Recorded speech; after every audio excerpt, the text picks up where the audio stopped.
Welcome to Core Facts, where we're always short on time and big on science. I'm Brian Campbell. Today's question is, why is Yellowstone called Yellowstone?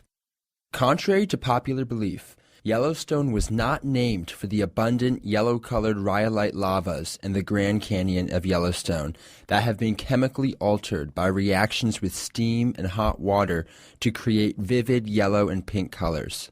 Instead, the name was attributed as early as 1805 to Native Americans who were referring to yellow sandstones along the banks of the Yellowstone River in eastern Montana, several hundred miles downstream and northeast of the park. And now you know. Join us again every week for a new core fact.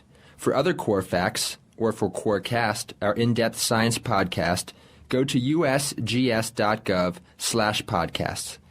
If you'd like to have a question featured on our show, give us an email at corefacts@usgs.gov or a phone call at 703-648-5600. Remember, long-distance fees do apply. Corefacts is a product of the U.S. Geological Survey, Department of the Interior.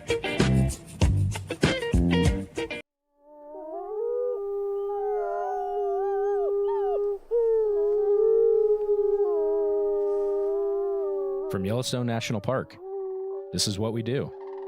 I'm Jake Frank. And I'm Miles Barger.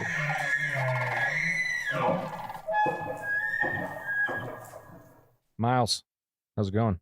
Going great. Yeah? How are you? Good. How's your drive to work today? Very short.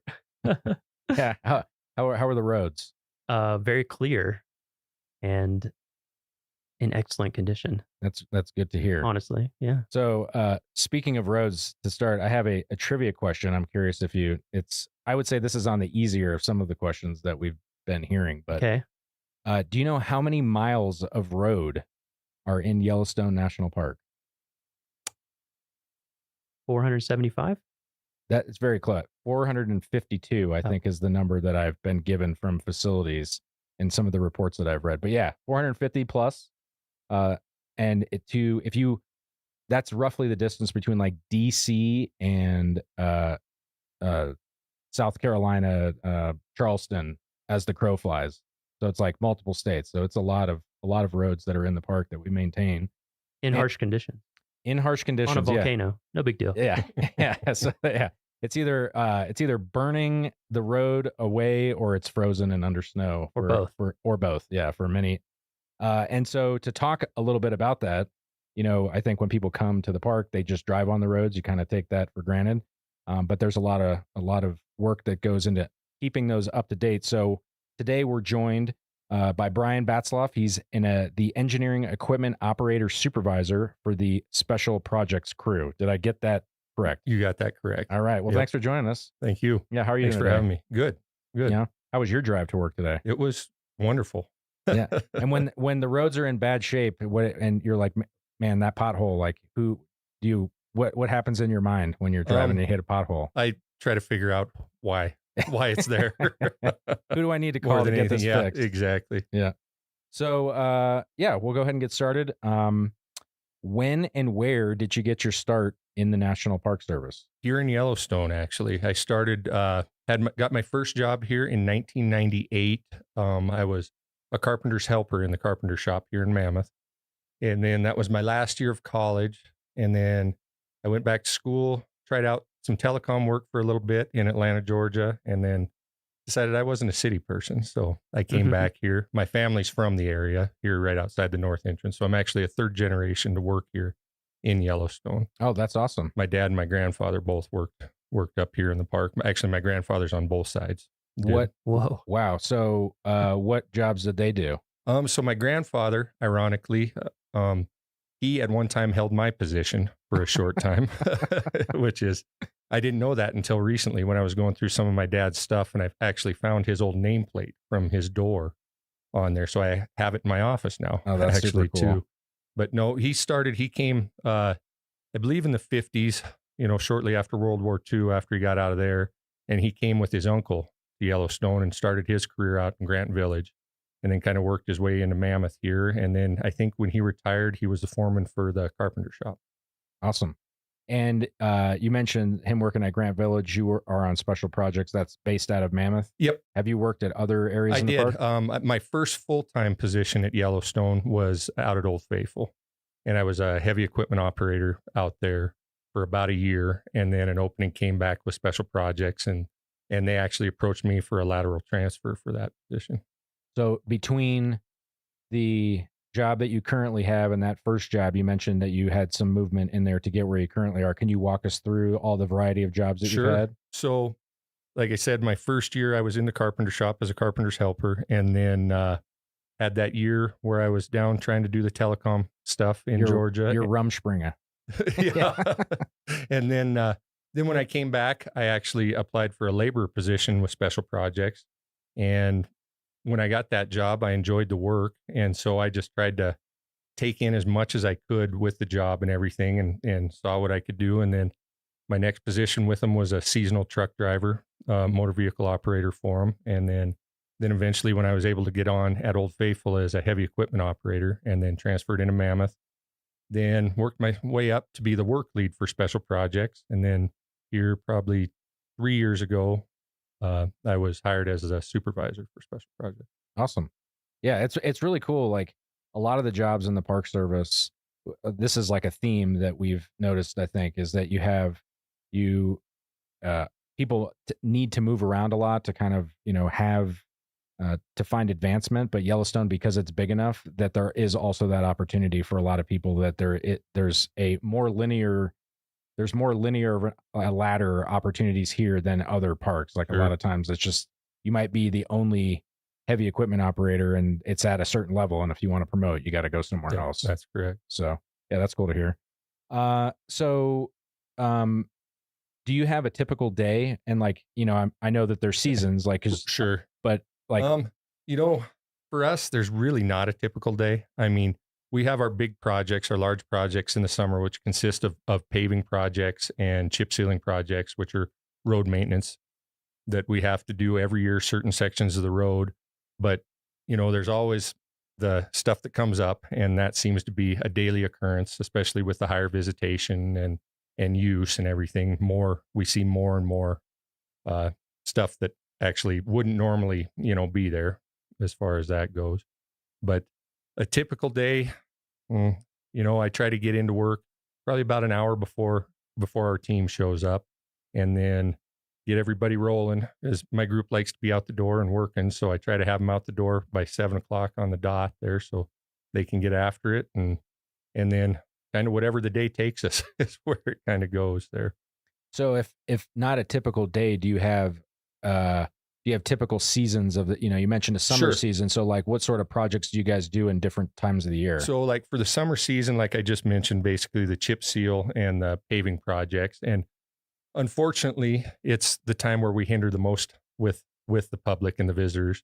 But with the way our work is, it's depends on the weather. Mm-hmm. I mean, we can't work in the real cold temperatures. We can't do this work if there's a lot of moisture, so unfortunately, July, August is when we're the busiest. And, we do create a lot of traffic problems out there in the park, but it is for the betterment so that they can have nice surfaces to see the park on, and then in the fall, we start winding down a little bit, and we actually start gearing up for spring opening, for opening the park in the spring, because that is it takes us about 3 months to do all of our plowing. We start to open the park after snowmobiles in March, the first week of March.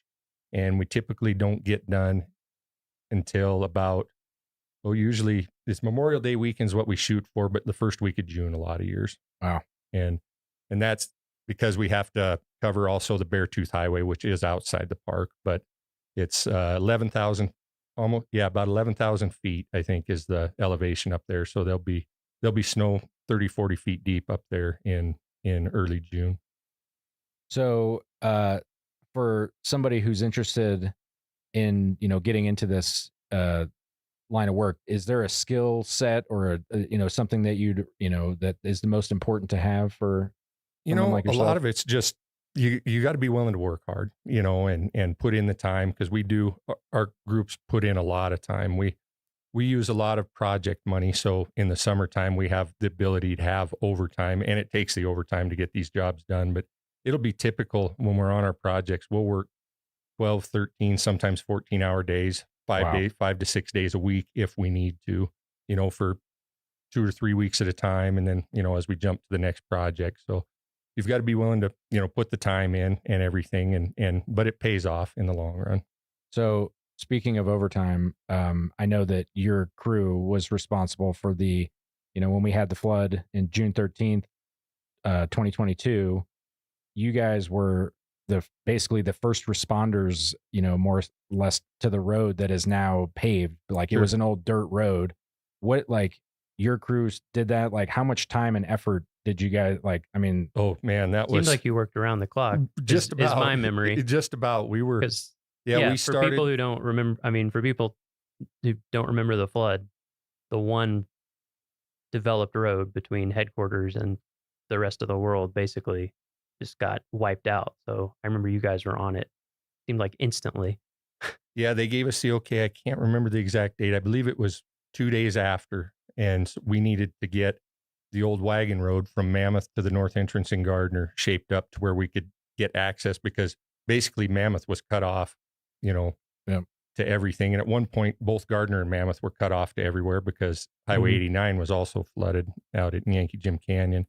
And so, we started on and, talking with Cam and everything. It's like, do what you got to do to get it done. So we started on 14 hours a day, 7 days a week. And we just hammered it out until they kind of got things in place to have a contractor come in and kind of take it the rest of the way to final completion. But yeah, you guys crushed that. Thank you again for all of that. No problem. Us that live in Mammoth, I think we can't thank you guys and your team enough. That was really awesome. I couldn't believe how fast it was.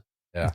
I mean, just if anyone had been on the OGR before that, it was basically like, yeah, if it rained a little bit, you couldn't ride a bike. It's ice. Yeah. I mean, it wasn't ice, but it was just the way the dirt is around here is just so slippery. And so to see it go from that to passable in a passenger car, you definitely wouldn't recognize it now. If, you wouldn't realize what was under there before. It's amazing. For sure. Yeah. So, what's your favorite part of the job? That's kind of a tough question. I mean, there's a lot of things. Of course, when you've worked here as long as I have, there's so many different things you could jump into. But I just like,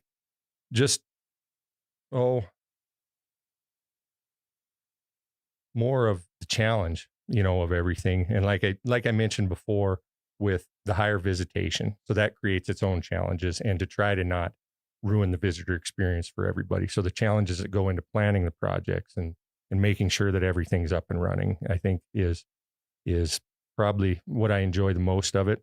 And it creates a lot of stress as well. But So like on the flip side, you have things that we all love about working in a national park. Are there any, what's your biggest challenge or the hardest part of your job? Again, I think it would be the planning phase, because there's so many variables. I mean, between weather, between traffic, between just anything just for instance, the OGR, just all of a sudden that threw our whole summer into chaos, because we still had to get our normal work done too that summer. And it just, and that's kind of the way we run a little bit is get our stuff done, and then whatever else pops up, we'll try to fit that into and go from there. Were you guys able to take a break that winter once it snowed and the road was there? Somewhat. We ended up having a fairly decent winter that winter also. So this winter has actually been kind of a blessing for us. Yes. Yeah. So, with the challenges, obviously if everything's great all the time, then there's no, reason to leave. But with challenges, even with those, what keeps you here? What keeps you in the green and gray? It goes back to the challenges. I mean, I like the challenge. I like to be able to push myself and push my team, and they like to be pushed, and me to be able to say that I went out and look at what we did for that project and be happy with what we did, and have people to come back and even tell us and compliment. I mean, just like you guys' compliments with us, here, that the pride that we have in our work is really.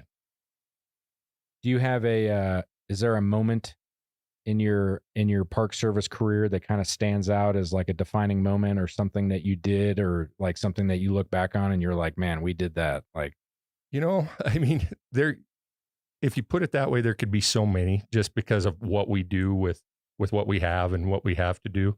I could probably say that for a lot of things, and everything. I can't say that there's one specific thing. I mean, I just look back, there's a lot of years, and I look back and say, wow, we accomplished that much. I mean, I guess the OGR would be a great example though, for that, because that's not just us either. The whole team, the whole park came together for that. Yeah. We had a major role in it, but there was a lot more involved than just us. Yeah. So, we've had a lot of people talk about, how they feel like, the mission of the National Park Service and, keeping this place in great shape for visitors and for future generations. When we think of, national parks, a lot of people think about the resource itself. You guys are working on roads.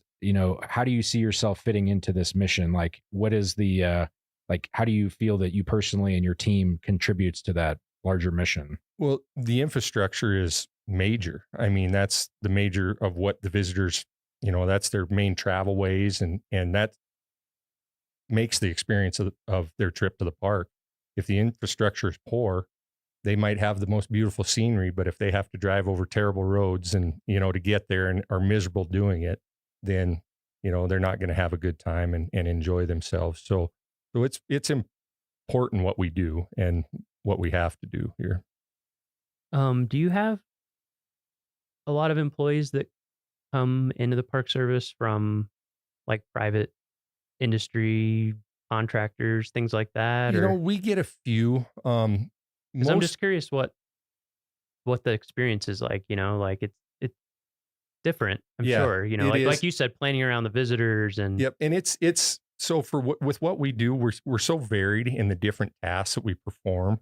So we'll get a few private, people that come from private professional settings and everything. But a lot of people, I mean, for us, for a lot of years, it's been a lot of development. We've had to develop a lot of people and everything, because a lot of private sector stuff is more centralized on, I do this. They don't have maybe as wide a range of what their skill sets and what they're needed to be.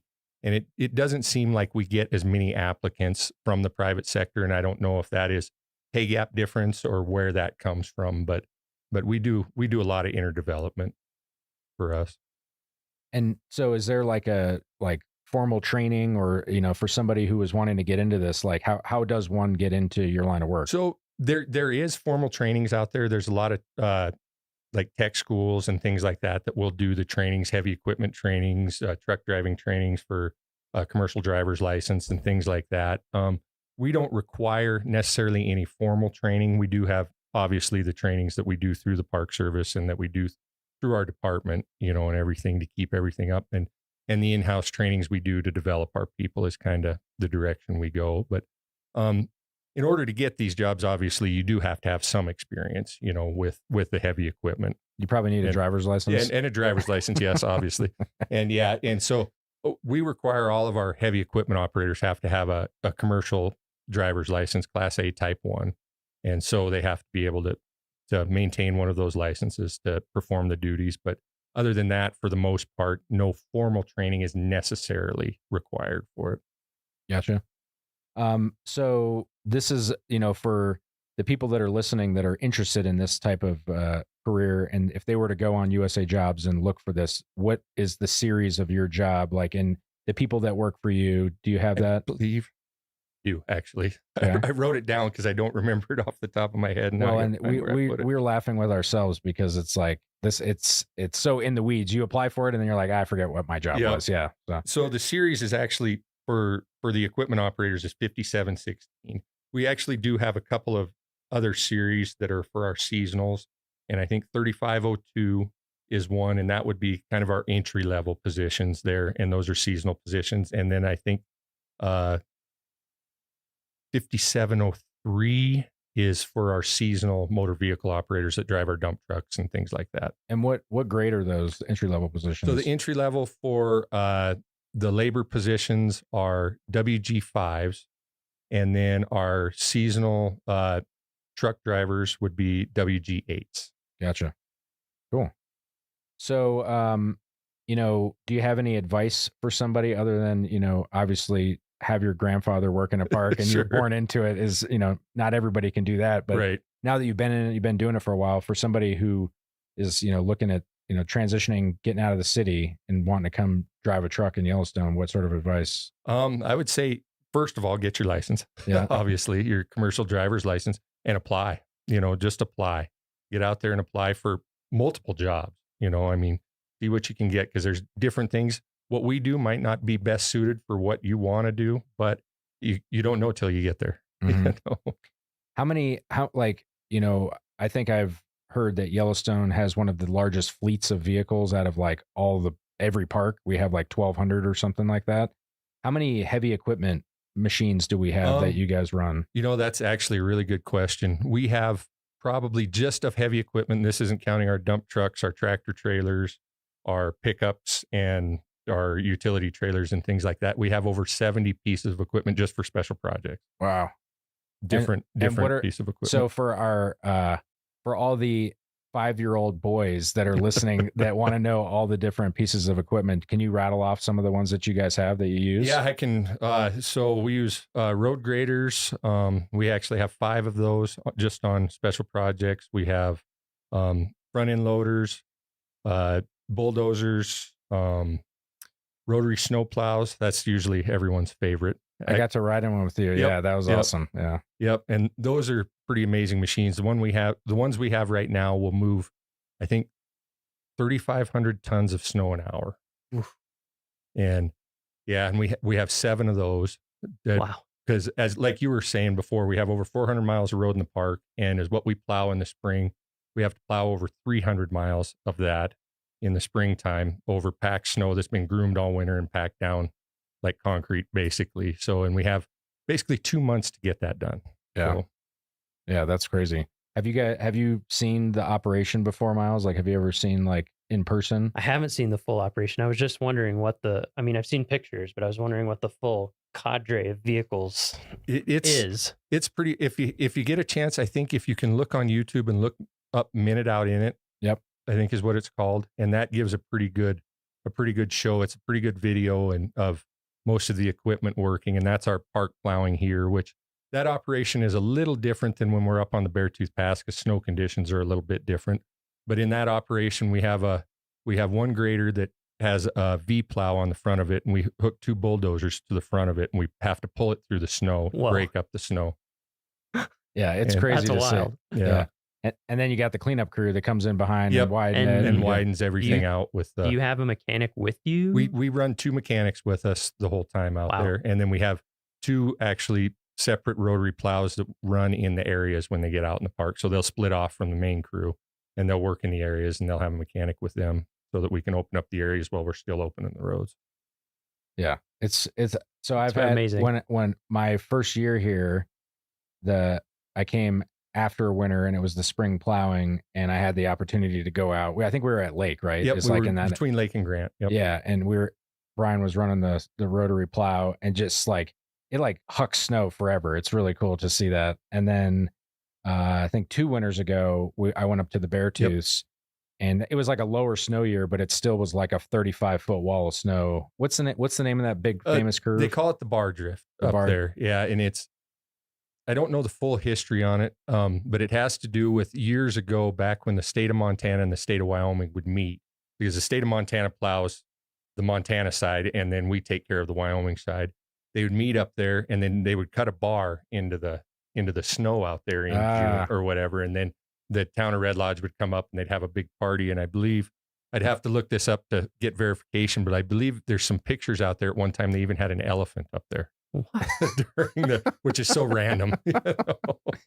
Yeah, it's really like just unbelievable to see that operation. And again, that happens in closed areas. Like it's just another thing that happens behind the scenes.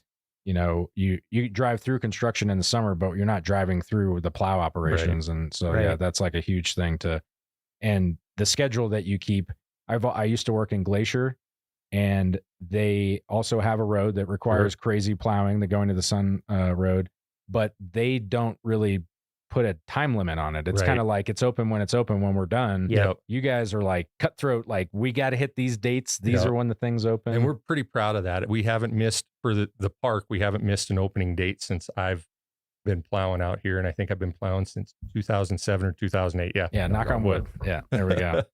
So yeah, Another thing I was wondering about is like, I assume you kind of get to know different areas of the park when it, being on a volcano is so weird. Sure. It's just like, has it been interesting over all these years to get to like, there's probably going to be a pothole there this year, Oh, sure. and like, because the weirdest things pop up on the road. I'll Right. just one day I'm driving, it's fine. I'd come the next day and there's just like a 3 foot tall, 3 foot wide bubble in the Yeah. road, and And some of it's so unpredictable because the geothermal stuff moves so much.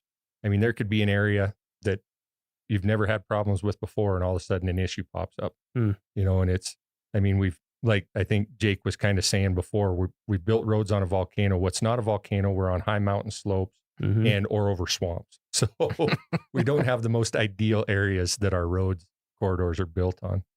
Yeah, and I hadn't thought too about the increased visitation, and also like vehicles just keep getting bigger. Right. yeah, You know, like- RVs are bigger, And than then when, and then a lot of electric vehicles are really heavy. yeah, Like, it's amazing sometimes when I read the weights on these things. I'm like, whoa, 7,000 pounds for a normal size pickup or something. I hadn't thought about that, but So before we go, one of the last things that we like to ask everybody is, it doesn't have to be work related. I mean, if it was, then that's great. But do you have a favorite story of, in a national park, whether vacation or on work time, just like something where you're like, man, this is such a cool thing that I'm a part of that I get, Probably, and it's not really a story because it encompasses a few years of time, but I was able to actually, when my dad's last few years here, I was able to work beside him a little bit. He worked in a separate crew. He worked for the North District maintenance crew at the time, but I was able to work alongside him on a lot of projects and stuff his last few years before he retired. So that's pretty amazing when you look at the scope of what the Park Service entails and everything. Yeah, that is pretty cool. Did you guys have a father-son friendly competition going on whose work was the best? Oh, there's always that, Yeah. I mean, whether it's even now. Yeah. So, that was awesome. Thanks for joining us today. I don't know, Miles, do you have any other things you'd like to ask? no, I don't think so. Yeah. Well, thank you guys for having me. Yeah, thank you so much. And we appreciate, again, all the work that you guys do, and especially all the work that, hopefully you guys can relax this winter a little bit from the winter 2 winters ago and all Sure. that OGR stuff. So, Yeah. Well, thanks again. I appreciate the time and getting the word out there on what we do. Yep. Because we are kind of one of the behind the scenes type of people. They might see us out there and everything, but a lot of people don't know actually what we really do. So, yeah. Well, that's it for this week's episode of What We Do. Thanks again to our guest, Brian Batzloff. If you like what we do, rate and review the show wherever you listen, because every positive review helps new listeners find the show. If you have questions or you want to learn more about a particular job, contact us using the form at go.nps.gov/whatwedopodcast. Thanks for listening.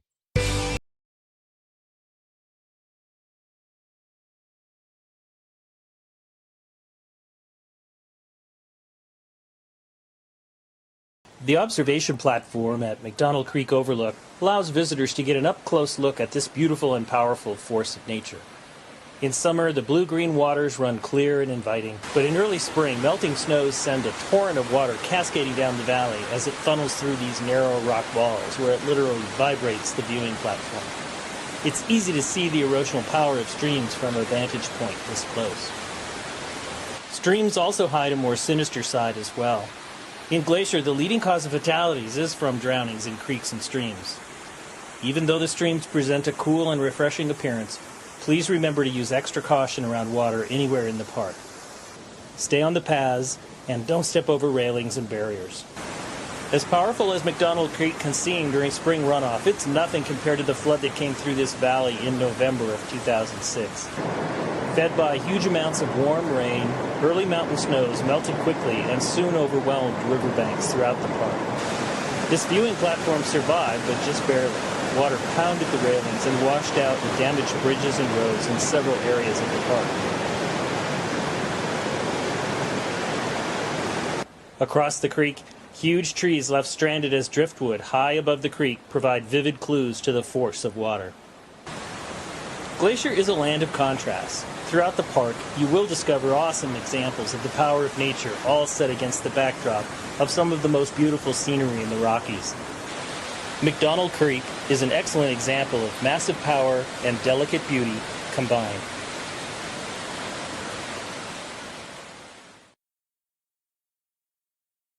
Headwaters is supported by the Glacier National Park Conservancy. My parents met working at a camera store, so we always had a lot of camera gear around the house.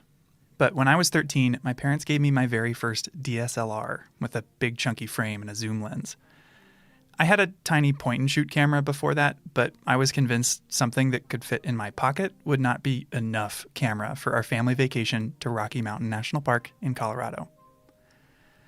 The Rockies were unlike anything I'd ever seen growing up in the Midwest.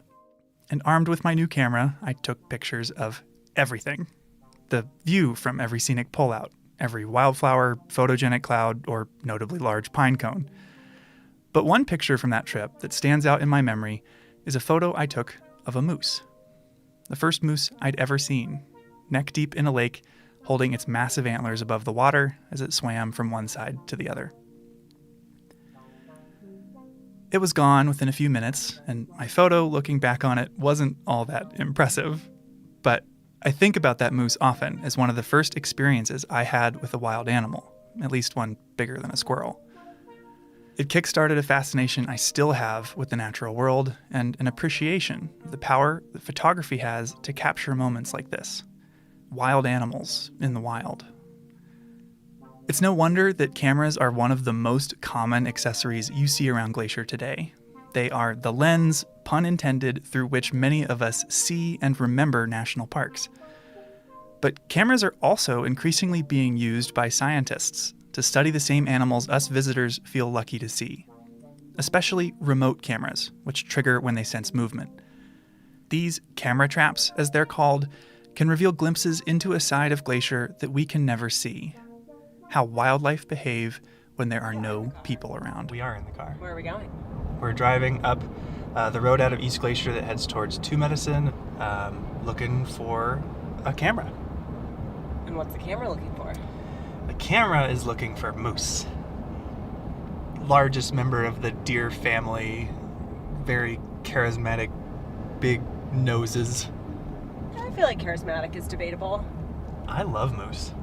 I think a lot of people love moose, and a lot of people think moose are one of the uglier creatures. What? How could you think moose are ugly? I'm not saying I think that, but I've heard people say that. Gangly? Yeah. Yes. Weird ugly? little dewlap thing, dangling. It's charming. Some say charming. You're listening to Headwaters, a show about how Glacier National Park is connected to everything else. I'm Michael.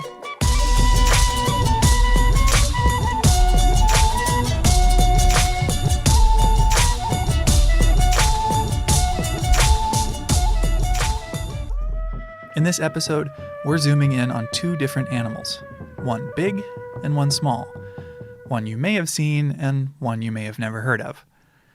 They'll help us understand the increasing use of cameras in the field of wildlife biology and reveal that even if you leave no trace, you have a bigger impact on the natural world than you might think. We're turning just before the Two Med entrance, going off the pavement. Ooh. Perry and I went out for a day to check on a wildlife camera with Landon McGee. So my name's Landon McGee. I'm a master's student at the University of Montana in their wildlife biology program. I'm an enrolled member of the Blackfeet tribe. We were joined by one of Landon's technicians, Ethan Rowe. The two of them are working for Blackfeet Nation Fish and Wildlife, leading a moose study on the Blackfeet Reservation and the eastern portion of Glacier National Park. You know, they love kind of wet areas.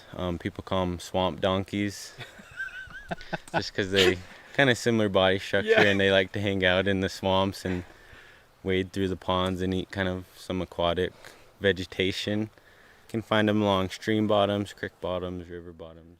And Landon, who has been placing cameras all over the place this year, was nice enough to take me and Perry to the easiest to reach camera in his whole study. Start walking. Yeah, so we're just gonna head about 50 yards into this big aspen stand here. So. Great.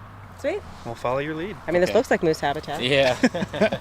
Now, I find moose to be really interesting and not even slightly ugly.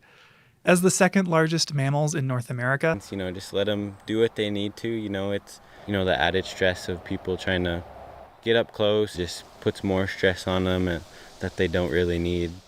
But at the same time, moose are seen as gentle giants.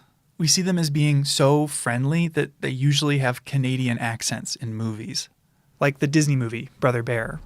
Look, I am sorry. If I was driving, this never would have happened, Oh, eh? just stop You never it. let me drive, you never let me do nothing. Oh, trample off, eh? I said I was sorry. Let it go. I can't believe you totaled a mammoth, eh? And maybe this blend of strength and friendliness can help explain why moose are so popular. We ran a People's Choice Awards contest on Glacier's Instagram a few years ago, and moose were voted the most popular animal in the park, beating mountain goats and grizzly bears. But despite all their charisma and their massive size, we don't actually know much of anything about how they're doing as a species around Glacier. We really didn't know what their status of the moose population was on the reservation, and then the park hasn't done any kind of moose study, I think somewhere close to 60 years. So they really didn't know anything about their moose population currently either, and so Blackfeet had listed it kind of as a species of interest. And yeah, I guess, snowballed into this project. I checked. There haven't been any moose studies in the park in 60 years. But Landon's changing that. His study is measuring the moose population on the Blackfeet Reservation and much of the east side of Glacier. And to do that, he placed cameras like the one we're at today throughout his study area. And all of the cameras were placed at random. Sitting down and trying to pick, 100 camera locations of where, would be good spots, it would be very time consuming and hard to do. And of course, it introduces a lot of bias. And so having this truly random sampling allows you to get into places you thought you'd never go your whole life. I know there's been a few that I've been to, both summers so far. And so we're visiting this easy-to-reach camera to make sure it's still working. Landon's technician, Ethan, walked us through the checkup. So when we're arming the camera, we like to put it waist high. So it would just sit somewhere right here. Better view down there. On a moose. Yeah. So right now we're doing a revisit. So we're just checking up on the camera. Just if the camera was still functional, if we changed the memory card at all, and if we did, the idea of it. The downside of randomly distributing your cameras, though, is that while some are 50 yards off the road and easy to hike to while holding a microphone, others require miles of bushwhacking through areas with no trails. Honestly, it sounds a little heinous, but that hasn't deterred Ethan. The hikes are a big plus of it, Are you sure? So I really enjoy the hike sometimes, even though I like to complain along the way. I think when I'm done with it, I really tell and really appreciate it out here. With these randomly placed cameras set far enough apart to avoid double counting the same moose during a certain time frame, Landon can run all the data through a computer model to estimate how many moose live here. And the data isn't just a bunch of ones and zeros.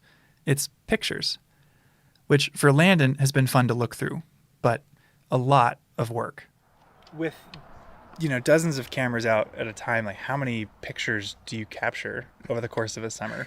Last year we did 100 cameras, and I think with all those we had just a little over 2 million photos. 2 million? Yeah. Thinking about that, these cameras are set to both motion detection, so anything that walks by, grass blowing, anything will set it off. But it also takes a picture every 15 minutes, part of a time-lapse function on the camera. So it has both those modes going the entire summer. So 2 million. How do you go through that? A lot of time bent over at a computer. Blowing grass, waving branch, blowing grass. Moose? He had some research assistants to help sort through these images, and some companies are even marketing AI tools that promise to speed up the process. But despite manually sifting through 2 million photos, Landon was excited about the results. I guess looking through the cameras last year, there was a lot more sightings than I had anticipated. We were a little worried that we weren't going to get a whole lot of moose detections just because of how, just having these cameras in the middle of nowhere, and what are the chances of a moose, walking by my camera in such a large area. Landon emphasized that one of the things he loves about these photos is you get to see how moose behave when there's no one around to watch. One of the cooler photos or videos we had on the video cameras we had out last year was a moose calf nursing, and you could hear like the sucking noise of the calf just going to town. Oh my God. That's amazing. Yeah, it was cool. It's probably the best video I have. This is the audio from that clip.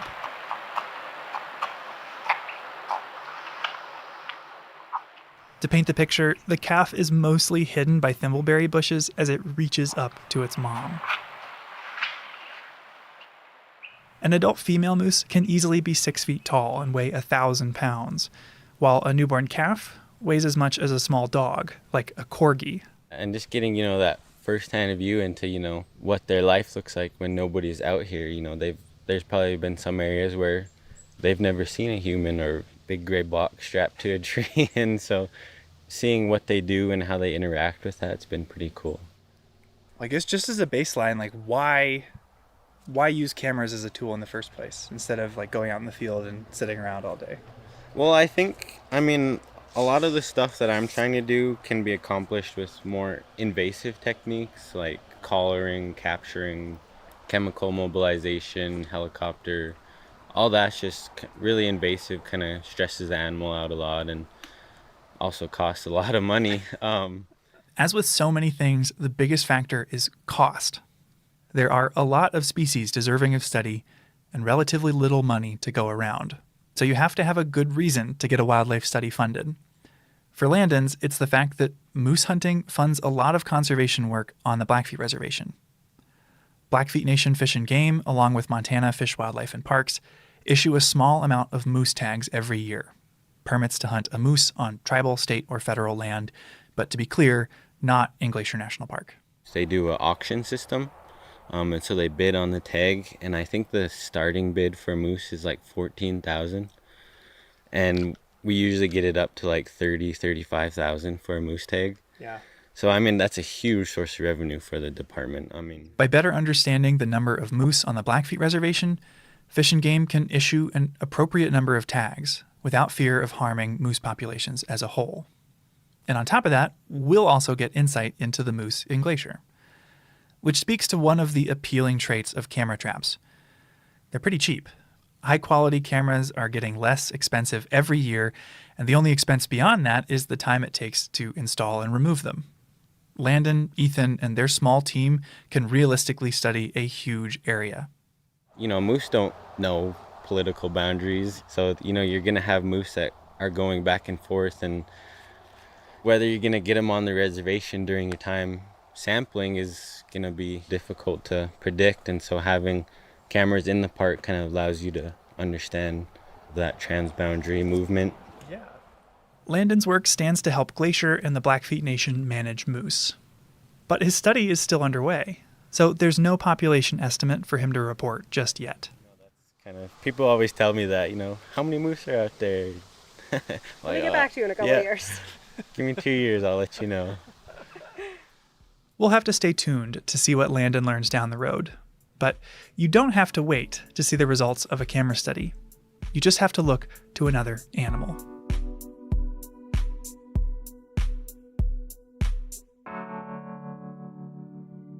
So they have these very specialized adaptations for living in the deep powdery snow environment. I don't know. I mean, they're cats. Cats are kind of weird.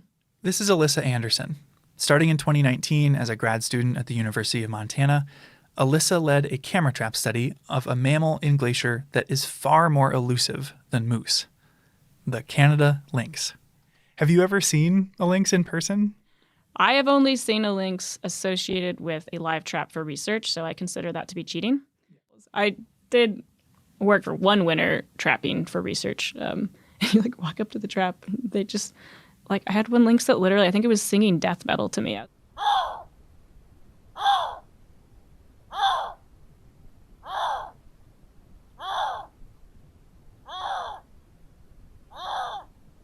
It's rare to see any wildcat in Glacier. This summer, after 10 years of working and living here, I finally saw my first mountain lion.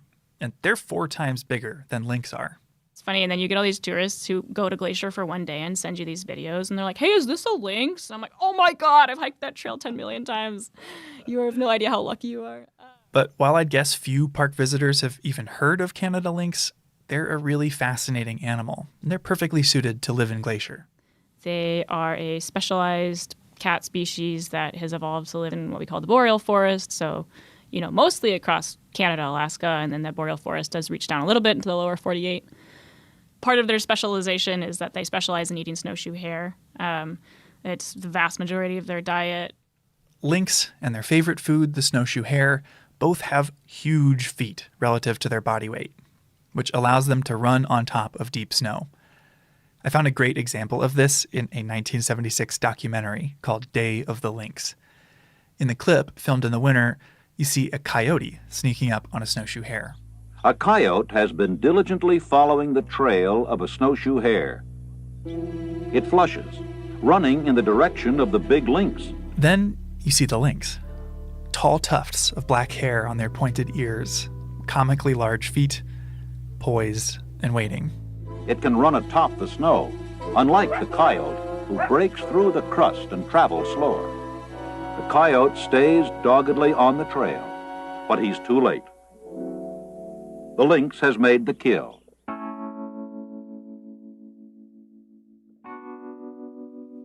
Glacier has seen less and less snow over the years since the park was established. The park gets 30 fewer days each year of freezing temperatures compared to 1980, the equivalent of a month that used to be freezing cold that now isn't. So for lynx, this cold-adapted animal, climate change is a huge concern, big enough that they were listed under the Endangered Species Act. Their threatened status encourages groups like our very own Glacier National Park Conservancy to fund lynx research, like Alyssa's. The main facet was what we call an occupancy survey. So where are we detecting them? What kind of areas are occupied by lynx? Landon is studying moose by counting them, since he's doing a population estimate. In contrast, Alyssa's study wasn't designed to count lynx, but to figure out where they live and where they don't. And she focused her cameras on park trails. Like a lot of carnivores have been found to use human trails. You have a higher probability of detecting by putting cameras on trails.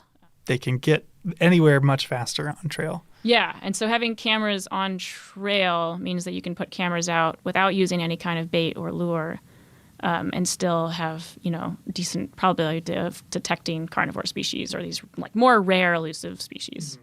Landon's randomly placed cameras make sense for his population estimate and works well in part because moose are 6 feet tall. Lynx, on the other hand, are just 2 feet tall and would disappear in a lot of Glacier's brush.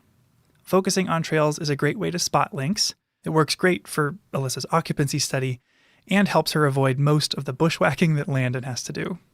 But she still used a lot of cameras. So we used 305 cameras for the lynx occupancy study, 4 cameras per cell across the whole park, basically. And searching through these images, it wasn't just lynx she got pictures of. I think my favorite was porcupine. I think we got, 13 porcupine. Wow. Which is the same number that we got bobcat. We got hardly any bobcat, more porcupine than I expected. Porcupines are another poorly understood animal in Glacier. Ever since the 80s, they've been an increasingly rare sight, and nobody's really sure why. Data from Alyssa's lynx-focused work could contribute to separate research on porcupines or other species in the park. So we also have this big trove of data on every other species of wildlife that happens to use trails in Glacier, which is a really cool and powerful part of cameras, I think. But of course, she also saw a lot of lynx. In total, they captured 404 images of lynx, and the cats showed up on 25% of the cameras she put out throughout the park. Many images were simply lynx walking by, but others were more unique. But we did get one set of photos of a lynx walking by with 3 little kittens running around in front of her with their little tails sticking up and just looking cute. So that was cool. We got one photo of what looks like to be a juvenile snowshoe hare of the year running in front of the camera being chased by a lynx, which was super crazy. Really lucky. Oh, and I'm sure they run out of frames. You never know what happened. Yeah, I don't know who, but they were very close, like within 2 feet of each other. So I have a feeling that young one didn't make it. But. And this study in Glacier adds to a larger body of research in northwest Montana. The audio of a lynx vocalizing that we shared earlier came from a monitoring project looking for rare carnivores in the Swan Valley south of Glacier. It was shared with us by the Southwest Crown Collaborative and Swan Valley Connections.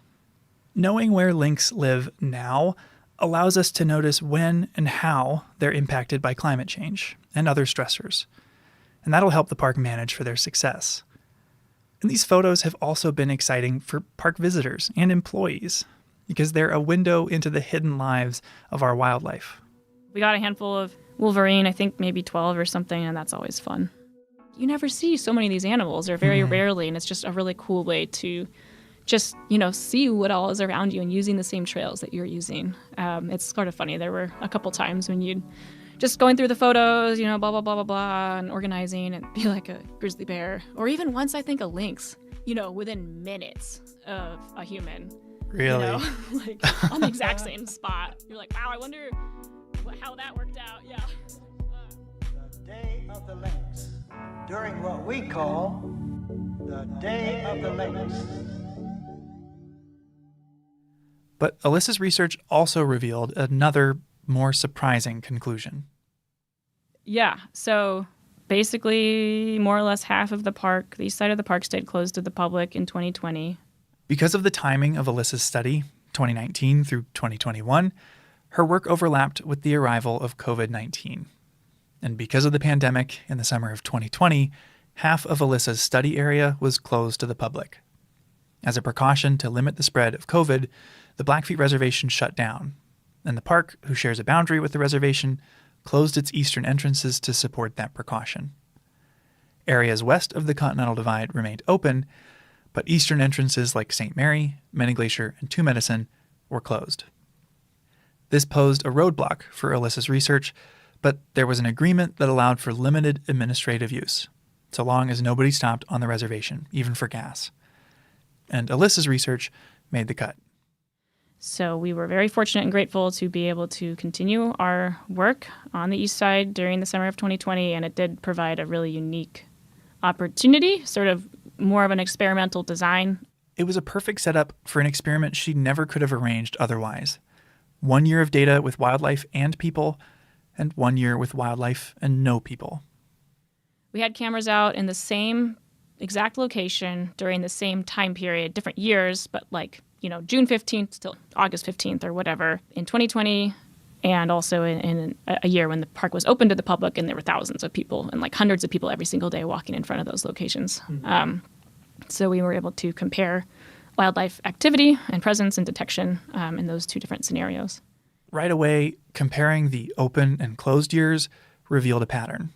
For the most part, most of the findings were that when there's fewer people around, the animals were being detected more frequently or at more different places. I think some of the ones that were strongest were elk and coyote. Coyotes were seen way more often when there weren't people around.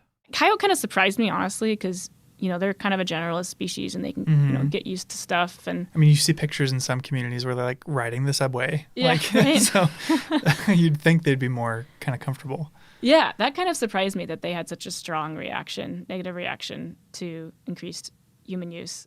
That same trend was observed in a lot of animals, including lynx, moose, bighorn sheep, and black bears. Although it wasn't true of every species. Foxes were the opposite. The probability of detecting a red fox was higher in the summer with people on trail.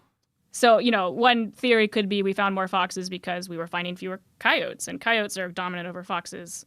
And so that's, an explanation. I think that's super interesting. This is something I feel like I and a lot of folks have an anecdotal understanding of.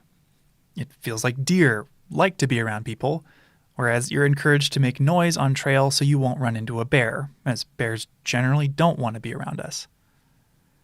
But when that personal experience becomes a statistically significant research conclusion, it made me reconsider the impact I have on this place. It's tempting for me to imagine if you're following all the principles of leave no trace, hiking up to Avalanche Lake, like you're not disturbing anything. The park is kind of behaving as it would be if you weren't there. And your paper seems to imply that that's not true. Even if you don't hit an animal with your car, or you're not hunting an animal, or you're not throwing rocks at an animal, or your dog's not chasing an animal, simply by existing on the landscape and walking on trails, I mean, we do have an influence on wildlife activity patterns and space use simply just by being there. This hits at the core of the Park Service's mission, to preserve and protect the natural world here while also providing for the enjoyment of visitors. Two goals that seem to be in tension with one another, a dual mandate at odds with itself. So it's a really interesting conundrum. I think you were saying sort of the dual mandate of the park, right? I'm certainly not going to advocate for closing the park forever to people. I think that's insane. Right. I think it is kind of interesting to imply that that's necessarily bad. I don't want to say that that's necessarily bad, like humans have existed on this landscape with all of these animals, forever. It's interesting, and it's something that I think, now we certainly need to think about and consider a little bit more carefully, because we have millions of people, hiking down some of these trails, over the course of just a 3-month period.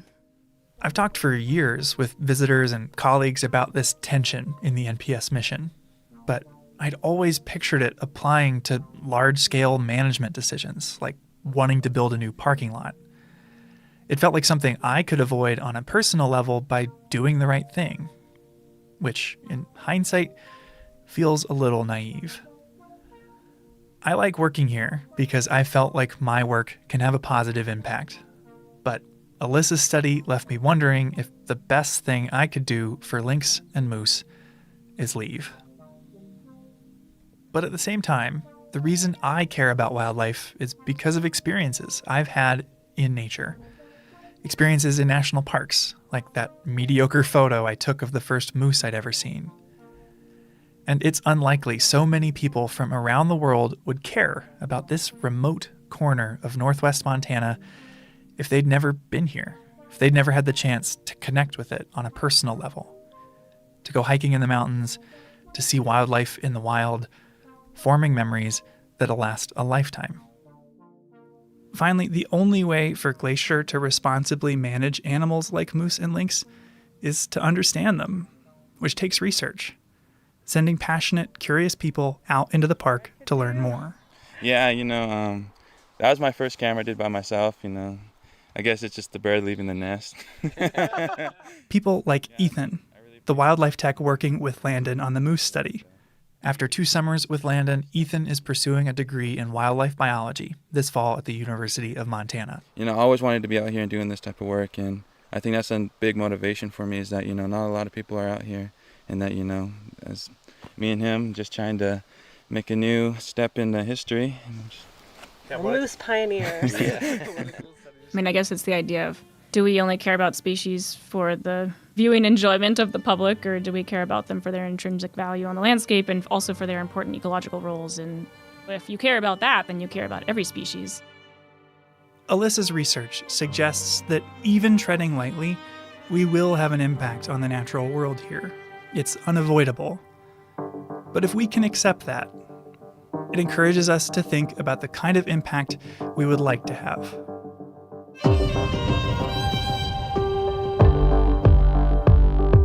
Headwaters is a production of Glacier National Park and is supported by the Glacier National Park Conservancy. We could not make this show without them. You can learn more about what they do at glacier.org. Headwaters is made possible with help from Lacey Kowalski, Melissa Slottick, and so many people throughout the Glacier community, especially the natural and cultural resource teams. We're grateful for all of you. Our music this season is by the brilliant Frank Waln. The show's cover art is by our sweet friend Stella Nall. Check out Frank and Stella's work at the links in our show notes. Special thanks this episode to Landon McGee, Ethan Rowe, Alyssa Anderson, Mark Beal, John Waller, and Swan Valley Connections and the Southwest Crown Collaborative for sharing their amazing lynx growls. Besides sharing this episode with a friend who might appreciate it, you can help us out by leaving us a rating and review in your podcast app. Thanks for listening. All right, Andrew, My first season working for Glacier, I was a receptionist at park headquarters. Okay. Lowest paid position in the park, mind you, answering questions people had via phone, email, and letter. Gotcha. Occasionally, we had people in person come to the front desk with a question. And one of the most challenging questions we ever got was, where is your World Heritage Site plaque? Our what? We are a World Heritage Site, recognized by the United Nations for protecting natural and cultural resources that are important to the whole world. And every World Heritage Site gets a plaque to commemorate this designation. Okay, I don't think I've ever noticed this before. Where was it? Well, that's the thing. Nobody knew.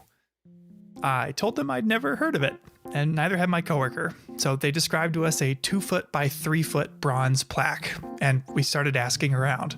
We asked our boss, who coordinates exhibits around the park. He didn't know. We asked facilities management. They didn't know. We asked the superintendent. Nope. We asked everyone in headquarters and started calling all over the park to see if anyone had any idea where it might be.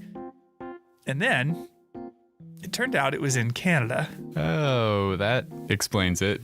Glacier National Park's northern boundary is the 49th parallel, also known as our border with Canada, and right across the border in Alberta is Waterton Lakes National Park. And the World Heritage Site plaque was displayed at a pavilion in Waterton. So I wanted to call up somebody who works there. You know, that's a great question, and I don't know that I fully know the answer to that. We've recently redone the pavilion in Waterton, so I don't know if that plaque is actually still visible there or not. That's something I'll have to go look for now. Exactly. That's Natalie Hodge. My name is Natalie, who works for Parks Canada, the Canadian counterpart to the MPS. I am the interpretation coordinator in Waterton Lakes National Park. Waterton, a literal stone's throw away, has been Glacier's neighbor since the very beginning. Yeah, Waterton was actually created in 1895, and it was originally titled the Forest Park Reserve. 2 years before Glacier was established as a forest preserve in 1897. Wow, that's really early. Not to mention that Parks Canada, the Canadian counterpart to the NPS, also beat us to the punch. Parks Canada was actually founded in 1911, and it actually became the world's first national park service. Predating the National Park Service by 5 years. The two parks, administered separately in their respective nations, oversee a contiguous landscape that doesn't recognize the political boundary that separates them. There's many jokes about animals not needing a passport in order to go back and forth between the two nations. We've seen black bears go back and forth across the border with no issue. Sometimes same with moose as well. Now, that elusive plaque that I mentioned. Yeah. If you manage to find it, wherever it is, it wouldn't say Glacier National Park on it. So we refer to our park, each of our parks, in kind of abbreviated names. Glacier National Park, Waterton Lakes National Park. But what is the full name of our parks together? The full name of our parks together would be Waterton Glacier International Peace Park. Our two parks share more than an international border. Waterton and Glacier National Parks agreed that this incredible landscape deserves our cooperation, setting aside political divisions to cooperate in the management of everything from invasive or endangered species to wildland fires. For example, if there's a fire in Waterton Lakes National Park, often fire crews from Glacier will come down and help, and then vice versa. And while there are over 100 international or transboundary parks and protected areas today, back in 1932, we were the first ever international peace park. Which, on top of signaling management cooperation, was a symbol of goodwill between nations, a statement of unity that in 1932, in between two world wars, must have been refreshing. With a passport, Waterton is just a few hours away from most places in Glacier, and there are a lot of ways to experience it. Yeah, there's some remarkable hiking opportunities in Waterton that range from short trips to all-day outings. And a personal favorite of mine is to visit some of the phenomenal restaurants in Waterton townsite. Yeah, we don't have quite the same variety down here. But Natalie leads what I think is the coolest way to see the place, a way to really experience the international part of our title, the International Peace Park hike. I have definitely been fortunate over the years and have been able to lead that Peace Park hike, and it's probably one of the coolest elements of my job working for Parks Canada. The hike is unique really in the sense that participants start out hiking in Canada, get to cross an international border by foot, and finish the hike in the United States. And our audience members are generally quite excited about the opportunity to be able to hike in 2 countries in one day. It's so cool. They even hold a little hands across the border ceremony. And this is where participants line up on either side of the international border, and they shake hands as a sign of peace and goodwill with those across from them. And this is a long-standing tradition of the hike, and it's been ongoing since the creation of the hike in 1978. The International Peace Park Hike, or IPP, is 14 kilometers long, or just over 8.5 miles. You essentially walk the length of Upper Waterton Lake to wind up back in Glacier, where you'll finally catch a ride on the International, the 200-passenger boat that's ferried people across Waterton Lake since 1928. Yeah, and from having taken that ride myself, it really stands out as one of the most unique experiences anywhere in either park. Yeah, I agree. Even just looking into the other country, let alone getting to hike or boat into it, is powerful. Now, again, you do need a passport to visit Waterton, and you need a reservation to ride the International or to join the IPP. But no matter what you do on your visit, seeing both sides of the border will only enrich your experience. So the next time you come to visit, make sure you visit our sister park. Keep that spirit of goodwill alive, and maybe, if you're lucky, you could even find that plaque.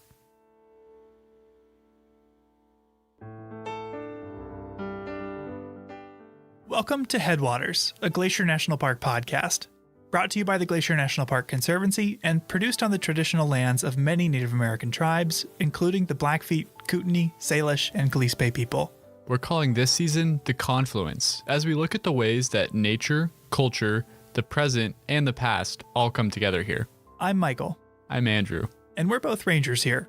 Now, we've mentioned so far that Glacier has a lot of titles. National Park, World Heritage Site. But today we're going to focus on just one of them, International Peace Park, an agreement between the NPS and Parks Canada to cooperatively manage our shared resources. And no place better represents the International Peace Park than Goat Haunt, one of the most remote and least visited regions of Glacier. Okay, real quick, what's with the name? Goat Haunt? Yeah, it's kind of an archaic term, but a haunt is a place where someone or something hangs out. So essentially, Goat Haunt is a place where the mountain goats like to hang. Oh, I see. Well, odds are, even if you've been to Glacier before, you probably haven't made it to Goat Haunt, and for good reason.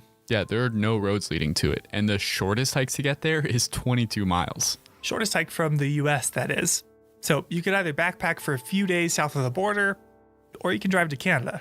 Yeah, Goat Haunt sits at the southern tip of Upper Waterton Lake, one of the largest lakes in either park, which stretches across the border into both Canada and the US. Meaning Goat Haunt is just about 3 miles from the Canadian border. Yeah, so people overwhelmingly access Goat Haunt. Yeah, Brown was the first superintendent of Waterton Lakes National Park. And Reynolds was the first ranger stationed in the present-day Goat Haunt area. Yeah, and it was these two that hatched the idea that 2 parks in 2 countries could be managed together. And the story of their friendship is an origin story of the Peace Park itself. We actually know an awful lot about John Kootenai Brown. He was raised by his grandmother in Ireland during the Great Famine and led a colorful life after leaving home. He joined the Royal Militia in 1858, but never saw combat. In search of excitement, he chased a fortune in the gold fields of British Columbia, working as a prospector, constable, trapper, guide, mail carrier, swamper. Swamper? What the heck is that? Yeah, it's someone who steers canal boats. 50 years later, he had garnered a reputation for knowing the region as well as anyone, which led to his appointment in 1910 as the first supervisory forest ranger of Kootenai Lakes Forest Reserve, which is now our northern neighbor, Waterton Lakes National Park. At age 70, he earned $75 a month to manage the whole area. Wait, only $75? That's like the highest ranking position in the whole park. Yeah, it's about $2,000 in today's money. Oh, all right. Now, much less is known about Albert Death on the Trail Reynolds. Born in Wisconsin in 1847, he and his wife moved to Montana's Flathead Valley in 1871 so he could work at a lumber mill. And to escape the nervous strain of work, 30 years later, he retired from being the supervisor at the lumber mill to become a ranger at the then Flathead Forest Preserve. When that preserve was converted to Glacier National Park in 1910, he was stationed on the southern end of Upper Waterton Lake. And while there have been biographies written of Brown, most of what we know about Reynolds we learned from his diary. Take this entry from 1912 where he's looking for poachers. Found where some hunters had camped and hauled down a sheep or deer from the mountains. But it was in Canada. about 6 miles from the boundary line. Which had been brought to life here by the voice talent of Ranger Bob Adams. Reynolds lived in one of the most undeveloped and least visited areas of the park, often with only wildlife as company. Friday, October 25, 1912. When I arrived at camp, a bear had been there last night, and he raised hell. All around camp he went, looking into all 3 windows. Took a bath in the wash tub and stood in front of the looking glass and combed his hair with his scrubbing brush. His nickname Death on the Trail was self-ascribed, and his disdain for horses led him to walk everywhere. He regularly walked 17 miles south to get his mail. Wow. I walked just about 1 mile to get my mail, and I thought that was rough. But Reynolds would also walk north to visit Waterton, where he befriended Brown.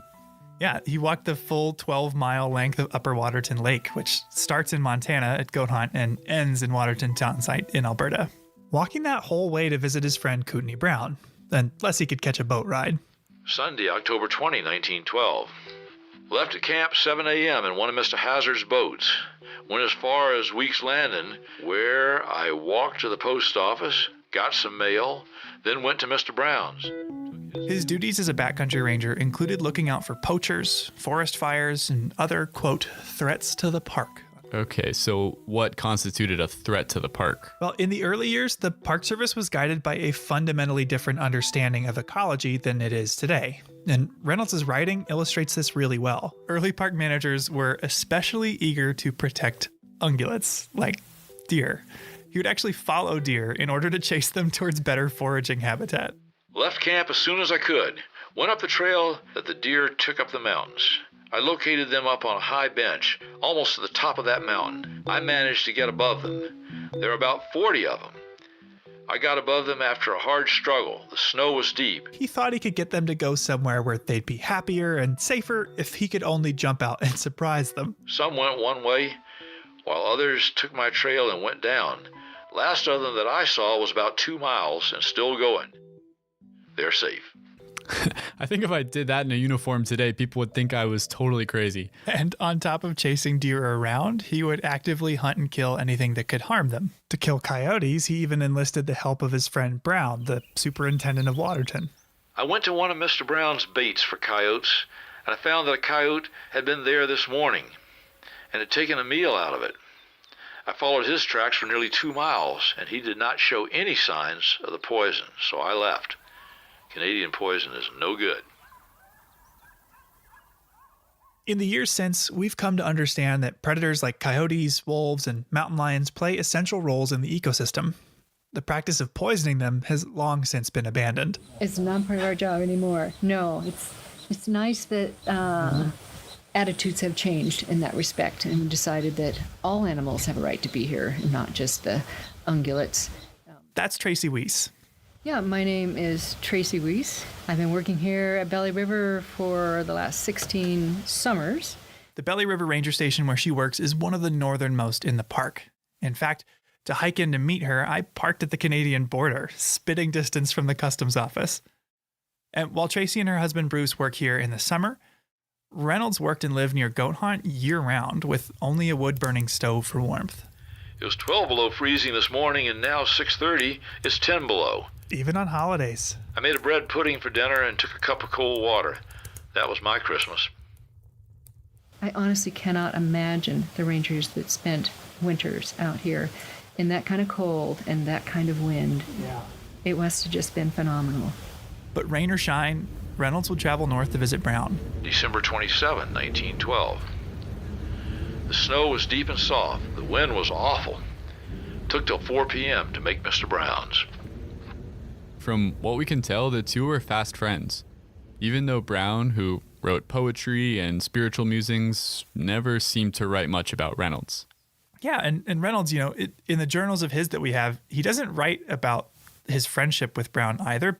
His journals are really utilitarian, a simple summary of what he did that day, often signing off with the number of miles he had traveled. But even still, Reynolds wrote often about his trips to visit Brown. Wednesday, December 4, 1912. Left camp 9:15 a.m. with Mr. Brown. He went as far as Weeks Landing with me to see if I got safe over the river. I had to break ice about 100 feet, before I got into the main stream, but I made it okay. They collaborated for work, they shared notes, they sought one another's advice, and they socialized. And as you know, Andrew, the winters here can be pretty drab. Yeah, cold, gray skies, socked in. Which, by all accounts, gave them plenty of time to discuss the philosophical facets of their jobs, like the artificiality of the lines separating the two parks they were sworn to protect. One person who met Brown and Reynolds was Samuel Middleton, an Anglican reverend in Canada. And after meeting the two rangers, he wrote about their discussions of the boundary. Emblematic of the trouble with dividing the two parks was Upper Waterton Lake, which lay partially in the United States and partially in Canada. Reynolds suggested that geology recognized no boundaries, and that as Waterton Lake lay in its glacial cirque, no man-made boundary could cleave its waters apart. It'd be better then to accept nature's creation by removing the boundary line and acknowledging one park, one lake, in its own territory. And Brown agreed. He said that since the lake could not be physically divided, it was senseless to divide its management. This was a powerful idea at the time. A subtle suggestion, through the lens of a landscape, that a political boundary could not divide us. This idea of theirs to jointly manage the two parks would not come to fruition in their lifetimes. Of all the days I ever saw, today has put the cap sheaf on them all. Talk about wind. It has been a corker. I had to face it every step of the way, 18 miles.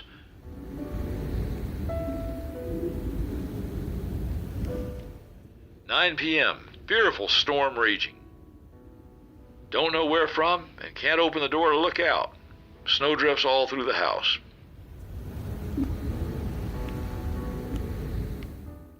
Reynolds was clearly an incredibly tough person with a fortitude that's hard to fathom today. Wednesday, January 15, 1913. Went up to the lake. Had to use my snowshoes. It has snowed hard all day. It was so soft, I sunk in above my knees on snowshoes.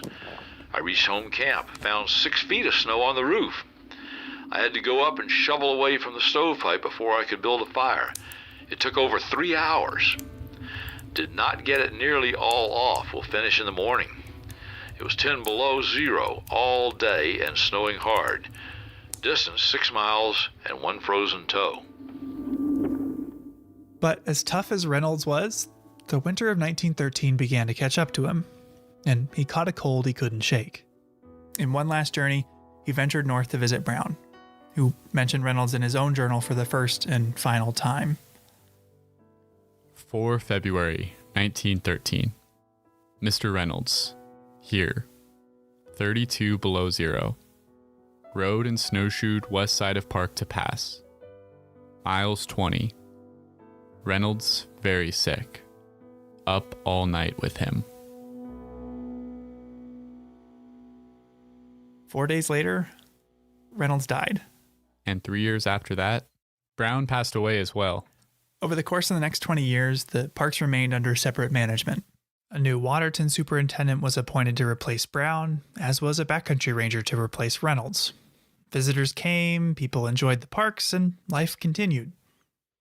But Reynolds and Brown's idea of an international park lived on, because in July of 1931, the local Canadian Rotary Club called a get-together of Montana and Alberta Rotarians to discuss, for the first time, the creation of an international peace park. And while Reynolds and Brown had entertained the notion, it had never before gained traction. In fact, this would be the first international peace park in the whole world. Yeah, and this new idea was drafted in a resolution by the newly inaugurated president of the local Rotary Club, Samuel H. Middleton. Who just so happens to be the same guy we quoted earlier, who had interviewed Reynolds and Brown about their thoughts on the border. The very same. Now, it's worth noting that Middleton first came to Waterton in search of a summer camp for St. Paul's Indian School, of which he was the principal. One of many schools of its kind that sought to suppress native culture, taking kids from reservations away from their families to boarding schools where they were taught, more or less, how to be white. This policy was called at the time, "Kill the Indian, Save the Man." Yeah. But acknowledging his racist efforts towards indigenous people, he was an important advocate for the establishment of a peace park. A bill establishing the peace park passed the U.S. Congress in December, and it was echoed by the Canadian government the following year. The details of this new designation were not clear-cut, leaving park managers to decide how they would jointly oversee the two parks. Parks that have evolved a great deal in the years since. In his day as a backcountry ranger, Reynolds hardly ever saw anyone.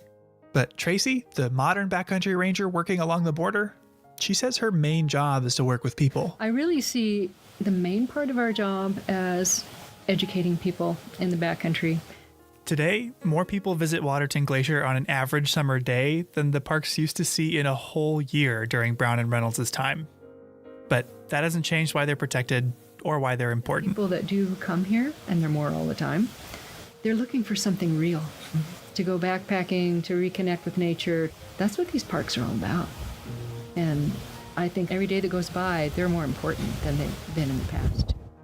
But throughout the last century, with all the changes it's brought, the two parks have strived to work together.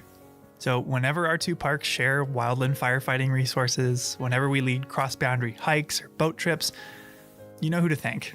A couple tough old curmudgeons with an idea. Sunday, December 29, 1912. Oh, heavens, how it does snow and blow. A person can't see 200 feet, and it is coming harder and harder. I wish I was back in Helena.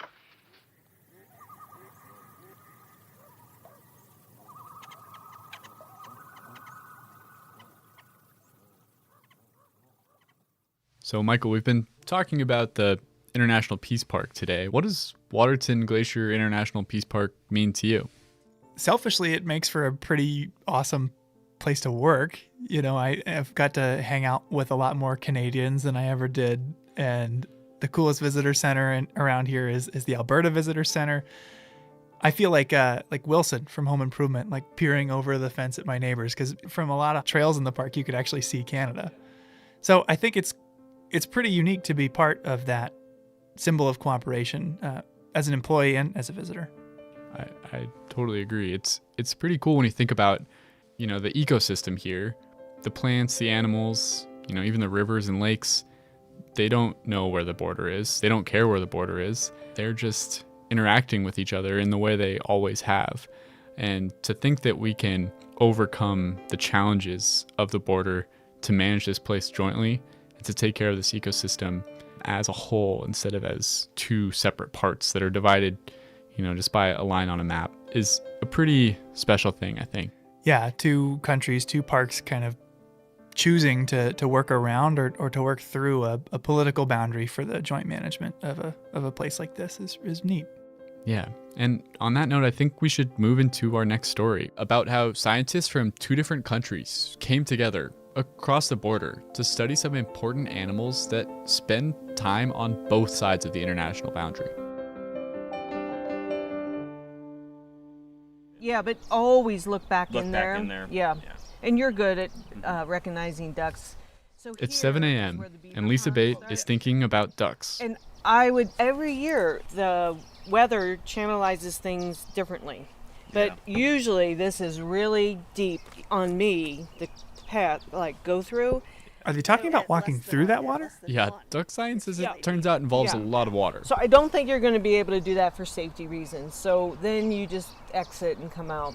Today we're doing a brood survey, where we'll review the river to see if any of the female harlequin ducks there have new chicks with them. And Becca, since you're going to have to wait for a while, what you could do is just walk up the boardwalk and look for ducks on Avalanche Creek, and then when you're finished, come back down here. Lisa Bate is a wildlife biologist here in Glacier National Park, and one of her projects is to study the park's harlequin ducks. Observing these birds takes a lot of eyes, so Lisa enlists a ton of volunteers to help her collect that data. It's a pretty fun project to be involved with, and as it so happened, all of us in the podcast somewhat independently got involved with it. This year, Michael and I and producers Daniel and Alex have all gone out with Lisa to study the ducks. Michael even ended up pretty wet from his experience. Yeah. If you want to hear that story, you got to go to the Mini Glacier episode. Before we get into the study I did that morning, there's a few things you need to know about harlequin ducks. First, the name. Harlequin ducks are named for the male's breeding plumage, which resembles the makeup of a harlequin, a jester-like character popular in early modern European theater. And harlequin ducks are migratory birds, but unlike most migratory birds, They don't migrate north-south when the breeding season arrives. Instead, because they're sea ducks, they actually migrate east-west. But just because these birds migrate east-west doesn't mean they're not international. How so? I know a bird that migrates north-south, like a robin, will spend time in Canada, the US, and Mexico, but if you migrate straight west of here, you'll just hit ocean, not Canada. Yeah, it turns out the migration path isn't quite straight west. Check out this map of one duck Lisa tracked. Oh, wow. Spent part of the year in Washington, part in British Columbia, part in Glacier, and part in Waterton Lakes National Park. The next thing you need to know is that these birds love whitewater. They feel right at home in crashing surf and fast-running creeks, and that's part of the reason why they're so hard to study. And the last thing you need to know is that harlequin ducks are very loyal. Extremely loyal. As far as we know, the females only nest on the streams where they were born, their natal streams. Though we've banded nearly 300 harlequins in Montana thus far, we have yet to document a breeding female dispersing to a stream other than her natal stream to reproduce. Well, what if something happens to the natal stream? Yeah, that's kind of what makes them such a sensitive species. They seem to not be able to just find a new home. I think this is one of the leading reasons that harlequins are a species of concern. Their range has shrunk. We used to have harlequins in Colorado and many streams in Idaho and Montana, and we no longer have for a variety of reasons. And right now, I think it's highly unlikely that those streams would ever be repopulated unless we can document that females will disperse to other streams. It's not just streams they're loyal to. I asked Lisa if the ducks are loyal to a particular mate as well. Oh, if you asked me that question at the beginning of this study, I would say very loyal. The first 3 years of this study, we just saw incredible, I think 100% mate fidelity. Since then, we have seen some so-called divorces, but I'm working on a paper with some Canadian biologists, and they just documented a female with a certain mate 1 year, the next 2 years with a different mate, and then in the 4th year, she returned to that original mate. So we know that sometimes things happen, we don't know why. And if a duck's mate dies? We've documented times when the female died, and the males have already migrated back to the coast, but the following years, those single males will come back here looking for those females. And we've seen 3, possibly 4 males return looking for their females. I assume that's what they're doing. And we have one male who I know now has returned 3 years in a row, always single, never with another female, and never with the original female. And we just assume that that female has died. I can picture the Hallmark movie now. Lonely duck wintering on the coast and spending the summer searching the Rocky Mountains for his missing mate, looking for a love he'll never find. And Lisa told me that there's about 33% more males than females on the wintering grounds. So these single males are pretty unlikely to find a new mate. At the beginning of her research, Lisa didn't really know how many ducks there were here. When I first started this project, I thought maybe there were 40 pairs of harlequins throughout the whole park. And you can't tell because they look identical. It wasn't until we started putting colored bands on them that we realized that we had more ducks just on Upper McDonald Creek drainage alone than we realized. So to tell individuals apart, you've got to catch them and put a unique band on their leg. Biologists have developed lots of ways to safely catch birds, but none of them could really account for the challenges of dealing with a bird whose preferred habitat is whitewater. In the spring, when both males and females are in Glacier, the water on the creeks here is dangerously high and fast. Wading out into a raging creek to try to catch a duck was potentially deadly, so for a long time, we knew very little about these birds. But it's not just raging waters that Lisa has to deal with. There's some years that we're walking over like 40-foot deep avalanche drifts still. So there were lots of challenges, but there was a lot of pressure to understand these birds better because they seemed to be disappearing. Biologists throughout the western half of their range have all documented a decline or a shift in distribution. But today when I joined Lisa, we weren't catching any ducks. We were just counting them. We broke into teams to comb every foot of the creek and observe if any of the hens had chicks. If we found any chicks, then later in the summer they could be caught and get a band before they migrated back west. But this wasn't just walking down a trail. To stay along the stream was a lot of bushwhacking. Yeah, and it gets really bushwhacky when the water's high. And at some point, we're going to just start walking in the creek because it'll be a lot easier than bushwhacking. Okay. Because the bushwhack is like through hawthorn and real fun stuff like that. And eventually we just went right into the water. We walked in the creek through water that was above my knees. Well, did you find any ducks? We did. Lisa and I saw 7 harlequin ducks that day. And we were able to collect data on other birds as well. We saw some American dippers and spotted sandpipers. The sandpipers had just had little babies, and they were about the size of a piece of popcorn. They were so tiny and fuzzy. Popped popcorn, though. Popped yes? popcorn, Okay. yeah. So we actually ended up seeing a lot more pipers and dippers than harlequins.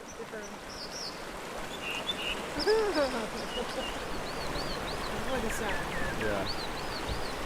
That's great. The dipper just flew downstream singing. Hear it? Yeah, that sound. Yeah, it's unusual to hear them this time of year. They're more like February, March, and April when they're really singing up a storm. Flying and singing. Andrew just saw a spotted sandpiper. As far as harlequin ducks, we had seen 5 single females so far. Is that a lot? I don't know. It sort of depends on what they get down low. Yeah. Like I said, like a high count norm would be 12, so we still have a long ways to go. So how did this research get started in the first place? At first, Lisa just wanted to figure out if the ducks were even successfully breeding here. Yes, and I was like, okay, well, to do that, we'd need to find the nest and monitor them. And so we started like looking for nests, and we never found one. I think in 20 or 30 years of surveys here in the park, only one had accidentally been found when someone almost stepped on one. They were walking along the shoreline. So I'm like, well, how are you going to monitor nests if you can't find them? Luckily for all of us, we're not just in Glacier National Park, we're in Waterton Glacier International Peace Park. Waterton Lakes National Park and Glacier National Park, every year we have Science and History Day, and we A full-day science conference where experts from both sides of the border present what they've been working on. here. In my first year as a biologist here, I met Cindy Smith. She's the retired conservation biologist in Waterton Lakes, and I knew that she had done research on harlequin ducks in Banff National Park. So I was lucky enough to meet her and introduce myself, and I was like, hey, I'm thinking of doing some research on harlequin ducks and trying to find their nests. I said, we just aren't having any luck. I was like, how did you do it? And she's like, telemetry. You have to put radios on them. And she was totally right, because when we first started trying to find their nest, even with radios on, I mean, I think it'd be a 1 in a billion chance trying to find those nests because they're so cryptic, they're so hidden. And some of them literally were like 2.5 miles up off of another drainage and on a cliff and a burned habitat. I mean, But to put radios on them, first you have to catch them. So Lisa and Cindy, an American and a Canadian biologist working together, developed a mist net method of capturing harlequin ducks. So that must have been what I saw. Yeah, do you remember how it worked? Well, Gerard Bird, who joined us on the Grinnell Glacier hike in the Mini Glacier episode, and a friend of his paddled an inflatable kayak full of a couple people and a pole across the creek. The pole had a rope attached, so there was the near end and the far end, the one that stayed on shore and the one that went across the creek in the boat. And when the crew on the far side of the creek got out, they pulled the net taut. Oh, that makes sense. So no one had to be in the water. No, that you floated across, but you stood on either side and pulled it tight. And because harlequin ducks, unlike mallards that fly way up in the air, harlequin ducks fly down low, right over the water, so they go straight into the net. Okay, so what would you do if you caught one in the net? So the net is suspended on a cable that runs from one end to the other. And if they catch a duck in the net, the crew on the far side will twist their pole to close it, disconnect it from their side, and then the near side crew will pull the net all the way along the cable until the duck is in their hands. And then they can handle it on shore without having to get into the water. Yeah, precisely. So what was your job then? Oh, I had a really critical, a very important duck catching job. Oh, yeah? What was that? I sat probably a half mile up the road just looking at the creek with binoculars to see if ducks were coming. Okay, that sounds pretty important. How many ducks did you see? None. Well, okay, no, I saw mallards and I saw some mergansers. I saw mergansers, but no harlequins. They didn't come down the creek that day. Well, hopefully you still felt useful. I did for all the lofty ambitions I had of catching a duck that day. Lisa valued all the effort we put in. Lisa reminded me that even if you don't find any ducks, knowing that they're not there is useful data for her too. People get disappointed when we don't see many ducks or zero ducks, and I always remind people that 0 is a real number too. It's a sad number, but it's an important number. And even though you didn't see any ducks that day, this method has been incredibly successful here. We have not had any serious injuries to any people, and we have not had any injuries or mortalities to any of the birds. And we have probably captured 250 birds now. Do Lisa and Cindy still work together? Yeah, they do. In fact, Lisa spoke really glowingly of their collaboration. Cindy Smith has been a mentor of mine for years. She's amazing, even though she's retired. As she told me, she's retired from bureaucracy, not biology. So I've worked with her on a number of publications, and she still mentors me on several projects. That's a real Peace Park success story. And the success isn't just with the science they've done. We're not just colleagues, she's become a very close friend. A friendship that's been able to thrive across the international border.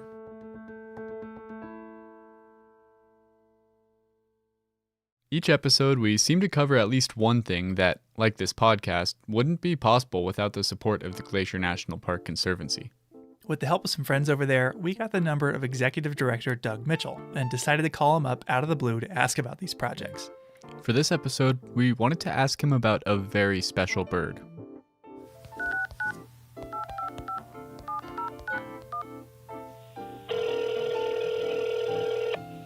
Glacier Conservancy, Doug Mitchell speaking. Hey, Doug, it's Michael and Andrew. Hey, fellas, how we doing today? We are doing great, but we have a question for you. Are you much of a birder? I am not much of a birder, but I am anxious to learn. Okay, well, we've got a great little bit of audio trivia for you. We're going to play a bird call and want to see if you can guess who that call might belong to. Okay, I'm up for it. I'm ready. All right, here we go.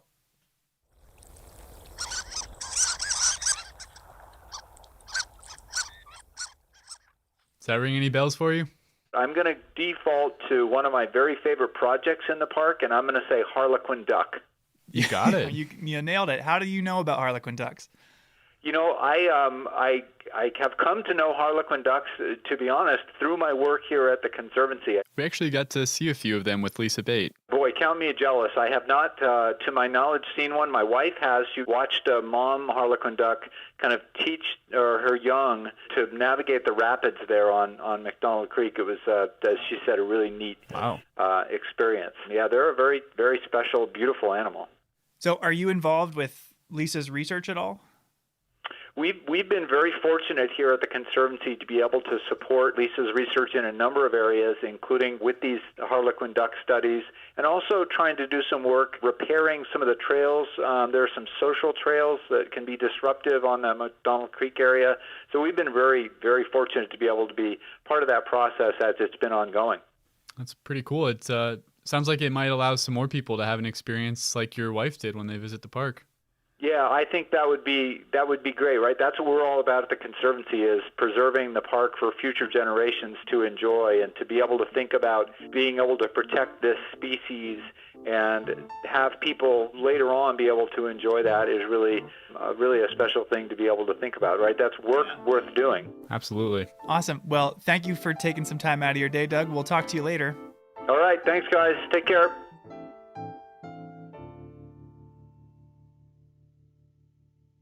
So, Andrew, neither of us grew up in Montana, right? That's correct. I actually grew up in Washington State. Yeah, and I grew up in Ohio.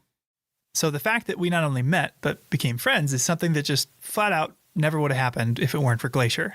Absolutely. Over the course of a year, this place serves as an intersection of people all over the world. A couple years ago, I was working as a ranger up at Logan Pass, and a guy asked me if I was the same Andrew who had refereed his kid's soccer game like 6 years ago. What? And I was. No way.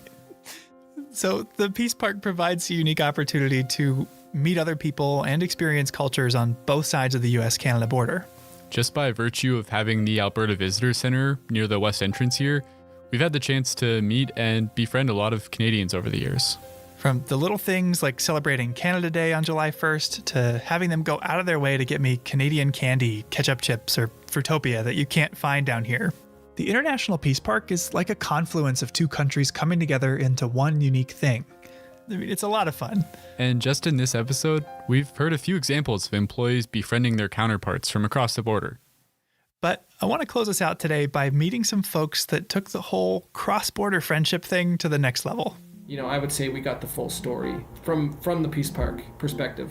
Meet Justin and Kim. Yeah, I'm Justin McEwen. And I'm Kim McEwen. We're currently at our home in Calgary, Alberta, Canada. Some Canadians? Well, yes and no. I'm from Ohio. And I grew up in the prairies of Canada in Saskatchewan. Oh, I see where this is going. Justin and Kim both worked in Waterton Glacier in the early 2000s. Justin, how did you wind up working here?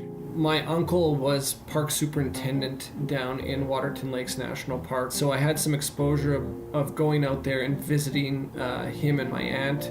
It was a job and lifestyle that appealed to me at sort of a younger age. Appealing enough that around the time he went to college, or university as they call it up there, he got a job with Parks Canada. Started at Elk Island National Park and then moved down to Waterton Lakes. What did he do at Waterton? He was an interpretive ranger just like we were, leading guided hikes, campground programs. You know, I can probably look back on it and say it was like the best job I ever had. And Kim, how did you wind up working here? So my dad decided to come out and play park ranger from Ohio. I missed him and I came out to work for the boat company in 2003, the year before Justin and I met. What was the name of the boat that you captained? What is the name of the boat? The Morning Eagle is on Lake Josephine, and on Swift Current Lake is Chief Two Guns. Oh, so she worked at Many Glacier. What is memorable specifically about the job of being a boat captain? If I think back now, like, it seems like it should have been a more difficult job than it was. It didn't feel difficult to drive these boats, and I really enjoyed like giving the talk on the boat, and I liked making people laugh. You're getting sometimes to show people bears for the first time, and the hotel there employed a lot of young people, and so you're just around a lot of other basically university-aged people. It's like summer camp for adults. I think they call it college down in the United States, dear. And Canadianized. And they actually met at work. We actually met on the boat dock at Many Glacier. Was one of the other boat captains that was like, he's cute, you should go for a hike with him. Justin, a Parks Canada interpreter, was milling about in Many Glacier in the first place for his job. Yeah, so this would be part of a long-standing exchange within the Peace Park whereby a Parks Canada interpreter would go down to Glacier National Park and deliver a program every Friday evening, and then a counterpart, an interpretive ranger from Glacier National Park, would come up to Waterton to the Falls Theater to provide exposure to each other's parks within the International Peace Park. But work wasn't the only reason he wanted to go to Glacier. Pretty soon after, I think I invited myself to come for a hike with Justin in Waterton. And yeah, after that first hike, it was basically like, it was a thing. It was the start of a relationship. Well, that's adorable. And not your typical workplace romance. The two parks brought them together, but they're from two different countries. Long distance is hard enough without a border in between you. How did that even work? Well, as you can imagine, it did make it tough, but they were able to find a way. So how long did you do the distance thing?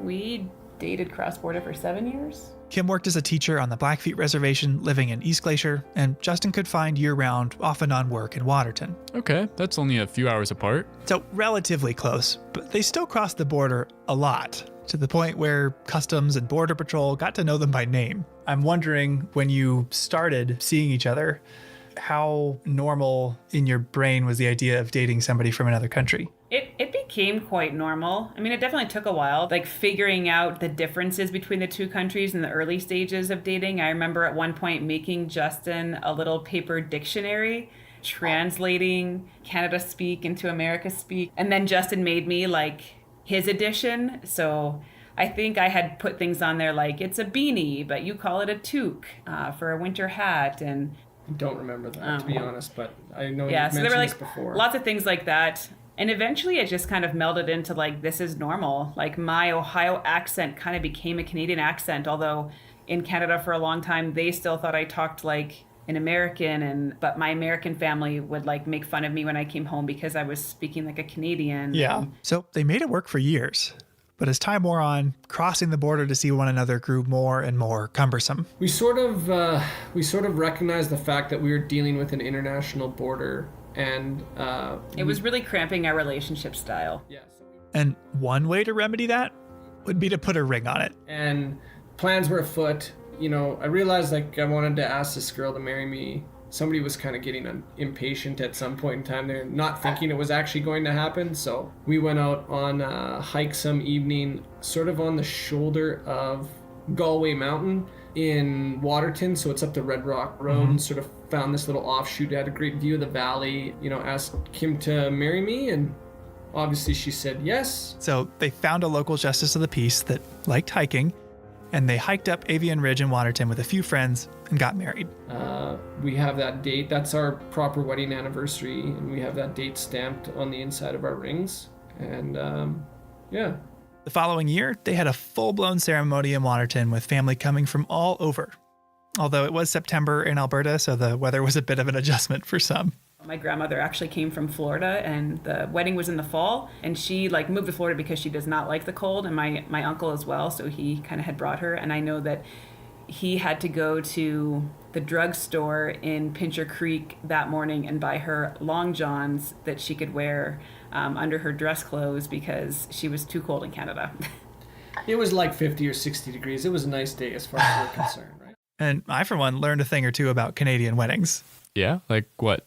So they ask a family member or close friend to preside over the event instead of a DJ or MC. And they have something called midnight lunch, essentially a full-blown late-night snack. People eat at the reception, then they get up for dancing and drinks, and then a little while later, bam, poutine. Okay, that sounds really good. Yeah, but what Kim and Justin did the best, I think, was the dessert. We didn't have cake at our wedding, we had pie. We had like a variety of pies, but our wedding pie that we cut into was apple, Saskatoon, huckleberry, and it was apples to signify Ohio, and Saskatoon berries to signify Saskatchewan, and huckleberries to signify the Peace Park. And so that was the kind of pie that we cut into as like our ceremonial cake cutting. Oh, that's something else. Today, 16 years after they met at the boat dock in Many Glacier, Kim and Justin are raising a family together in Calgary. So not too far away. Right, close enough to visit. Now, we have spent a lot of time talking today about how the International Peace Park recognizes that the landscape we share knows no boundaries. But as this story shows, neither does love, friendship, or camaraderie. Waterton Glacier International Peace Park is an invitation to see ourselves in one another. A much-needed reminder to see not our differences, but the things that we share. Justin and Kim lived this firsthand in a way more dramatic than most of us ever will. So I was curious, what does the designation International Peace Park mean to both of you? I think it is a place that you can sort of leave jurisdictions and politics behind to some degree or another and focus on this sort of contiguous landscape. I don't know, to me it means family, you know? If it wasn't for the International Peace Park, we wouldn't be a family. To see what the International Peace Park means to you? Well, you'll just have to come find out.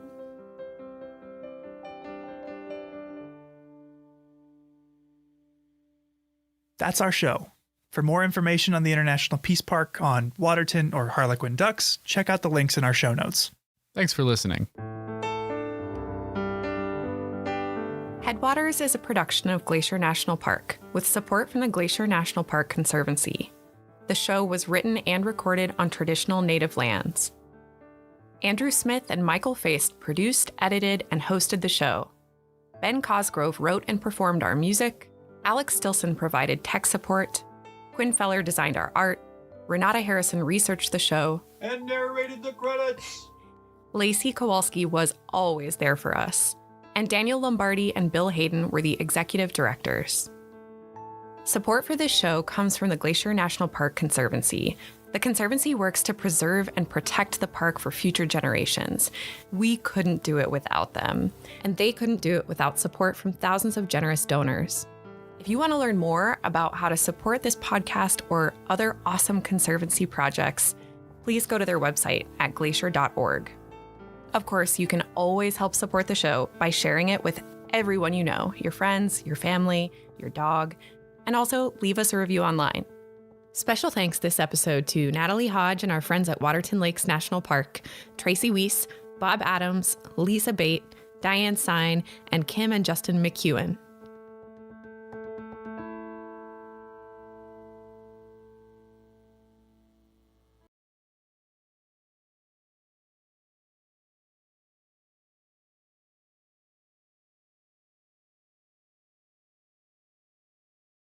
St. Mary Visitor Center is the eastern gateway to Glacier National Park and is a main orientation point for many visitors, with rangers on duty throughout the summer providing trip planning and other information about the park. If you find yourself on the east side of the park and you have a question about something you've seen or heard while you were here, this is the place to stop and find the answer.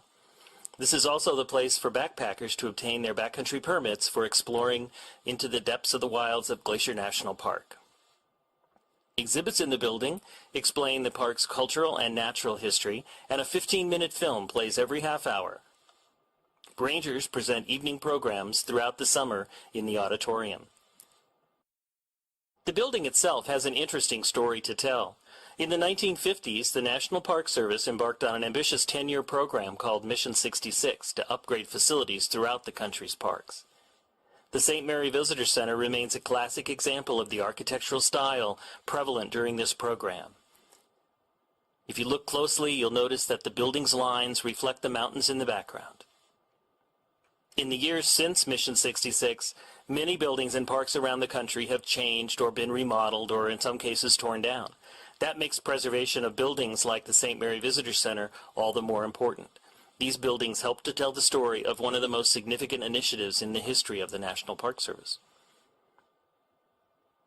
One thing you'll notice right away about St. Mary, it's almost always windy here.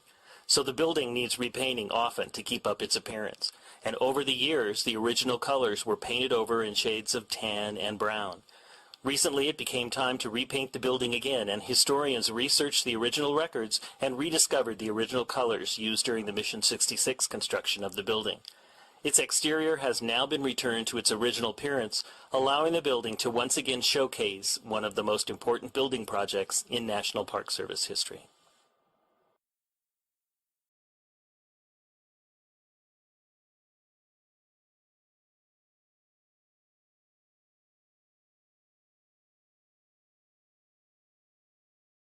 High above the lake was once the location of the Going to the Sun chalets. Built in 1915 by the Great Northern Railway as part of a network of hotels, chalets, and tent camps, the chalets sat high above the lake on the rocky promontory called Sun Point. Constructed in the Swiss chalet style, the beautiful rock and log buildings could accommodate up to 200 visitors a night. In the days before the construction of the Going to the Sun Road, transportation in the park was an adventure. Visitors arrived at the Going to the Sun chalets by boat or horse. In fact, the majority of the visitors to the network of hotels and chalets operated by the Great Northern rode horses, and these chalets served as a hub for horseback travel over Piegan Pass to get to Mini Glacier or over Gunsight Pass to the Lake McDonald Valley. The chalets were closed during World War II and sadly never reopened again. During the war, the buildings fell into disrepair and were finally razed in 1949 due to their dilapidated condition. You can still visit the site of the chalets, which is a short walk from the parking area. As you stand at the old location, imagine sitting on the balcony of this spectacular hotel, overlooking the amazing vista, sharing tales of the day's trail ride with new friends as you rest up for a hearty dinner in the dining room. Today, the Sun Point Nature Trail starts here and offers outstanding views of St. Mary Lake, the stunning mountains of St. Mary Valley, and into the high country towards Logan Pass. The trail winds through forests and meadows to Bering Falls, where the water cascades across a sheer cliff into a natural basin carved in the rock. Hikers can also connect this trail with the St. Mary Falls Trail, the Trail to Virginia Falls, or the Sunrift Gorge Trail, ending their hike at either the St. Mary Falls Trailhead shuttle stop or the Sunrift Gorge shuttle stop. Vehicles longer than 21 feet and wider than 8 feet are prohibited on the Going to the Sun Road beyond Sun Point. Oversized vehicle parking is available at Sun Point, and drivers can connect to the shuttle system at this shuttle stop. In addition, a picnic area is located here.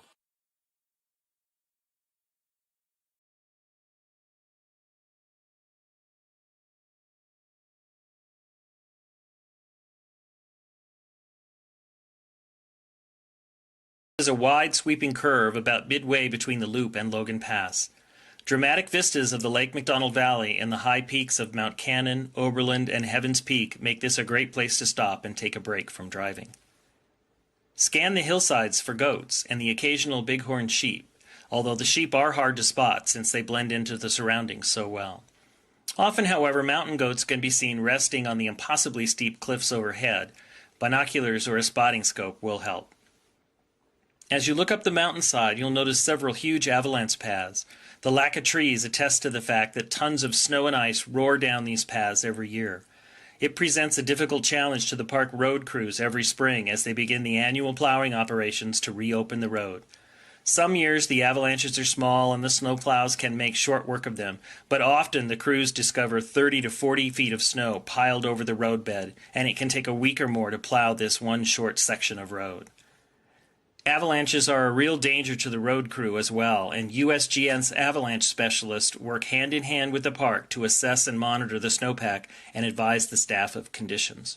Spotters on the crews stand guard to radio reports of any snow movement high on the slopes in time to warn workers below. When weather prevents adequate observation or when snow conditions are deemed unsafe, plowing is not permitted. Safety is paramount, even if it delays the opening of the road by a day or two.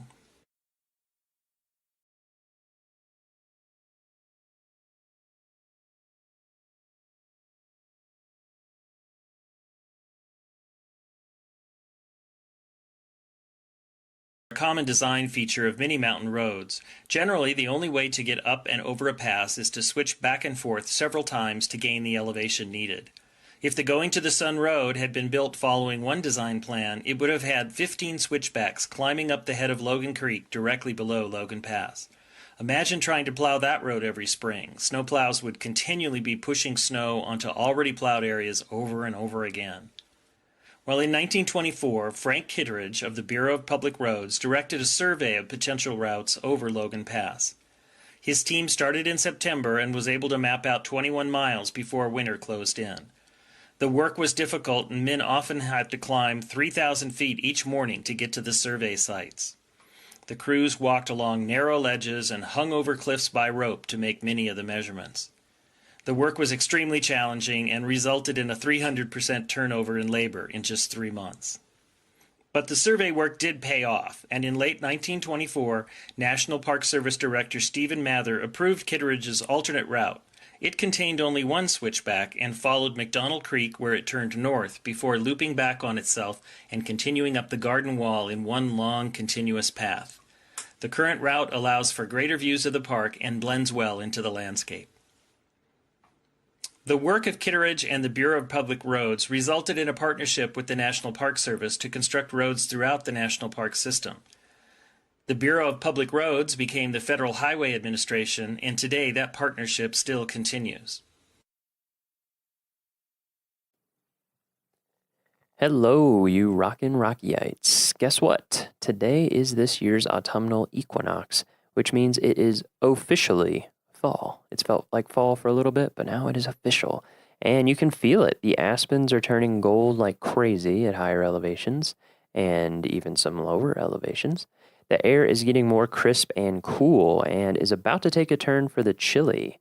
This weekend looks to be rainy and in the 50s in Estes Park and potentially snowy. Did I say snowy? Yes, snowy. And significantly colder above 9,000 feet. So if you are coming to visit us this weekend, plan accordingly.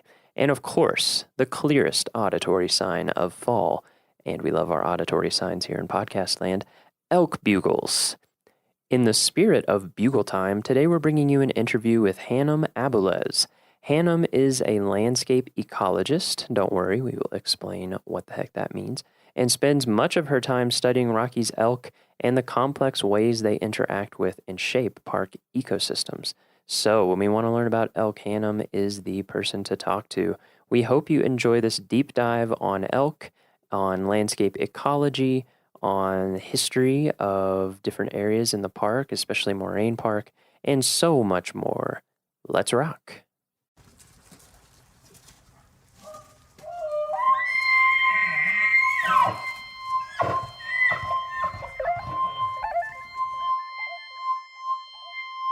All right, so we're here in Moraine Park, and we are here with, could you give us your name and your title? My name's Hannum Abeles. Uh-huh. Hannum with an M. Hannum with an M. Not Hannah spelled incorrectly. And my title is landscape ecologist. Landscape ecologist. I work on big things. Big things. All right, I like that. Lots of things that kind of transcend the boundary of the park, if you will. Oh, nice. That's a good way to think about it. So, I thought what we'd do today is we'll just kind of walk through different aspects of what you're doing here at your job, and then that'll probably flash us backwards or forwards in time into other stuff that might be going on here in the future, and also how you got into what you do here at the park and what you do for a living and all that kind of stuff. So, landscape ecologist, what's the broad overview of what that means at Rocky in terms of like your projects, day-to-day work? So the idea, most of the time, if you're in a park, you're Mhm. going to hear people say, I'm a botanist, or I'm a wildlife biologist, and what we've come to realize, which seems very intuitive now, but maybe wasn't so intuitive 50 or 80 years ago, is that everything is a lot more interconnected than one might at first think. So there's a lot of fields that have popped up in ecology over the last 50 years. One of them is landscape ecology, where we're looking at patterns over space and time and Mhm. how do those things connect. A great example of that is kind of our regional elk management initiative. So we're working with Colorado Parks and Wildlife. We're working with the Forest Service. We're working with a variety of partners, Mhm. academic, etc., to try and get a handle on reestablishing the natural balance on the landscape between elk and all the space that they like to Yeah. use. Yeah. And that's been challenging Oh, I because we bet. have a pretty disrupted system here. Yeah, why don't we get into that? Because one of the reasons why I wanted to do this interview with you this time of year is so that we could get something out there for folks coming up to the park to look at elk, among other things, and the rut. And so I think it would be cool to give people some of the background on elk and other wildlife, but we'll start with elk in the park. So you said that very disrupted system in the park. I would guess a lot of our visitors would have no idea of that because they come here and they don't normally see elk, and they see elk, and so they think, oh, it's a Great. national park, it's normal, it's natural. Right. Yeah, so could you kind of just go into the history of that a little bit? Yeah, absolutely. So I use this kind of comparison a lot. Just because something looks beautiful does not mean it's healthy. Great and point. I think that, so we're sitting here in Moraine Park, and Uh-huh. it's absolutely stunning, right? We're looking up the Fern Lake drainage. Mhm. And if you've never been here before, or you don't know what a Western riparian river system should look like, Mhm. you would look at this and say, it's absolutely incredible. And it is, Mhm. but I would say it's also a little ill. It's got a touch of the flu. Uh-huh. And so what has happened on this landscape over the last 120 years are a lot of things that are incredibly unnatural. Mhm. And I always ask myself the question, and I think folks that are aficionados of nature and like to visit parks and should be thinking about, are we managing for a picture, or are we managing for a process? Mm. So are we happy if we just have a picture that looks healthy, Mhm. even though the underlying foundation of that is falling apart? Or are we really trying to manage for healthy, sustainable processes Mhm. that are going to give us these beautiful landscapes for a lot longer time frame than Right.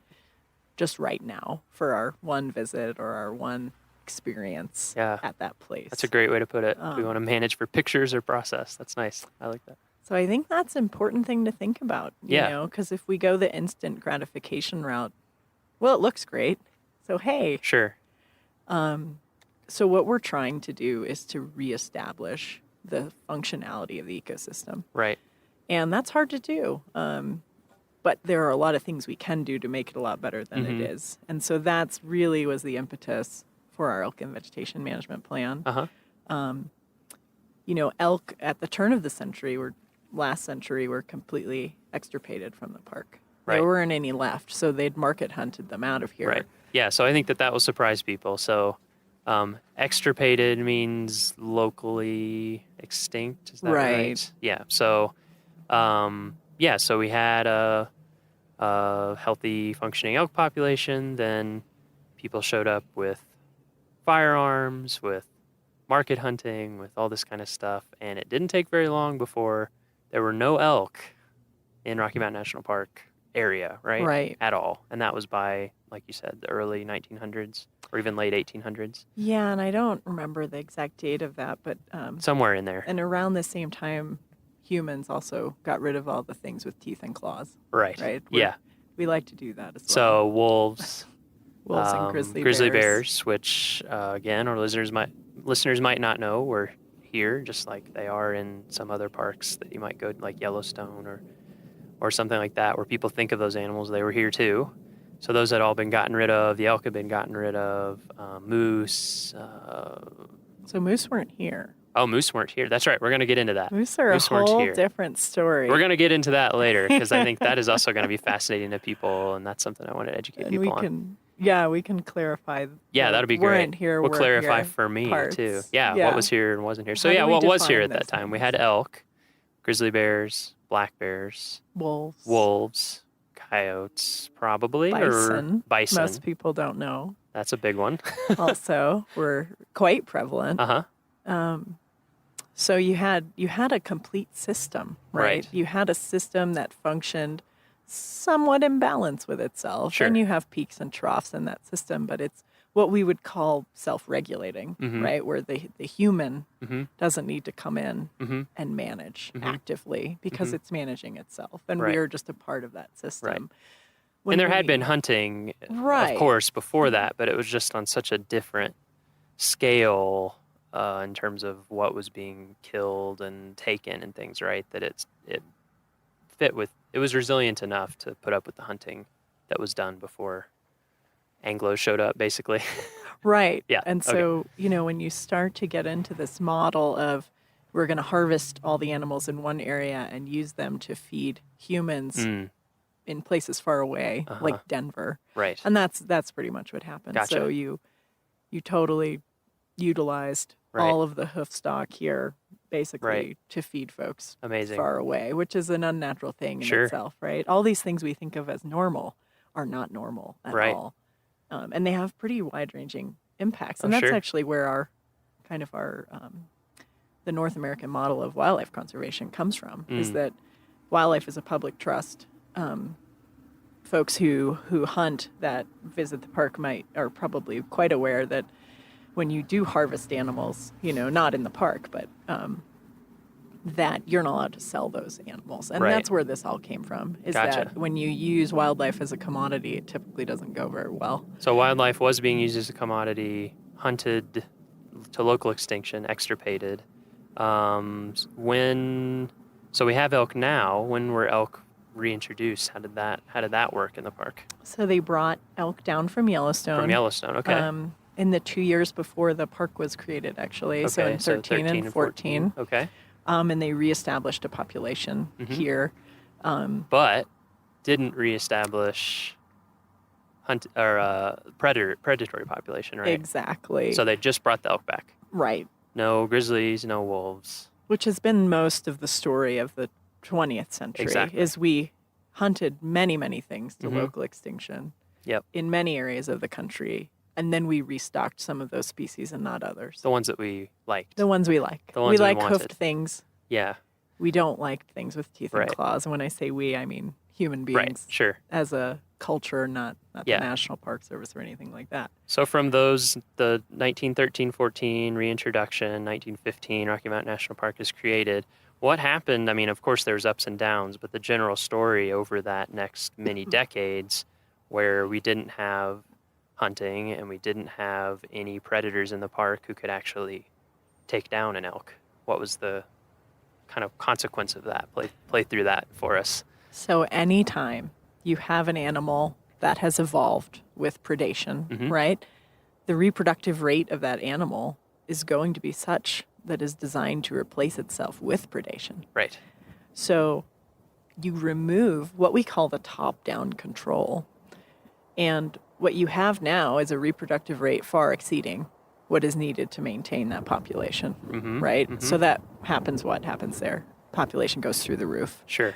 In the early days, elk were culled in Rocky. In the park? Because even at that time, people started to note habitat impacts.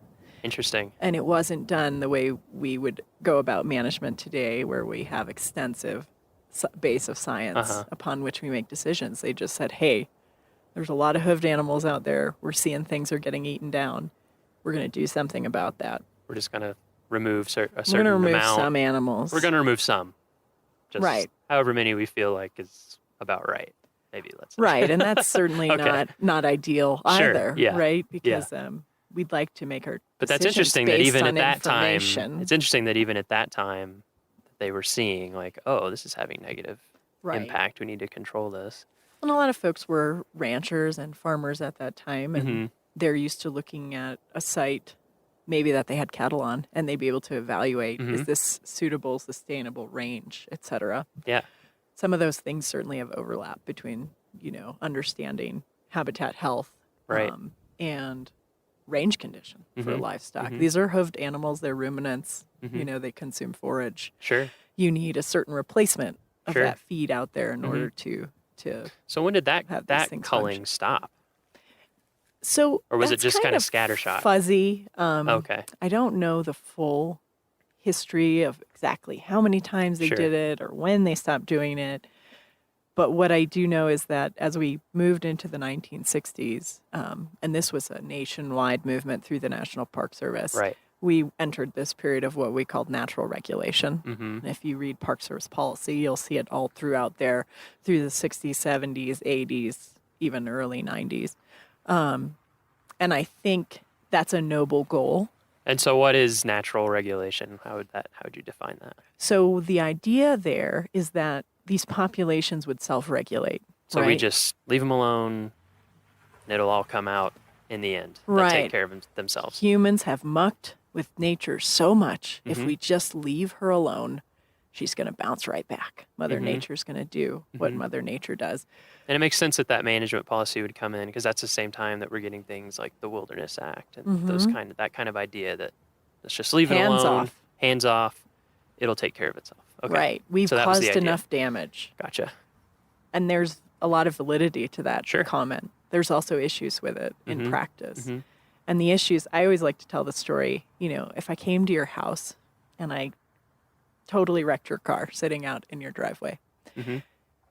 I've dismantled it. I've done bizarre things to the engine. I've taken away some tires, etc. And then I say, hey, Miles, why don't you fix that car? But I also took your toolbox and I took all of the most important tools out of your toolbox and I have thrown them around the town of Estes Park. Good luck. Right. You're going to self-regulate now, right? You're going to fix. That car's going to come back to life. Well, you need the tools, right? You need the parts. You need the equipment.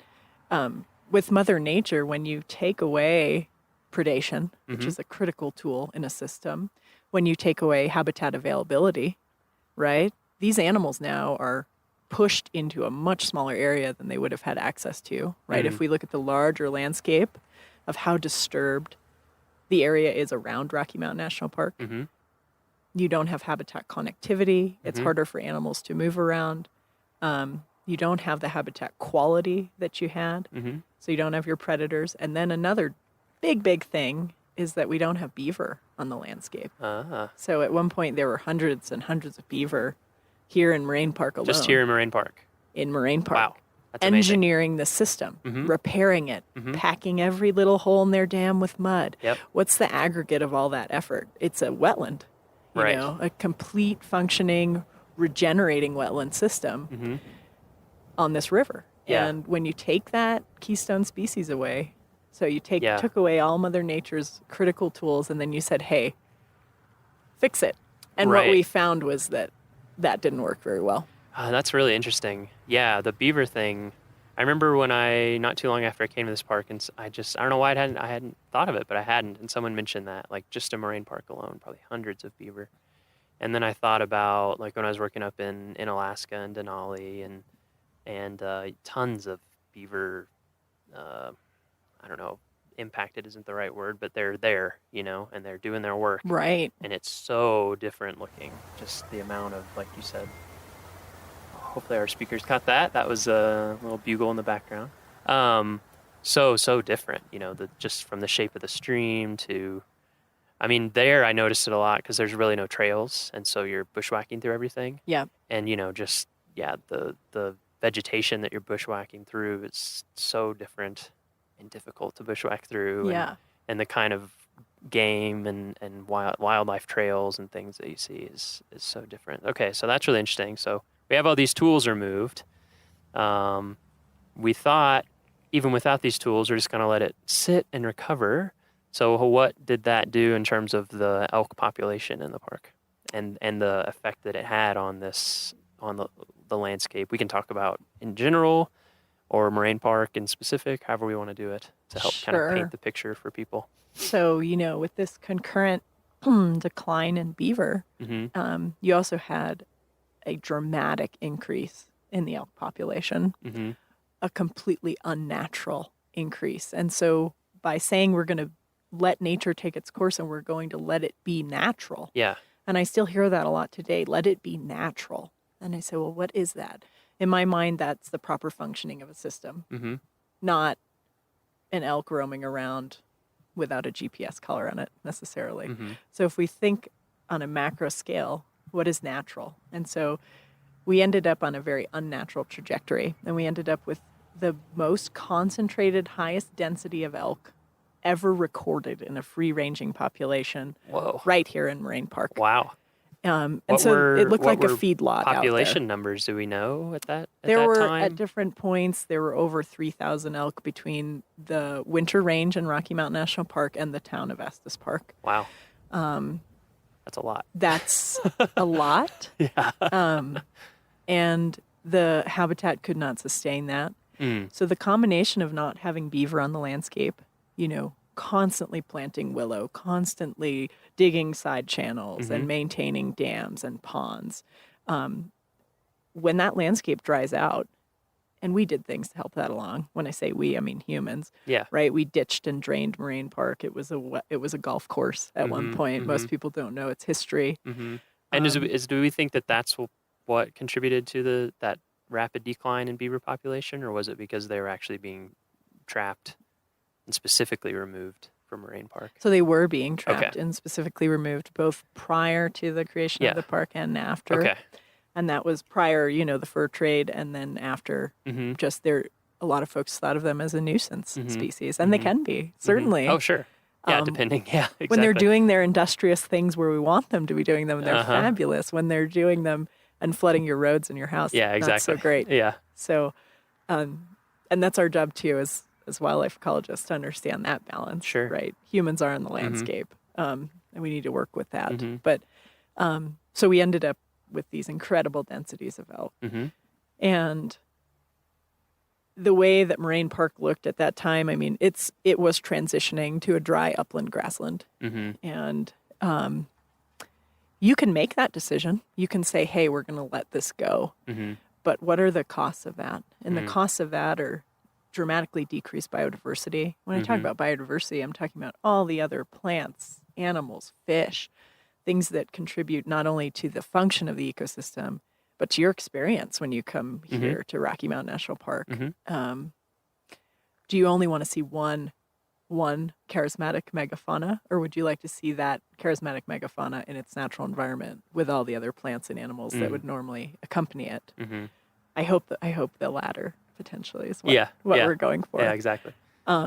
So that's what we were seeing out there, and that's what triggered so between the planning human process. specific specific hands-on human impacts and then the secondary impacts of reduced beaver and then this exploding elk population. Basically, it was getting dried out, and also vegetation was getting eaten at a rate that just couldn't sustain, and so we end up with, like you said, a dry kind of grassland that's just way less biodiverse. Okay. And much more susceptible to weeds, to invasive exotic plants. That's a good point. Yeah. Wetlands are great at preventing those plants from coming in. So wetlands, they make up only 4% of Rocky Mountain National Park's total area, but they provide a disproportionate amount of what we'd call ecosystem services, like drought mitigation, water filtration, and they provide a lot of other services. So they're weed mitigation, right? A lot of people, they think about weeds as you go and pull weeds. Yeah, you can do that. And you can also create environmental conditions that are not conducive to weeds in the first place. Exactly. They just can't take root. Yeah. So we're trying to really manage these systems holistically and say, where do we get great bang for our buck? And we get that through riparian restoration. And I think that that's why we've put, some might say, disproportionate amount of effort, into Moraine Park, Horseshoe Park, Upper Beaver Meadows. Okay, so just summarizing really quickly. So we've talked about all these impacts, talked about kind of how things are looking, that we've really dramatically changed Moraine Park over time. And like we were saying earlier, it might make for pretty pictures. You have this nice open field and there's an elk out in it, but from a more complete understanding of the history and how it could be, maybe should be, it's not as pretty and healthy as it might appear. Right. So that's where we were. So when it comes, so now we're talking about, you were just talking about the amount of effort that we've put into managing some of these parks. So just kind of walk us through what that effort has been over the last, 10, 20 years, I guess. Yeah. What are the things that we're doing, have done and are doing that maybe wouldn't be super obvious to visitors, but that they can learn more about, or there actually are signs of if they just start looking around for? Yeah. Yeah. So, we went through a couple decade research process. Couple decades of research. Nice. To figure out truly what is the carrying capacity of elk on the winter range, because that's where a lot of the damage was occurring. And when I say winter range, I mean Moraine Park, Horseshoe Park, Upper Beaver Meadows, which also happen to be really popular places for visitors, but they were getting hammered. So what is that carrying capacity, and how many elk could we really sustain? And if you had an environment where you had natural predators, how many elk would you anticipate to see out there? Because that might be your sustainable level. That might be your carrying capacity. And so we've partnered with a variety of universities, partnered very heavily with Colorado State University and USGS and other organizations to figure out all this stuff to the best of our ability, using the best science available. And I think what some folks don't know, or even some folks here who work for the park, is that this is really an incredible example of science-based adaptive management in the National Park Service. And what we have done here and are doing here is a template for a lot of other places. Not that it's without its flaws, certainly. Sure. Everything has its flaws, but the process leading up to what we now have and call the Elk and Vegetation Management Plan was pretty extensive. And so we determined at that time, how many elk do we think we can have on the winter range? And we survey that using both ground-based and aerial survey methodology. Okay. How do those work? And we estimate the population every winter. Oh, every winter. Okay. How is the ground-based, and then how do those two work? What's the process that you go through to do that? So initially what had been happening is multiple times a winter we would conduct just aerial survey. Okay, so you would go out in a helicopter? In a helicopter, okay. Yep. And count, would you do a grid type right, system? You're going to fly transects. You're going to look for groups of animals. And what you're going to do is try and count and classify those animals. And when I say classify, I mean cows, calves, bulls, spikes. When we look at something like the cow-calf ratio, how many cows per calf or how many calves per cow, that's going to tell us information on the population growth rate, right? How quickly is this population doubling, tripling, et cetera? It can tell us what the future might look like. Or are they declining? In which case we should be concerned, because we certainly want to maintain a robust and healthy elk population. So that's what we do from the air. And then what we've been able to do, because we got to know our elk so well through these many decades of research and research that is ongoing still. It's interesting when you talk to people who've been observing animal populations for a long time, how intimate how well they get to know them, like you're saying. Yeah. You'll know exactly which group is going to be where and how they might behave versus another group. Yeah. And so because we know that so well, we were able to design a ground-based survey methodology, which we're now leaning on a lot more heavily than the aerial work. And that's nice because we try to minimize the number of times we put planes in the sky. Sure. That certainly can impact someone's visitor experience if they're happen to be in the park that day. Yeah. It's also a lot safer and a lot cheaper to survey from the ground. How do those ground surveys work? So we have a predetermined number of routes, and we survey those every morning for 3 days, the second week of every month. Okay. October through April. Okay. And we're able to get some very robust, pretty solid population estimates for the winter range. And Nice. we look at both the winter range in the park as well as the town of Estes Park. And if folks are interested, a lot of that ground survey work is volunteer-based, so they can get in touch with our volunteer office. Yeah, another volunteer thing. Yeah, we had Lindsay on the podcast a few episodes back and talked about, we tried to cover all the things volunteers do, and I don't even know if we touched on that one. So yet another thing that volunteers do and that you could do if you wanted to get involved. It's massive. I mean, just the quality data that we're able to produce, and we would have to fly a lot more if not for the effort of our volunteers. And it's just been incredible. I think it's a great citizen science-based project that's being used for, again, like some pretty advanced modeling. So this isn't just go out and look at animals. These guys are really producing some of the cornerstone data for our management objectives. So that's how you're getting data on elk population over time and dynamics of, like you said, different classifications and all that. So how does that fit in then with the rest of the plan? So the rest of the plan, anytime you're talking about a hoofed critter, you've got to talk about plants, right? Yep. So again, coupled with this pretty extensive elk monitoring and census, we're also monitoring our vegetation. And how is that vegetation coming back? Is it coming back? And how is it responding to our management actions? We talked about elk.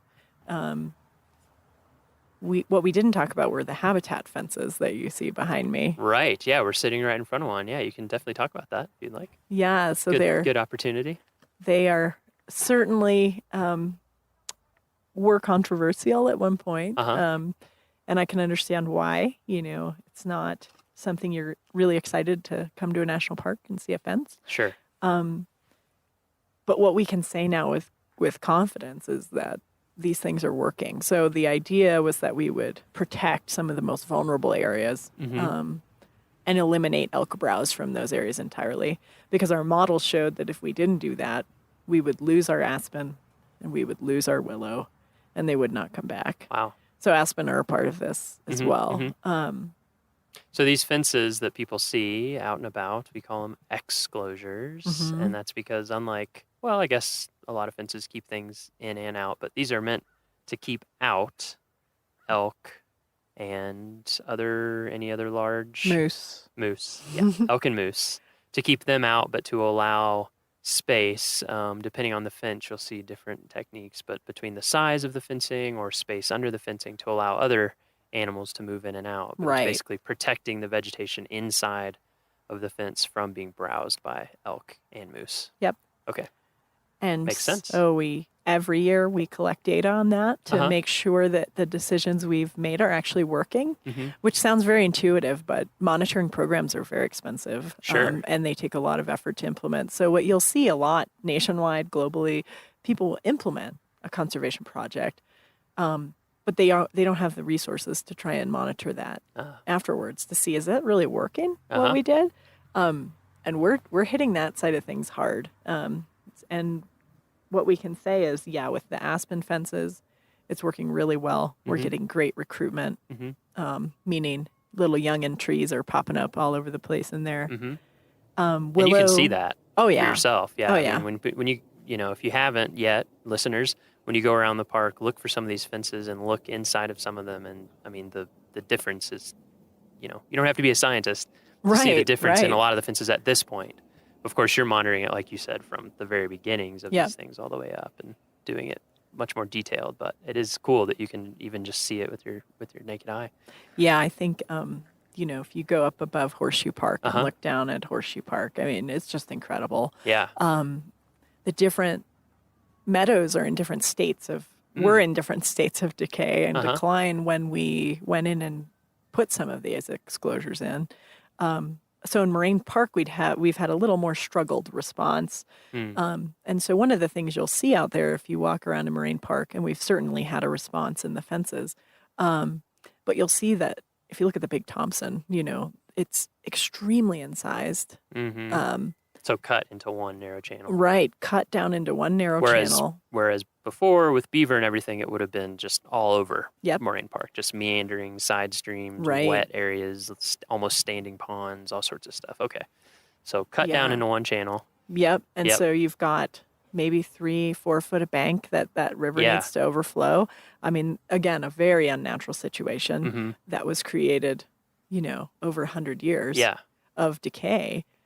And I've heard one of the frequently asked questions I get is, when are the fences coming down? And I say, when the habitat can sustain itself. Well, when's that? I think us as humans, we naturally want to operate on these very concrete, very short timelines. Yep. But I say, we didn't create this problem in 10 years or 20 years. We're not going to fix it in 10 years or 20 years. What we're trying to do is reset the trajectory, right? Go from a negative to a positive, and we're absolutely doing that. But one of the things that in a place like Moraine Park is challenging is the water. It's channeling, it's running right through the system. It's not spreading out across the landscape the way we'd like to see. So excluding browse through fencing is one tool. But that doesn't necessarily spread water back on the landscape quickly. And so those are some things we're talking about now. Yeah, Is that's really challenging. how do we get beaver back in these sites Yeah. to do the engineering that we need them to do. Yeah. And that's That's kind of a hot TBD? topic at the moment. Yeah. TBD? Okay. I won't press you on the details, but we'll have another podcast in the future when we talk about the Beaver Repatriation Act of something. Figure out how we can affect that stream channelization. That's a great point. And again, I think something that if you didn't know it, you never think about it. You look out and you're just like, oh yeah, there's this nice river and I see it and everything, but you don't Right. realize if you had been here 150 years ago, how completely different. You'd be able to have lunch in the shade. So try Imagine and do that. that now in Moraine Park. Yeah, exactly. It's great for your fisheries as well. Trout like cold, cool Mhm. streams. They like stream bank vegetation. So I've heard great comments from a lot of our fishermen who are, I think, some of the first folks to notice the positive impact of our exclosures. Interesting, yeah. They were like, wow, the fish are back in there. Huh. I'm like, yeah, because the plants are Yeah. growing and it's shading the stream. Right. Oh, that's very cool. And we saw in 2015, I was actually giving a talk to some of our new law enforcement folks by the exclosure, talking about all this. And up comes a sandhill crane. Ah. And it was the first time we had seen one of those in here in a very, very long time. So animals will respond, and if we help it along a little bit, the hope is that, again, we can get that trajectory going and Right. it gains enough momentum where it does start to self-sustain. And we can take the fences down. Right. Okay. But it's going to take some time. Sure. It's Sure. it's hurting. Yeah. Yeah. Well, like you said, Humans it took, did a job. it took a long time to get it where it is, and it'll take a while for it to recover back and be healthy. Right. At least on the human time scale. That's the other thing that's hard to remember Exactly. in terms of landscape ecology and just anything to do with the natural world is that it makes sense. We're humans. We think on the scale of human lifetimes, but Right. human lifetimes are very, very short compared to these ecosystems and these processes at these scales. So yeah, that makes total sense. That it's kind of like, well, we'll see when it gets healthy. It gets healthy. So yeah, that's pretty amazing. I hope that helps people understand a little bit more what the fence is and what they're seeing. And I also have heard, from people who have been coming to Rocky for decades, they have lived long enough to see some of the changes in elk population and the effects, and definitely have questions about that. So, what else about the elk and vegetation management plan do you think would be good to cover for listeners to know? So we've got a couple projects that are ongoing right now. One of them is long-term chronic wasting disease. Yeah, could you tell? Yeah, what monitoring, chronic wasting surveillance, looking at disease? the health of our elk population, which is different from the habitat side. And so we've historically had a fairly high prevalence of chronic wasting disease in Rocky Mountain National Park. And what is, for folks who don't know about chronic wasting disease, what are some of the, what effect does that have on the animals? So it's a prion disease that affects the nervous system. Okay. And it leads to death in So another those affected prion animals. disease that people have probably heard of would be mad cow. That's another type of prion disease. Or And prions are Creutzfeldt-Jakob in really humans. weird. We can't really go into that, but yeah, very, that's a very, whole other talk. very, very weird, but it is a prion based. Okay. Yeah. Yep. So it's nothing like anything we had really seen before. Yeah. Either in wildlife disease or any other disease areas. And it's not a virus, it's not a bacteria, it's a protein. And so that's bizarre. But what it does is it chews through the brain, essentially.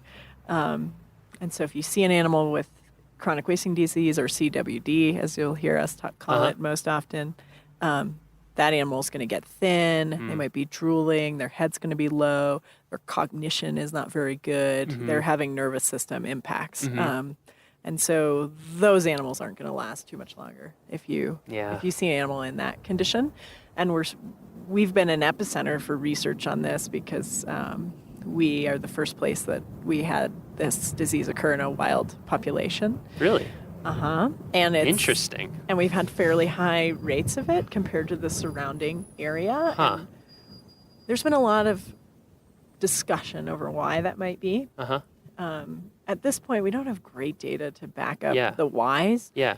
But some of the things that we think about are because we had such a highly concentrated population, they're unnaturally stacked on top of each other for so long. This disease can persist in the environment almost for unlimited time frames. We don't know how long because we haven't been able to look at it for that long, but for decades, certainly. Wow.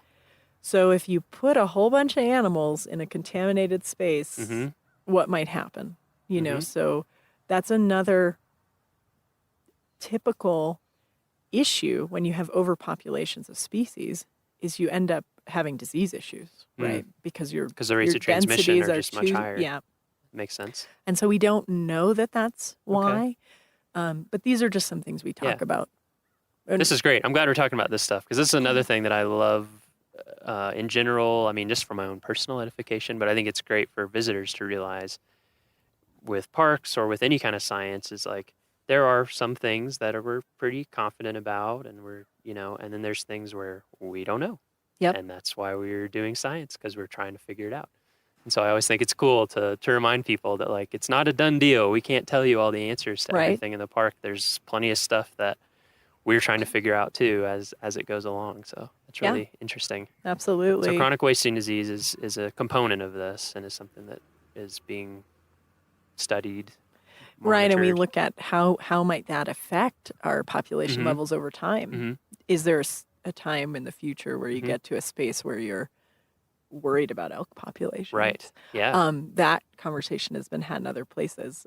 Right now, our populations of elk, both on the east and the west sides of the park, and I'm talking regionally, right? Because we're one little 25,000 acre nugget, right? Which might sound big to people, but big. for animals like elk, it's not that big of an amount of space. Yeah, if I can walk across Rocky in 2 days, what does that mean for an elk? Yeah. So I think folks miss that sometimes as well, because scale in nature is very different than the scale you and I might be used to. Absolutely. Where a 4,000 square foot house sounds enormous. Yeah, right? exactly. Yep. So that's important. because we are looking at elk on a regional basis. We're looking at these herds where they Right. move, and they all only use the park during portions of the Sure. year. So on that regional basis, those they're looking populations great. look good, right? We think they're within a good range. Right Yeah. now. And another common question I get is, where'd all the elk go? Uh-huh. You know, I've heard people say that the Park Service culled thousands of them. That's not true. The big story here is really that the wintering animals redistributed, and they're utilizing the Front Range a lot more during the winter, which is actually a very natural pattern of elk behavior. Right. Why would you stay at 8,000 feet in the winter when you can go down to 4,500 or 5,500 and eat grass all day? So again, suspicions about that. Well, they brought elk into the Estes Valley in 1913 and 1914, and those animals had no roadmap in their head. So did they just stay up here? Maybe. Maybe, yeah. Maybe. So, or maybe they were, confined because of all sorts of things. In terms of regulations. You know, you had a lot more agricultural production on the Front Range back then. Now you've got lawns and gardens, and so the elk are living high on the hog down there in the winter. That's super interesting. Yeah. So that's, they're fine. That to They me just is moved. a great example, again, of how things that we take for granted as being natural, it's like, well, like with elk, I've heard that as, we think of them, and a lot of times now we'll think of them as mountain species, but it's like, No, they're not. prairie animals. They're prairie, yeah. exactly. They're grass eaters. Elk are actually primarily grass eaters. Even when they have willow to munch on, they'll only eat 10 to 15% of their diet. They want grass. They are grass eaters, so it's totally natural for them. So we didn't call to thousands utilize of the elk. prairie. A lot of the elk on their own, they were like, hey, there's nicer weather and more stuff to eat down here in the winter. We're going to come down here. So they redistributed on their own. Makes total sense. And that's another, exactly what caused them to figure that out again. Colorado Parks and Wildlife did have a couple of high harvest seasons in areas around the park in the early mid 2000s. We did put up the habitat fencing. We did do a very, very limited amount of culling back when there were still a lot of animals wintering in the park. And we have done a lot of chronic wasting disease research. Folks can speculate all day long. Why did that lead cow finally decide to go down Route 34? Right. We'll never know. You don't even know why your best friend does stuff that they do. Right. You can't read someone else's mind. Explain my family. So yeah. But at the end of the day, what they've done is what's healthy. So great. Yeah. They're moving around more. They're migrating more. They're doing what large migratory species should do, is engage in seasonal migration. Yeah. So that's exciting. Yeah. It's certainly causing, on a human-altered landscape, there is no action that is without issue, right? So there are elk kind of human conflicts occurring in some of our foothill communities that were not occurring that much before. So the saga continues. Sure. Well, it's a relationship, we got to both put in our own effort to make it work. Exactly. Right? Exactly. So, while we're in Moraine Park, while we're talking about elk, while it's the rut, while we have the busiest weekends of the entire year, in large part because people want to come watch the rut, I thought we could just touch on some of those issues and questions really quickly, because I feel like through no fault of anyone's, they're just not used to being around these animals. There's a lot of, I just hear people ask questions or just things that people think that are really surprising to me. Right. So maybe we can quickly dispel some of those. So I think the biggest thing that I see, and I'll see if you concur, I think a lot of people experience wildlife, animals in zoos and in animal parks. And they come here, and I think a lot of the questions that I hear relate to that experience. So it's like, well, why did you let the moose leave this area? Or the moose, elk, moose. Why am I not seeing these animals? Why are you, this one looks sick. Why aren't you taking care of it? So, right. I guess the first thing would be, could we just talk about what it is that the interactions that we have with elk? Like, obviously we are doing stuff to monitor them and to try to keep the population healthy, but how far does that go in terms of how much are they just doing their thing and living their own life? They are very largely doing their thing. Yeah. So the only time we handle animals is for research purposes. Mhm. And I always try to figure out what's the least number of animals that I need to handle Mhm. in order to get at the study objective, Mhm. in order to answer the question. Yeah. Because if you can't get enough to answer the question, then you shouldn't be doing it at all. But we do try to take that into consideration Mhm. when we're collaring, when we're Mhm. handling. Mhm. We have a lot of that down really well. Mhm. We've been doing this for a long time. So typically our animals are doing fantastic post those Yeah. adventures that we put them through. So even when we're specifically doing studies and trying to learn stuff, we're still trying to interact with and impact the animals as little as possible. Absolutely. And so that should key people in that these animals are not pets or No. trained in any way. Right. In fact, they're quite the opposite. And one thing I like to remind people is that when you're here watching them, it is awesome when you can watch them. It is beautiful. It can be inspiring. It can be entertaining. But that is not why they're here. They're actually trying to live life outdoors 24/7. Yep.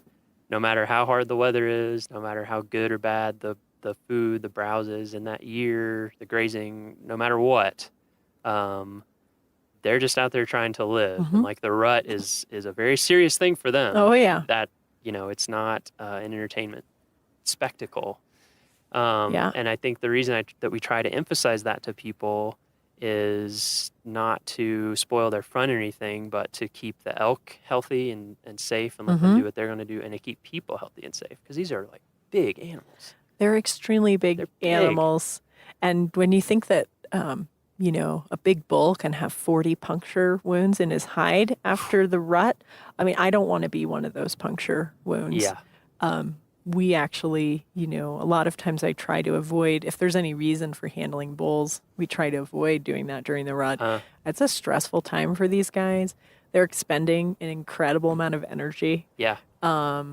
And then they've got to get through the winter. See, that's the other So thing it's that not a fun deal. I remember years ago someone mentioned that to me. They were like, a lot of times the biggest, strongest, healthiest, most bad to the bone looking elk that you see out there in the fall are going to have the hardest winter Mhm. because they've been fighting, and they put so much energy into growing that rack. They've put so much energy into looking strong and Right. splendid, and then Right. they're getting puncture wounds, and they're getting Yep. maybe broken bone, Yep. and they're just getting worn out, and they're not eating, and so yeah, they have to go into a winter of. If anyone's been to, like, of course we're saying they're moving down a lot, some of them in the winter, but if anyone's been up here in the winter, if you haven't, come up, hang out in Moraine Park when it's Oh, yeah.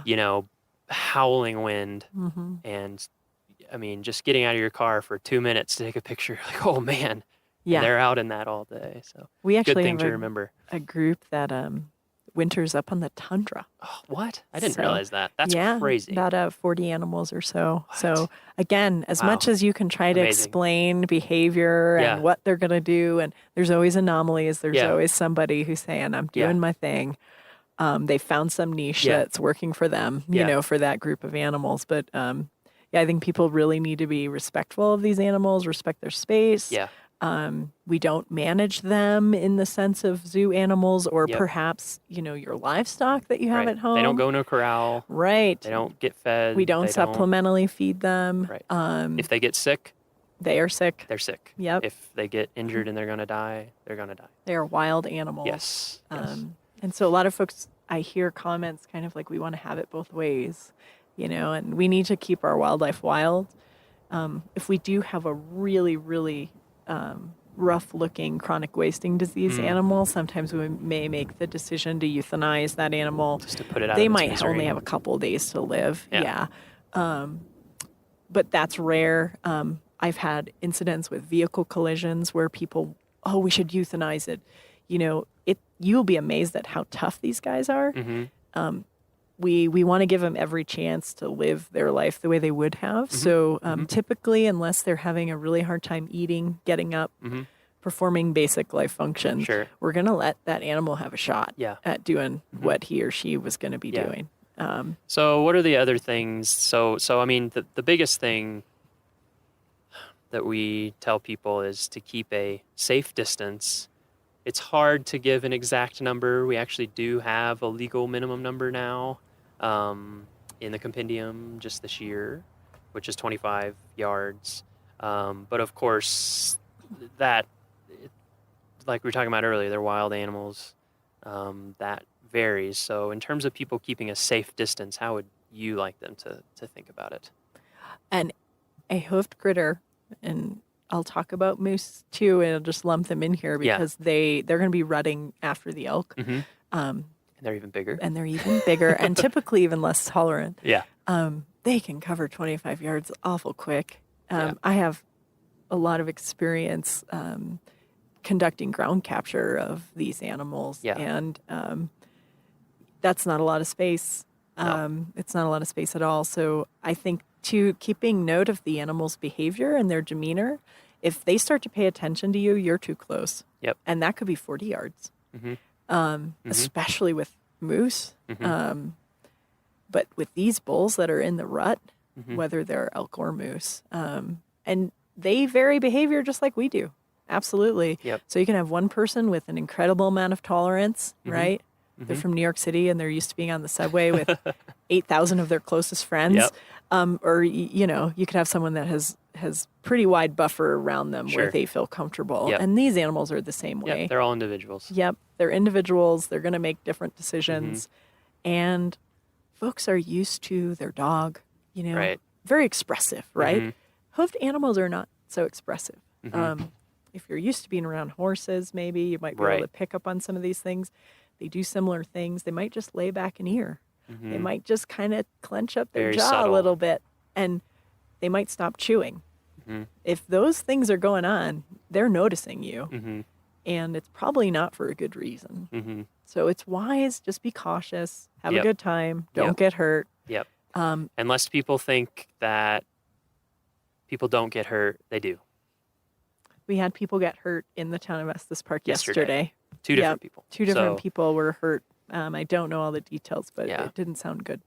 Yeah, I think that they were treated and released, but I think they weren't feeling too great. So people can get hurt. People do get hurt. We don't want you to get hurt, and we don't want to negatively affect and mess up this incredibly important time. Like, this is the time when breeding happens for the year. Right. So extremely crucial, and it's right before heading into winter. So that to me, that's the greatest thing for people to remember, is that we have these numbers that we set and try to use just literally as like a bare minimum, but really it's exactly what you said. If you're affecting the animal's behavior, you're too close. Yep. So just back off. And we know, and I'm a photographer, so I get it. We know everyone wants great wildlife shots. If you want great wildlife shots, you need to get a camera with a nice big zoom lens. Exactly. It's the only way to do it. Even the professional shots that you're seeing, people aren't getting super close. They're having huge lenses. So unfortunately that's the way it is. You're not going to get great close-ups of wildlife with the smartphone camera. So if you really want those close-ups, it just takes some investment in technique, and we actually have a page now on our website. So if you go to our website and you look under Plan Your Visit, under Safety, there's a page now about wildlife safety, and then that links to a page that gives you tips for photography, wildlife Right. photography, including how you can get shots that aren't close-ups, that are from a safe distance, but that still look good. So Yeah. go on there for that. Anything else we want to cover there? I mean, we have other specific rules. We have meadow closures every Right. evening. And that is, I assume, to give them some space to live life. And, Yep. yeah. They're very active, what we call crepuscular, right? Uh-huh. At dawn and dusk. Uh-huh. And then often overnight during the rut. Mm-hmm. So you certainly don't want to be walking through Moraine Park in the dark Yeah. and come across a big Yep. 6x7 bull who's Yes. pretty supercharged. Yeah. And those closures are in the newspaper, and they're on the website, and we have signs out too. So Yep. if you're ever wondering or trying to remember, there's things around to remind you. Right. Yep. Right. And there's plenty of amazing viewing areas, right, where you absolutely. can watch these animals at a safe distance Absolutely. and have your experience and let them do Mhm. what they're going to do. Mhm. The other thing folks don't realize, is sometimes animals have to be euthanized because folks got too close and provoked an attack, and now that needs to be dealt with accordingly. So let's keep them safe, keep ourselves safe, and we can all enjoy the rut and have a great time. Nice. All right. So hopefully that will, I hope that gives all our listeners a way better understanding of elk in the park, a little bit of the history of it and how we're actively monitoring and trying to just create a healthier ecosystem overall. And then also how they can enjoy the rut more safely.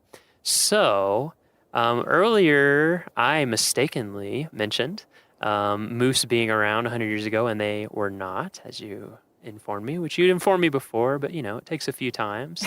So I wanted to talk about that really quickly. So 100 years ago, no moose in this area that we know of. Is that right? So 100 years ago, maybe the casual passerby moose. Okay. But no established population? Yeah, so folks will, argue back and forth the point of what does were they here mean? Right? So what I would offer over is what that, time scale maybe?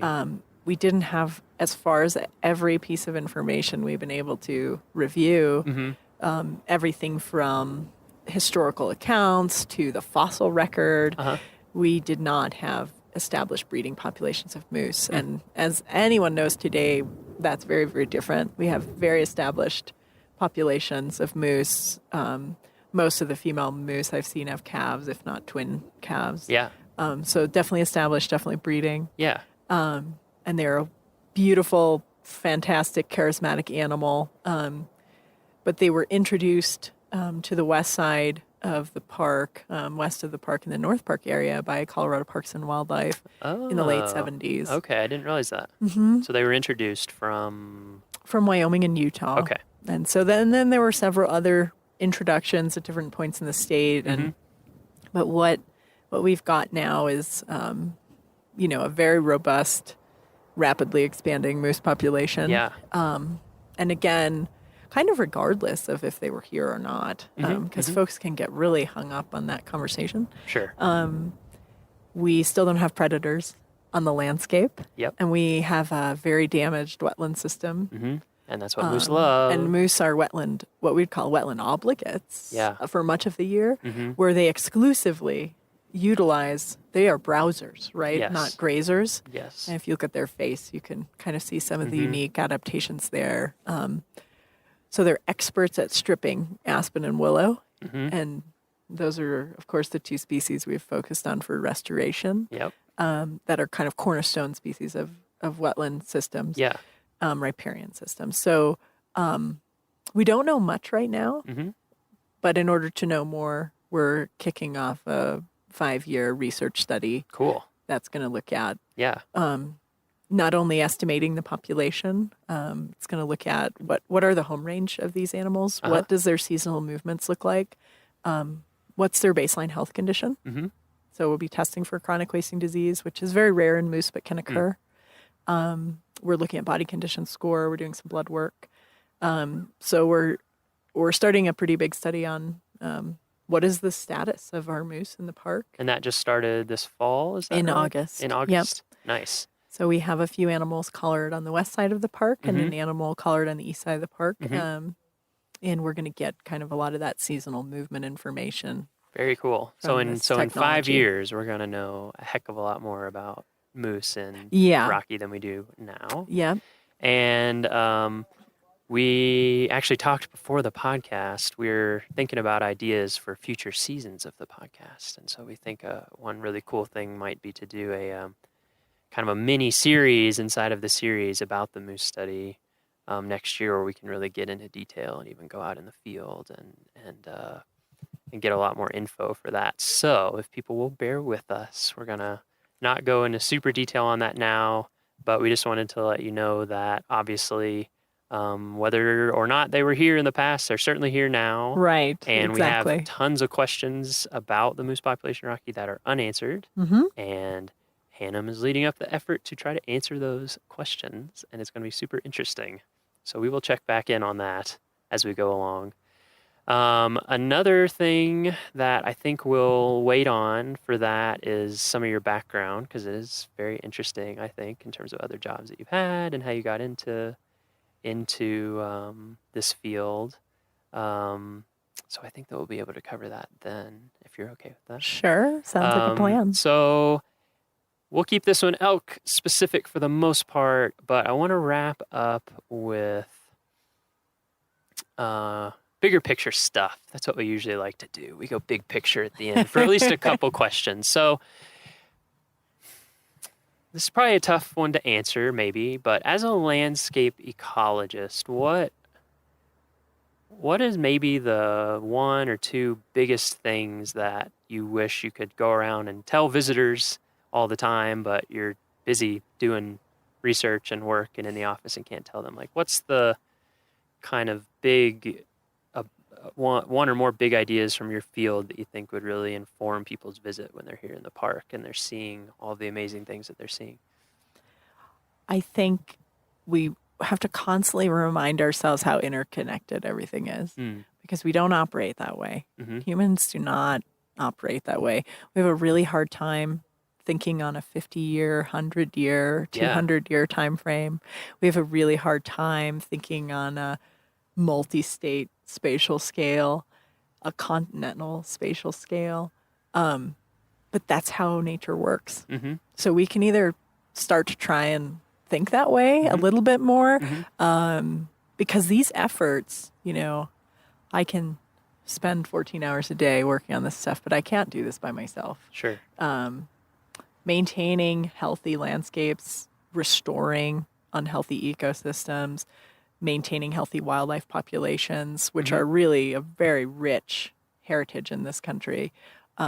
That requires all of us, and it requires cultural shifts, and it requires people working together across state boundaries, across land ownership lines. And if we're willing to do that, we can do some incredible things.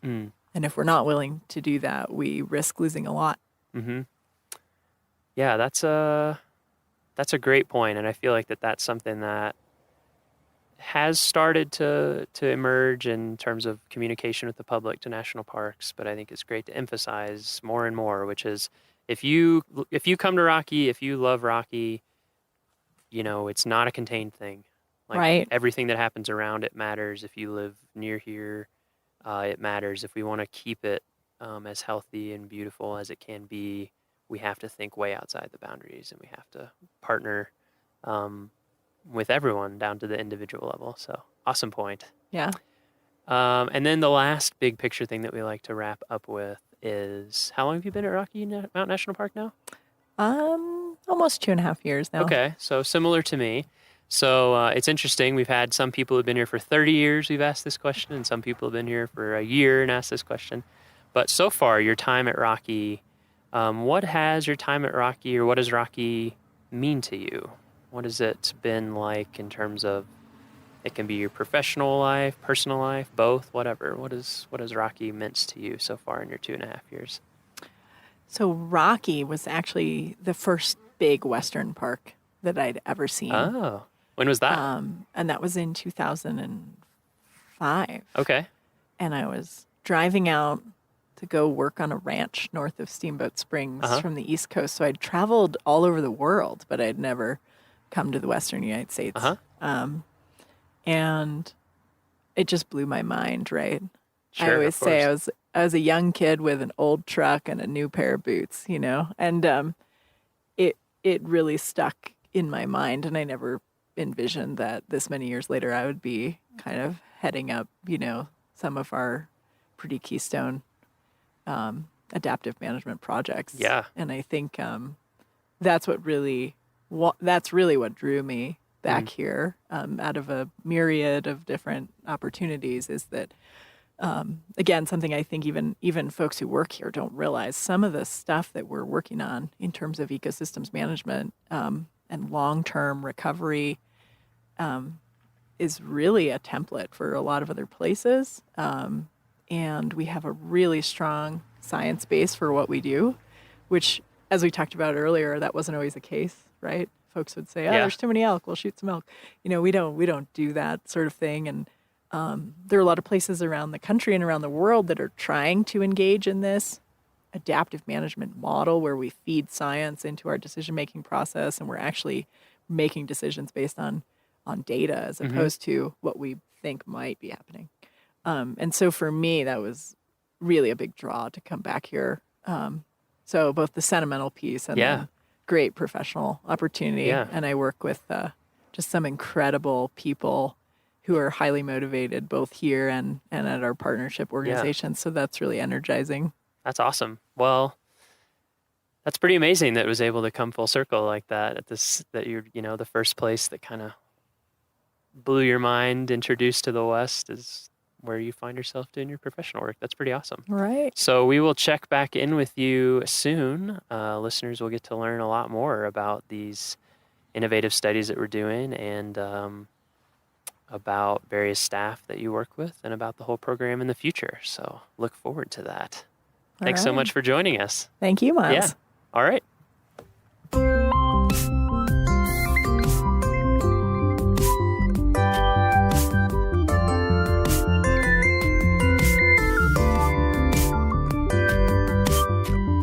Our next episode will be released on Friday, October 6th. For show notes, transcriptions, and to learn more about our show, visit our homepage at go.nps.gov/RMNpod. That's go.nps.gov/RMNpod. The Rocky Mountain National Podcast is a product of Rocky Mountain National Park, one of 417 units of the National Park Service that preserve America's heritage for all, forever. Stay classy, Rocky Rangers.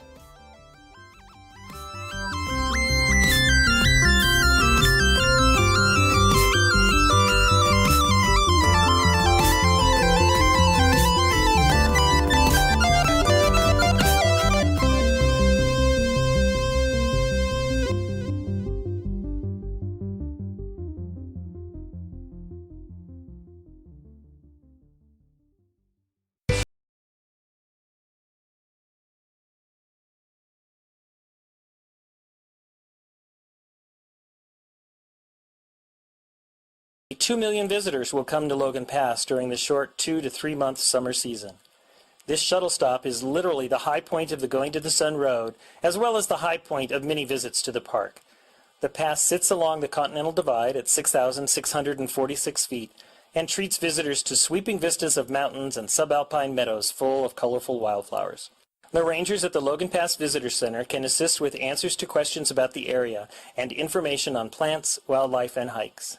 A bookstore is also located in the Visitor Center. From the back of the Visitor Center, a boardwalk crossing flowering meadows leads to Hidden Lake Overlook. Snow often remains on the trail well into summer. This 1.5-mile walk provides visitors with dramatic views of Mount Reynolds, Clements Mountain, and sparkling Hidden Lake. Hikers can continue another 1.5 miles down a steep trail to the lake where Bear Hat Mountain rises high above on the far side. Please remain on the boardwalk and trail. A careless human step will leave a huge impact to plants in this fragile environment. Some may only grow 1/2 inch in 5 years. Across from the Visitor Center on the other side of the Going to the Sun Road, visitors can experience one of Glacier's most popular hikes in the park on the Highline Trail. Hikers often share this trail with mountain goats, so please yield the right-of-way to these alpine residents. Although there are a few precipitous spots on the trail, don't let that discourage you from enjoying some of the most spectacular views in the park. Wildlife, including bighorn sheep, mountain goats, and an occasional bear may be seen, as well as smaller animals such as Columbian ground squirrels and hoary marmots. Feeding any wildlife, large or small, is strictly prohibited. While wildlife may seem tolerant of humans, respect their need for space and do not approach. For both your safety and the safety of the animals, if an animal moves towards you, please move away.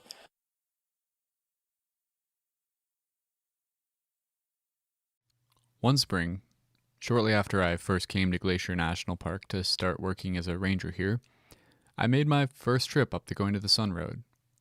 In spring, while the plow crews are still working on clearing the winter snow from the road, the area past Avalanche Creek is closed to cars. At this time of year, it's popular to bicycle up on the closed part of the road. One afternoon, I took my bike up to Avalanche Creek to ride. Only planning to bike a few miles, I was outfitted in just a t-shirt and carrying only a simple repair kit, a small water bottle, and of course a can of bear spray. When I reached my intended destination, a switchback in the road called the Loop, I was still feeling strong. The sun was bright and the sky was that deep blue color you only really get in wide open country. From that spot, there's a spectacular view of a mountain called Heaven's Peak. I just couldn't turn around. I eschewed my original plan and kept pedaling up towards Logan Pass. I couldn't stop. Those miles above the Loop are home to some of the grandest mountain views you'll find anywhere. As I came around each corner, a new and breathtaking vista came into focus. The effect was magnetic. As my legs became leaden from the miles of climbing up towards the pass, the mountain views compelled me forward, foot by foot, the beauty of the scenery practically physically pulling me up. If you've ever ridden the Going to the Sun Road, you know exactly what I mean. The feeling was ineffable and unforgettable. Eventually, I reached the high point of the road, Logan Pass, and by then I was in a complete euphoria. As I looked around, I relished the alpenglow lighting up the mountains, the evening light shimmering in the snow, and the glacier lilies pushing up through the fresh soil. The pinkish orange of the sunset was so beautiful I screamed. I couldn't react except primordially. I breathed the crisp mountain air and the place became part of me. I turned the handlebars of my bike back towards the car and began to cruise down the road. But as night started to close in on me, my bliss quickly turned to worry. The sun dropped behind the tall peaks and the temperature plummeted. The road was coated with frigid water from the melting snow, which was kicked up by my tires, and soon saturated my green t-shirt. My stomach growled with hunger. I had cycled much further than planned and missed dinner. But worst of all was the wind. The air itself was still, but biking downhill and picking up speed, I would generate my own wind faster and faster. I couldn't decide whether to descend slowly, staying warmer but dragging out the experience, or to just let go and frigidly descend as fast as possible. Gravity and the thought of my warm car were irresistible. I let loose. As I picked up speed, the cold wind turned my hands numb. They slumped over the handlebars, pale and useless. Suddenly, I regretted that decision. In the fading light, I saw a herd of bighorn sheep jump down into the road from a rocky outcropping above, directly into my path. I squeezed my brakes as hard as I could with my unfeeling hands, not knowing if it would have any effect. With a shriek, my tires locked up, and my bike came to a halt. I was a little too close for comfort to the curly horns of a large ram. He seemed unmoved. Slowly, I made my way down to the car, arriving safely, but well after dark. At home, I cooked up fried eggs, refried beans, anything caloric and warm I could find in my cabinet. Since then, I've biked the Going to the Sun Road many times, and the views still capture my heart. But now, before I leave, I always make sure I have all the necessary safety gear, including snacks, a jacket, and especially gloves.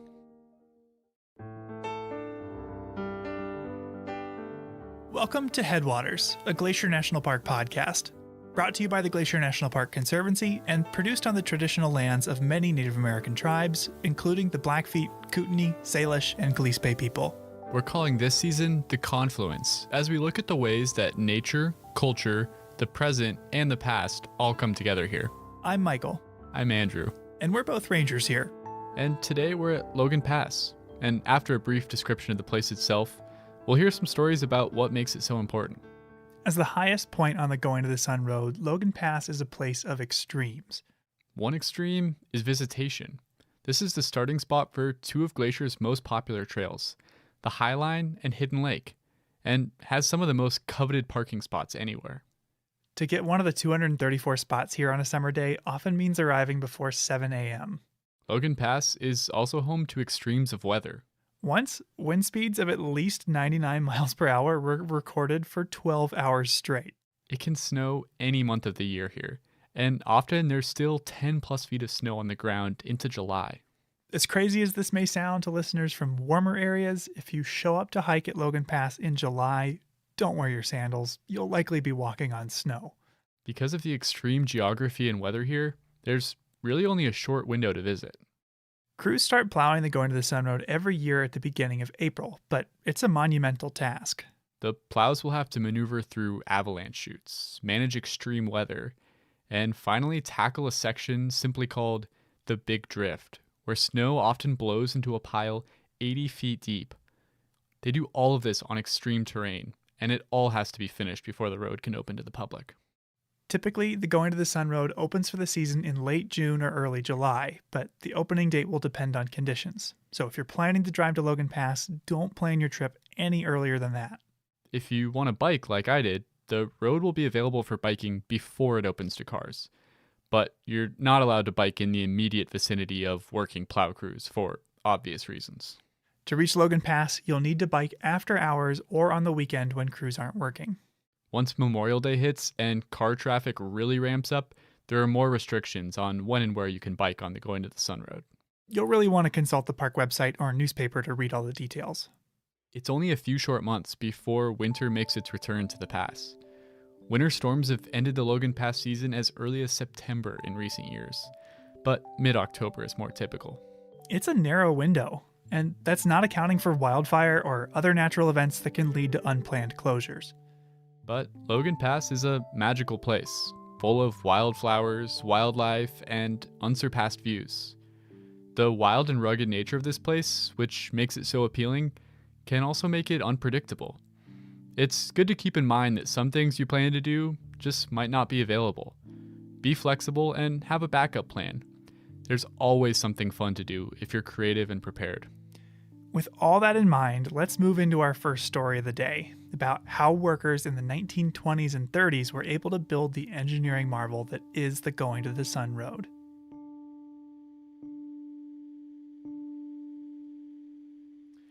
So, Michael, how many times would you estimate you've driven the Going to the Sun Road? Oh gosh, I never really counted, but I'd say over the last 7 years, over 100. That's a lot of trips. Do you ever get tired of it? Absolutely not. No, every time you drive it, thanks to changing sunlight or weather, it looks different. And out of all those trips, I've only ever seen one porcupine or wolverine. So it really does feel like each time you go, you notice something new. Yeah, we're pretty lucky to live in this place and to get to drive that road all the time. Yeah, you can say that again. When I'm driving the Going to the Sun Road, as it climbs along those sheer cliffs and hugs the side of the garden wall, I always think about the engineering that must have gone into it. I mean, they constructed that thing in the 1920s and 30s. Yeah, and the road would still be impressive if it had been constructed today. So how did they pull that off nearly 100 years ago now? You know, I have an idea of just who we should talk to. Someone who's been teaching the history of this road for decades. Ranger Bill? That's exactly right.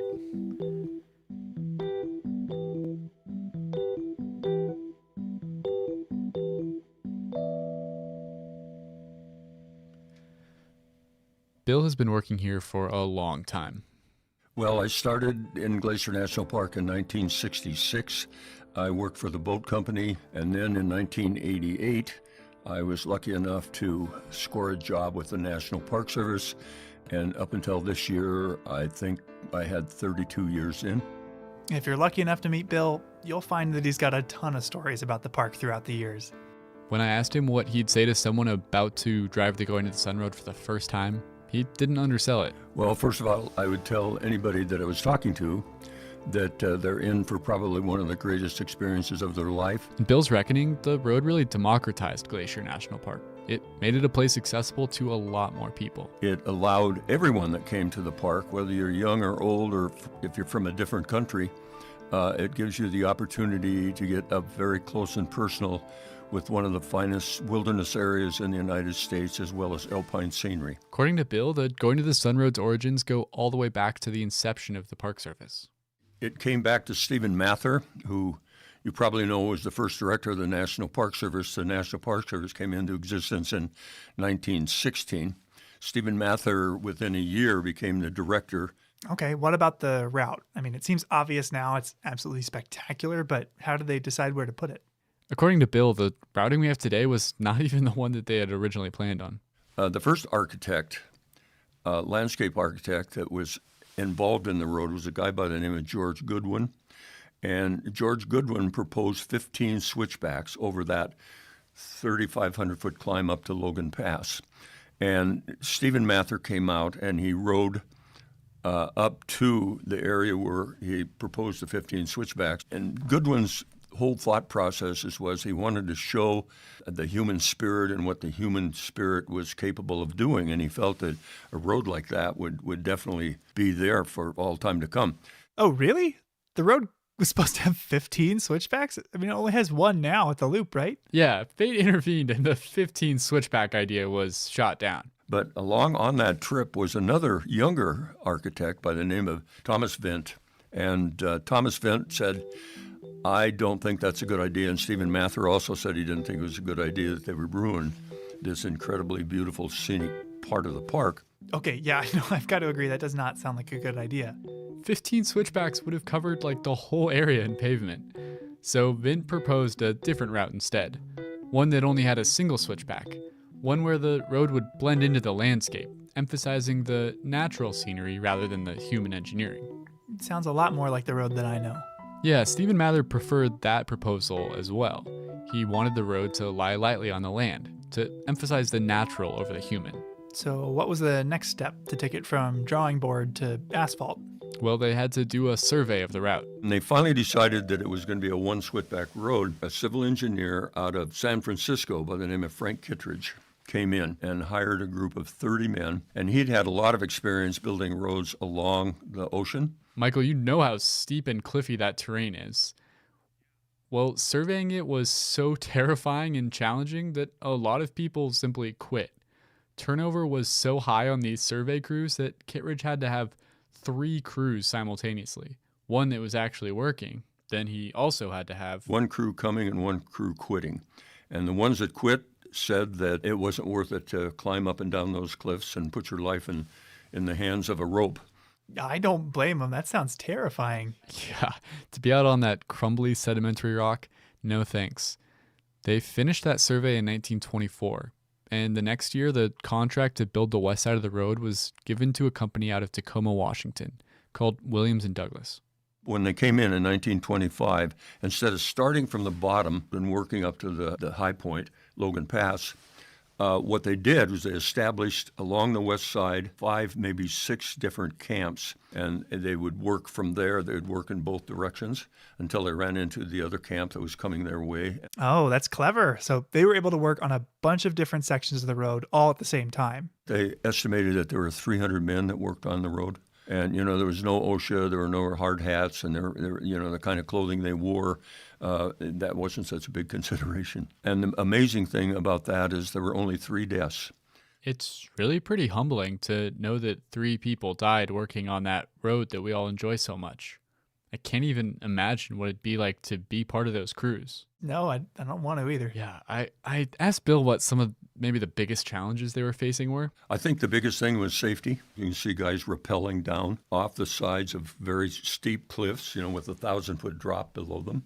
And when they did it, they actually, to get all of the materials they needed up to those 5 camps, they actually had packers that came in, many of them from Columbia Falls, Montana. One in particular was a guy named Joe Opalka. And the interesting thing about Joe was in 1983, they had the 50th anniversary of the Going to the Sun Road, and I was lucky enough to be there. They had a lot of the civil engineers, a lot of the people that were responsible for building the road were there, and they spoke, and they were eloquent. You know, they were eloquent in the fact that this is going to be a National Historic Site, which it is, and it's actually obviously a civil engineering National Historic Site, and said all this big flowery stuff about it. And Joe Opalka turned around to one of his old buddies that were sitting there, you know, 50 years later, and says, "Oh, hell, they can talk all they want about that. It was just one dangerous, damn hard thing that we were involved in, and a lot of hard work, and it was scary." Joe Opalka passed in 1991, so we're pretty lucky to still have people like Bill who knew those involved in the original construction. How long in total did it take to build the thing? While a few small sections had been built in earlier years or even decades, the bulk of the construction was done in just 8 summers. Because of the limited working season, it's really only about 3 years worth of working days. The road was finished in 1932, and then... And in 1933, they dedicated, I think it was on the 15th of July, and there were 4,000 people that showed up. Now today, it would be an environmental disaster because 4,000 people, and they camped out all over in the beautiful meadows and the wildflowers. That is a lot of people at Logan Pass. Yeah, so I guess some things haven't changed that much. Bill emphasized to me that hearing about the road and learning the history is great and all, but... If possible, people need to come here. You can ooh and ah at the pictures, but when you're on that road, oh my God. There's something irreplaceable about really being there. It's just like now where I live, they're rebuilding my road, and now they're digging. The guy that runs that excavator, he is phenomenal. The way he handles that great big bucket that's got to be like this, and he's just got it in his hand and he can put it here and there. And I just actually took a chair out last week and just sat out there one kind of sunny day and just watched him work. It was just so much fun. But I was there and I was part of it. And to me, that's what education is all about. You got to be able to, hell, you can talk about wildflowers, but when you can actually see it happening, it's just so much more effective. That's such a great image of Bill sitting out in his lawn chair watching the excavator. Yeah, it actually does sound pretty cool to watch. Yeah. And I loved the way Bill described the experience of the Going to the Sun Road. It's like giving somebody a hug. You're hugging the park because it's so beautiful. And the road obviously is a tribute to the spirit, the human spirit, but it also is a tribute to nature. You've got to respect it. You've got to take your time. And you've got to realize you're in a place that pretty much is starting to disappear in our world, in our country.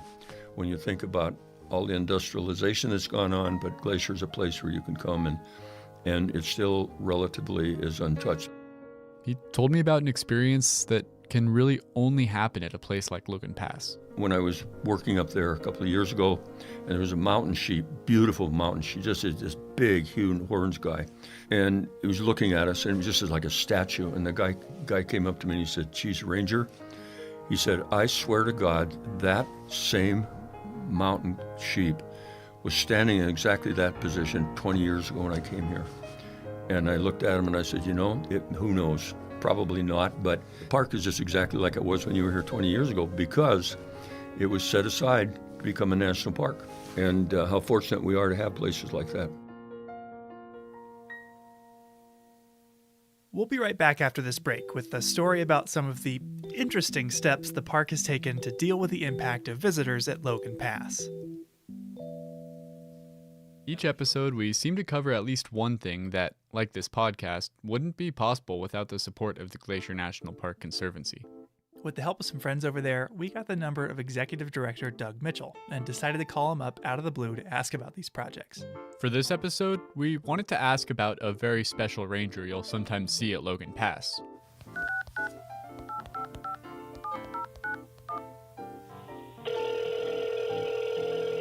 Glacier Conservancy, this is Doug. Hey Doug, it's Michael and Andrew. How are you doing?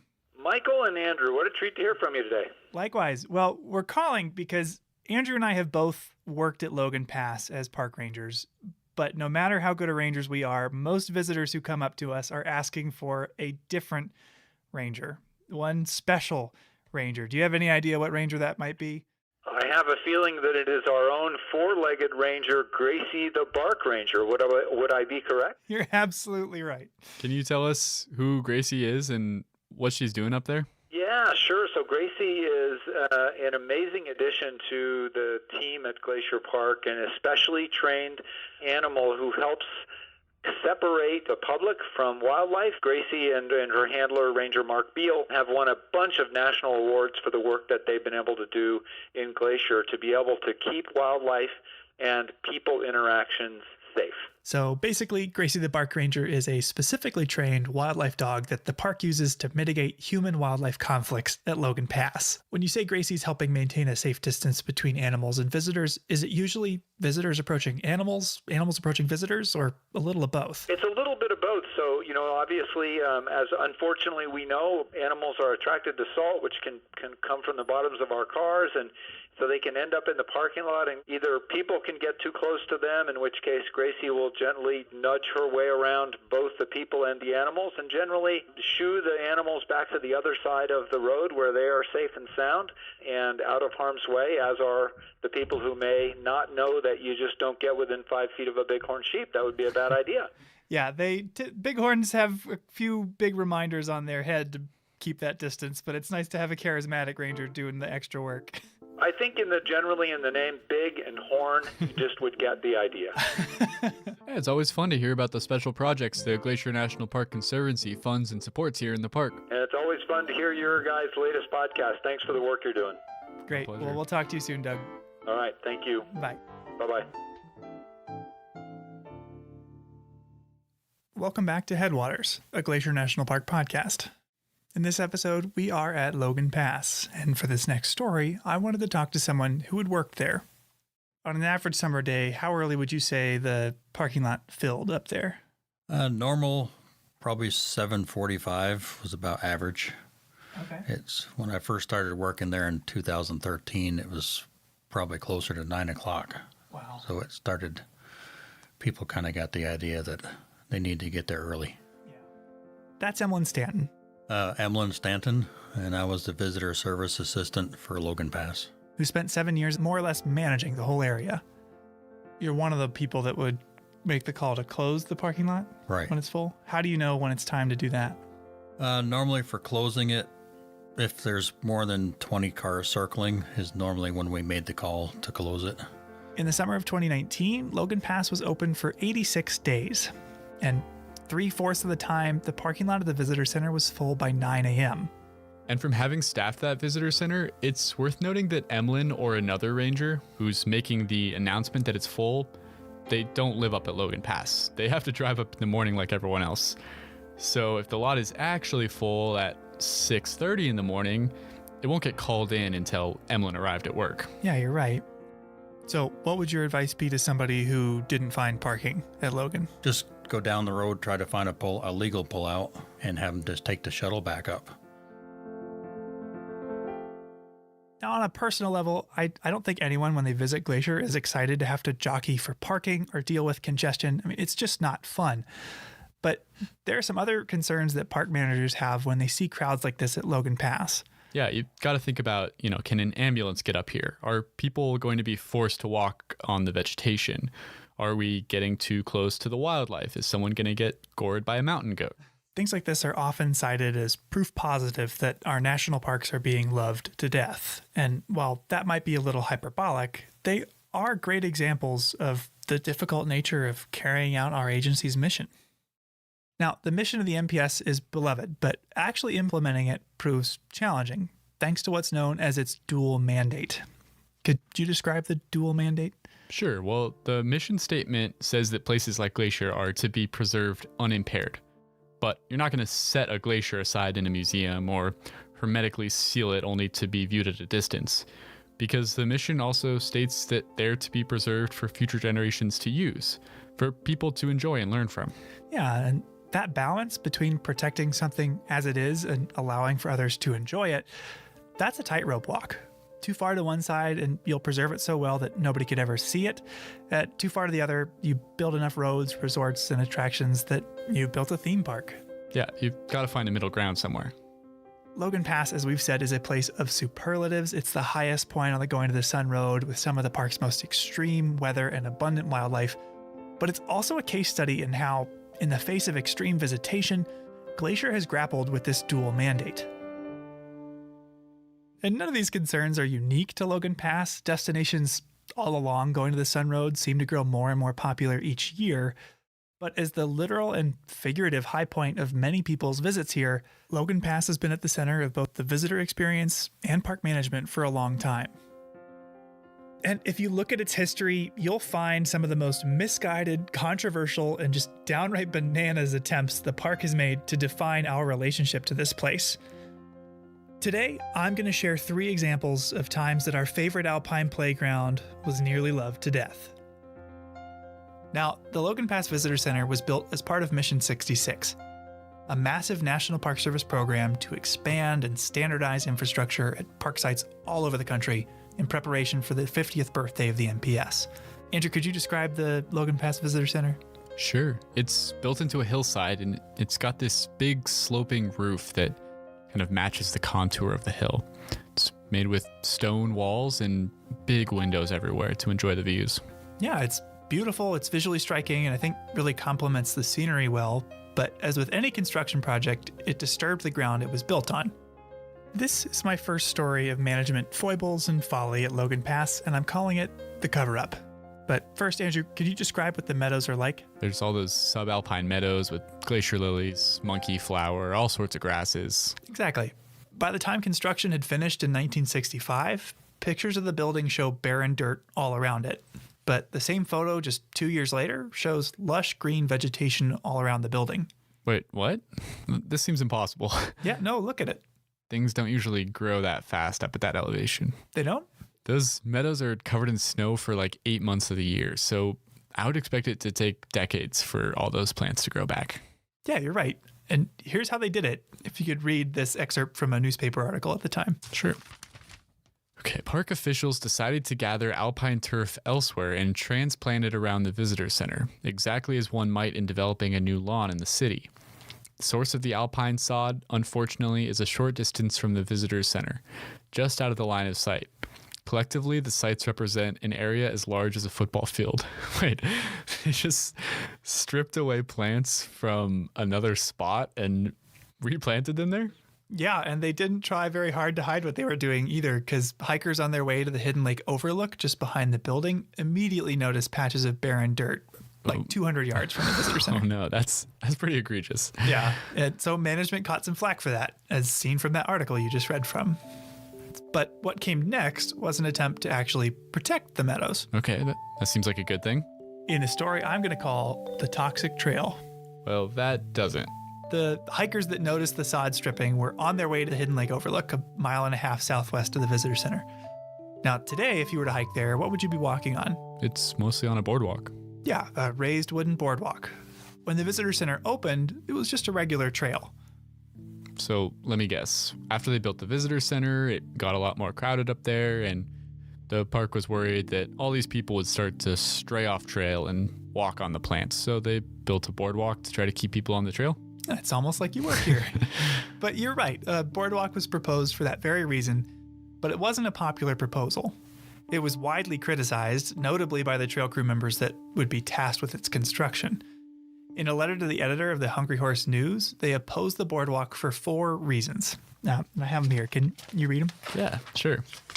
Okay. Obvious damage to the aesthetic value of this alpine area, nothing short of an atrocity. And their second complaint? We do not feel that this boardwalk will fulfill the purpose for which it is intended. Third? There are a good many well-used trails in Glacier Park that are in dire need of repair and maintenance, and this money could be put to much better use. And finally, we feel, as do all park employees, that visitor impressions are important, and so far, all comments from visitors viewing this project have been negative.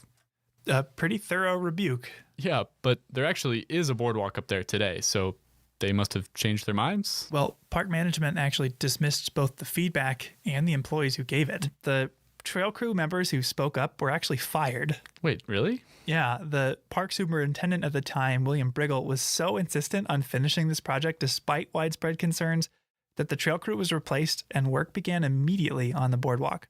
And this haste led to additional complications as well.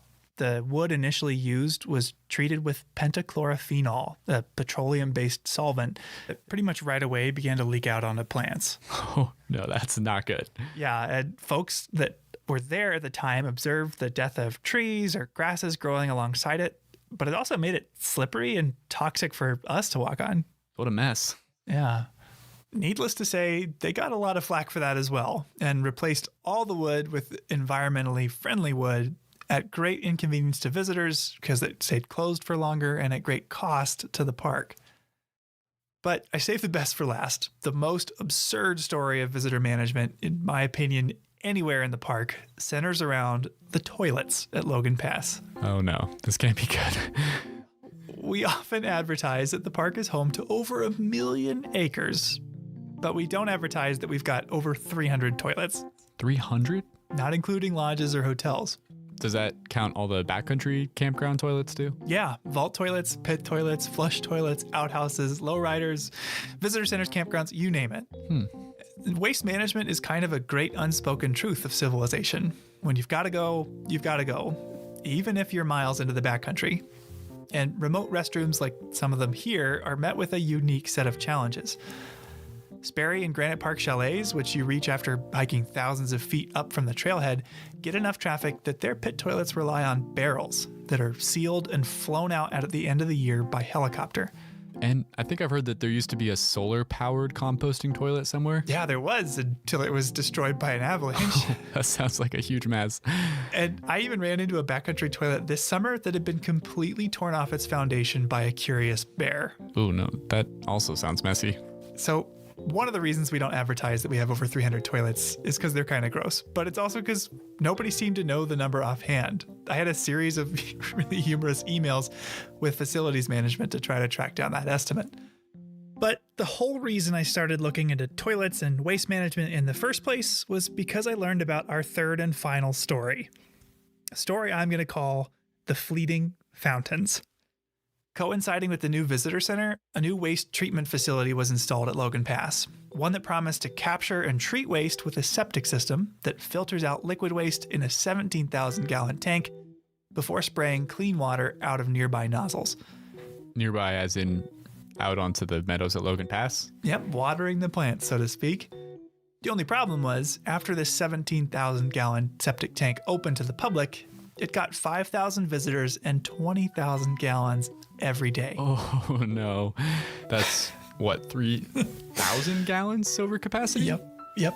And that 17,000 gallon tank that they advertised to the public, that they reported to a federal sanitary engineer, well, they exaggerated the size a little bit. It turns out it was only 6,000 gallons. So the system was faced with a demand more than 3 times its capacity. Mm-hmm. That's a big difference. That's a lot of excess waste you got to deal with. A lot. The result was, well, can you read this? Okay. The tank continued to overflow, and untreated sewage effluent continued to run directly into Reynolds Creek. It was an awful sight. Saturated toilet paper made its way through the spray heads and was draped on adjacent small trees. Undecomposed fecal matter was sprayed onto the subalpine vegetation, killing some of it, with the liquids then flowing into Reynolds Creek. Oh, that is a terrifying description. I mean, it's just horrific. Yeah. Some people began referring to them as the fecal fountains of Logan Pass and suggested the best way to solve the issue of people seeing and being disgusted by them was to only set off the nozzles at night and light them up with a colorful light show that rivals that of Disney World. Oh my God. Isn't that nuts? Oh, that's, yeah. Luckily, these 3 examples of management fiascos at Logan Pass weren't all for naught. Each scenario has new management solutions today.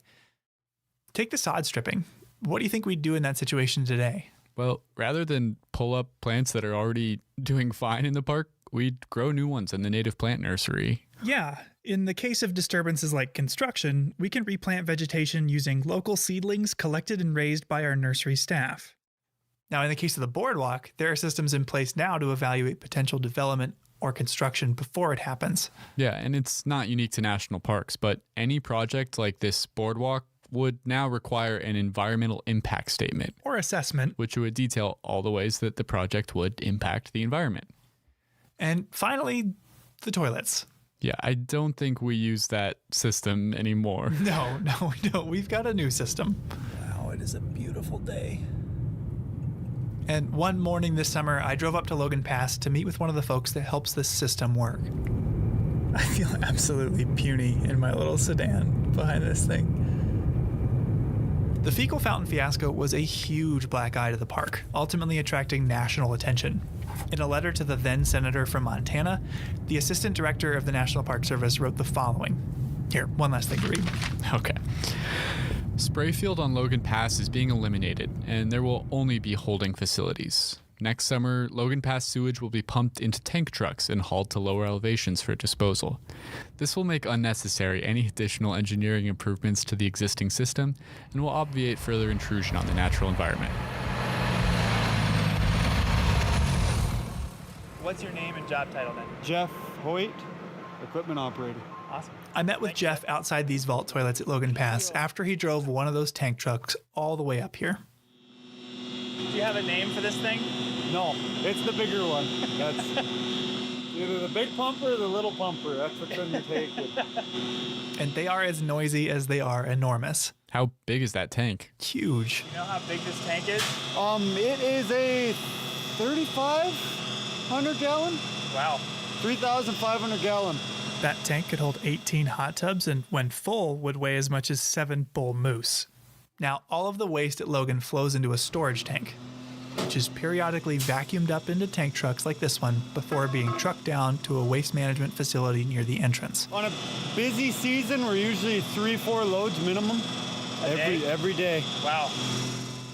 3 to 4 trips every day? Yeah. That's like, what, 28 bull moose worth of human waste? Yeah, that's just Logan Pass. There are at least 3 more vaults like it along Going to the Sun Road alone that get the same treatment. It's an incredibly labor-intensive strategy. Today, it's worth noting, we get more than 3.5 times the number of visitors that they did when the visitor center opened in 1965. All these tools, the native plant nursery, environmental impact statements, vault toilets, the park uses them to maintain the balance of our dual mandate, using and enjoying these places without destroying what we love about them. Yeah, we can have convenient bathrooms with no fecal fountains. Exactly. But this balance can get harder and harder to handle in the face of increasing visitation. Now, we wouldn't have the solutions we discussed today if people hadn't spoken up about the old ones.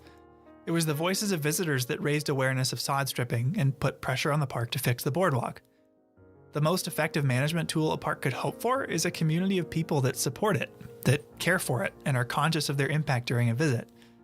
And if my time here has been any indication, we're incredibly fortunate to have supporters and stewards all around the country. In fact, if you're listening to this right now, you're a part of that community. So thank you. Yeah, we really couldn't do all this without you. So the next time you're at Logan Pass, pat yourself on the back and spare a thought for the toilets, because they are a slightly smelly symbol of our collective ability to protect this place.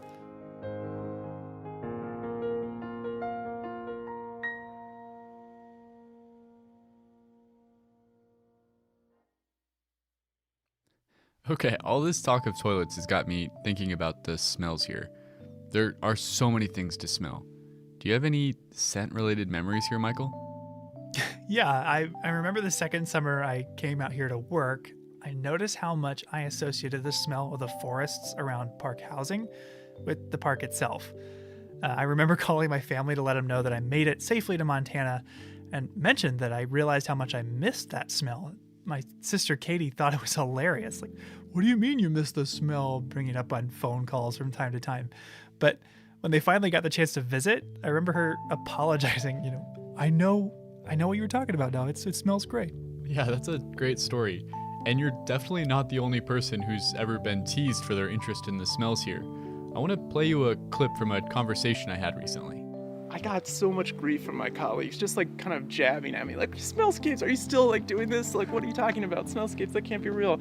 And I was reading Aristotle for a class at the time, and he called smell the lowest of the human senses.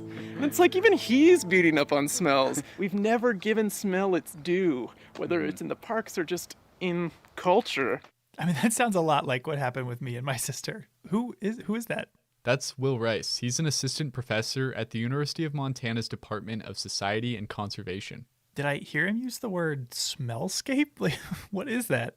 When Will was doing his graduate studies at Penn State, he worked on a survey about what motivations people had to visit an especially busy part of Grand Teton National Park. One visitor told him, "Well, I'm here for the smellscape." And initially it was kind of funny, this the smellscape, that's kind of an odd term. We hear soundscape a lot in national parks, and a lot of the research I do surrounds soundscape. So I was just interested, is this even a thing that's being studied in any capacity? He realized the same thing that you were just talking about, and that your sister realized when she visited, that smells play a big role in how we experience national parks, but we hardly ever talk about them. So he wrote a paper. Here, you can check it out. Pungent Parks, Smells Growing Relevance in Park Tourism by William Rice, Garrett Hamilton, and Peter Newman. Luckily for us, since Will now just works down in Missoula, he was willing to drive up and take a walk with me around Apgar here and talk about the smellscape.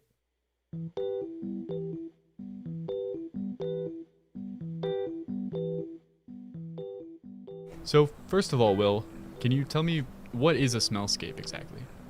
Sure, so a smellscape is just the aggregate of all the smells that make up a certain area. And the scale can really vary. So we can have smellscapes that are, just the size of a small room or just a meadow, or we could have the smellscape of all of Glacier National Park, the aggregate. But really it's kind of what you're smelling as you're moving through a space. The whole concept of a smellscape kind of seemed like a joke at first, but I totally get what he's talking about. If you're at Logan Pass, you're going to have a very different experience if the main scent you smell is the pit toilet versus wildflowers. And interestingly, Will told me the biggest threat to natural smellscapes is not toilets, but actually climate change. Droughts we know are going to become more prevalent in an era of climate change, and droughts tend to really change. Like we're standing right now around a bunch of wildflowers that are dependent on rain every year. And if we go through a period of drought, those wildflowers may become less prevalent. In turn, if we have a larger rain event like you're seeing, with the super blooms in Southern California, that changes the smellscape. Changing weather patterns, but also wildfires, a big one. I mean, wildfire can really dramatically change the character of a smellscape rather quickly. Have people tried to capture these national park smells in any way? If you go into a store, they have officially licensed candles, air fresheners, and laundry detergent that smell like various parks. So we're trying to bring that home. I would say, like if you open up the candle for Rocky Mountain National Park and you get this hit of lavender, maybe that's not exactly what it smells like. But we're trying to authenticate it somehow. But we're really failing because it is so unique. Why should people care about smells? They're vitally important from an ecological standpoint, but also from the standpoint that I study parks from, the social experience, the visitor experience. Imagine walking into Glacier, with your nose pinched. It's really going to affect your experience. And as we noted in the paper, there's so much about your park experience that you can curate, that you can, really make your own. Now it's taking pictures and putting them on Instagram. You can share this experience. You can record the soundscape, as some people are starting to do with microphones and taking those home and mixing that. But you can't really take this smell home from a park, at least legally. You're not supposed to take, pine straw home. Yeah. Everyone's experiencing this smellscape while they're in the park. It's tying us all together in a place.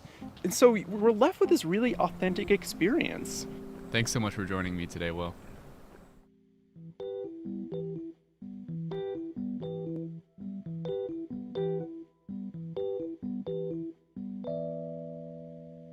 I had never thought about it that way. There's all sorts of pictures and videos of the park. There are recordings and now even a podcast of the sounds, but to experience the smells, you just have to be here. Yeah, and our last story today is about another experience that you really just have to be here to have. It's something you can't experience anywhere else in the whole of the American Rockies. Just this one spot in Glacier National Park. What is it? Well, you'll have to join me to find out. Okay.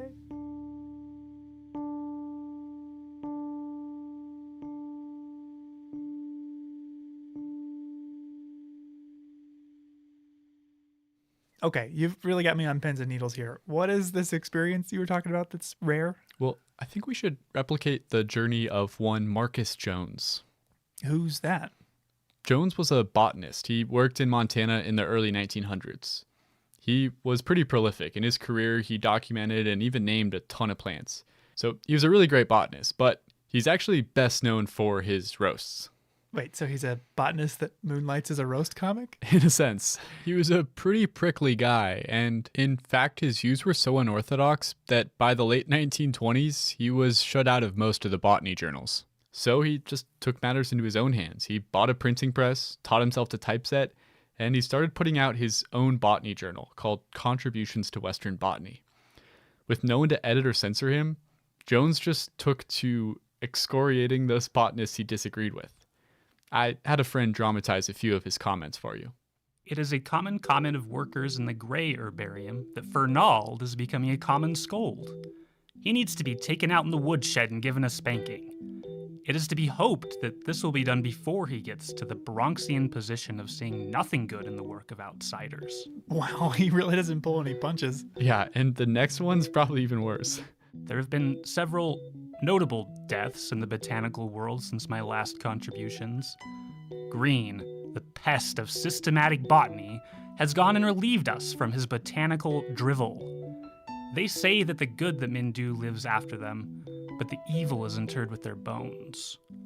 I suspect that his grave must have been a big one to hold it all. Green was first, last, and at all the time a botanical crook and an unmitigated liar. Holy crap. Yeah, he was not afraid of speaking ill of the dead. Wow. Now, to be fair, Jones was just as likely to praise those he agreed with as to nail those who he felt had crossed him. So, okay, you can't deny that he was witty, if a little bit temperamental, but what does that have to do with Glacier? Well, Marcus Jones spent the summer of 1909 all around Glacier National Park. During that time, he spotted a rare plant, the Glaucus gentian. And to this day, over 110 years later, it's never been found anywhere else in the American Rockies besides this one pond along the Continental Divide in the Alpine of Glacier National Park. Oh. I think we should go see it. I'm game, but what was it called again? The Glaucus gentian. Okay. Where is it? I'll have to show you. It's near Logan Pass, but it is a bit of a hike. Yeah, okay.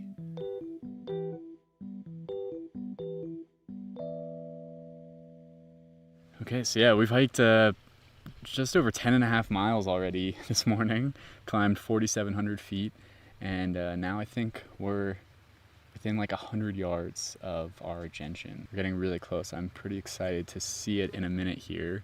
So when we get up to the pond, there's some water kind of seeping out the bottom of it, and you can see there's these mossy patches that have started growing in that wet area below the pond.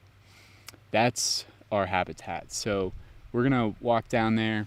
I think that's where we're gonna find our flower, and we're just gonna be looking for something just a couple inches tall.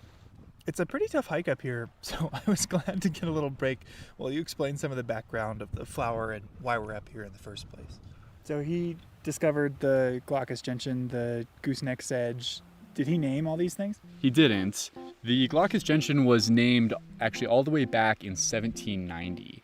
A Prussian botanist named Peter Simon Pallas named it. What does Glaucus mean? Glaucus is, I think it's a really interesting word. It's not one that people use very much these days, but it's actually one of the oldest color words that we know about. Glaucus goes all the way back to Homer. In the Odyssey, Athena is described as glaucous-eyed, and so it became a descriptor of a kind of blue-green color. So what is special about this Glaucus gentian? Well, it's a pretty unique plant because it grows in so few places. It really has evolved to a very specialized kind of habitat here. This is a really harsh environment. There's a lot of snow, a lot of wind, it's cold, really short growing season. This particular spot we're in is really wet. It's fed by a snowfield. You'll see more of this type of habitat like in the Arctic Circle. Mm-hmm. So this plant is really adapted to really an Arctic situation. But because this area is kept moist by a snowfield, it's pretty threatened by climate change. If that snowfield were to disappear, this area is going to dry out. So scientists have been monitoring this site for 40 years, trying to track how the hydrology affects the plants. And they've noticed a statistically significant decline in the number of gentians that grow here. It really seems like it's attributable to that shrinking snowfield. It's not keeping things as moist as it used to be. Oh, wow. So it sounds like climate change is making this plant even rarer. I talked to one scientist who's been coming up here for years, and he said when he first started, he would kneel down to look at the flowers, and when he'd stand up, his pants were soaking wet. And in recent years, he stands up and his pants are still dry. It's just not as moist here anymore. It's interesting because, we've seen the climate trends in this area. We've seen increased temperatures, obviously, but we've also seen somewhat increased precipitation. So you'd think maybe a wet plant would benefit from that and it would be fine.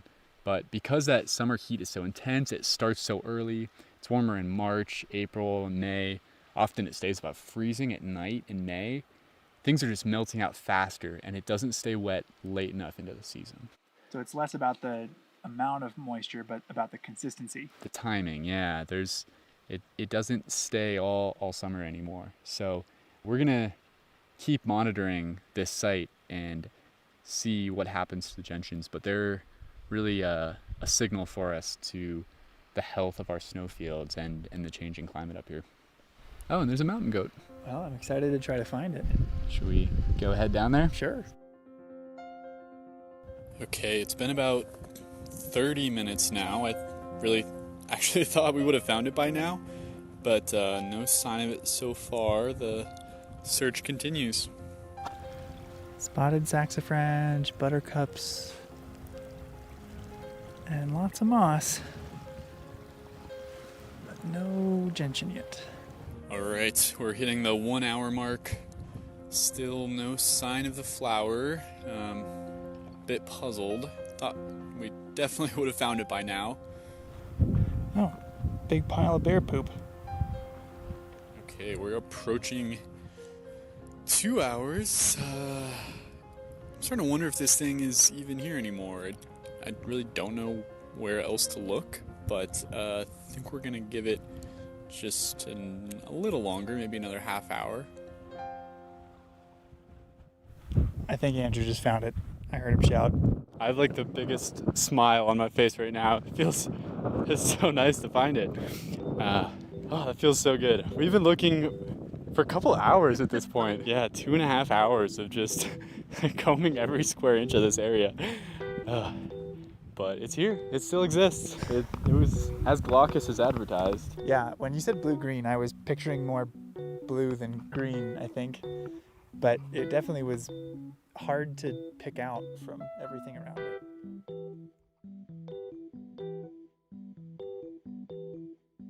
I can only imagine the insults Marcus Jones would have hurled at us after that performance. Hey, all's well that ends well, and it was pretty exciting when we finally found it. One of the coolest and most special things about Glacier National Park is the easy access to these wild alpine habitats. I mean, you could just drive right up to what is basically an Arctic habitat zone at Logan Pass. That's pretty incredible. Yeah, it's really great, but it comes with some responsibility as well. These alpine environments are really sensitive to disturbance, like from climate change, as we discussed, but also our small individual actions, like walking on or picking the flowers. It's never worth stepping on one flower to get a better picture or view of another one. But despite the toilets and the cars and all of the people up there, Logan Pass is still one of the best places in the world to get close to nature. And together, if we leave no trace, we can be sure to keep it that way for a long, long time to come.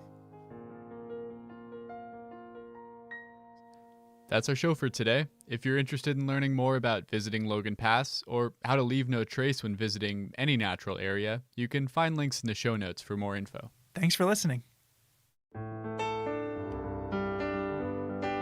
Headwaters is a production of Glacier National Park with support from the Glacier National Park Conservancy. The show was written and recorded on traditional native lands. Andrew Smith and Michael Feist produced, edited, and hosted the show. Ben Cosgrove wrote and performed our music. Alex Stilson provided tech support. Quinn Feller designed our art. Renata Harrison researched the show. And narrated the credits. Lacey Kowalski was always there for us. And Daniel Lombardi and Bill Hayden were the executive directors. Support for this show comes from the Glacier National Park Conservancy. The Conservancy works to preserve and protect the park for future generations.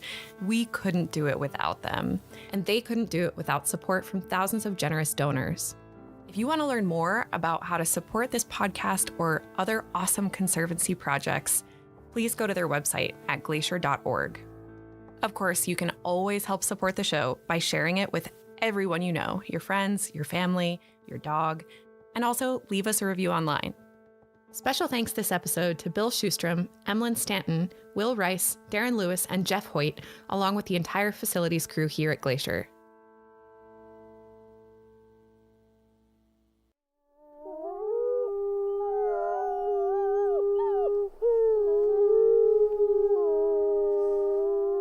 From Yellowstone National Park, this is what we do. I'm Jake Frank. And I'm Ashton Hooker.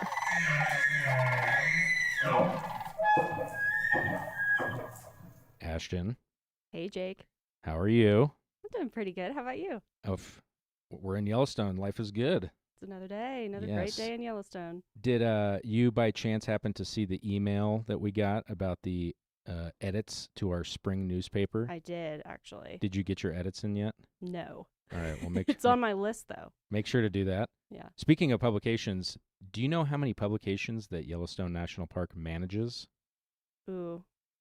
It's got to be way more than I even think. It's a big number. It's not like a ridiculously big number, but it's probably more than you would think. Yeah, I'm going to say 40. Double that. Oh, wow. 80? 80 Yeah. publications, yeah. So some of the big ones we have are like the park newspaper, but then there's a lot of site bulletins. There's basically all the information that you could want behind the visitor center desk. There's a ton of information to hand out to people if you come to Yellowstone. And speaking of publications, today we're joined by Miles Barger. He is the Publications Program Manager in the Resource Education and Youth Programs Division. Miles, how you doing? Oh, doing pretty well. Beautiful day out there. It is a beautiful day. So for our listeners, some of you may recognize the name. Miles is actually one of our hosts, but you're on the other side of the microphone today. So how does that feel? Feels great. Multi-talented. Yes. Yeah. He's ambidextrous. There you go. You play offense and defense. That's right. Yeah. Special teams. Yes. So how did you start working in national parks? I was in college and I was looking for a summer job. I had been working near my parents' house in Kentucky. And then somehow through the magic of the internet, I realized that you could work in a national park in the summer to make minimum wage, which I think was like $5.25 back then. You're dating yourself. I know. Yeah, you could work in a national park and make minimum wage instead of being at home doing it. So I thought that's interesting. So I applied to, I don't think I applied to Glacier because you couldn't have a beard.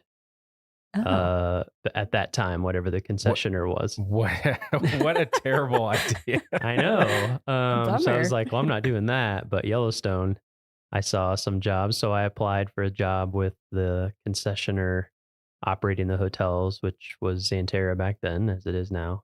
And I got a job cleaning cabins at Canyon before they had built all the huge lodges that are up there now. Oh, wow. It was all just cabins. And I towed a cart around from cabin to cabin and paused when a bison was sitting on the porch and I couldn't get in. It's like a forced break. And that was my first summer, and I haven't done anything but work in or around national parks since then. Gotcha. Wow. So, this podcast, we're focusing mainly on people who work in national parks. Yeah. But you mentioned that you worked for our concessioner. So, I did. Yeah, just something to tell people that are listening is that in Yellowstone, we have about 750 roughly permanent and seasonal employees combined every year. But what's that number in Xanterra? It's like over 3,000, right?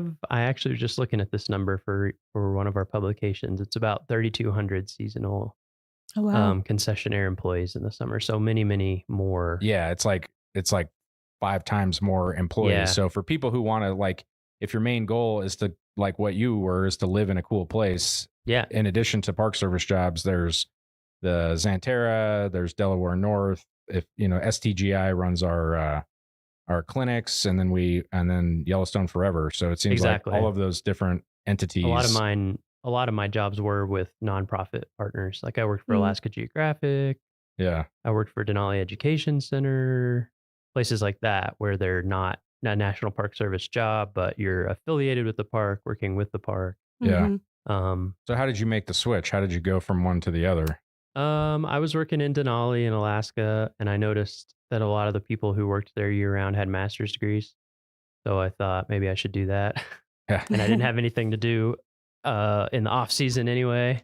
So I started applying for master's degrees programs in environmental studies / environmental science. Got in at University of Oregon, started doing my master's. I took some GIS classes because that seemed helpful. And also I'm a nerd and it seemed cool. And then there was a project called the Atlas of Yellowstone. And I said, oh, I know about Yellowstone. I worked there for a little while. And I got in on that. And then a job opened up in the Park Service being a cartographer for the Unigrid brochure program. Those are those glossy folded brochures you get when you go to the entrance of any national park.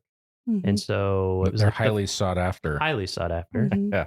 And it was the first time that job had opened in like 15 years, I think was the Oh, last wow. time someone had retired or moved on. And I applied figuring I wouldn't get it because it was a permanent, full-time, higher graded job. But I had the skills to pay the bills, I guess. It was just a very specialized area that I happened to Uh-huh. to have had And a like- knack for. Yeah, right and I got place, that right job. time. Yeah. Right place, right time. Mhm. Exactly. Yeah. I'd done SCA internships. I'd worked at Yellowstone. I'd pieced together enough stuff over those seasons that combined with the cartography and design skills and writing, I could, make a pretty good case that I had the love for the game and the Mhm. skills and the knowledge about the Park Service and all of that, and ended up getting the job. So Cool. your first Park Service job, what was your first seasonal one, I should say? That was in Alaska? Or did you go from... I never had a Park Service job. You never had a season. Okay. So your first Park Service My job first was Park permanent. Service job was a GS-12 visual information or cartographer. Way to just Wow. like come out swinging. Yeah. Yeah, So- I definitely didn't think I would get the job. So. Yeah. And that's like really very awesome. That is everybody that we interview, they'd have like a different backstory on how they started. And I would say, that is atypical. But Ashton, you kind of had a similar thing too, right? Like you didn't Yeah. how did you get your start? I started it was Geoscientists in Parks internship program. Now it's called Scientists in Parks internship program. And I got an internship here in Yellowstone for a summer. And then this position opened up shortly after. Yep. And applied thinking the same thing as Miles. I was like, I'm not going to get this job, but got lucky. Yeah. And now I'm here. Yeah. So I would like to say that, you guys are 2 in a million. Yeah. That's not the typical unusual. thing. Yeah. But it can't happen. And I think that's, just right place, right time, Mm-hmm. being willing to just get, the background that you need so that when the jobs present themselves. So you were a cartographer. Where was that?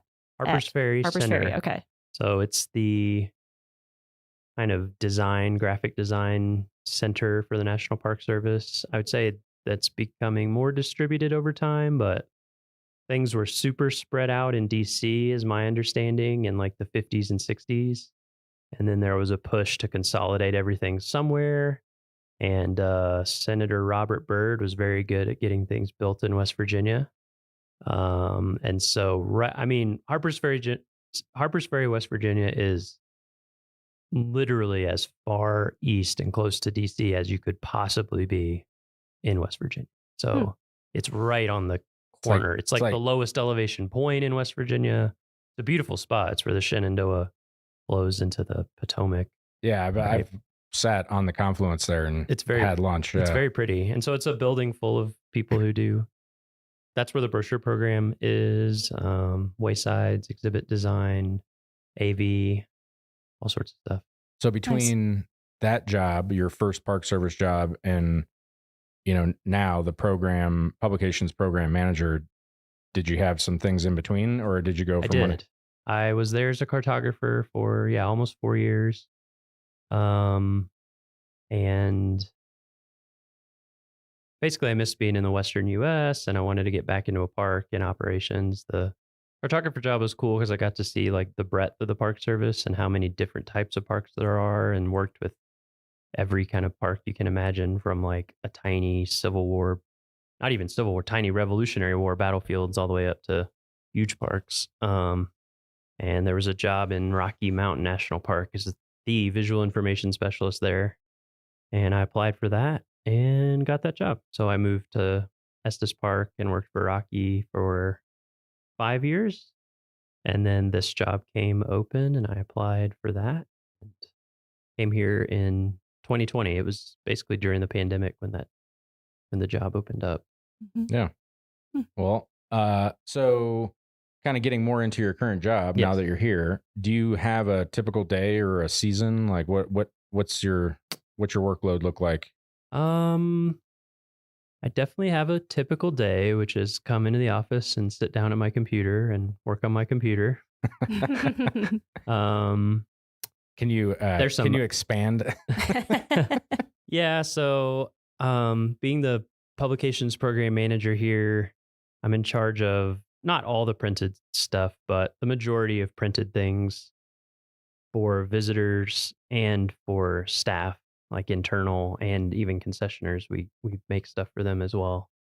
There's approximately 100 products when you add up all the site bulletins, which are, the folded black and white things that you get at visitor centers. Oh, so I was off, Ashton. I said 80. So it's a lot. It's something. Maybe it's 80. It depends how you count things. Yeah, and do you also count all the different translations as separate things, or not? Right. Yeah. It's a lot of things. So yeah, depending on what the time of year is, I work on those. I would say my seasonality is kind of the inverse of a lot of people in operations, which operations is like, the front line, people who interact with visitors and are busiest during the summer, which is obviously when we're busiest.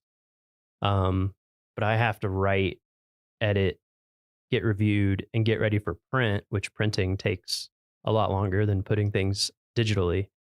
It's anywhere from 6 to 8 weeks. You have to submit something before you're going to get the printed version. So my winter is really the busiest time from like October through now, basically. Yeah. I have a bunch of stuff I'm getting done right now because we need to get it here by the end of May, basically when our busy season starts. And then the summer it's busy, but in a different way. In the summer, I'm mostly responding to, I also make a lot of signs, design a lot of signs and get them ordered. So a lot of sign requests come in for just stuff that happens in the park. And then, things tend to happen in the summer. We have a road, something goes wrong and we have to reroute people, or a regulation changes, or it depends whatever. how many floods or water main breaks, or depends which plague we get. So I'm kind of responding more short term to things like that, and like sending things to people in the field, taking requests for publications that people need more of. And then going out more in the summer to like visit places, talk to people, kind of see what the needs are. So those are kind of my two main seasons. So with that, do you have like an important, like what, for people who are interested in this type of a job, like, is there a skill or something that you would consider that it serves you well? Yes. So I do design, but I also write almost everything as well inside of the design. And so I would say writing is a very key, writing and editing. Yeah. So in that sense, like being able to write well, being able to write in different tones and styles, depending on what you're making, like the newspaper visitor guide that you get at the entrance stations is very just visitor information focused, and it has a ton of stuff in it. So it has to be very concise. So that's one type of writing. It's like plain language guidelines, which is a government thing for basically saying not using huge words and keeping sentences pretty easily understandable. So that's one type of writing. But then like resources and issues, I'm more editing other people, but that's more in-depth scientific writing and kind of everything in between. So I'd say it's also nice to be able to write your own stuff, because when you're designing on paper, everything takes space, physical space on the page. And so a lot of the time you need to be able to edit for space as well. So it's Yeah. nice to be Mhm. able to go back and forth to make things fit, or like I'm OCD about columns being all the same lengths and things. So it's Yeah. like, oh, I want to edit this to be like 7 words longer, Yeah. things like that. And then Detail oriented. Exactly, Yeah. detail oriented. And then there's the design side of things. I think that's a tough one for me. There are skills you can learn, but I also think there's a certain je ne sais quoi that some people have and some people don't when it comes to design. But that's an important skill. And then there's all the technical stuff of like, no, we use Adobe products in design, Illustrator, things like that. But you know, the something like Figma or GIMP or whatever, all the different open source things are very similar, but knowing how to run those programs well and Mm-hmm. do what you need to do, being like proficient and facile in those Yeah. things. And then I make a lot of maps as well. I guess I wouldn't have to do that. Most people probably would call in on the GIS shop at their park if they have one to do that. But Since you have that skill in your back pocket. yeah, which is also, again, like the writing is a nice skill to have because you can design for your own space and stuff. Mm-hmm. When I worked, so my job before I came to Yellowstone was in Glacier as a visual information specialist, similar to what you were doing, more likely in Rocky. I was very hesitant to write anything, and because it's like that's why I take pictures, because I'm not a solid writer and I let my pictures do the speaking. 1,000 words each. Yeah, exactly. I was like, I'm a prolific writer through photography. But when I came here, I was able to kind of do the same thing because there were people around me that were writing. But then as I got more into this job and started, changing things like the products that we were making, that Cam was asking us like, hey, do this or do that. There was no one to write. And so you just kind of had to write for yourself. And that is a skill that I picked up. And I would agree, like writing is I had to do writing in college, but you're like writing for that is very different than writing for the web or writing for social media. It's just like it has a different tone and really kind of like getting comfortable in that. So I would echo that writing is a really a solid thing to do. And it seems like kind of like a lost. It doesn't seem like it's emphasized as much on like with everything is 180 or 280 characters. So it's like that's a skill too, to try to be succinct, but also like if you need to write more than that, that's good thing to practice. Yeah. I was an English major and music composition major in undergrad. I think both of those things help. The music one's harder to explain, but it's similar in a lot of ways, I think. Yeah. And also when I did seasonal work, I was a guide. Okay. So I was taking people on hikes and teaching classes and stuff all day long. And I think that has been helpful too, because it's kind of it's that skill of learning how to take a bunch of information and synthesize it. Mm-hmm. Yeah. And I'm curious. So in your current position here, what's like the biggest publication or the one that takes the most time and effort or project? Like what's the thing that takes the longest for you to work on? Resources and issues. Yeah. It's a 300-page book. Okay. So I always get the feeling every season that I would like to just start it over from scratch, but then I remember it would probably take 5 years, honestly, of full-time work to do that at least. But yeah, that's the biggest. Yeah, that's a beast. That's job security, Miles. True. Yeah. That's the biggest by far. Everything else pales in comparison to that. So like out of the, the writing, designing, like all the kind of things that you mentioned, do you have any of those like kind of stand out as your favorite that you like to do?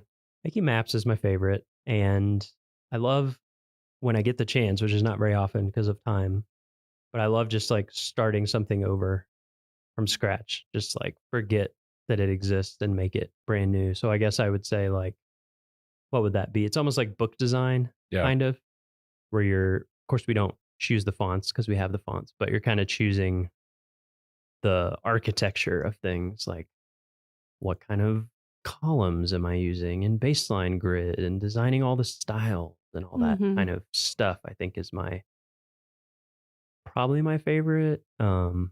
What's your least favorite? Is like that's why they pay us. It's like you can't That's love true. everything. Yeah. I think my least favorite is just when there's so many things that need doing that sometimes they just need to get done and updated. Yeah. Mm-hmm. Or I should say, what's the most challenging part of your job? And because it's like you can't like everything, but what is the thing that makes it difficult? I would say one of the big challenges is this is a big park. There's a lot of information. Yeah. And there's a lot of people who specialize in things. But like something like the newspaper visitor guide, I don't even know how many people review it, like dozens. Yeah. And so sometimes it's coordinating all the different needs of different groups of people. Herding turtles. Yeah, exactly. Yeah. But I mean, herding turtles.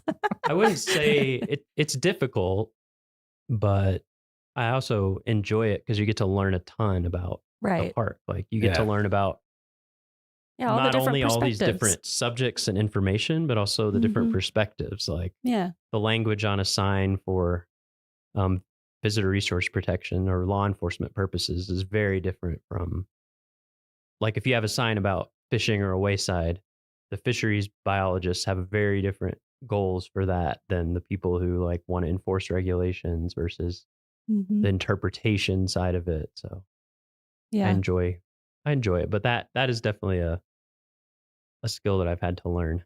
Mm-hmm. I So- think that's kind of a perk being in like the communications field, is you kind of have to be exposed to all these different perspectives. Yeah. Because you're writing, you're editing, you're designing. You know, you kind of Right. have to know a little bit about everything. And so what- I think it helps yeah. to be curious. It definitely too. helps to be curious.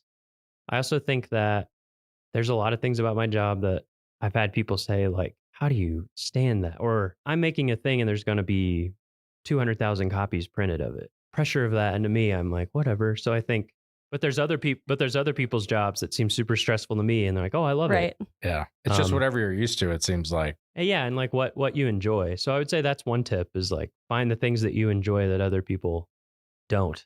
That's a good niche for Find you. your niche, yeah. Yeah, like play instead of trying to improve the things you're not good at, like play to the things that you're naturally into. Murph, he said he likes pumping sludge. Yeah, exactly.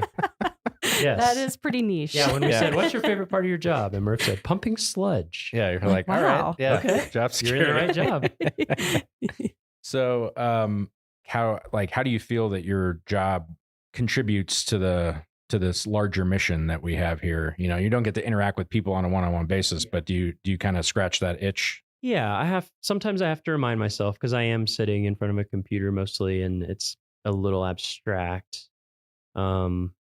As opposed to, when I used to guide 15 people on a hike and you get that immediate person-to-person feedback. But then I remind myself, like, 4 point whatever million people are going to come here every year, and probably they're all going to interact with something that I made. So I think it's safe to say like almost every person is going to see something that you made. Yeah. So it's almost like my ROI is a lot higher. Yeah. Yeah. So you like your job, things are good. Do you have a defining moment, would you say, like in your career, or something that kind of stands out as to like, ooh, man, this is like I made it, or that was a cool thing that you got to make or do or be a part of? Good question. Thank you. Jake coming with the hard hitting questions. Yeah. The first time I drove into Kantishna, which you can't do right now because the bridge is they're building a new bridge. But my first summer in Denali, I was a guide and we had to get out to Kantishna, which is at the end of the one road. Literally, it like turns into an airstrip right after the place that I worked back there. That was pretty mind blowing. Yeah. It was a clear day. We're on the road with nobody else. The mountain was totally out. And I was just kind of like, oh, like, I had the same moment. Like when I like an out of body experience. I say that there are 3 things that have like changed me as a person, that so far, I mean, obviously there can be more, but the first time going to Stony Overlook on a clear day and seeing Denali like in the distance, I was just standing there like mind blown. Yeah. And then the first time I saw the Grand Canyon, because that was also, I was younger, and I was like of the age where I was starting to appreciate things. And I was just like, it's just like unfathomably big. Like you can't imagine like being the first people to show up and be like, oh, how do we get across this? And then also seeing the Kilauea volcano under the Milky Way at night. I remember going there and it was like glowing up into the sky on a clear night. You had the Milky Way like arching over it. And again, just like one of those, like, this is so cool. Yeah. And it's cool that national parks, like they were all in national parks. Yep. Like, you know, like out of all the cool things that I've seen, that it's just, I mean, it's cool that we get to do this. Yeah. I mean, that's what makes it hard to choose is I've had so many over the years, but I mean, what I did the seasonal job for fun, and I think I tried to live a normal life one time after that for a few months, and I just couldn't do it. Yeah. So, not that there's anything wrong with it. I just for me, I got hooked. Yeah. So for people that are interested in doing this kind of work, let's get into some of the details. Like if someone goes to USA Jobs, what are they? What's the series they're looking for? Yeah. So I think a lot of the interviews for this podcast, we've had interesting, weird job titles, but this may be the weirdest. It's traditionally these jobs have been called visual information specialist. It's 1084. Okay. I don't know why that's the title of the job, but it encompasses a lot of different things. It can be, gosh, it can range so much what that is. Because I've done a lot of digital stuff too. Like at Rocky, I was in charge of all the media, so you can be doing digital stuff, print stuff, audio, video. There's so many things. So that's one of them, but I think there's a movement right now to change a lot of the jobs, if not all of them, over to 1001. Is that right? Yeah, that's what I am. Yeah. So there's a recognition that visual information specialist doesn't quite cover all the things that these types of jobs do. So there's a move towards that. And then I would also say there's, as you guys know, there's public information, and a lot of times almost exact same type of job as my job is advertised under different public information things. There's also, like I said, there's subspecialties, like cartography, which in my mind is a subfield of design, or like writer editor, audio video production Specialist. That was a job I had too. Yeah. So I think look for 1084, 1001, but also when you're on USA Jobs, just search for terms that apply to what you're interested in terms of like audio video or editing or writing, and it's kind of all over the place. Yeah. And I don't think we've said this yet, but like on OPM, there's a list of all the jobs. So like if you go to the OPM website, it's like the 1000 series is all of the like arts. Right. So from from 1001 to 1099, there's like a bunch of everything that we're mentioning kind of falls in there. And so it seems like if you're looking for it, you could set your alerts on a variety of those different keys, but it's good to know which ones specifically. If parks aren't flying them in a certain category, then doesn't make sense to, set an alert. You already mentioned all the training that you had, for the design and everything. Is there any other than the design aspect and knowing how to run these programs, like, is it required that you have a formal training, that you go to school for that? Or could you just like teach yourself how to do this? And you like, a lot of people grow up and know how to use Photoshop and stuff. I think you can teach yourself. Yeah. Yeah. I mean, a ton of it I taught myself. I think like you said, Ashton, curiosity is a big one, I think, for these positions. Yeah.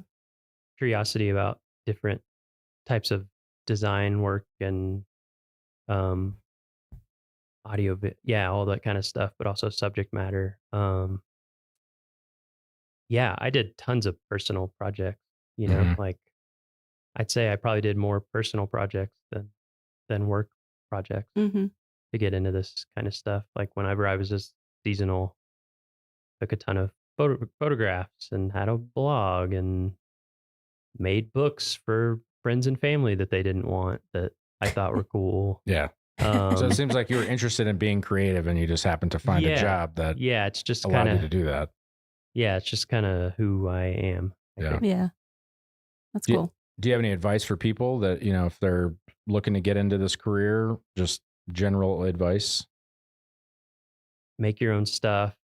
If you have some opportunity to, I definitely know people who've gotten into it who are seasonal or permanent in a different career field, and they are a photographer and they start working on their photography and they get really good at it, or they start writing stuff, or a lot of times I have projects that I need some help with from people out in the field who have that knowledge, and they can, it's not volunteering because they're doing their job, but and generally with parks, with federal, well, I shouldn't say federal, I just know Park Service, but you can spend up to 20% of your time on alternate things as long as they're, and so definitely I did things like that, and others, people in like interpretation or other staff do that as well. You can contribute to projects. It's always hard for me to give advice because I just kind of, It is a winding road. Yeah. I just kind of did what I was passionate about or interested in, and got lucky and it worked out. So it's hard for me to give it specific advice, but well, yeah, not so much like advice on like how, like what did you do that somebody else could replicate, but just like what are the things that are going to set people up for success. Yeah. And it seems like the things you just mentioned were. I also would say I have a lot of print knowledge. I don't know how much I would invest in that moving forward for people. But if there is something that you can learn that is a little less known or technical in a specific subfield, that can be helpful. Yeah. I would definitely say from now moving forward, people focusing on digital is really a good idea. Yeah. So not that we write much code or anything, but just like how websites work, thinking about user experience in addition to all the other things, apps, app design, and working with databases and things like that is very helpful. So we like to end these with on a high note. Like, what's the fun thing? Do you have a favorite story or memory in Yellowstone or some other park? Like, we kind of already touched a little bit about, going out to Kantishna was the first time that kind of blew your mind. Is there like a my first non-work related thing maybe? Yeah. My first summer here I got really lucky my first summer here because Xanterra had overhired. But I took a lot of time. I took a lot of those, like, does anyone want Friday off? Yes, I do. I did a lot of backpacking, and one of my trips I did Mount Washburn. No, wait, not Mount Washburn, Mount Holmes, which also had a fire lookout on it at that time. So I hiked in. My plan was hike into a meadow the next day, get up, go to the summit, come back, camp the next morning, get up, hike back out, and be done. Kind of break it up. I think it's 20 miles round trip. Yeah. So that way I had like 5 miles in, 10 miles round trip, 5 miles out. Nice and calm. And so I did the hike in, camped at a backcountry site, and the next morning got up, and there's like a big meadow right before you kind of get above tree line for Mount Holmes. And if I remember correctly, it has kind of a lot of little like pothole ponds and things. And so I kind of hiked up. I'd never done it before. I hiked up over this ridge and saw this big meadow, and there were just a ton of cow elk with their calves. I think, they get away from the roads, especially at that time of year when the calves are young and things are, and so there must have been, I don't know, I'm going to say like around 100 or something. And right as I came over the ridge, they were all acting really skittish. And I was like, really? Like one person by myself? I don't advocate backpacking by yourself in bear country, but I did. Do as we say, not as we do. Yeah. I was young. I wouldn't do it now. My risk tolerance was different. Anyway, so they were acting really skittish and whatever. And so I was hiking along kind of the edge, and then they just started running. I was like, wow, can't believe how skittish they are. It must be with the calves. And then I looked up, and there was a grizzly bear running like full speed, which if you've never seen a grizzly bear running at full speed, uh it is something. Like, it doesn't make sense. They run very fast. I think, what do they run, 35 or Yeah, Carrie says like Wow. 40 feet per second. it's crazy. Wow. Like, it doesn't Yeah. look real. And the way they run is very odd because they're like very front heavy. They have the big shoulders and the shoulder hump and the big powerful front claws. It's almost like they grab the ground in front of them and just pull the rest of their body forward. And it was trying to chase down an elk, Wow. like a young elk. It looked like it was probably a year old elk that it was trying to get. And I was by myself, and it was my first summer in a national park and my first summer in like mountains. And I was just like, whoa. And you could hear it. Like, it was so heavy that you could hear the sound of it running. Yeah. Wow. So I just kind of backed up against a tree, pulled my bear spray out, carry bear spray. I had my bear spray, took the safety off, had it ready. And the grizzly ran, gosh, it was probably like within 15 feet of me. Did not care about me at all. Oh It my was gosh. in pursuit of this elk running uphill. And then they went into the trees and they turned some kind of corner and came back the other way, farther away, down towards that meadow. And it ran forward and like swept one of the back legs of the elk and got it and started taking it down, was going to eat it. And I was just like, I think I'm going to keep hiking. So I started going up, and I went up to the top and I got to the fire lookout and I was really freaked out. And then I was talking to the guy who manned the lookout back then, or the person at the lookout who worked up there all summer. And that's a remote one. You can't drive to it. You get resupplied by pack animals, I'm pretty sure. And I mentioned like what I'd just seen, and he was like, yeah, there's a guy got killed at Grizzly Lake a few years ago. And I was just like, don't say this to me. So I hung out for a little while, and then I hiked all the way back down to my camp, and I packed up all my stuff, and I hiked out the whole way that night because I was just freaked out. Oh my gosh. But yeah, that was pretty amazing. We'll never forget that one. Yeah.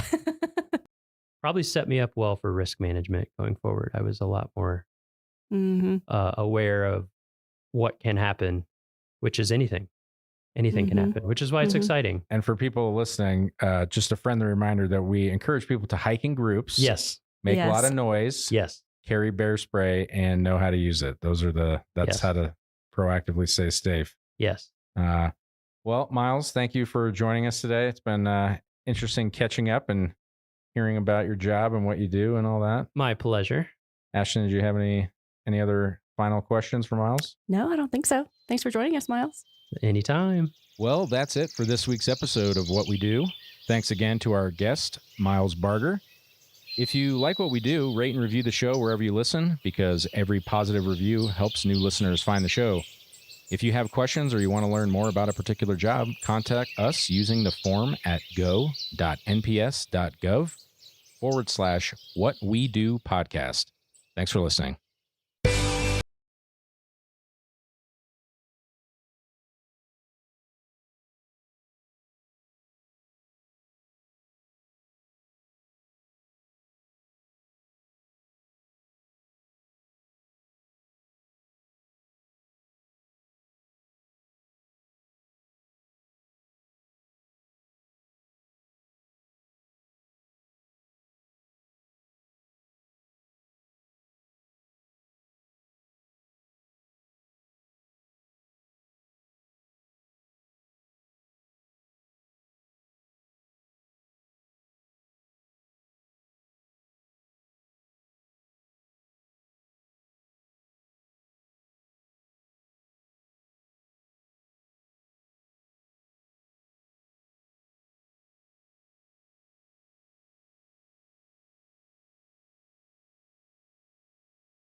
backcountry experience? The Gunsight Pass trailhead is the starting point for one of the best two-night hikes in the park.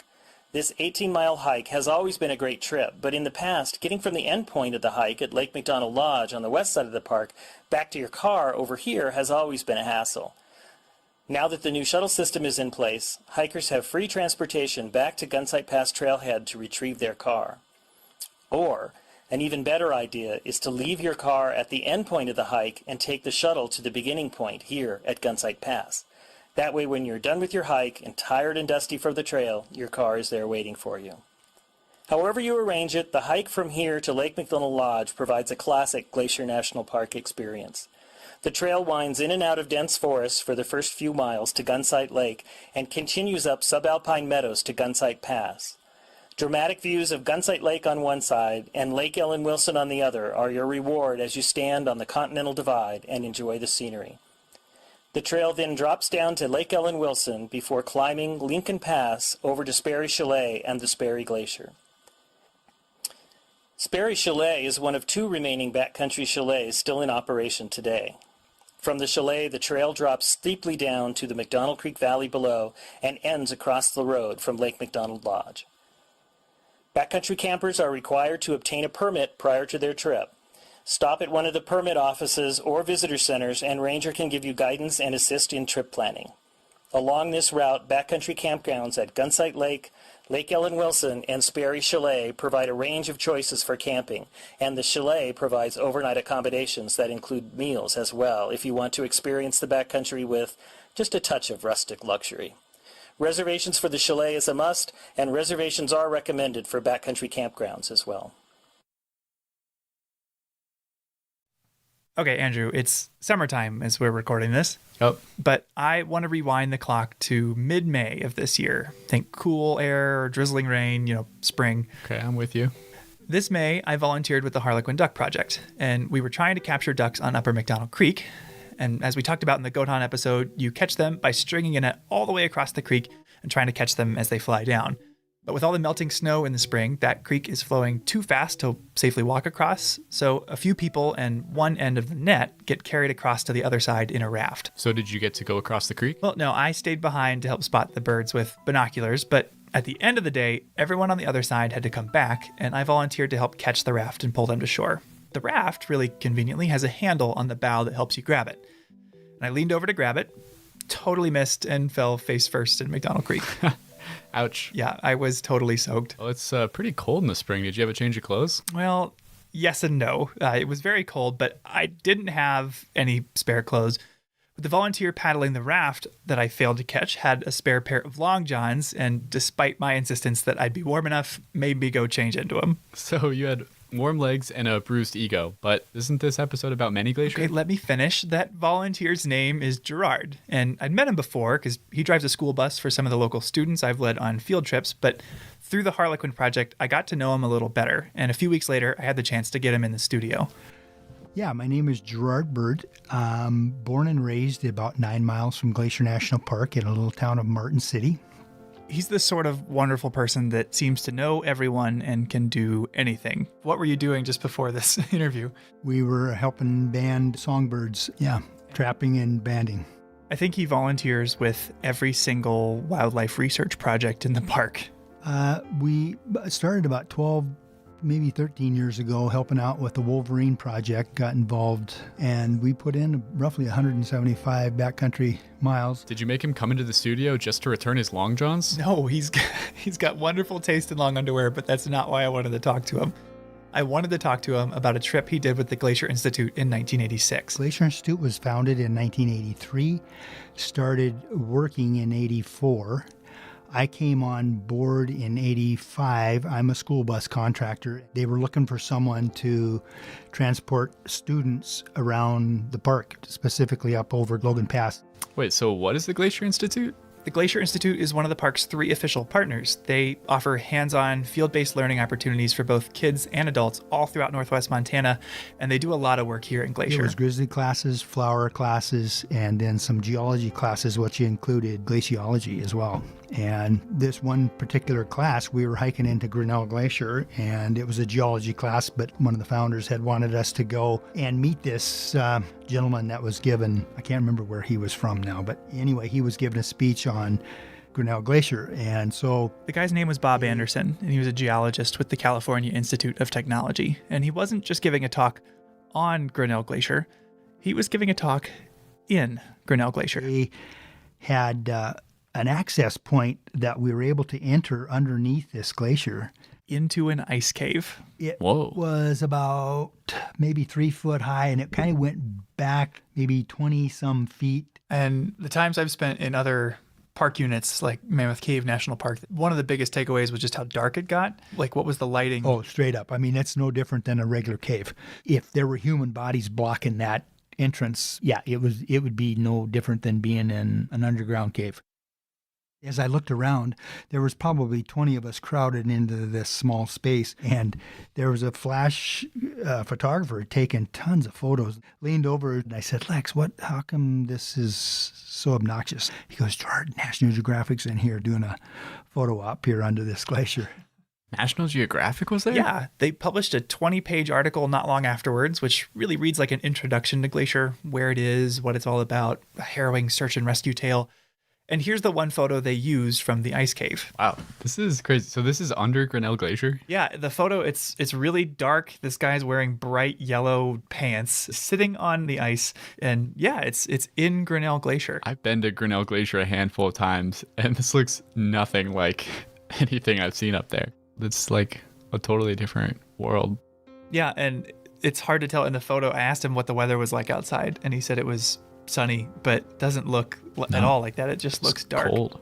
Gerard described these little threads of ice that would dangle from the ceiling of the glacier, and if you looked at it too long, either your breath or your headlamp would even melt them. So it was a really powerful experience for him. Well, the funny thing was I had visited with my wife when I came out, and I said, oh my gosh, honey, you got to come in and look at this. I said, this was incredible. I was so moved. Well, raising 5 kids and whatnot, it just was about 3 years later, and we decided that we could go back in, and we hiked in, come to this rock face, this is where the glacier was. I kept looking at the rock face thinking, oh God, maybe I'm on a whole different, but I did recognize the area where we entered, and the glacier had melted back about 200 plus feet. I was absolutely astounded. 3 years. That's when I really became aware of man's impact on our beautiful planet. Yeah. So if that's how much it changed in just 3 years, what has he noticed in the last 30 years since then? Yeah, that was something I was really interested in, but he surprised me. When's the last time you went back to Grinnell Glacier? Oh, it was back then, probably 89. Really? 80s, yep. Haven't been back since? I haven't been back to there since. I've done a lot of different areas in the park since, but not been back there since 89. Wow, 30 years. I can't imagine what he'd say if he got to see it now. I know. We have got to get Gerard to Grinnell Glacier this summer.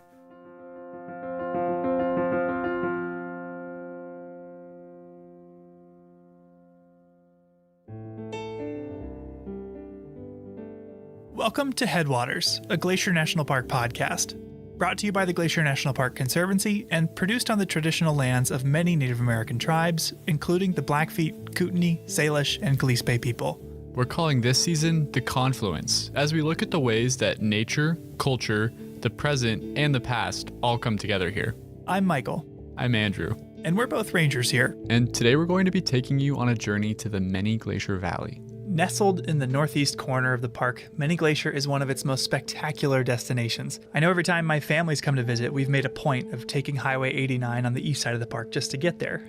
Typically, the road is open from mid-May to late October, but the high elevation trails have a much shorter season because they're only reliably clear of snow in August. According to longtime Many Glacier Ranger Bob Adams, there are 2 trails in particular that people come here to see. Today, that would be the Grinnell Glacier Trail, and that would be the Iceberg Lake Trail, which is... This area is popular, like really, really popular. But there are lots of people, roughly 600 or more a day. That 600 is on each trail. So this isn't the place for solitude? Not exactly. And to make it even more extreme, Bob sometimes has to close one of those trails for bear activity. And if the Iceberg Lake Trail is closed, then... You'll get 900 people on the Glacier Trail. 900 people on the Grinnell Glacier Trail? So that may not be what you want. It may be exactly what you want because you maybe feel safety in numbers. That's a false assumption, but people make that assumption. Why do so many people come here? I asked Diane Sine. She's a ranger, and she spent more than 40 summers in Many Glacier. It not only has the actual glaciers that are still hanging in there, just barely. Then we also have the historic hotel. We have, in my opinion, the best hiking trails in the park. So if you just wanted one location that sums up all that's excellent about Glacier National Park, it's Many Glacier. And yes, this is a commercial for Many Glacier. And she's not totally joking about the commercial thing. The marketing of Many Glacier and of the Glacier National Park region as a whole is a really important part of the park's history. What do you mean by that? Well, in the early days of Glacier National Park, a lot of the infrastructure was built by the Great Northern Railway. And the railway executives wanted this place to look like the Swiss Alps. Yeah, there's definitely Swiss architecture noticeable, not just at the Many Glacier Hotel, but the Lake McDonald Lodge too. But why Swiss? That's actually a pretty interesting story. To learn more about it, I decided to join Diane Sine, the ranger you heard a minute ago, on a tour of the Many Glacier Hotel. Well, I'm jealous. Luckily for you and our listeners, these tours are offered during the summer at the Many Glacier Hotel and Lake McDonald Lodge. You can find the schedule in your ranger-led activities guide, which you'll receive at the park entrance station.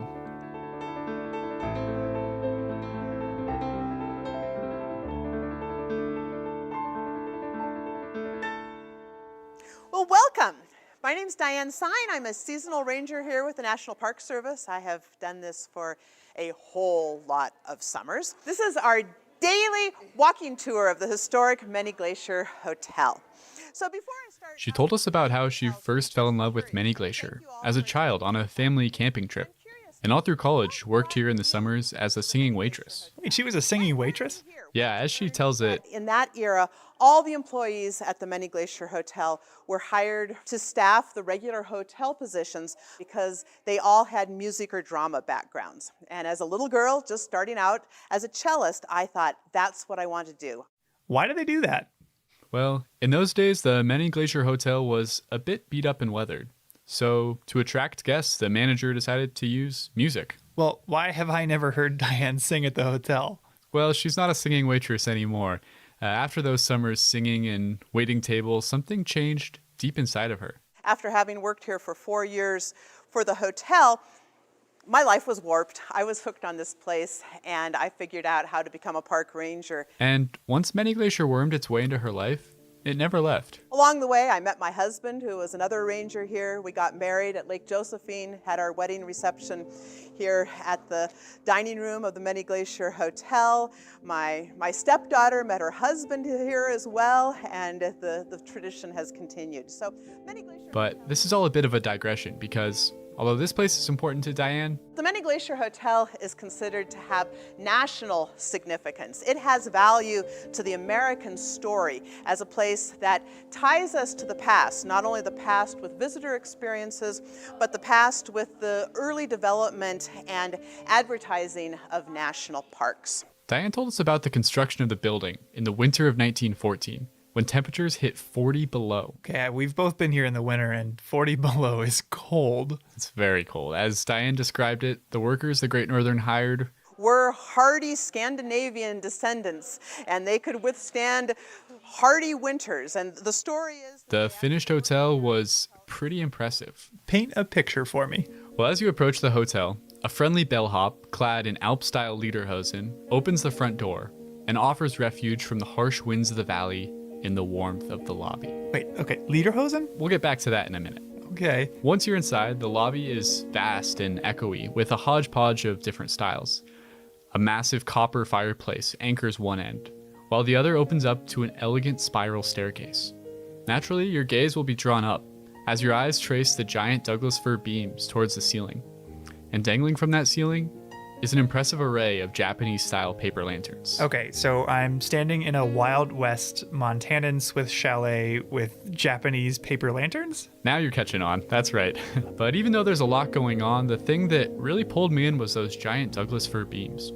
And according to Diane, this was their intended effect. The idea behind the design of both this Many Glacier Hotel and the Glacier Park Lodge at East Glacier, they were originally referred to as big tree lodges. The idea is that you can be down here in the lobby and you can actually feel like you're in the forest with the trees rising above you. That makes a lot of sense having stood in them, but you still have not addressed the lederhosen thing. Okay. Well, part of it is actually an accident of history.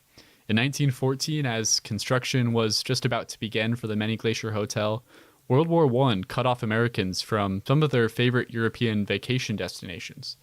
The Great Northern saw in this an opportunity to put the American West on vacationers' radar, and they started to market this area as a replacement for the Swiss Alps. Okay, but people go on vacation to Spain or to Germany. Why Switzerland? Well, as Diane tells it, Louis Hill, who at the time was the president of the Great Northern Railway, just really liked Swiss architecture. He had a home outside St. Paul where his family would go for winter getaways and ice skating parties, and that home was designed as a Swiss chalet.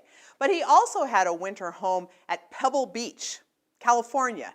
In fact, his home became part of the golf course there. The design for his Pebble Beach home was also Swiss architecture. So the guy just had a thing for Swiss chalets.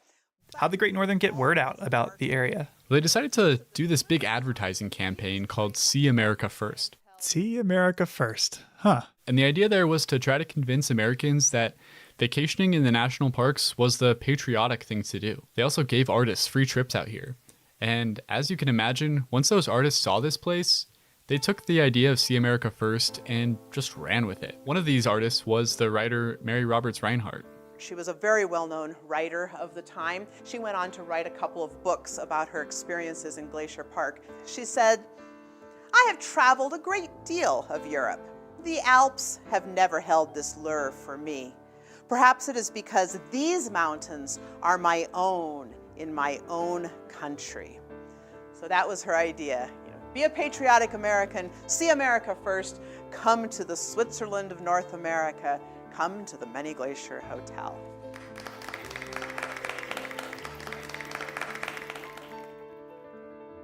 Okay, so this marketing campaign is why we have all the Swiss buildings around Glacier. Exactly, and it's had a pretty big impact on the way people use the park even to this day. But it also starts to get at something that's really central to the mission of the Park Service.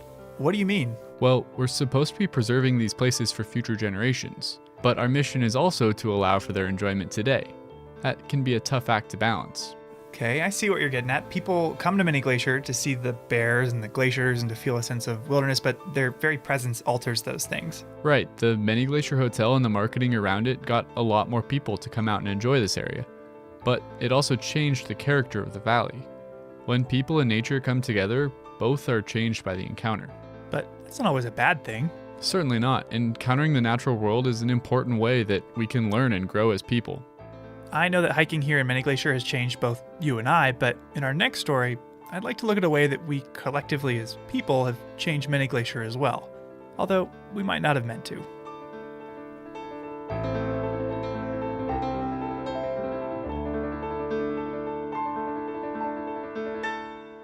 So, you know how we've been talking about doing a hike in Many Glacier? Yeah? Well, I just talked to Lisa McKeon. She's a physical scientist with the USGS. She invited us to go up to Grinnell Glacier with her next week. Oh my gosh, we've got to bring Gerard. I thought you might say that, so I asked Lisa about it, and it turns out that they actually already even know each other from some projects he's volunteered on, and he's welcome to join us too. Of course they know each other. Well, I've got to call him. Yeah, let's get him on the phone. Each episode, we seem to cover at least one thing that, like this podcast, wouldn't be possible without the support of the Glacier National Park Conservancy. With the help of some friends over there, we got the number of Executive Director Doug Mitchell and decided to call him up out of the blue to ask about these projects. For this episode, we wanted to ask about the restoration work done on the Many Glacier Hotel.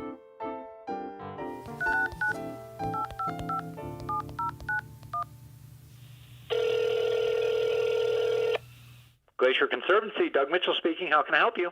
Hey Doug, it's Andrew and Michael. How you doing? Hey, Hey, guys. Great to hear from you today. Likewise. We wanted to call because for this episode, I had the chance to go on a tour of the Many Glacier Hotel with Diane Sine, and she pointed out a staircase to me that she mentioned you might have had something to do with. The famous double helix staircase. To be able to bring that back here in the 21st century is really a treasure, and those people who haven't seen it ought to definitely get out there and take a look.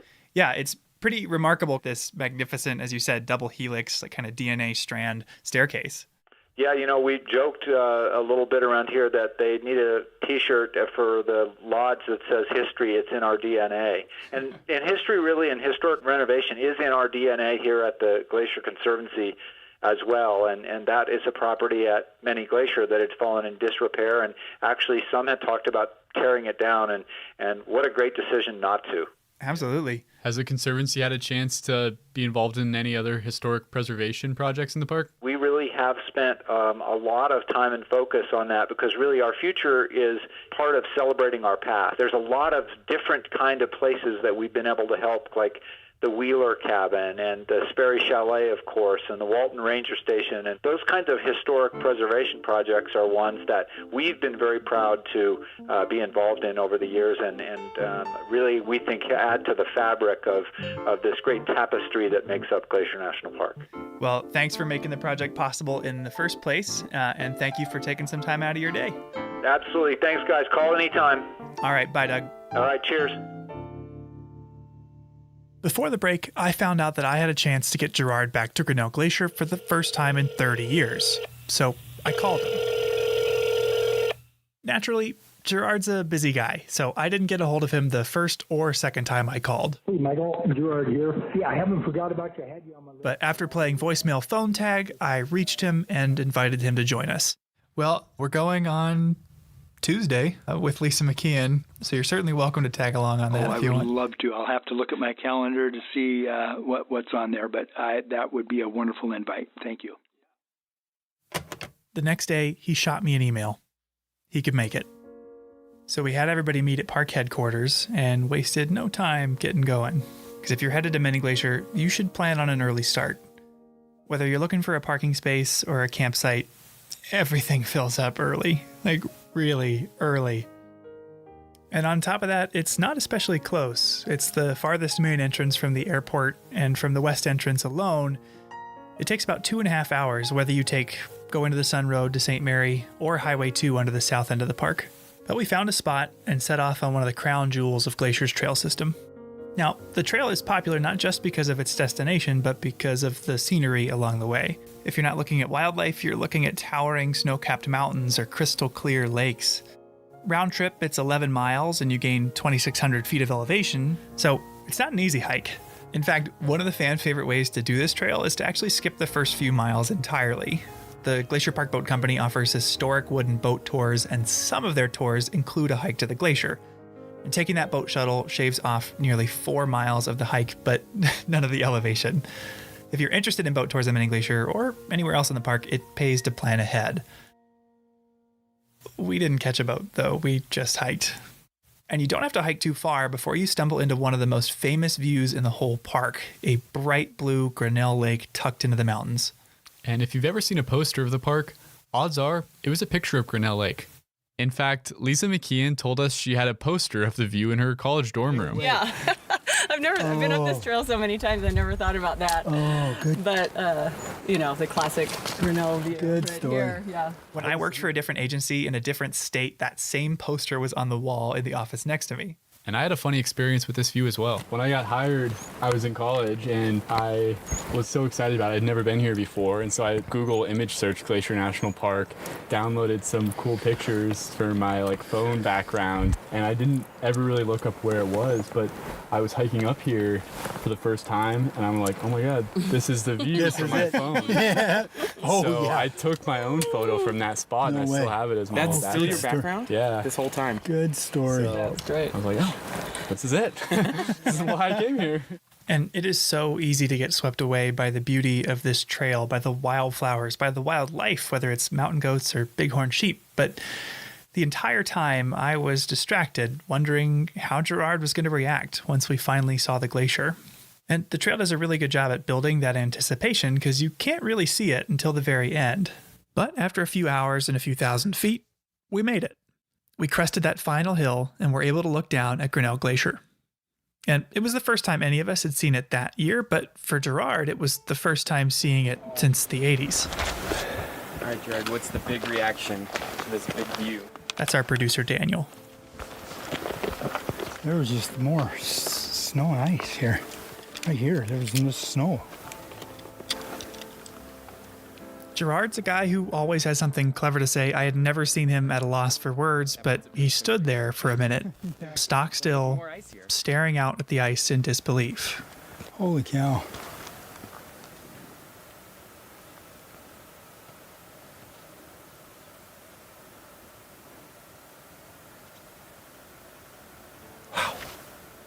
I felt pretty fortunate to be there in that moment with Gerard.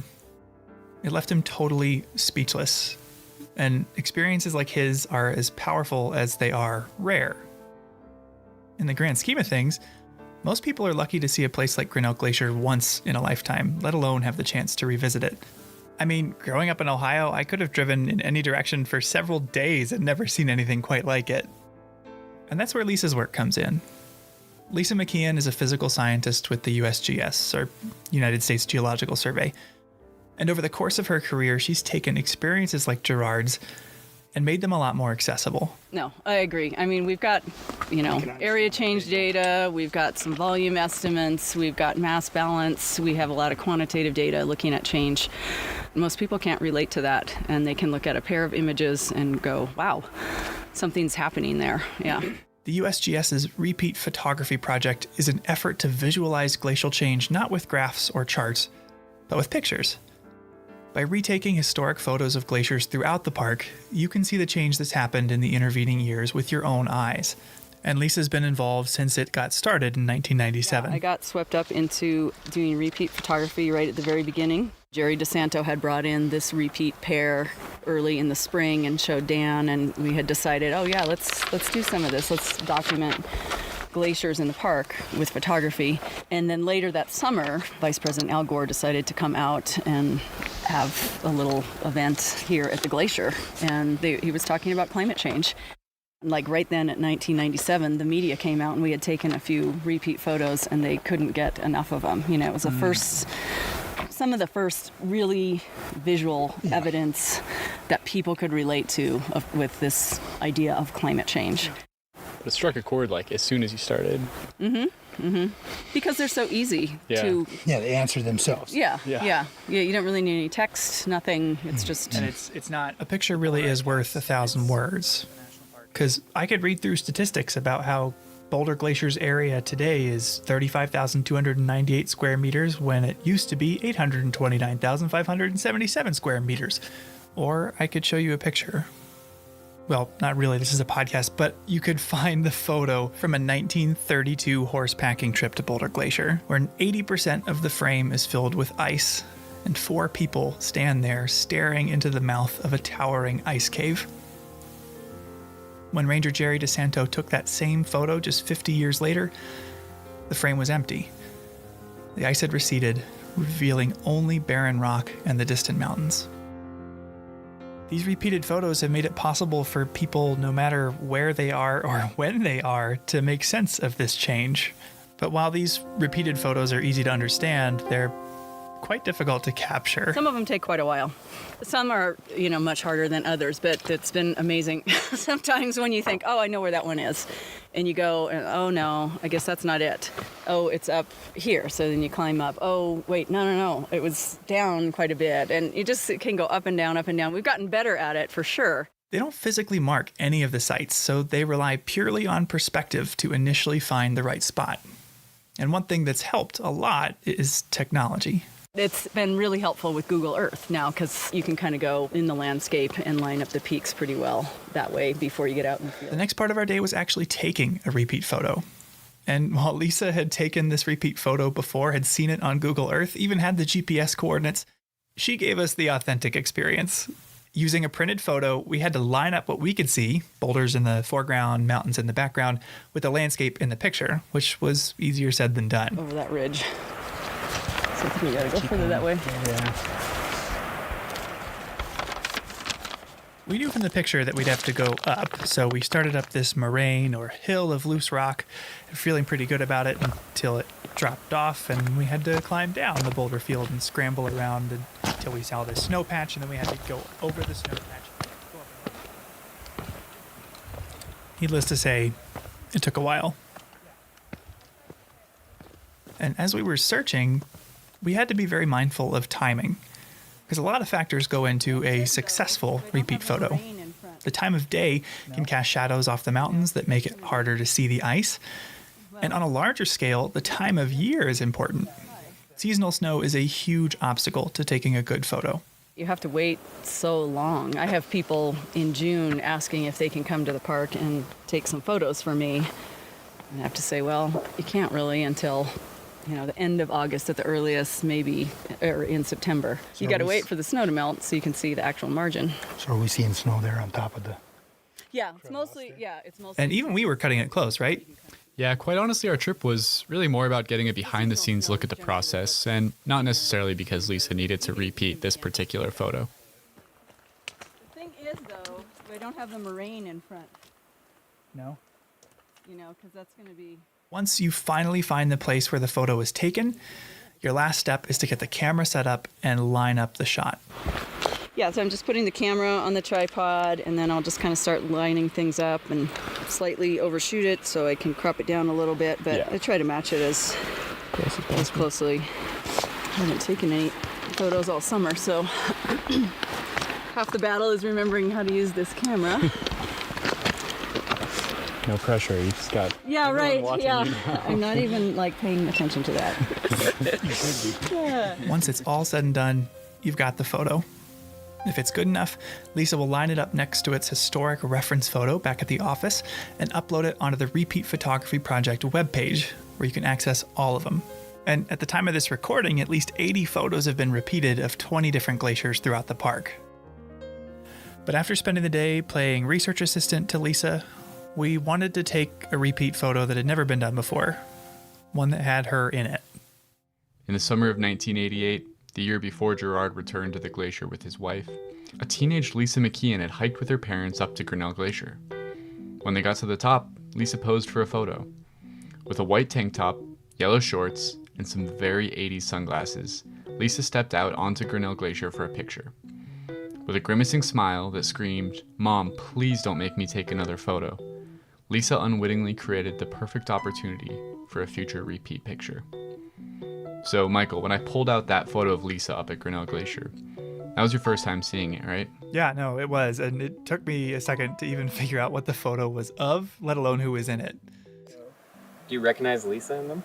Would you have known that was her? I don't think so, no. You'd have been like, who are these people? Look at this lovely picture. What if Gerard was in the background? That's right, wouldn't that be cool? He's down below us, somewhere in the cave, going... I tried to find the spot for Lisa to stand and recreate her vacation photo, but I ran into a problem. The lake. Spent the last 10 minutes or so trying to find this other spot that we have from one of Lisa's photos from the 80s. And in the 80s. I keep coming further down this way, and I still think we've got to go a lot further that way to get to the spot. I think where you were standing is in the lake at this point. Yeah, I would guess. So I don't think we're going to be able to get you back to that spot. Yeah, I know, right? Finding the nearest dry spot to where she had stood in 1988, Lisa replicated the pose and grimacing smile. Daniel started to wonder if these photos might be used someday too. What about the next 20 years and the photos that you're in? Do you think that people working for USGS in the 2050s will be using photos of you as a teenager and repeating those? I have not submitted these to the archives yet. Who was that babe? We'll see. I'd probably rather have those submitted than now. But certainly, it's really exciting thinking the photos I'm taking now will certainly, be used in decades to come. This place has meant a lot to Lisa. Some of her best memories are here in this glacier basin. I've been lucky enough to come up as a youth, and I've brought both of my daughters here because I think it's a really special place and I want them to see the beauty and to see the change. I want them to have their own memories of what it was and then be able to see how it's changing. Mm-hmm. And my husband proposed to me here too, so I have a lot of great memories associated with this place. Where was that? I think it was right down on some of these rocks here, actually. I don't even remember. Right around the corner. Exactly the spot, yeah. Beautiful piece of slick rock like this. Over a lifetime of visits, she has seen so much change, not just to the glacier, but to people's understanding of it, and to our understanding of the changing climate. Well, our glaciers are going. They're on a track to disappear now, but I think what we've done is helping the world understand the connection between climate change and what's happening on the landscape. Yeah, a little piece of that. This happens to be a really visible piece, but there's so many other ways that climate change is impacting this park that are not as visible as a glacier melting away. They get people thinking about climate change, and I love that maybe it begs the question of, wow, what else is happening in this park? And there's scientists out there figuring that out, and there's people maybe looking a little more closely for it in their own experiences here. It made me wonder, when did Gerard learn that the changes he'd seen up here were part of a wider, global phenomenon? Yeah, that's something I was wondering too. And I asked him, were you aware of climate change when you made that trip up to Grinnell? I was aware that something was taking place because of humanity or how we were living. Because when I come back that 3 years, I was like astounded. I was just so impressed that we could get underneath a glacier at that time. And I told my wife, I said, oh, honey, we got to go back in. I got to show you this. This was the coolest experience. And so I wasn't really aware of it at that time. It was 3 years later. So it sounds like you noticed that something was going on just from your experience here. But later, did you read in the paper or hear on the news about climate change science and realize, oh, that's what I saw at Grinnell Glacier? Yeah, then the pieces started fitting the puzzle, and I was like, wow, yeah, I witnessed something there that was pretty profound and didn't know it at the time. With all the good memories from this place, but also all the evidence of melting, I wanted to ask Lisa how she felt about Grinnell Glacier on the whole. Does she have a good or bad feeling from this place? Yeah, I think what you described, bittersweet, is exactly what it is, because it's always a stunningly beautiful place, but the glacier's shrinking. And I mean, that's one of the main comments I get back from the repeat photos is people feel loss. But when I asked Lisa if she still had hope, she perked up a bit. I do have hope. Yeah. I mean, like I said, I don't have hope that these glaciers are going to last here, but I'm hopeful that climate change is not going to be the end all for this planet. Before we left, Lisa wanted to walk up to the glacier itself, to let us see what was happening to it with our own eyes, hear it with our own ears. As we approached, the sound of melting water rushing off the glacier turned into a roar. I had to shout just for Lisa to hear my question. Well, Lisa, where's all this water coming from? It's coming from the glacier, every bit of it. It's melting off the glacier. It's quite a torrent today. It's a hot day in the Glacier Basin and things are cranking. As we stepped onto the glacier, we reflected on what made this change so meaningful. The Earth has always been changing, and glaciers have advanced and retreated many times. But something about this felt different. Yeah, I guess the fact that these changes that maybe historically happened on like geologic timescales are now happening on human timescales makes it really dramatic. Yeah. Very poignant. Yeah. Yeah. And I think that's where the repeat photography comes into play. That's very visual. You can see that. You don't need to be one political party or the other, old or young. You can see that in the blink of an eye right there. I think for me, I feel part of this change. There's something major going on. That's climate change. And, ice melts when it gets warm. And we're part of that equation. I'm part of this. But I also feel like part of the solution to not necessarily changing the trajectory for these glaciers, but in a larger sense, this brings awareness. It's pretty stark. It's raw. Well, it's such a quick change in geological time. And there was change in the past, but it was thousands of years. I mean, what I've witnessed in just my little lifetime here is incredible. Your grandkids, your great-grandkids won't see this. It's brought an awareness to me for just being present. You know, this is all we have. Tomorrow's not here, yesterday's gone. This is all we have. We're just fortunate to be able to witness the last part of Grinnell Glacier. Mm-hmm.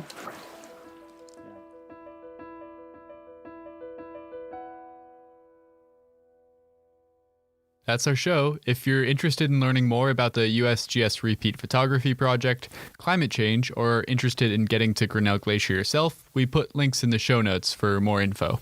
Thanks for listening.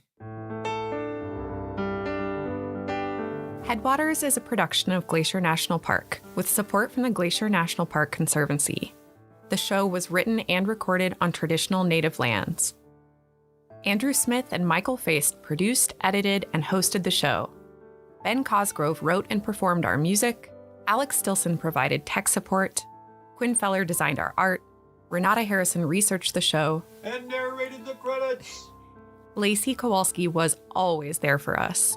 And Daniel Lombardi and Bill Hayden were the executive directors. Support for this show comes from the Glacier National Park Conservancy. The Conservancy works to preserve and protect the park for future generations. We couldn't do it without them, and they couldn't do it without support from thousands of generous donors. If you want to learn more about how to support this podcast or other awesome Conservancy projects, please go to their website at glacier.org. Of course, you can always help support the show by sharing it with everyone you know, your friends, your family, your dog, and also leave us a review online. Special thanks this episode to Gerard Bird, Diane Sine, Bob Adams, and Lisa McKeon.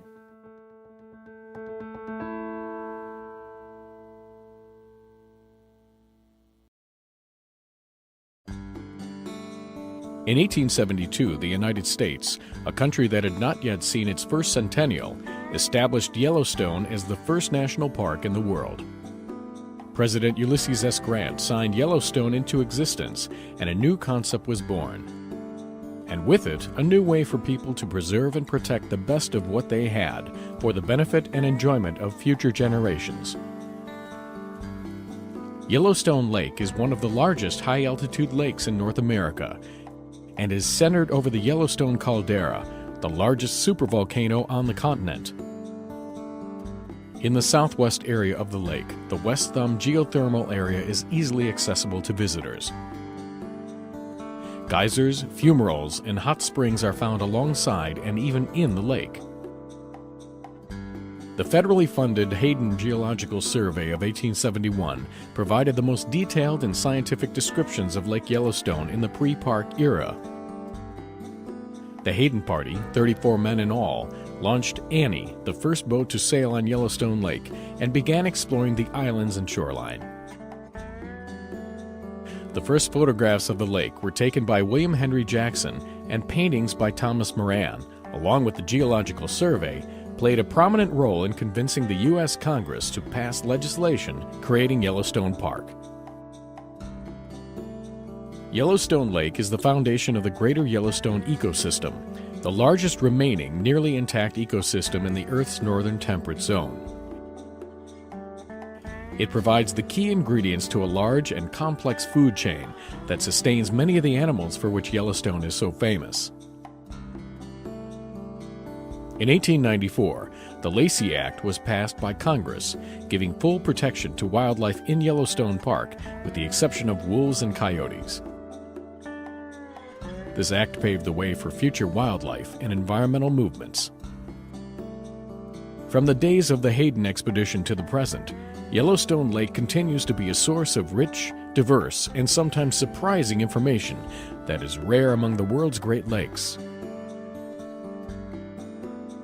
Lake Yellowstone and Yellowstone National Park, in all its preserved glory, is like no other place on Earth, and must be seen and experienced to be believed and enjoyed.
area is one of the most popular and crowded spots in the park. The old-growth cedars and hemlocks are unlike anywhere else in the park and would look more at home on the coasts of Washington and Oregon than in the Rocky Mountains. However, rains from clouds trapped by the Continental Divide make this an inviting habitat for a wide array of plants and animals. A campground and a picnic area are located here, but the real draws are the two popular trails that allow exploration of this unique part of the park.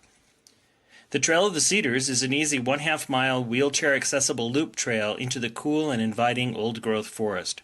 Huge western red cedars, western hemlocks, and cottonwoods line the banks of Avalanche Creek.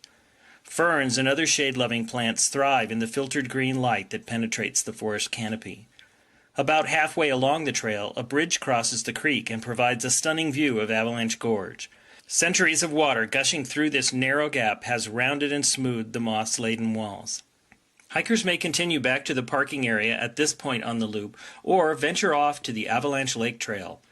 This easy 2-mile walk climbs 500 feet to reach Avalanche Lake. The trail follows along Avalanche Creek as it climbs up and out of the cedar hemlock forest into a mixed spruce and fir forest just a few hundred feet above. Early morning visitors may also be treated to the sights of deer and other wildlife along the trail. Before long, the forest opens up and the dramatic cliffs at the head of Avalanche Lake loom on the horizon. Fed by melting snows and the Sperry Glacier, huge waterfalls cascade down the back wall of the Avalanche Cirque all summer long. It's easy to see why this is one of the most popular hikes in the park. It's not for those seeking solitude, but the rewards of this trip are worth every step. Parking is limited at Avalanche Creek, so consider leaving your car at your campground or at the Apgar Transit Center and taking the new free shuttle system to explore this area of the park. Please help prevent resource damage by remaining on the trails, and for your safety, please stay clear of the creek and the slippery rocks along the bank. Drownings have occurred here in the past.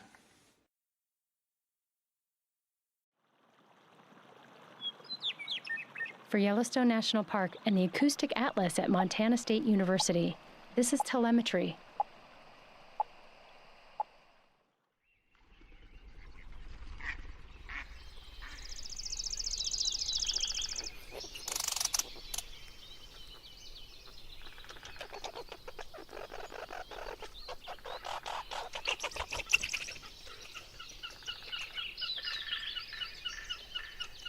You know, every season in Yellowstone is pretty fantastic, but if you're into listening to the sounds of animals, spring and summer, well, there's just nothing like it.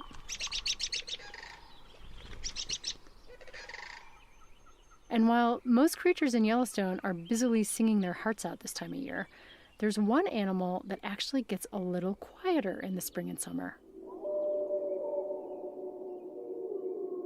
And that's the wolf.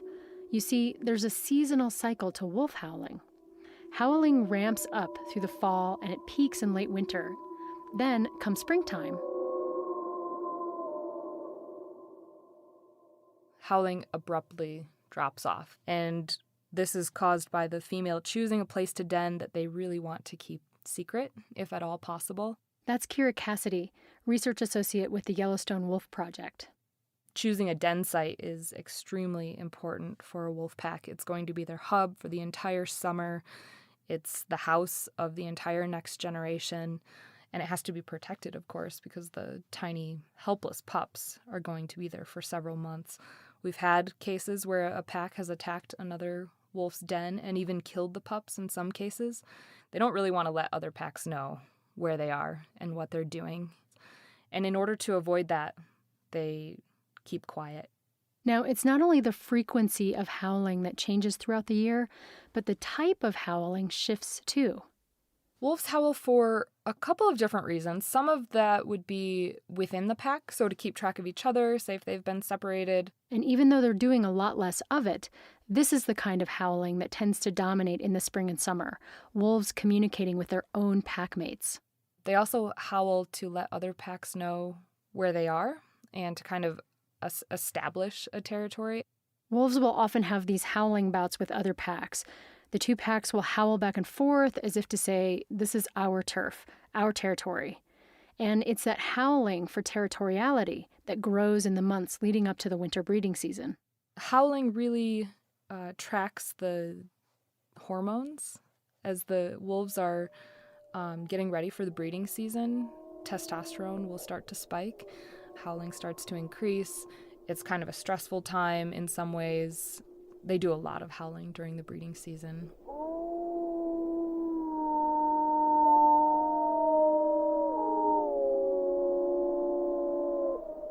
They also probably use howling as a way to advertise the number of wolves they have in the pack, the type of wolves they have in the pack. If they have a lot of big male fighters, that's going to come across in a howling bout with another pack.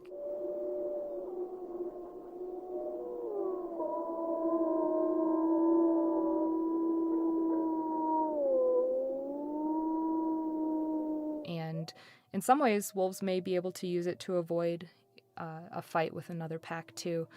They can kind of create that space between each other, let each other know where they are, but also let them know who they are.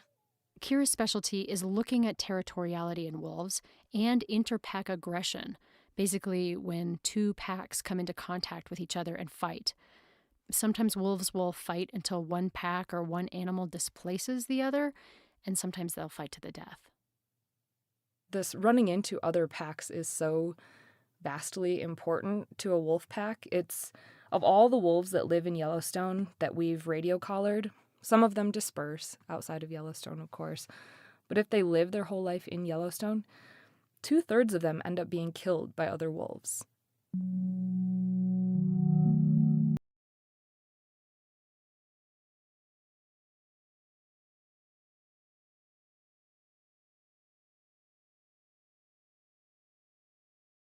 Probably one of the most recognized features along the Going to the Sun Road. Built to span several large gaps in the mountainside, engineers had originally planned to create a large retaining wall and use huge amounts of fill to build up the roadbed. Designers came up with a more elegant solution by constructing a series of 3 arches to span the gaps. It is a reflection of the care and dedication evident throughout the original construction of the Going to the Sun Road. Probably, as you've been driving the road, you really didn't notice most of the bridges, guardrails, and structures along the way. That's because the original designers of the road worked hard to create a road that blended with the environment rather than competed with it. As you continue on, however, give them a second glance.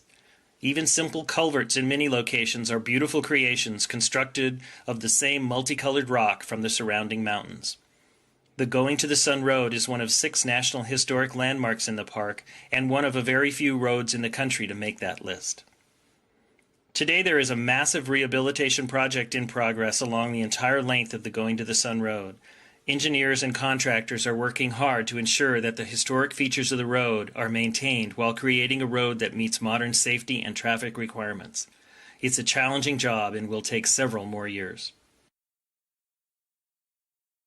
Headwaters is supported by the Glacier National Park Conservancy.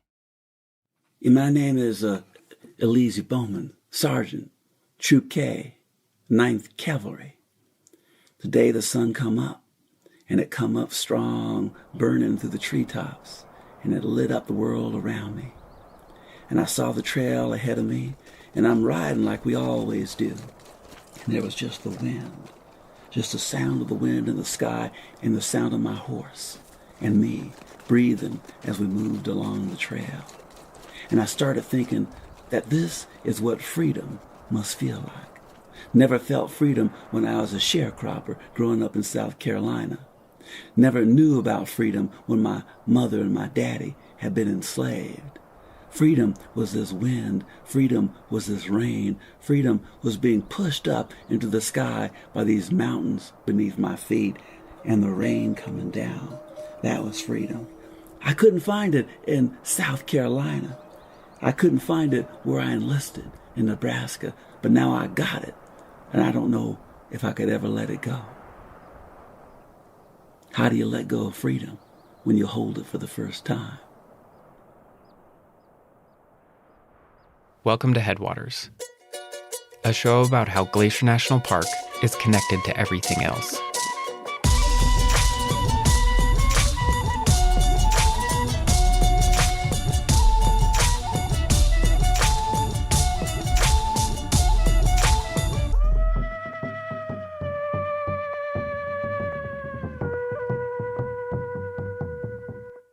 We're calling this season becoming. It's not a complete history, but a series of stories about how Glacier National Park became what it is today. Landscape and history are inseparable. No history can be understood apart from the place in which it happens. And like landscapes, histories can erode. Stories can disintegrate or be buried under the sediment of those that follow. This episode is about a story that has been poorly preserved and deeply buried. Why that happened and why it matters. It is the story of the first Black park rangers and how so much of their history has been overlaid by the grains of 1,000 others.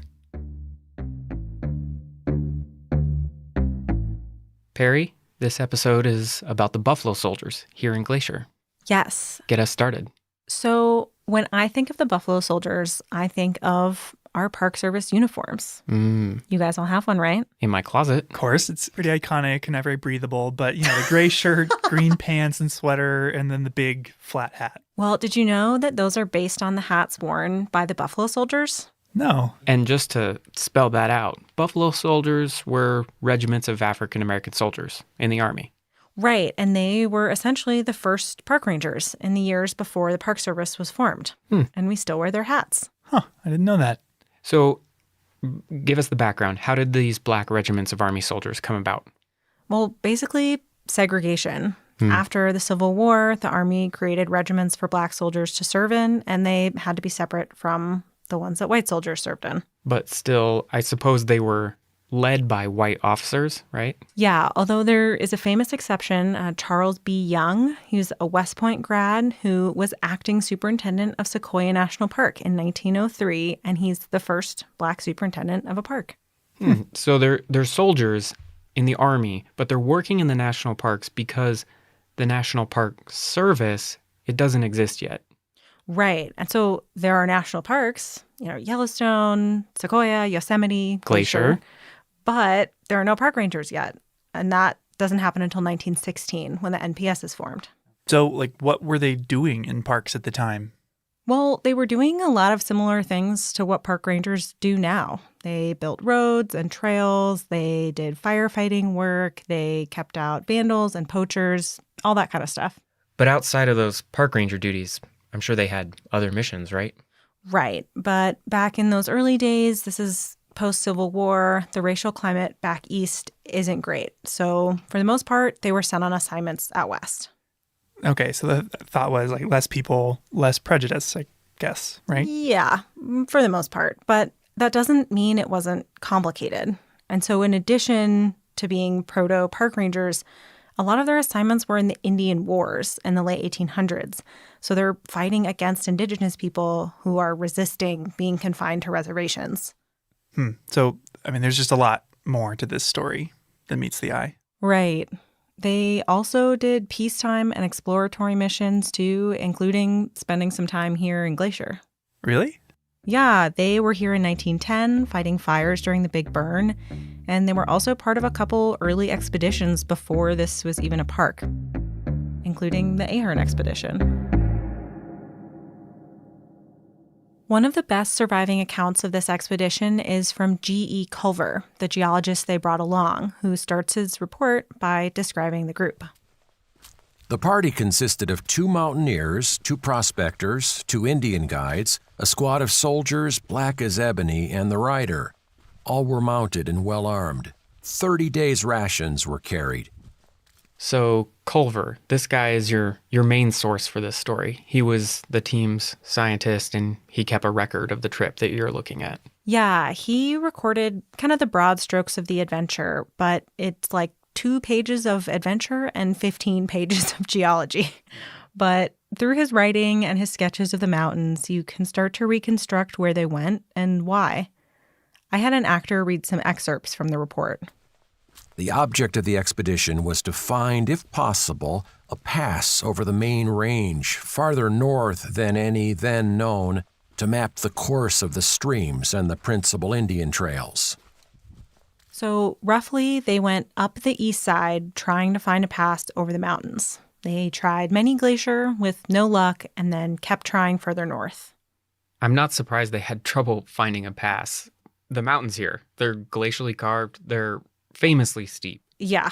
So this expedition of about 15 people travels several hundred miles across the park and in a big loop around northwest Montana over 57 days. Yeah, I don't think I've ever backpacked more than maybe a couple nights at a time. Yeah, me neither. So while it would have been quite an adventure to retrace their whole journey, I decided to just follow their footsteps where they crossed the Continental Divide, probably the most challenging day of their trip. And today, it's called Ahern Pass.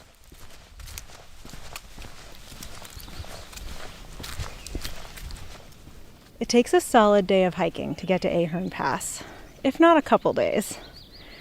And I'm heading out with Michael and Gabby to see it for myself. If you want to figure out what you don't know, go hiking without any cell service. As soon as you can't look something up, you realize how little you understand. And as I hike, I'm realizing how little I know about the soldiers themselves. Why aren't there any first-hand accounts from them? What do they think of this place? My name is Shelton Johnson, and I currently work as the Community Engagement Specialist for Yosemite National Park. Shelton is one of the most renowned and respected rangers in the Park Service. He appeared in Ken Burns' National Parks documentary, and he's one of the foremost experts on this history. He's studied, portrayed, and written about buffalo soldiers for decades, including the first-person narrative that began this story, which was a clip from his podcast series, A Buffalo Soldier Speaks. And so based on your research, can you speculate like what their experience was like? Like, what did they think of the landscape? What did they... Yeah, no, I think that they felt what most people feel. It's a universal sentiment, if you will, to be impressed by a landscape that is literally overwhelming. That happened in Yosemite, it happened in Yellowstone, it certainly would have happened in Glacier National Park, because the landscape itself sparks that sense of wonder. And I think that's a human trait that is universal. The morning when we looked out of our tents, the fog was slowly drifting away, and glimpses of the lofty peaks could be had through rifts in the fog. The effect was quite striking. This was one of the earliest mapping expeditions of the region, long before the park existed. They climbed peaks, made camp, and spent weeks in this rugged mountain ecosystem. It's the sort of trip that people take today to get away from it all, to escape everyday life. The difference would be that they lived in and operated in a virulently racist time period. When you're part of an expedition, there's a certain level of interdependence and respect that has to be there in order for it to function properly, in order for everyone to benefit from that association. If you've ever been camping or backpacking with a group, you can understand this sort of teamwork. You figure out who carries what, who sets up the tent, who cooks the food. A few ducks, grouse, and ptarmigan paid our cookhouse a visit, as did numerous fine trout. Of large game, we secured 1 bighorn and 16 mountain goats. The young of the latter are very fine eating. The old bucks taste of musk. So, and as you get to know people, you see beyond, to a great degree, ethnicity, you see beyond gender, but be that as it may, they were still, quote unquote, colored soldiers of that time. America's prejudices followed them everywhere, even into the wilderness. If you did something that was done very well, you did that in spite of your race. If you failed at a task, you failed at that task because of your race. But race was always part of that dynamic. You were viewed fully through the lens of race and through the lens of class. And there wasn't an escape from it at any point. At one point, the group reached a dead end, a high-walled mountain basin, where they met a group of Stoney Indians, also called the Nakota people. Ahern loaned their chief his rifle, and the chief gave them directions. And this wasn't the first time they'd encountered indigenous people on the expedition. By one account, they shared a third of their rations along the way with Blackfeet people. But elsewhere, regiments of buffalo soldiers had been fighting wars against tribal nations, most famously in the Southwest, fighting the Apache. I have often wondered what the buffalo soldiers thought of interacting with the indigenous people? Would they have felt like a solidarity with another oppressed people? When you read a lot of the colored newspapers of that time period, there was certainly a sentiment that why should we aid and abet the theft of a land from another group of people who are not that dissimilar from ourselves. Dissimilar certainly in terms of culture, but in terms of the racial attitudes of the time, they were all cast into the same box. But at the same time, there were African Americans who felt that by enlisting in the United States Army and potentially sacrificing their life, it was almost like, we have done this for you, for this nation. And so it was an investment in the future by potentially sacrificing yourself for a nation that did not recognize the fullness of your humanity. Perhaps the fullness of that humanity would be recognized for your children.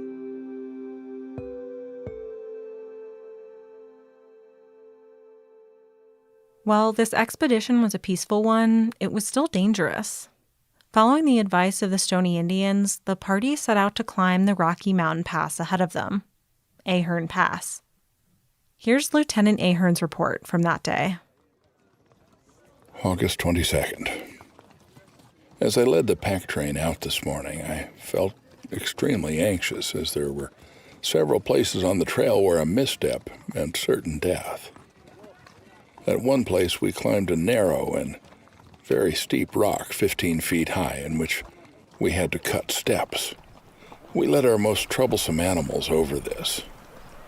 My feelings were indescribable when I started up this rock, not knowing what the horse would do. The ledge was about 18 inches wide.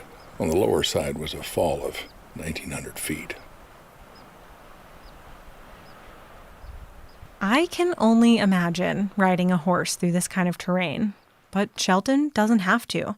He's done reenactments of Buffalo Soldier patrols in Yosemite on horseback, in full uniform with saddles and gear of the period.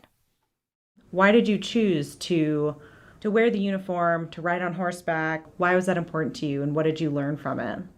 I chose that pathway because I wanted to not just see the history from the outside looking in, the way that you look through a window at a world that there's a partition between you and that world. I wanted to put myself into the history.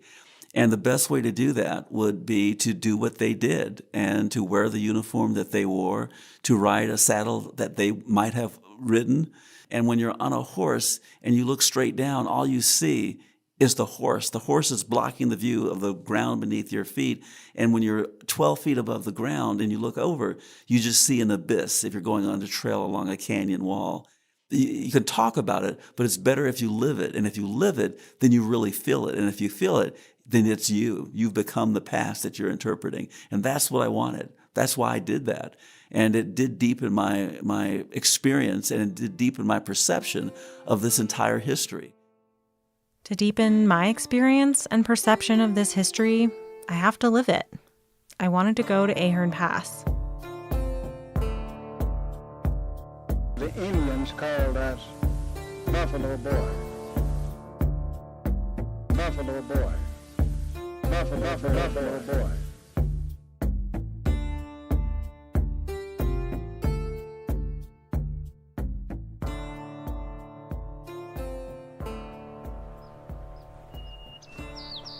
Hello.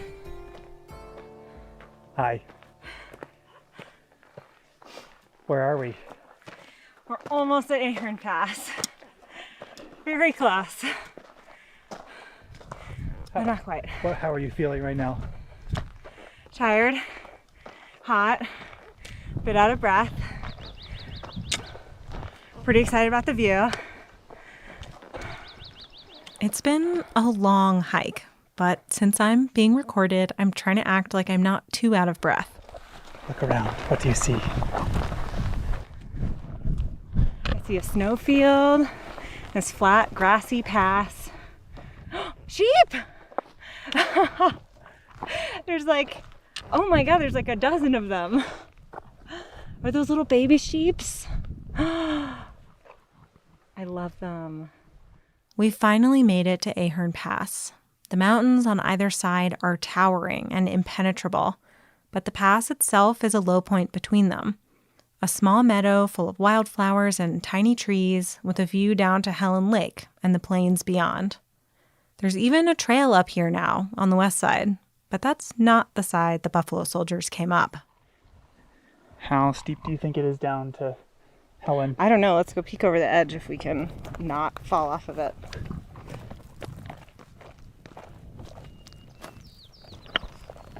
Their route, basically a cliff.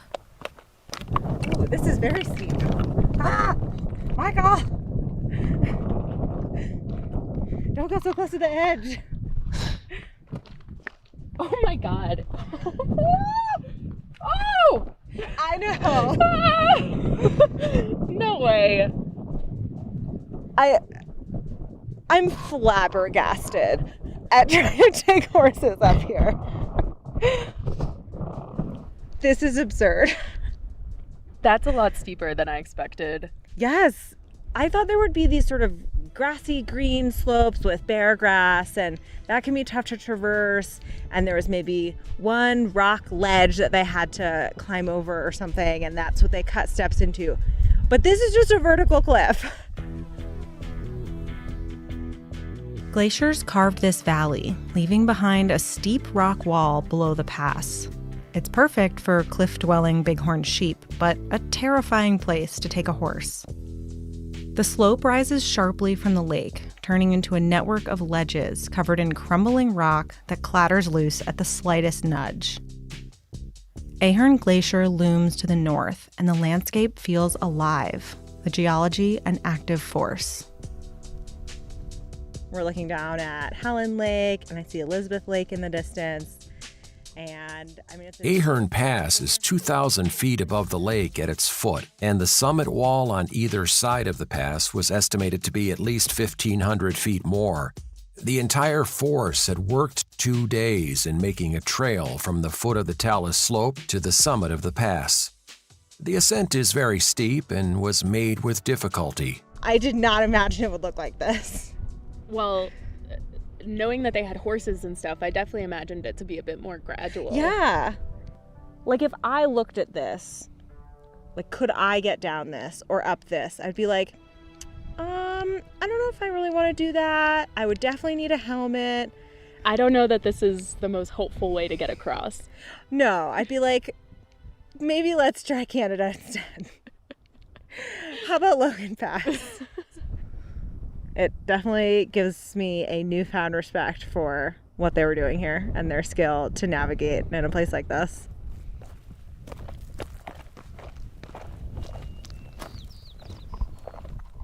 Because they still had hundreds of miles of journeying left in this expedition, but I think this was probably the toughest point. It makes me feel like really reflective, because this was 1890. 1890. Yeah, 20 years before the park was even established. So in a way, their presence probably hastened or contributed to the eventual formation of the park. But yeah, it was 132 years ago. And so, it's pretty cool to know that they walked right through this spot.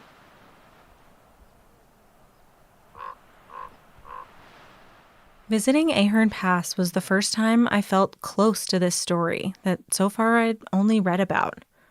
Retracing their steps feels like another way of reaching out, in the same way that Shelton has tried to understand the Buffalo Soldiers by writing and performing from their perspective. But around here, I notice these rocks got a tendency to remember everything that's ever happened to them. This place got a tendency to remember everything that has ever happened to it. Nothing. It's easy to think of the backcountry here as a place where, you go to get away from people. But I don't know, it's been really cool to think about all the people that have been here before me and all the stories that this landscape contains. And we call that an echo. We call that something over your shoulder that makes you pull back and look quick to see if you can catch it. But nothing that ever comes through this place is ever forgotten. And you ain't got to lie down in the bedroll for too many nights before you realize that it's all being remembered and it's all being held on. In a way, it feels less lonely to be out here when you think of all the other people who've come here before me. So I'm wondering this. Will this place remember me? Will it remember my shadow cast on the earth? Will it remember the sound of my horse as it moved through that canyon? Will that be remembered?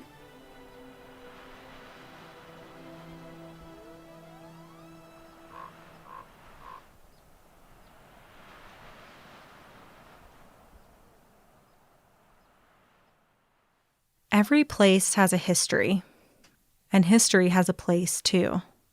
But most people have never been to Ahern Pass, and most people don't know this story. If history can be eroded, some rocks are harder than others, more resistant to wearing away. Some layers of history become bedrock, common knowledge that we all share. Or they crystallize into something easily found, like when a place is named for a person. Like George Patrick Ahern, the expedition leader. A peak, a creek, a glacier, and, of course, a pass are all named for him. The white leader of this diverse group that mapped this section of the park. His story might not be common knowledge, but his biography isn't hard to find either. Can you tell that story and talk about, how you talked about expanding the frame? Yeah, and that's the photograph of Theodore Roosevelt next to John Muir in May of 1903 at Glacier Point. And then I discovered through my research that in 1903, Yosemite and Sequoia National Parks were protected by the 9th Regiment of Cavalry, one of the Buffalo Soldier regiments. And so since the official escort for Theodore Roosevelt at that time, for President Roosevelt, were these African-American troops that belonged to the 9th Cavalry, they're there, and yet there's no photographic evidence of them being there. And so when I give my performance, I share that story, I talk about how a soldier might be standing there and being within 10 or 15 feet of the president, and they get kind of moved. No, could you guys move back? Could you move over there? You're in the picture. The picture is a focus on Theodore Roosevelt and John Muir. The picture is not supposed to capture the African-American soldiers who are there, who are actually protecting the park all summer long.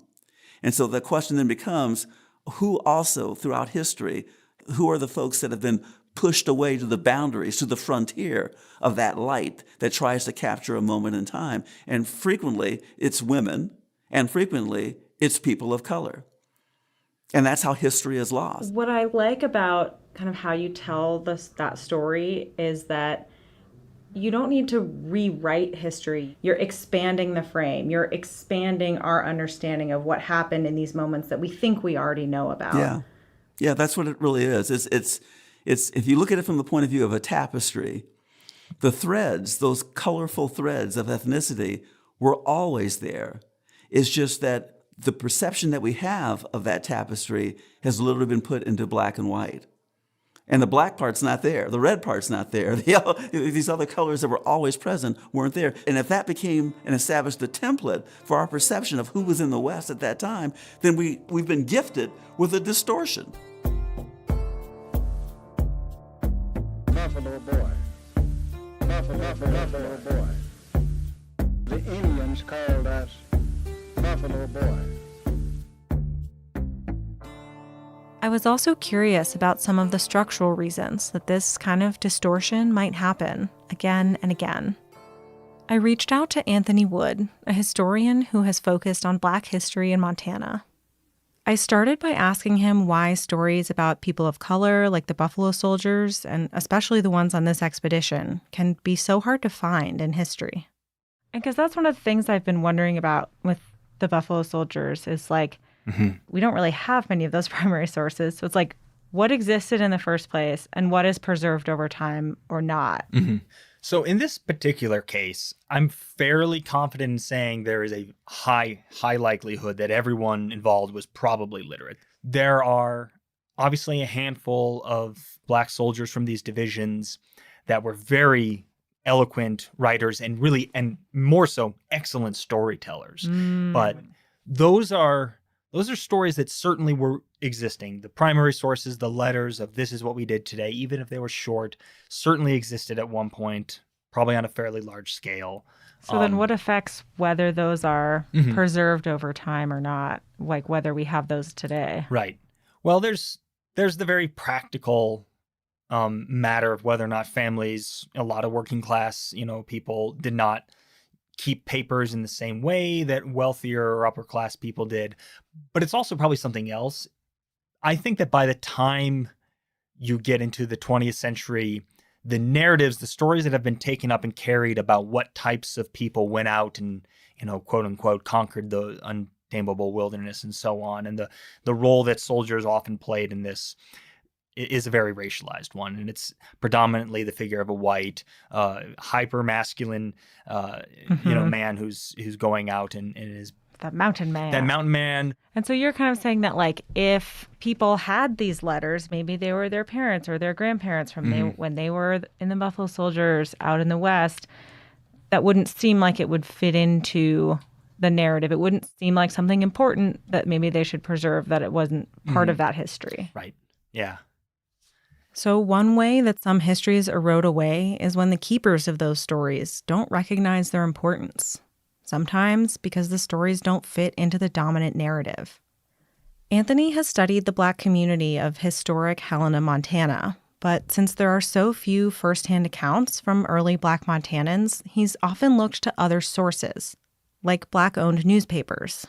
In my case, I spent a lot of time working with and relying on the 3 Black newspapers in town, 2 of which were incredibly useful, but they also gave a window into a type of social history, the everyday lives, which I'm also really fascinated with, that just does not exist anywhere else outside of one person's perspective in, maybe a journal or a diary. And that's these sections of the paper that are like the community notes, or they sometimes in the Butte newspaper, they call them the dope book, where they just do funny, sometimes serious, sometimes just newsy briefs. This person went hiking today, they caught this many fish, or, this person went over and had, lunch in Helena. But these Black newspapers were only in print for a limited amount of time. 1 year, 8 months in 1894, 1 year in 1902, and then from 1906 to 1912. Wow. And very limited. It narrows my scope to what I study, certainly. So for all the rest of those years, outside the handful that those Black newspapers operated, often the sources you end up with are from white writers, white journalists, white expedition leaders. That if you were to read them and try and reconstruct what life looks like for a daily Black Montanan, those sources just simply can't speak to it. The topography of the source world, it's not neutral. It has real and perceptible biases to it. Anthony uses landscape as a way to explain these aspects of studying history, especially the ideas of sedimentation and erosion. Landscape is the dominant metaphor for the study of race in the United States. We say the racial landscape, and it's just an assumed metaphor. So how does that fit for you into the historical record? How do you apply those terms? So the way I apply the idea of erosion and sedimentation is to focus on the way that stories are told or not told. A story that is, left aside and not told, we can think about it as being eroded. It sets us into certain ways of thinking about the past and about thinking about what really matters, who really belongs, who's really at home in this place. Is this something that exists because it fits the pattern or it fits the channel where the water is flowing most easily? Every time we tell our national story, some things are being added, while others are being forgotten. Covered over by stories fresher in our memories, ones we choose to tell instead. Erosion can take place in multiple speeds and durations. It can be fast and enormous, like a flood that just rips everything out, and you get, the scablands of eastern Washington. Or it can be slow and glacial, and it can just take a very long time, and you can have just an imperceptible change over such a long generation or more. Like a story that's not told, that's not passed on and slowly forgotten. Yeah. And the way I'm experiencing this landscape right now is both as something that is in the past and changing in the present. And the way that it is changing in the present is because of the past. When I looked out from Ahern Pass, I saw U-shaped valleys carved by glaciers during the last ice age. But the glaciers followed those paths because rivers and streams already flowed there. Today, the glaciers are gone, but Ahern Creek flows down the valley those glaciers left behind. Everything in geology, and I'd argue in history, is shaped by what came before. It's happening in the moment that you're studying it. It's happening, in the 1890s. Then it happens again. It's like the sands are always shifting. Yeah, and so how do you study that? I'm a geologist, so Yes. I love it. I'm glad that, I wondered if that was why. And I love thinking about geology this way, too. As like people think about geology as something that happened in the past, but it's still happening all the time. Exactly.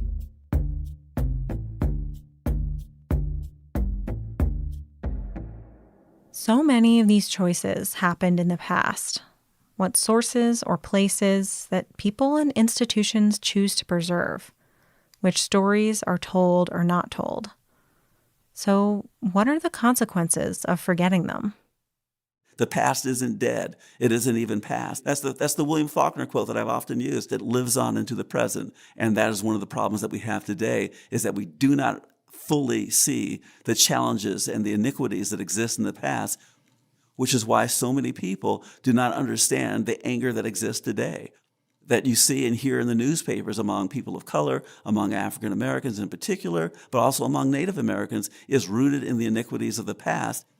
But the past it's still here. It's still happening today. Otherwise, there wouldn't be a modern-day Black Lives Matter movement. It's rooted in the perception that what happened in the past is continuing into the present. And these choices about how we represent history not only affect how we view the past and understand the present, but they're still being made every day. You've spent probably the better part of your career telling these stories, specifically the Buffalo Soldier story, these stories that we don't otherwise get to hear. Yes. Why is that? Why have you devoted your career to that? Well, because of the cultural perception that is literally held by African Americans today. African Americans in general feel that, national parks, that's not something that we do. That's something white folks do. We don't do that. And they have that perception because of what we just talked about, because they've not read in a history book about the role of African Americans in the Trans-Mississippi West, going all the way back to Lewis and Clark. I mean, that is our Odyssey. That's our Homer and that's our Virgil. It starts out with Lewis and Clark in 1803. The fact that there was a person of color that was part of that expedition, specifically an enslaved person, Clark's manservant, who became invaluable to the success of that expedition. That's something that should be shared in every classroom and every school in the United States, because then all children would grow up with this vision that is inclusive rather than a vision that is exclusive. It matters who tells the story. This is the question of representation, but it's also a question of history.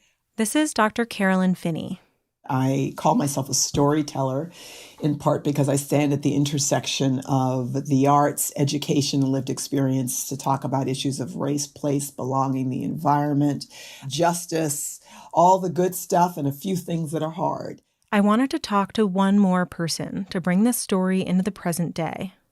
For 8 years, Carolyn served on the National Park System Advisory Board, and she's the author of the book Black Faces, White Spaces.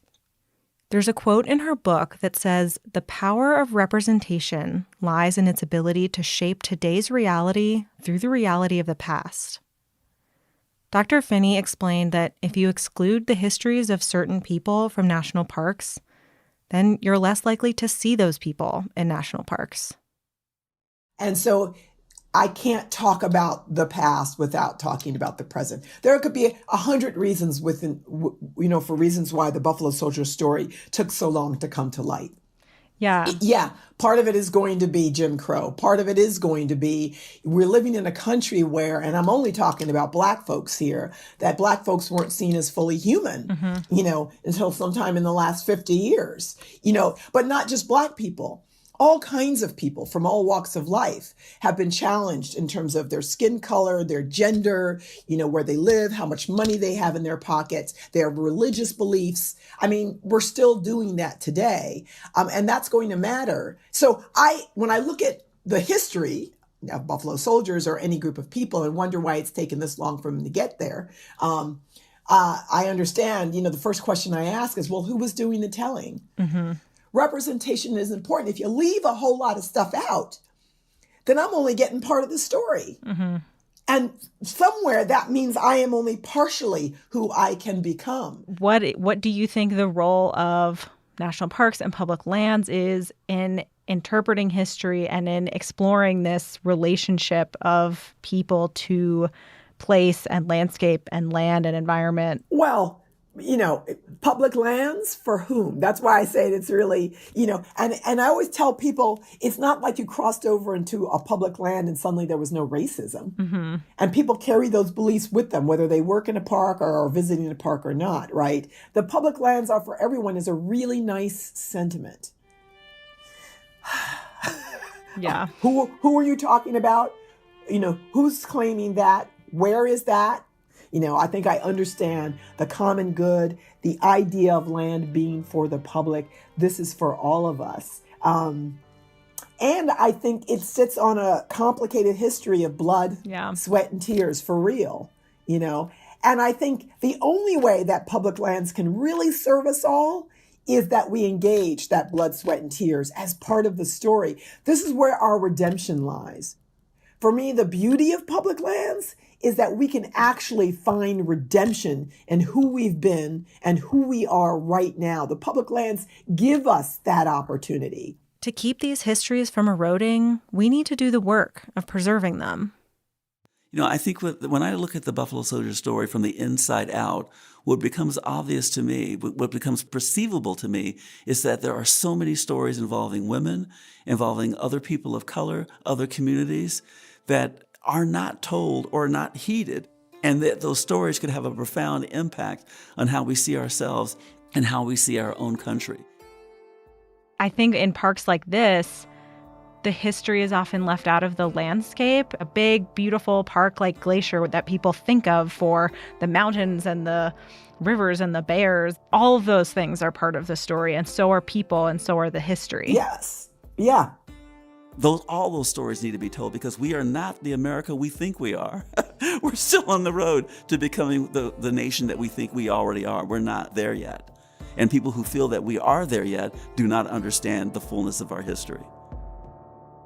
That in and of itself should make us recognize and revere the idea of public lands so much more, not avoid the telling of that history because it's not a pretty telling. That should make it cost people something for us to be able to call a piece of land public. And we as the public have a responsibility and an accountability to that idea of public lands. That's the conversation I want to have around public lands. And that is what's powerful about telling these stories. It makes American history, reveals American history to be much deeper than we give it credit for being. And anything that results in a deepening of light, a deepening of sound, a deepening of color, results in a clearer vision of who we are as human beings, who we are as Americans.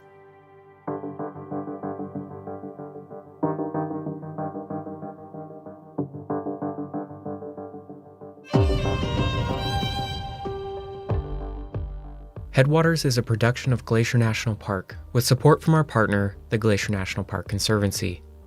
This season of Headwaters was made by Daniel Lombardi, Perry Sassnett, Michael Feist, and Gabby Esavari. Frank Wallen wrote and performed our music, and Eric Carlson created this season's cover art. Extra special thanks this episode to Shelton Johnson, Carolyn Finney, Anthony Wood, Daniel Brewster, and the Black Park Ranger Experience. Also, thank you to Ed Whittle, Tim Stevenson, and Frank Gerard.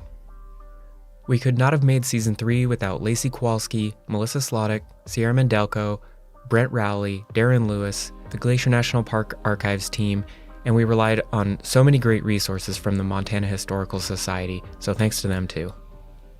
Thanks for listening. Next time on Headwaters. The history of homesteading and allotment in Northwest Montana. Everybody thinks it's so simple, but it gets so complicated. There were strong personalities, and they disagreed about a lot of stuff, but in the winter, you get along. To William Howard Taft, June 1910. There is 1,353 flathead that don't want to be open. That's next time on Headwaters.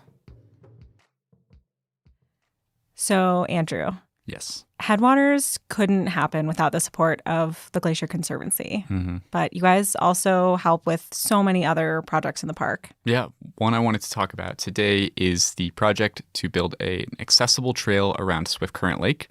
Swift Current Lake is right in front of the Many Glacier Hotel. It's probably one of the most popular trails in the Many Glacier Valley. Hiked it many times. Yeah, it's really beautiful. And we're working on a long-term partnership over the next few years with the MCC, the Montana Conservation Corps, to make a wheelchair accessible trail all the way around so that people with mobility impairments can enjoy that lake and that beautiful area just like the rest of us. That sounds like a great project. Yeah, we think the national park should be available to everyone, so we're really excited to make it happen. And if people want to learn more, how can they do that? They should visit our website, and they can find us at glacier.org.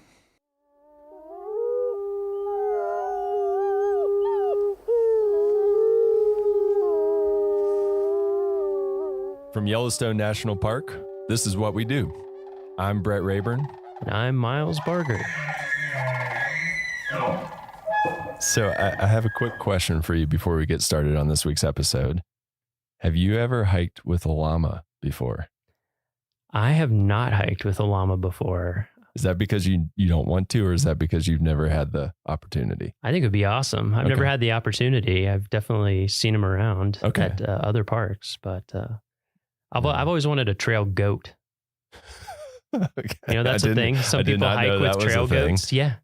So wait, hold on. So what? All right, explain this really quickly before. No, I've seen people in like national forests. They'll have, you usually need at least two because they're herd animals, and they can carry up to like 50 pounds each. So you can use them as kind of mini pack animals, but you don't have to put them on a string, and they just gather at night. Anyway, what a chick magnet that would be.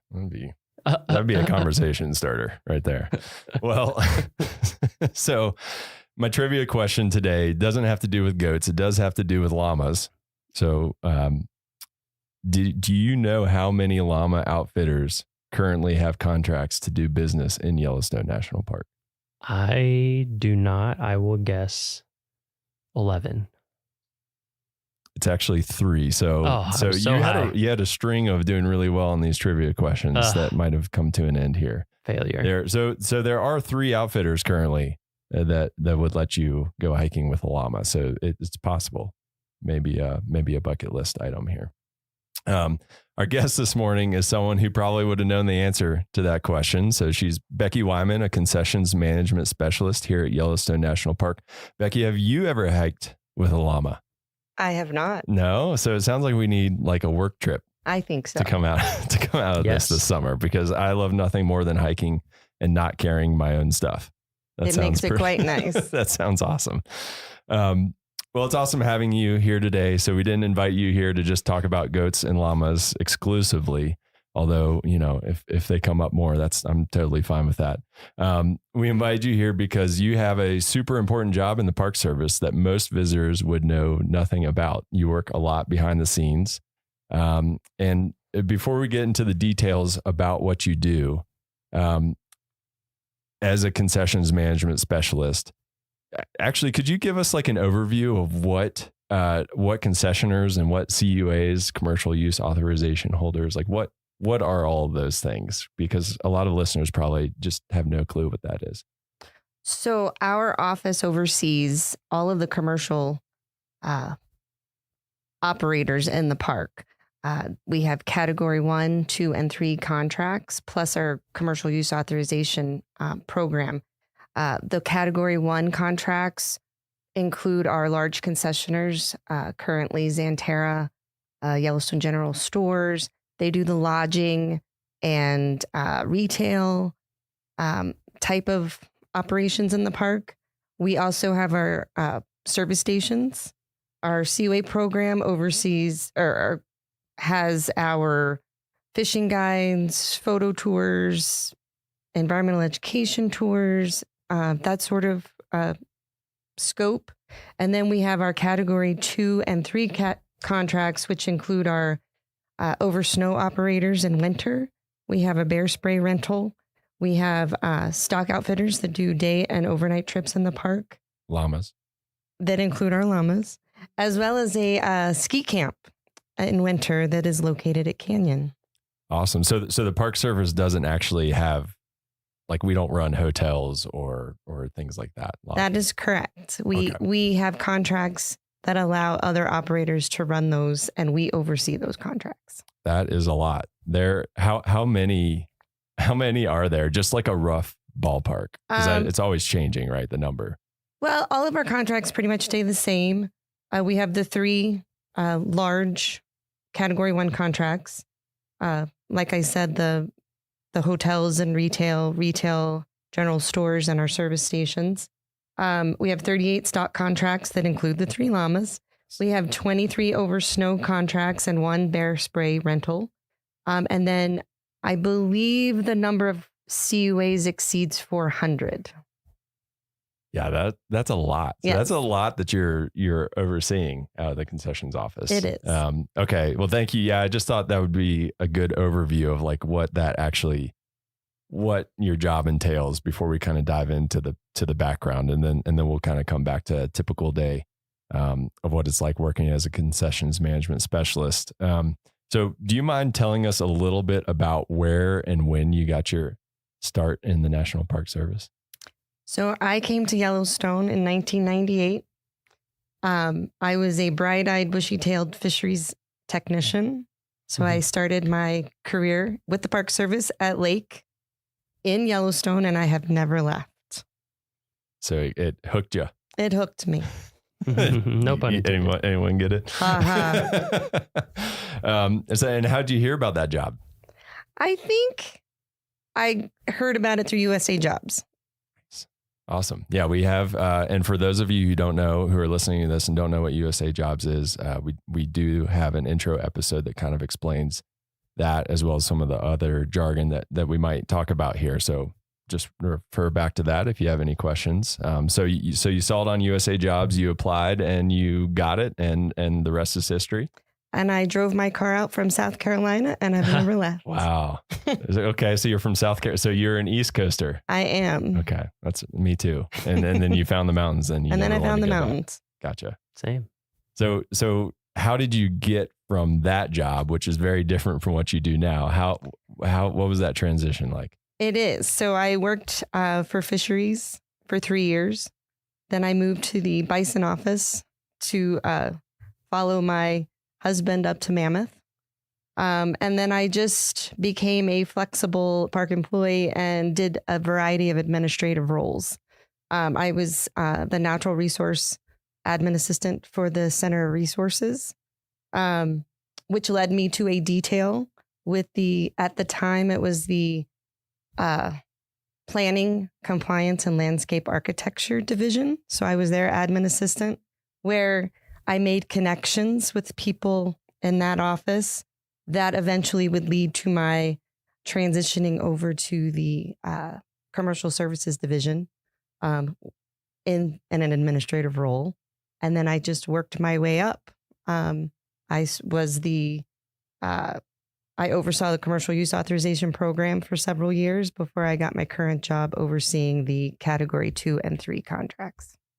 Wow. So you've done a little bit of it. I'm a jack of all trades. Yeah, that's awesome. That's really cool. I feel like that's a theme across these episodes. We've either had like people who decide this park is for me, and then you make it work within that park, or some people say this is my job path I want to follow and go wherever they need to go to make that happen. Yeah. Or I guess the third type, which is they just want to work in as many parks as possible. Yeah. Yeah. But yeah, there's a lot of different ways you can spin an NPS career, I think. Yeah. Yeah. So you've been here and you've been at Yellowstone. I don't want to do the quick math. What did you say? 98? 25 years. Okay. And, and I am in a dual career family. Mm-hmm. So the fact that my husband also works for Yellowstone National Park has contributed to me being here as long as I have. Yeah. So how many like dinner table conversations are just focused on Yellowstone? All the or time. are you guys just like, no, too All the much time. Yellowstone. We got to talk about something else. I live vicariously through his job. He's got a much more interesting job than mine. Well, so what does he do? He's bear management. Okay. So, well, I think there's lots of interesting things in both of those. Yes. In both of those jobs. So what does a typical day in your job look like? Is there a typical day? Yeah. Typically I'm in the office on the computer, answering phone calls and emails. It's a lot of paper pushing, I guess you could call it. But part of that is just communicating with our concessioners. We review annual financial reports, preparing annual overall ratings, which I kind of liken that to a report card on how they're doing with their contracts. Do you use a red pen? I do not. Oh. I have one in my hand, but That's what I was. You look like you're good at writing like F. Yes. No, and we have very good concessioners. So A++. We review insurance, risk management plans, all things that are outlined in their contracts. Part of my job requires periodic evaluations of the concessioners, and this lets us get out into the park to monitor how they're doing, making sure they're meeting service standards as outlined in their operating plans, making sure they're providing a quality visitor service, making sure the facilities are well maintained, and just ensuring the safety of the visitor and their employees. The part that I like most is I occasionally get to go out on horseback rides, ride on snowmobiles, or even take a ski trip every once in a while. So that's what gets me out in the park. So that's what I like. So you're kind of, are you doing like the undercover boss type of situation where you're like kind of hiding in the ranks of visitors? We on may the snowmobile? entail secret shoppers, but usually they know who I am. So Yeah, it's not quite as if you've been here 25 years. Yes. It's hard to be secret. Yeah, that sounds like that's a really interesting part of that, is getting to test out those different ways of seeing the park. So that was a lot of different functions and tasks that you have. So what do you think is the most important one to be successful at your job? I think communication skills and establishing relationships is the most important part of my job. Yeah, because you're talking with a variety of people from a variety of backgrounds. Right. Many of which I don't always relate to. Sure. So being flexible and just patient is a really good thing to keep in mind. Yeah. Yeah. I think that's definitely an important thing. Yeah. I feel like this past winter, we've seen a lot of that because we've had such crazy snow conditions, by which I mean, until later in the winter, hardly any snow. So I've been on some of those calls and just seeing the like constant communication with people and trying to make everything work as best we can for them and for our visitors and all of that. It's given me a good insight into how much communication there is with all these businesses, and they of course have their own interests that are, they share interests with the Park Service, but they're also businesses. So they have very different things that they have to think about in terms of their long-term. And Yellowstone's had a few hits lately with the flood, the lack of snowfall. Just it's impacted different people in different ways the last few years. Yeah, COVID. It can be challenging to operate businesses on a volcano with crazy weather and you're at the whims of Mother Nature. Yeah. Yeah. So I think you kind of already touched on this, but is your favorite part of the job getting to go out on those snowmobile trips and pack trips and llama trips? And anytime I can get out of the office is a good day. Yeah. Yeah. So if it includes the backcountry, it's even better. So you actually get to go on like a backcountry camping trip? Like overnight? Do you do overnighters? I haven't done overnighters with the concessioners, but I have gone out with our backcountry rangers to do stock evaluations in the summer. So I've gotten to go to Beckler, which I had never been to until that. Yeah. Last summer, I got to go to Thoroughfare. Cool. And so some pretty remote, some of the Both more places remote areas of the park. Yeah. Yes. Both places I would like to go and haven't made it to yet. So that's pretty awesome. Yeah. Cool.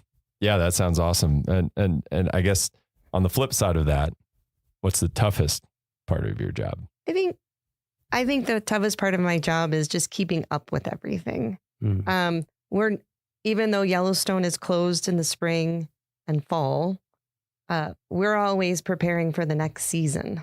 And so we never get to take a break. And if you fall behind in the management of these contracts, the paperwork, it's hard to catch up. So just staying organized and on top of things is the hard part. Yeah, I want someone to invent like this pause button that you can just hit and no emails will come in, and like you can just like catch up and then you can hit play again and then you'll be, but I haven't found that yet. So some of our jobs have sort of a pause button. They have the furlough. They're not allowed to check email for like 2 weeks or a month, but yeah, you're right. Yes. What about the regulations? Are they changing pretty often, or do they stay fairly consistent? I think they're staying pretty constant, but there are some tweaks that they throw at us every once in a while. Yeah. So we have to stay on top of those. Yeah. I was wondering that. Continuing education. Yes. There's definitely continuing education aspect. Yeah. Yeah, for sure. So even with those difficulties of just a lot of work coming at you, you've obviously done what you could to stay in the National Park Service and in Yellowstone National Park specifically. So why the National Park Service? What's kept you around? I think just working for an agency whose mission is to preserve our natural and cultural resources, since that is my background. And I grew up, my family took trips to the Great Smokies, Shenandoah.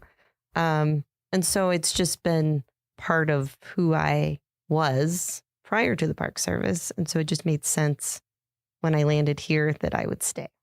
Sure. I guess it's safe to bet that you hadn't snowmobiled in South Carolina too much I had before not. you got here.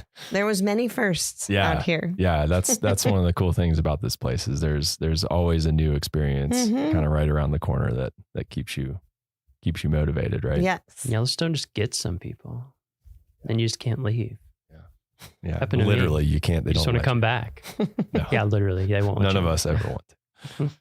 So, would you say that there's a defining moment in your career? I having been here, this is my first and only park, and I think meeting my husband here and knowing that he wanted to stay here kind of defined my path. And so then I just had to redefine what my goals and ambitions were and find my place. Yeah. Mm-hmm. So yeah. I mean that makes sense. Do you guys spend time in the park on the weekends and that, or are you guys? We used to do that a lot more. Yeah. Now we have 2 teenagers, so that keeps you they keep us pretty busy. Yeah, volleyball games and volleyball games, basketball games. That's the challenging part living in a remote area is that aspect of it. So can you kind of touch on that really quickly? Like that's an interesting perspective, raising a family in a remote location like this. Yellowstone has been a fabulous place to raise kids, especially if you like the outdoors. But with that comes some sacrifices. We're an hour away from the nearest town, like big town for some recreational activities. But you just kind of have to roll with the punches. And if that's what you want to be involved with, you do it. We used to have them in ski school at Bridger Bowl every weekend, and we drive the hour and a half up there every Sunday. Soccer was in Livingston, which is an hour away. We had basketball tournaments and all of that, but we also threw in family trips, hiking, backpacking, fishing, rafting. I mean, you've got it all here. It's just you have to. We're an hour away from the closest vet for your pets. Mm-hmm. So it takes a special person to live here. But if you love the outdoors, I think this is a great place to be. Yeah. Yeah. That was the biggest.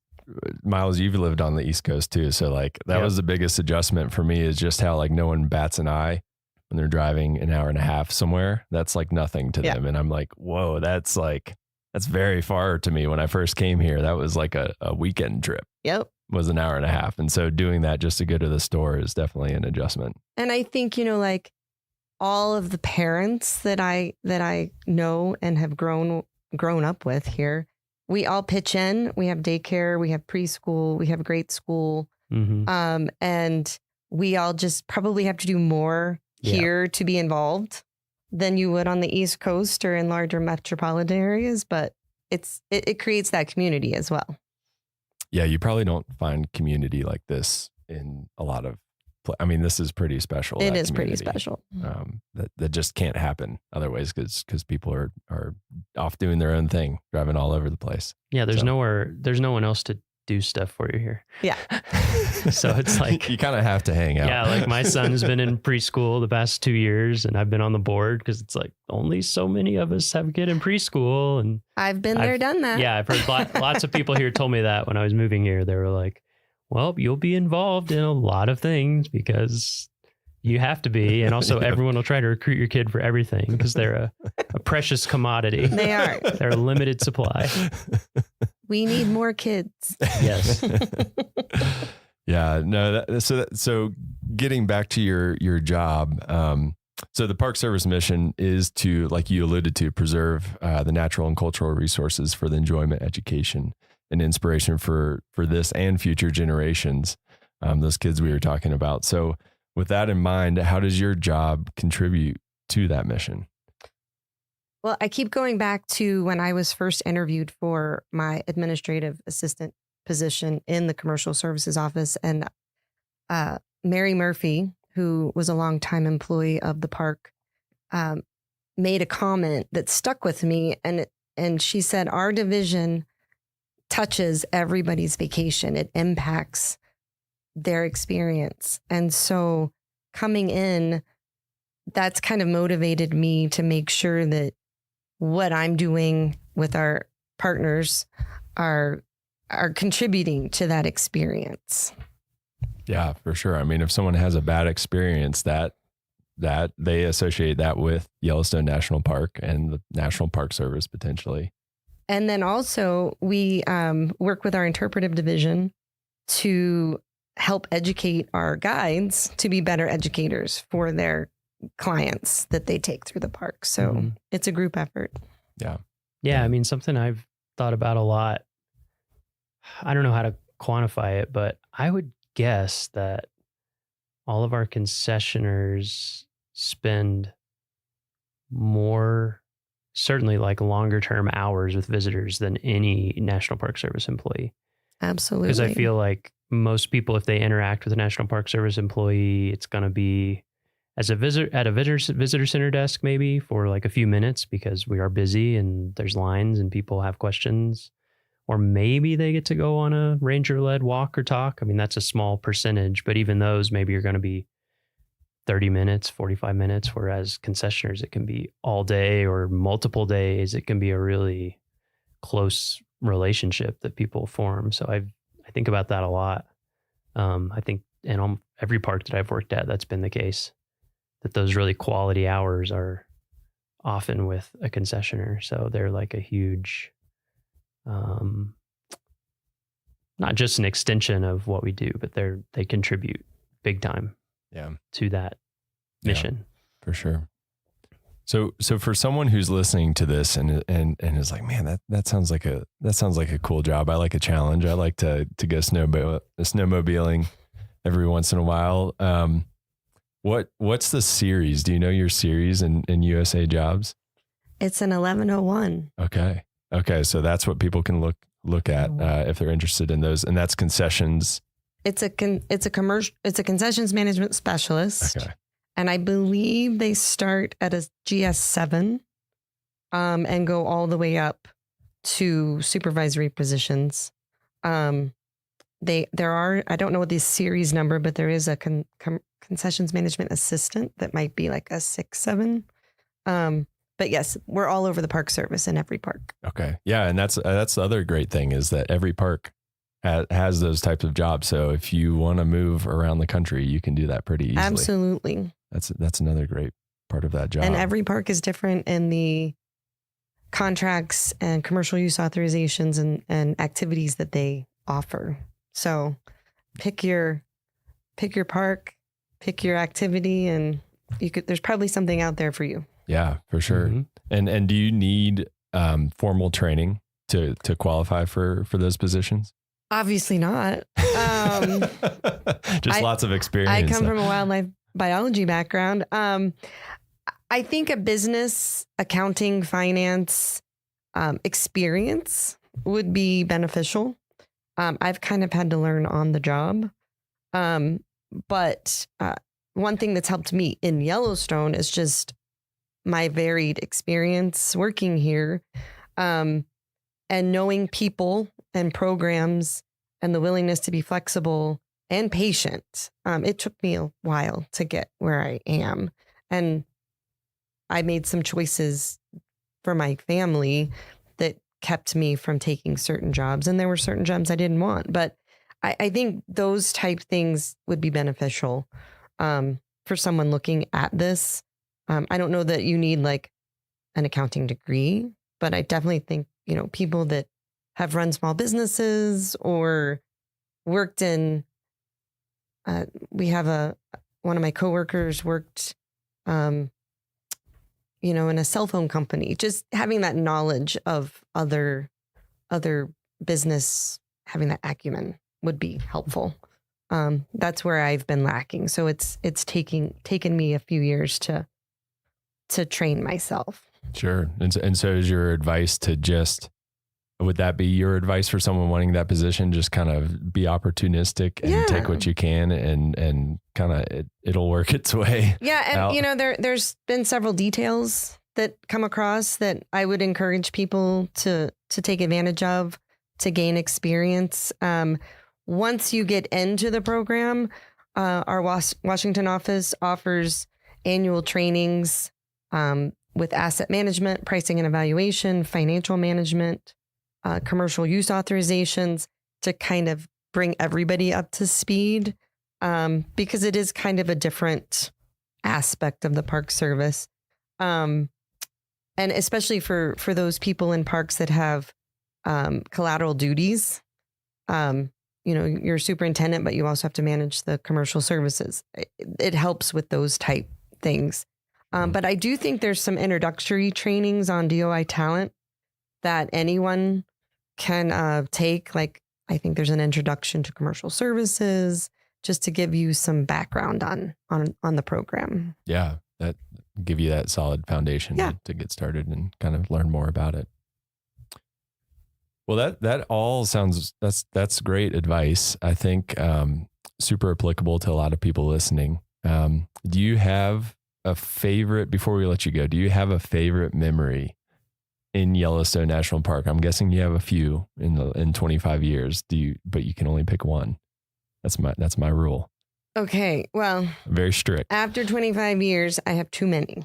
So I'm going to pick one that's not in Yellowstone. Yeah, that's totally good. Before I came to Yellowstone, I worked for the Fish and Wildlife Service in Vernal, Utah. And we worked in Dinosaur National Monument. So my favorite memory is I worked for an endangered fish project, electrofishing down the Yampa through the park. It was my first job out of college and the best one ever.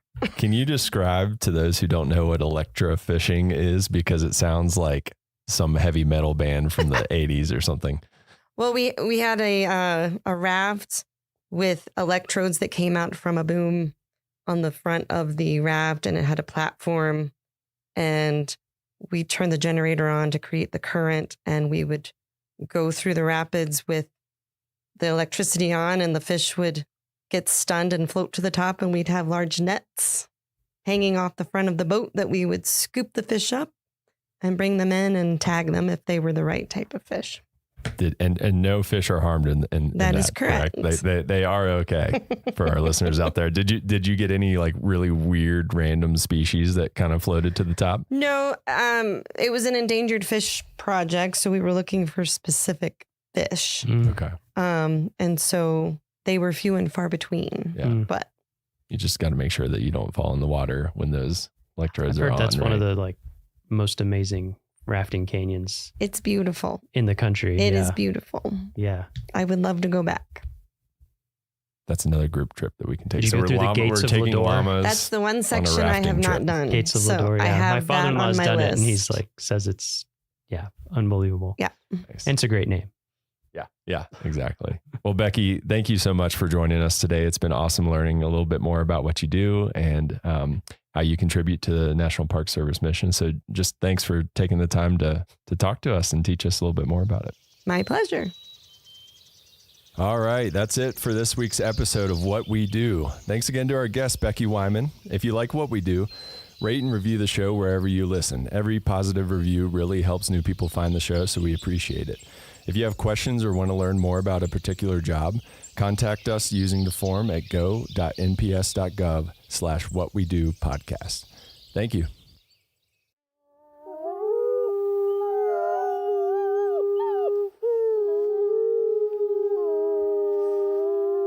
From Yellowstone National Park, this is What We Do. I'm Jake Frank. And I'm Brett Rayburn.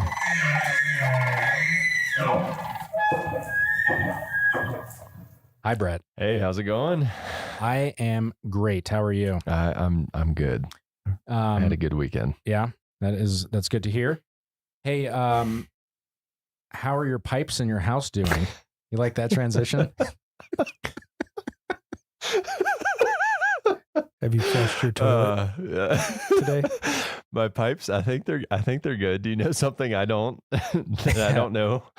No, I just wanted to. That was the best transition that I could come up with. That was terrible. I'm not gonna lie. So no, what I have a trivia question. I want to ask you. Okay. All right. So Yellowstone, we're a big park, 2.2 million acres, 4.5 million people roughly visit the park every year. We have a lot of infrastructure in the park that's hidden to support all that visitation. Part of those systems are water and wastewater systems in the park. So, how many combined between the making clean water and then making dirty water clean? If you combine those two systems, how many of those are in the park? Like pipes? The number of systems of total systems. Yeah. So you don't have to. It's not like miles of pipe or anything. Okay, it's just that's like what I was a complete trying system to anticipate. because they're located all throughout the park. So if you were to count the total number, how many are there across the park? 15. There are 23 wastewater systems and 21 water systems. So a combined 44. So it wasn't even close. It's a lot. It's Wow. and this is like something that I had no clue about until I started, working with the facilities team to document all of our infrastructure, from like the GOA projects and putting in money to improve our infrastructure. It is unbelievable how much infrastructure there is, and it's all hidden. Like no one sees it, but it's by design. It's all, behind the trees and whatnot. So do we know how many feet of pipe there are in this park? I really want to know that now. I have no idea, but maybe our guest today, Jason Murphy, he's the utility systems facility manager for our water and wastewater systems. Do you know that answer? The exact number off the top of my head, I do centimeter not. to the millimeter. No, thousands though.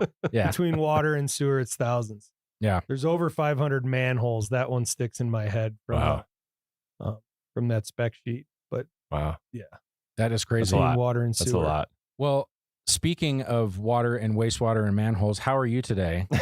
Another great transition. It is a very great transition. I am fine. Yeah.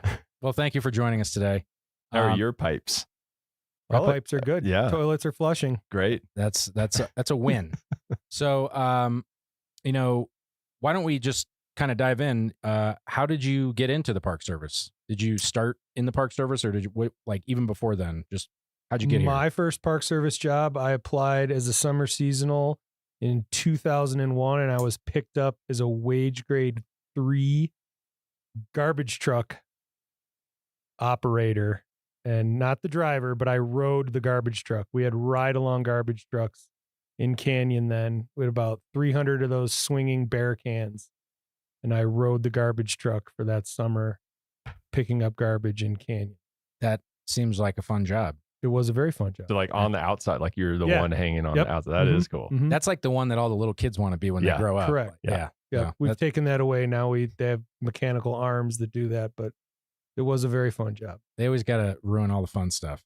Yeah. So can't hang on the back of a truck driving around town. Yeah. Anymore. There's somebody probably got seriously injured and then they, So, So how did you find that job? How did you hear about, how did you even know to apply? Friends at University of Montana who came down here and worked for YCR as seasonals. Okay. And they were like, you should apply for these jobs. And so are you from the area, or did you go to school here, or? We were living in Missoula at the time. I grew up in Buffalo, New York, but we had moved out in 98 to Missoula, and just met some folks that, had been coming down and working seasonally for the Park Service. And the housing was a very big draw at that point, that you could get a job that came with housing. Yeah. So in Yellowstone. Yeah, that's pretty cool. Mm-hmm. Yeah. Yeah. So, between hanging off the back of a garbage truck and your current position, there's probably a few jobs in between those two things. There's a few jobs in between. Yep. What, you want to walk us through that? Well, my father was in the utility stuff, so I kind of grew up with some of that, at least in the collections and distribution side of things. So I'd known about it. And then in between that summer season and kind of, still as a seasonal, working for, doing the ski school thing in the winter and then coming back, it was, even back then, it was recruitment and retention for water and wastewater operators was tough. People came and went pretty regularly, even going all the way back into the late 90s. So I kind of saw that there was a way to get in there then. I did then do a little stint for the Department of Defense in Germany, working for the Army for a few years in early 2002 through 2004 or 5 when we came back. And I've been here ever since then. And it was kind of that on the job training. You could get and do some correspondence courses, grab some certifications, and then get in the door that way. That was pretty much the easiest way to get a permanent job in Yellowstone. Yeah. So we've done a handful of these interviews now, and the consistent thing is like, I think John Cataldo said, move at the speed of opportunity, is that it's just kind of being in a place and being willing to learn some new thing and then take advantage of it. So I didn't leave. Yeah. Yes, that is another way. It's just plant your roots. So, so in your current job, so as the utility systems facility manager, do you have a typical day and or a time of year, or like what does your job look like? Well, let's be honest. There hasn't been any quite typical days since June 2023. What happened then? There was a flood. Oh, there was a big flood. Yeah. Yeah. So been pretty wrapped up in that project, getting the wastewater plant up and running here in Mammoth, which it's been up and running since July of. Yeah. So did I get the date mixed up? Was that 22? 22. Yeah. So for folks that don't know, we had a big flood in June of 22 that washed away one of our roads.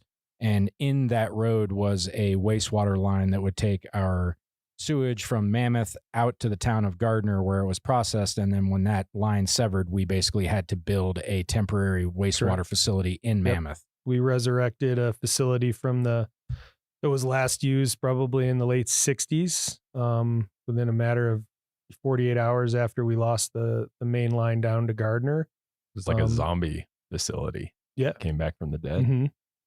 Got a lot of chainsaws and weed whackers out, and thanks to YCC and a bunch of other folks and fire crews for getting some stuff cleaned up, and we were able to utilize some existing infrastructure actually to great success for a while to keep the community of Mammoth here. And then over the course of that year, I got those dates mixed up. So June 2022 to July 2023, build a biologically processing wastewater treatment facility here in Mammoth.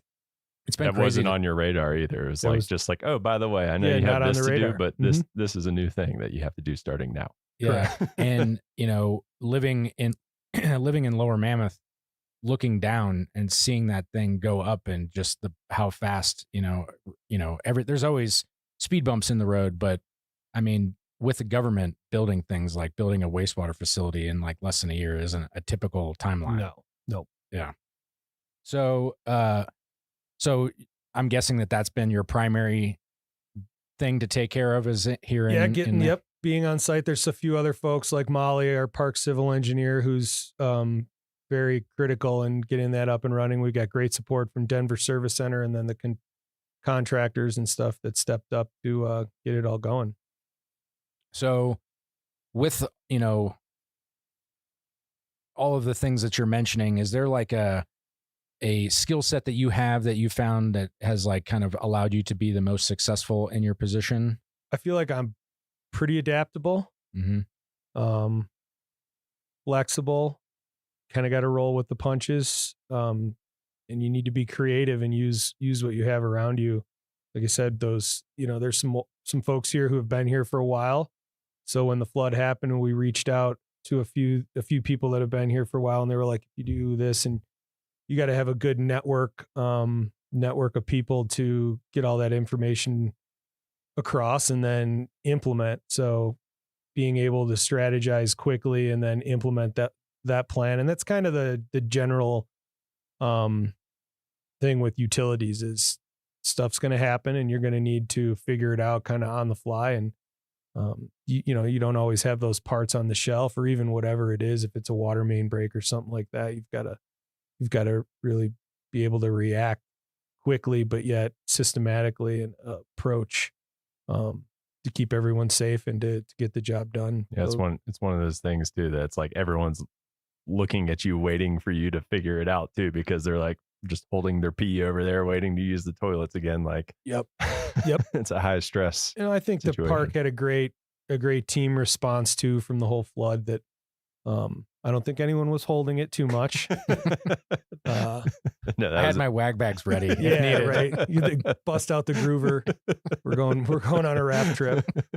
But no, that's pretty much it. And then generally work a lot with outside partners, EPA, rural water associations for both Montana and Wyoming, Wyoming DEQ. This position here, and with Molly and the civil engineer for the park, we work a lot with Denver Service Center, and it is kind of that kind of position where you're balancing between the regulatory agencies. Wyoming is the only state in the nation that did not take primacy over drinking water, so we get the fun of, we work with EPA for drinking water Region 8, and then Wyoming DEQ for wastewater.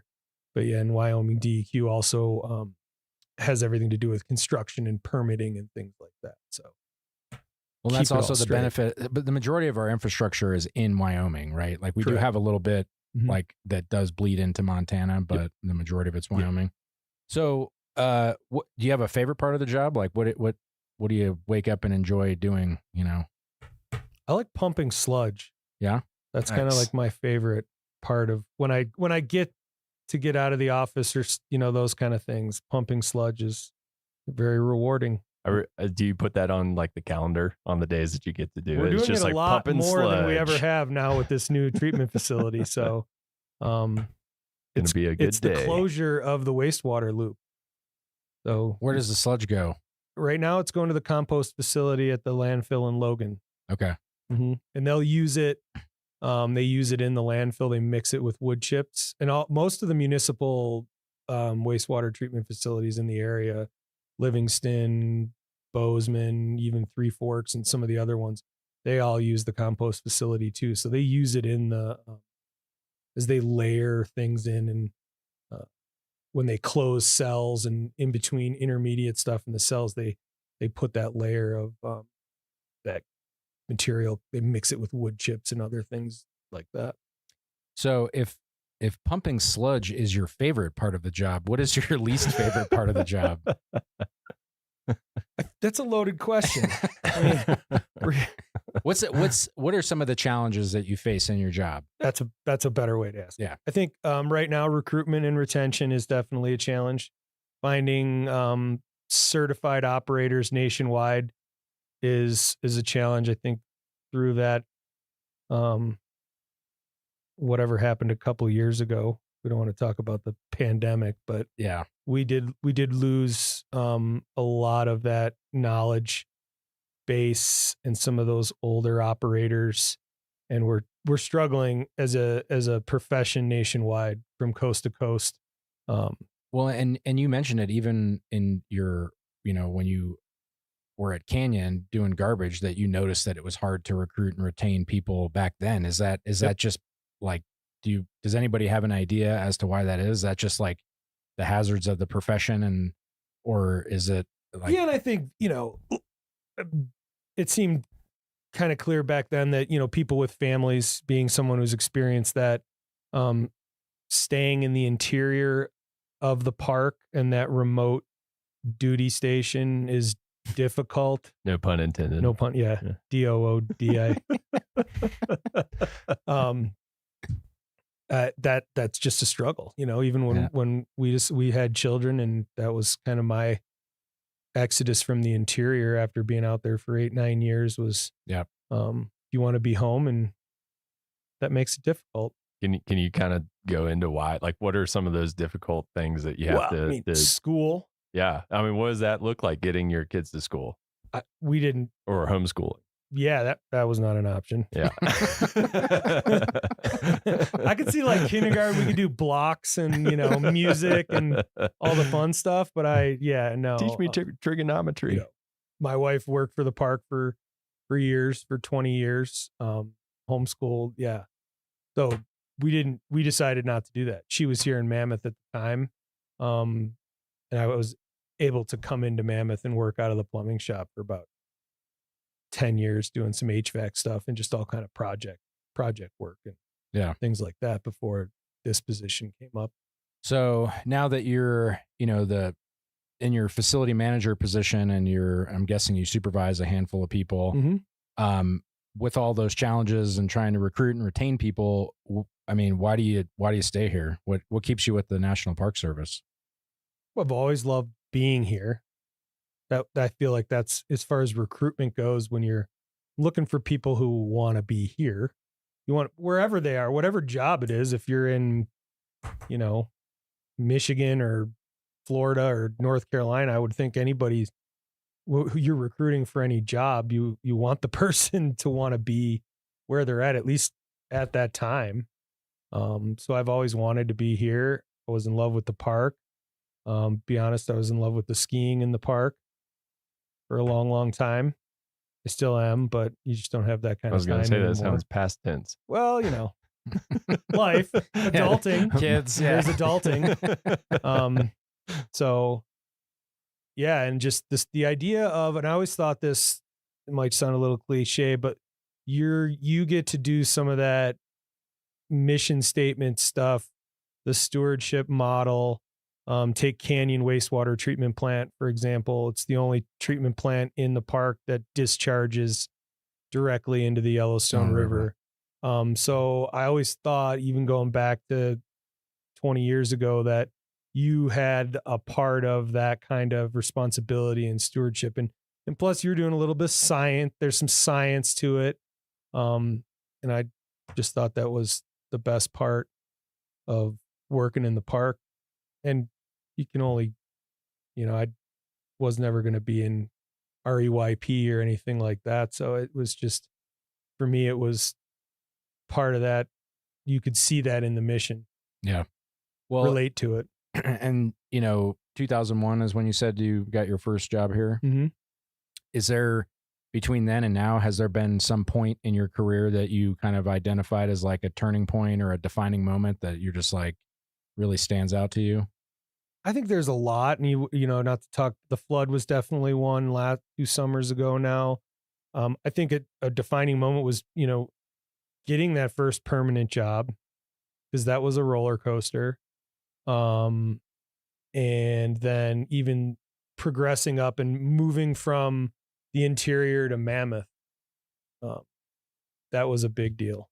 And that, because that's like the whole, everything other than work, it is improved by being up here, not the logistics of with your kids and, things like that. Yeah. That was when the skiing stopped. Yeah. So I guess in some ways improved, and in some ways, fun, right? Yeah. Yeah, I do get that. And that's a cutting edge. It cuts both ways. Like, it's super fun to be in the interior in the winter. You have access to all this stuff, but then on the flip side of the coin, you got to get on the snowmobile and drive to the store. So you know, I think it's important though that we make sure that people know that the interior life in the winter is not, it's manageable. You know, if you don't make a grocery list now, if you come and you work in the interior, you might want to start working on your grocery list. You can't forget eggs. You can't forget. Yeah. You know, there's just a little bit, there's another level of logistics, and organization that goes to it. But I loved it. And that was a hard part of moving. Yeah. You know, I kind of felt like I was abandoning something that, I really wanted. I always wanted, even when we were in Germany working, I was always like, oh, okay, this is great. Yeah. Europe, we're traveling. Eating schnitzel. Yeah. We get to go to Croatia on our day on our trips or wherever it was. But I was always like, all right. And then the supervisor at the time, he would call my mom, be like, is he coming back? No, he's not coming back yet. And so when we decided to pull the plug, it was just a phone call. It was like, okay, I'm ready. Come back. And they welcomed us back here with open arms and a lot of mosquito bites. Mary went down to the south entrance. There's not a lot of mosquitoes in Germany. That was the one. Yeah. Not a lot of bugs in general, probably. So, you know, we're mentioning like recruitment, retention, finding the right kind of person. So say that there are people listening right now that are interested in this type of career. If they were to try to find this job on USA Jobs, what are they looking for? Like, is there a job series for like that you're hiring for, or typically that, you know? We typically were hiring for its utility systems repairer and operator. I believe the series is 4742. Okay. And we do hire. We have some higher graded positions that are open right now that would come with, being more certified at the beginning, but more and more we're opening positions that are entry level positions. We hope to do, in this recruitment push, we hope to do some other things. I don't want to, say things and never be able to implement them. So yeah, this is recorded. So then right, it's like, no, you said you would do this. Say-do gap is huge in this one. Yeah. But I think we want to get creative and work and talking to Wyoming Rural Water last Friday, and just reach out and try to come together with other organizations that are having the same problem and try to just pull together and work through this. Cause this is a nationwide kind of thing for us. In this field. And it's one of those things, it's one of those professions that no one notices it until something isn't going right. Mm-hmm. And when it is going wrong, it's really bad. Right. Like it's like an emergency type of a thing. Do you have any advice for people? Like if they wanted to get started in this, like if they have their certifications and everything, it sounds like they would just apply for a job. But if somebody is brand new, like what do they start with? I think you could start with, like this is going to get edited.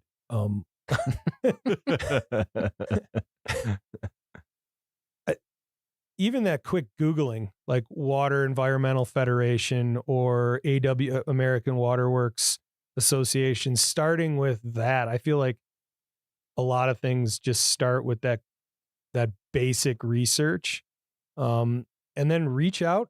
Every community has people that do this. Everyone has wastewater. Everyone has water and wastewater, and I'm sure you've noticed somewhere driving around your town, you've seen somebody in a truck, Department of Public Works truck. Yellowstone has municipal features. We operate, we plow roads, we make water, we do wastewater. I would encourage people to start there. Go to a water and wastewater district board meeting, meet people, get in that way with your local folks. There's a lot of people right now nationwide trying to start intern programs or apprenticeship programs or things like that, I would be really surprised if your local high school biology teacher or doesn't have or knows some way to get a hold of somebody in your community that knows the water and wastewater guy or gal. Yeah. And going on a tour, like I went on a tour of a wastewater treatment plant, and it was like fascinating. Like I didn't really know what I was getting into, but it was like, I want to know more about how this actually, do you have like a really nutshell presentation of how that process works? Yeah, it all depends on fascinating. On the treatment facility, right? Or whatever, if it's for wastewater, if it's a biological or a mechanical treatment facility, water, what the source is it groundwater, is it surface water, those kind of things. So pick one, and like, it sounds like we have all the flavors in Yellowstone. That's kind of an interesting. Yeah. So way if you were to say, it. what's the most complicated one? What's the wastewater facility here that's giving you the hardest time, and like kind of explaining? Well, I think we deal with some of the aged infrastructure that gives us a harder time. I think some of the ideas behind, you turn it off and you turn it on every year, that wears on a system more than the thought of maybe, well, you only use it 6 months out of the year. It should last double the time. Yeah. No. And just in the learning of bringing this facility here in Mammoth online, it's a more modern treatment process than we have anywhere in the Park Service. Teton, we went down to Teton. Patrick Larson down at Teton has an MBR there at Moose that they've had probably maybe inside 10 years. We went down there and we talked to him and we learned about some of that. And I think what was good for us is we had that Great American Outdoors Act push already going. So we had a lot of this stuff we had a year under our belts of planning for building Old Faithful and Grant Village and Canyon. So we had some of that experience with the engineering firms already to kick this off the ground. And one of the things I learned, going out with you guys is when you said aging infrastructure, a lot of our facilities were put in like 40 or 40 plus years ago, right? And what's the average lifespan of a facility? Well, I think that the average lifespan of a facility is if it was maintained. And we've struggled with that for a whole host of reasons. But I struggle with the idea of putting a number on it. Gotcha. I don't want to sit, it's going to last for 50 years. It's going to last as long as we need it to last if we take care of it. Yeah. We're lucky here. We're not in a situation like a municipality that's going to put in another 15,000 homes. So we can cap our capacity for the most part. So we don't need to worry about having another 1 million gallons of capacity when we might do some lodging updates and infrastructure stuff like that. But we're not going to have those same issues like a municipality, like a Bozeman or somewhere else. But even so if these facilities were put in 40 or 50 years ago, visitation was much lower, and were the facilities kind of built that there was room to grow them, or are we kind of now? We run everything, even from my time here, everything that's on when it's on. I always go back to the campgrounds were full in 2001 when I showed up, and the lodging was full in 2001 when I got here, right? Those plants were operating the same way then as they are now. They're on MAC, 14 hours a day or 24 hours a day. They're running at that capacity that they were designed. Right? Gotcha. Well, yeah, admittedly. So this is an anecdote that I like to say. When I was a little kid, you'd always drive by the wastewater plant and you'd get the smell. And my mom's like, "Oh, that's the wastewater plant." And in my mind, I thought it was like the pipes dumped into like a plant with like leaves. And there was like a plant that just like ate absorbed all of the waste. And I was like, wow, that's a really cool plant. Like just like trees, they take the carbon dioxide out of the air. Well, plants don't tomato plants grow out of the sludge because we can't like process tomato seeds or something? Or am I just like, did I dream? That's a weird dream to have. I think I've heard something along those lines. Yeah. But I mean, wetland treatments is a very real process. Yeah. I mean, so it's not far off. Thank you for not making me feel so thanks. silly. Yeah. No. He's winking at us across. You guys can't see it, but he's like, we'll make Jake feel better. Yeah. So the last question we like to ask everybody before they go is, do you have like a favorite story or memory in Yellowstone or some other national park that's just like a fun thing to share with our listeners? I just think I was really lucky for the better part of 12 years to have my family here, raise my kids here in the park, and just have that experience. I feel blessed to have gotten to where I'm at today, and I look forward to, taking the challenges head on and getting to where we're going to go tomorrow. And then all those great powder days at Canyon over the course of 9 winters are always in the back of my head. Do you think your kids like fully grasp the fact that they grew up in like that's not normal to get to grow up in Yellowstone? Yeah, I think I do actually. Cool. Yeah, I think they do. As much as a teenager can grasp. Yeah, I mean, she didn't have a phone then, so yeah. Those are those like icebreaker things that I think they can be like, I grew up in Yellowstone, Yeah. Good story. Well, thank you so much for taking the time and to talking about water and wastewater with us. It's one of those things that again, getting to go out with you guys and your team and seeing what you do, it's really very interesting. Also, I think everyone in Mammoth and the hotels and everybody that's here, the fact that we can even be here because you guys got that facility up and running as fast as you did, we really appreciate that as well. Appreciate that. Thank you. It took a lot of people. Well, that's it for this week's episode of What We Do. Thanks again to our guest, Jason Murphy. If you like what we do, rate and review the show wherever you listen, because every positive review helps new listeners find the show. If you have questions or you want to learn more about a particular job, contact us using the form at go.nps.gov/whatwedo. Thanks for listening. Yellowstone is famous for huge explosive volcanic eruptions. There's really nothing brewing right now.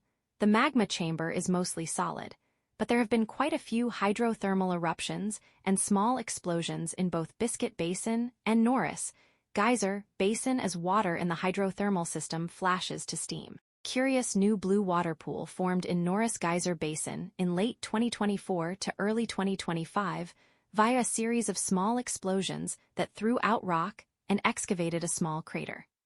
This sort of activity is nothing new, as thermal features are commonly activating and going quiet across Yellowstone National Park. But it's a great reminder about how dynamic the system is, and also how important it is to have monitoring instruments in place. During the month of February 2026, the University of Utah seismograph stations, which monitors and operates the Yellowstone seismic network, located 74 earthquakes. The largest was a magnitude 2.4. Deformation measurements indicate a pause in uplift along the North Caldera Rim. Steamboat Geyser had one water eruption on February 27th, and nearby Aquinas Geyser, quiet since 2020, erupted about 40 times during the month. Yellowstone volcanoes remains at normal background levels of activity.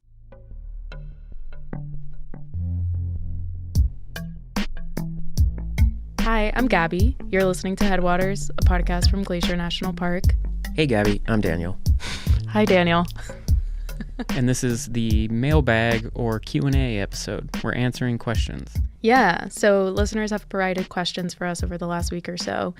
And I'll be asking you what the people want to know. Oh, you're asking me? I'll be asking you. I'm not ready for this. We're releasing bonus episodes this spring and summer to help visitors plan their trips to the park or to just generally get a feel for what's going on. What do you got for me? What do you think was our most asked question? I think the question that rangers get asked the most is, where is the bathroom? But I bet you people want to know, when is Going to the Sun Road going to open for the summer? Ding, ding, ding. That's right. Yeah. Everyone wants to know, when is Going to the Sun Road going to open for the summer, because it feels like it's not summer till the Sun Road opens. Well, sorry, we don't have an answer. We really don't know. We don't have any more information than what you know. I could say that it seems to usually open in June. The roads crew are actively plowing it right now. Sometimes early July, but generally it's sometime in June. If it's like a low snow year and we don't have a whole lot of snow in the winter, then it opens in the earlier side of June. If it is a big snowy winter, then it's probably going to be later in June, if not early July. Or a rainy spring. Yeah, spring weather matters a lot too. Yeah, yeah. Bad weather, avalanches, all that slows the work down. Yeah. Hopefully it'll be open soon. I'm excited. It will definitely mark the arrival of summer. Angela says, can you just talk about bear grass? I will try. Bear grass is not a grass. It is a member of the corn lily family. It is a flower, basically. It has grass on the bottom, and what people love then is that every few years, each plant will shoot up a big asparagus, Dr. Seuss type flower that looks like a giant Q-tip, sometimes like 3 or 4 feet tall. They don't pop up yearly, right? Right. As spring comes along like this, we're always like, is this going to be a big flower year? When was the last time we had a big bear grass year? But there's always some bear grass, and yeah, I love it. I guess we'll see what this year looks like. Shritavi asks, what are the places to visit without a vehicle reservation? That's a big one. Yeah. So in 2024, you do need a vehicle reservation, but that's only to get into the busiest parts of the park during the busiest hours of the day and the peak summer season. So if you're visiting in the fall, you don't need to worry about it. If you like to get up early or drive into the park late, again, you don't need to worry about it. It's just for those peak hours. Now, also, it's not for every area of the park. In summer 2024, entering into Two Medicine or the east side of Going to the Sun Road at St. Mary, you don't need a vehicle reservation for those areas either. And I promise they are spectacular areas of the park. Truly amazing. Yeah. Yeah. Okay, awesome. Hopefully that's helpful. And as always, check nps.gov/GLAC for more information and all of the details about vehicle reservation. Claire wants to know, what's it like working for the park? You've been working for the park for 7 years, right? This park, yeah. I've made a career out of working for the Park Service, and I love it. The best part about working for the Park Service is that you are working in and getting to, be a part of these amazing places. I love being a part of something that is like iconic of our country and our landscape and a thing that we all share together. Working for the parks is amazing. I highly recommend it. Go to usajobs.gov and watch for ranger postings. Give me another one. Give me a hard one. Yeah, okay. Olive asks, what are people most surprised about after visiting? Maybe a big surprise is how cold and how wet the weather can be, especially in the first half of summer. Totally. Like in West Glacier or East Glacier, it'll be beautiful and sunny, and then you go up to Logan Pass and it's snowing. Like literally snowing. Yeah. The other thing I think that can surprise people about the weather is how in the second half of summer, how hot it can be. They'll be like, oh, it's Glacier National Park, it's the mountains, it'll be cool. But then they start going on a hike with one little water bottle and they're like, oh. It's hot. It's over 90 degrees and yes. kind of humid, and yeah, it can get really hot. Yeah, last summer it hit 100. Wow. So Jack has a question about construction. Okay, Jack, here's the situation. In Montana, we have 2 seasons, winter and construction. Haha. Yeah, and here we are entering construction season. There's all kinds of jokes about this. The traffic cones that they put out around construction sites. The bright neon orange. I've heard people joke that that's, Montana's state flower. I think other states make these jokes too. Definitely, yeah. But it's true, the window for construction in Glacier National Park is pretty small because we have such a long winter season. So you have to squeeze all the repair and update, projects into a pretty narrow window. So you can hear the construction going on outside right now. There is construction going on in the park, a whole bunch of different areas. They're working on bridges. They're putting in new sewer lines. They're doing a lot of work. So it will most likely be a part of your visit. Yeah, but if you're just flexible, it shouldn't be a big deal. Yeah, not a big deal at all. Check nps.gov/GLAC for all of those construction updates and all of those details as to where those projects are going to be. Yeah, that's basically the answer to everything. Go on our website, check it out. Yeah. Plan ahead. Okay. This is maybe one of my favorite questions that we got. Miss Curly Girly asks, is the damage reversible? This question is sort of silly and also like kind of deep, and Right. which is fun. Having no idea what Curly Girly is actually asking about, I would say let's be optimistic. Let's envision a better future than the one we're living in. You know, Totally. The damage is reversible. We can fix things that are broken, and we can Imagine better futures. Absolutely.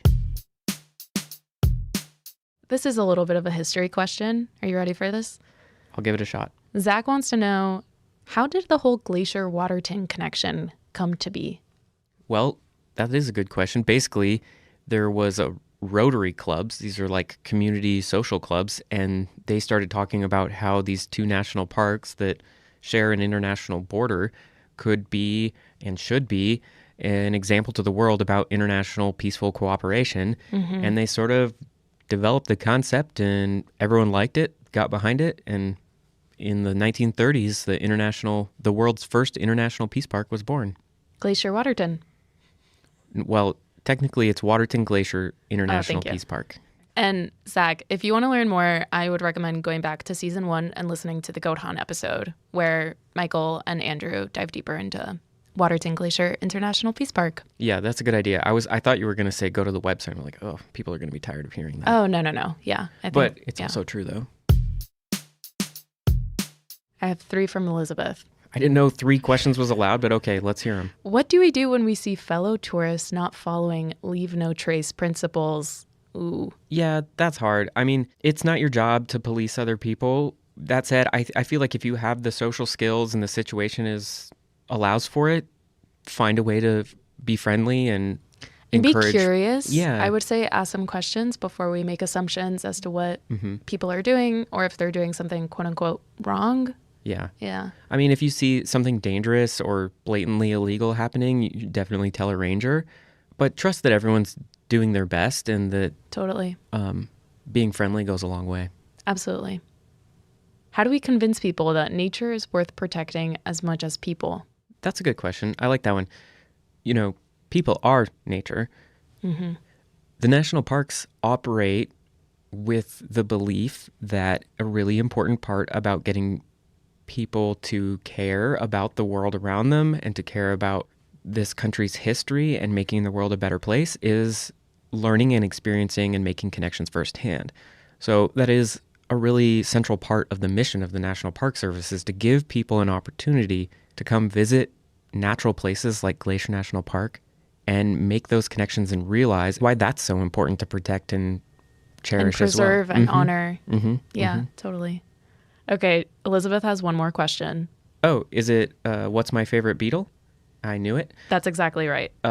Mountain pine beetles, a natural insect that eats away at pine trees in the park. It's not good for those pine trees, but it's good for the ecosystem as a whole, and they're cool little beetles. Are these the beetles on whitebark pines? Pretty much every species of tree in the park has an associated species of beetle. So yeah, whitebark pine included. That's so cool. Mm-hmm. And if you want to know more about beetles or whitebark pine, you can go listen to season 2 of the podcast. Of course. Thanks, Elizabeth, for those questions. Okay, so the next question is from Lane, who wants to know, how has climate change impacted the way the park is managed? Yeah, that's a good question. I mean, it would actually probably be simpler to say, how has climate change not impacted the way the park is managed? Because it infiltrates every decision made in the National Park Service at this point. There are broadly 4 big categories in how the National Park Service is responding to climate change. One is through communication, so just doing things like podcast episodes about, educating on the topic. Then there's science. There are scientists actively studying how a shifting climate is directly impacting the resources or the plants, animals, history, culture, and all of that, how that's being impacted. But then on top of communication and science, there is also a whole lot of adaptation work. Basically, people studying and thinking about how, okay, we have more wildfire now because of climate change. How do we need to shift our response to wildfire in the face of that? Right. And then the 4th big area of the National Park Service's response to climate change is mitigation. And that means that we're trying to actively reduce the amount of greenhouse gases that are emitted inside the national park, reducing the amount of fossil fuels burned, stuff like that. How are we doing that? Putting solar panels on roofs, switching to more fuel efficient or zero emission vehicles, recycling, composting, basically anywhere we can find ways to reduce the park's emissions, we're trying to do that. And that's not just here, right? That's across the National Park Service. Yeah, it's across the federal government in general. That's great. How might visitors see and or experience everything that you talked about? Well, if you come to Glacier National Park in your electric vehicle, you can plug it in and charge it with a pretty much renewable energy resources that we have here with hydropower. You're going to see solar panels on the roofs of some buildings, but you're also going to experience the impacts of climate change almost inevitably. It gets a lot hotter here in the summers than it used to. We have a lot more wildfire smoke than we used to. And of course, the namesake of this park. Everyone wants to come and hike to a glacier or take a look at the glaciers as they melt. And so that's a big part of the visitor experience these days. Okay, Daniel, I'm going to close it out with one more question. Okay. What snakes are in the park? We have two kinds of snakes. They're both garter snakes. We have two species of garter snakes, and neither of them are venomous or dangerous. Snakes are cool. A lot of people don't come here for the snakes, but they really should. It's always, where can I see a grizzly bear? Never where can I see a garter snake. Yeah, all right. Well, if people have more questions, they can, hit us up on social media or email us here at the podcast. GLAC_media_lab@nps.gov. We'll put it in the show notes too. Our music's by Frank Wall and our art is by Stella Nall. They're both great. Check out their work. Their info's in the show notes. Headwaters is made possible with support from our nonprofit partner, the Glacier National Park Conservancy. We absolutely could not be doing this without them. Check them out at glacier.org. If you have a moment to leave us a review in your podcast app, that helps so much. Thanks for listening.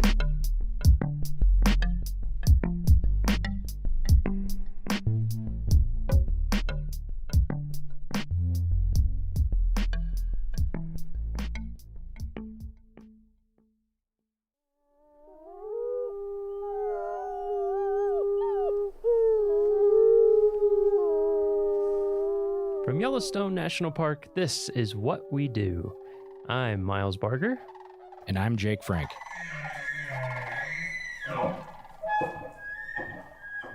Hey, Jake, how's it going? Miles, mustache is looking super good today. Yeah, our podcast listeners can't see my new magnificent mustache, but guys, it is spectacular. Got to use mustache wax. That's the tip. Yeah. Today we're going to be talking to Heather Basak. She's an administrative support assistant for Yellowstone's Division of Resource Education and Youth Programs. We call it REYP for short. Before we get started, though, a little trivia question for you, Jake. Bring it. I don't know how you would know this, but you can make a good guess. How many seasonal employees does REYP employ in the busy summer season, rounded to the nearest 10? What do you think? 100. Pretty close, a little lower. 90. One more. 70. 80. I did that on purpose. Nice. I think the full positions would be 83, but somewhere around 80. That's a lot. It is a lot. There's a lot that goes into that, including hiring all those people and doing paperwork and doing budgeting and all sorts of fun things. Gotta pay the people. We got to pay them. We like to. And then one note, if you notice a difference in sound quality for this episode, there's a good reason for that we're going to get into during this episode. Heather is a fully remote employee, so we're doing our interview via video chat. So the sound might be a little bit different, and that's on purpose. So, you ready, Heather? You ready as you'll ever be? Yep. Good to see you, Heather. Yeah, it is good to see you. As always. So, first question to kick it off. When and where did you get your start in the National Park Service? Or if you got started in something that led into the Park Service, you could even start with that. Sure. So I never thought I would actually be working for the National Park Service. when I grew up, my family, we didn't really visit national parks. We didn't really do that type of thing. We did other types of vacations, but never the parks. So that was never on my radar.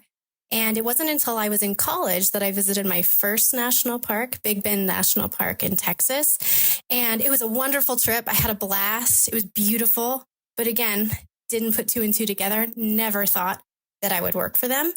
And it was getting towards the end of college, and I didn't have a job lined up. I wasn't exactly sure what I wanted to do. I was thinking about going the museum studies route because I was an anthropology major, but I just didn't have anything lined up. And so I actually saw a poster on one of the buildings in my college, and it was for the Student Conservation Association, or SCA. And it talked about internships on public lands, and I thought, that could be something to look into. I don't really have anything lined up.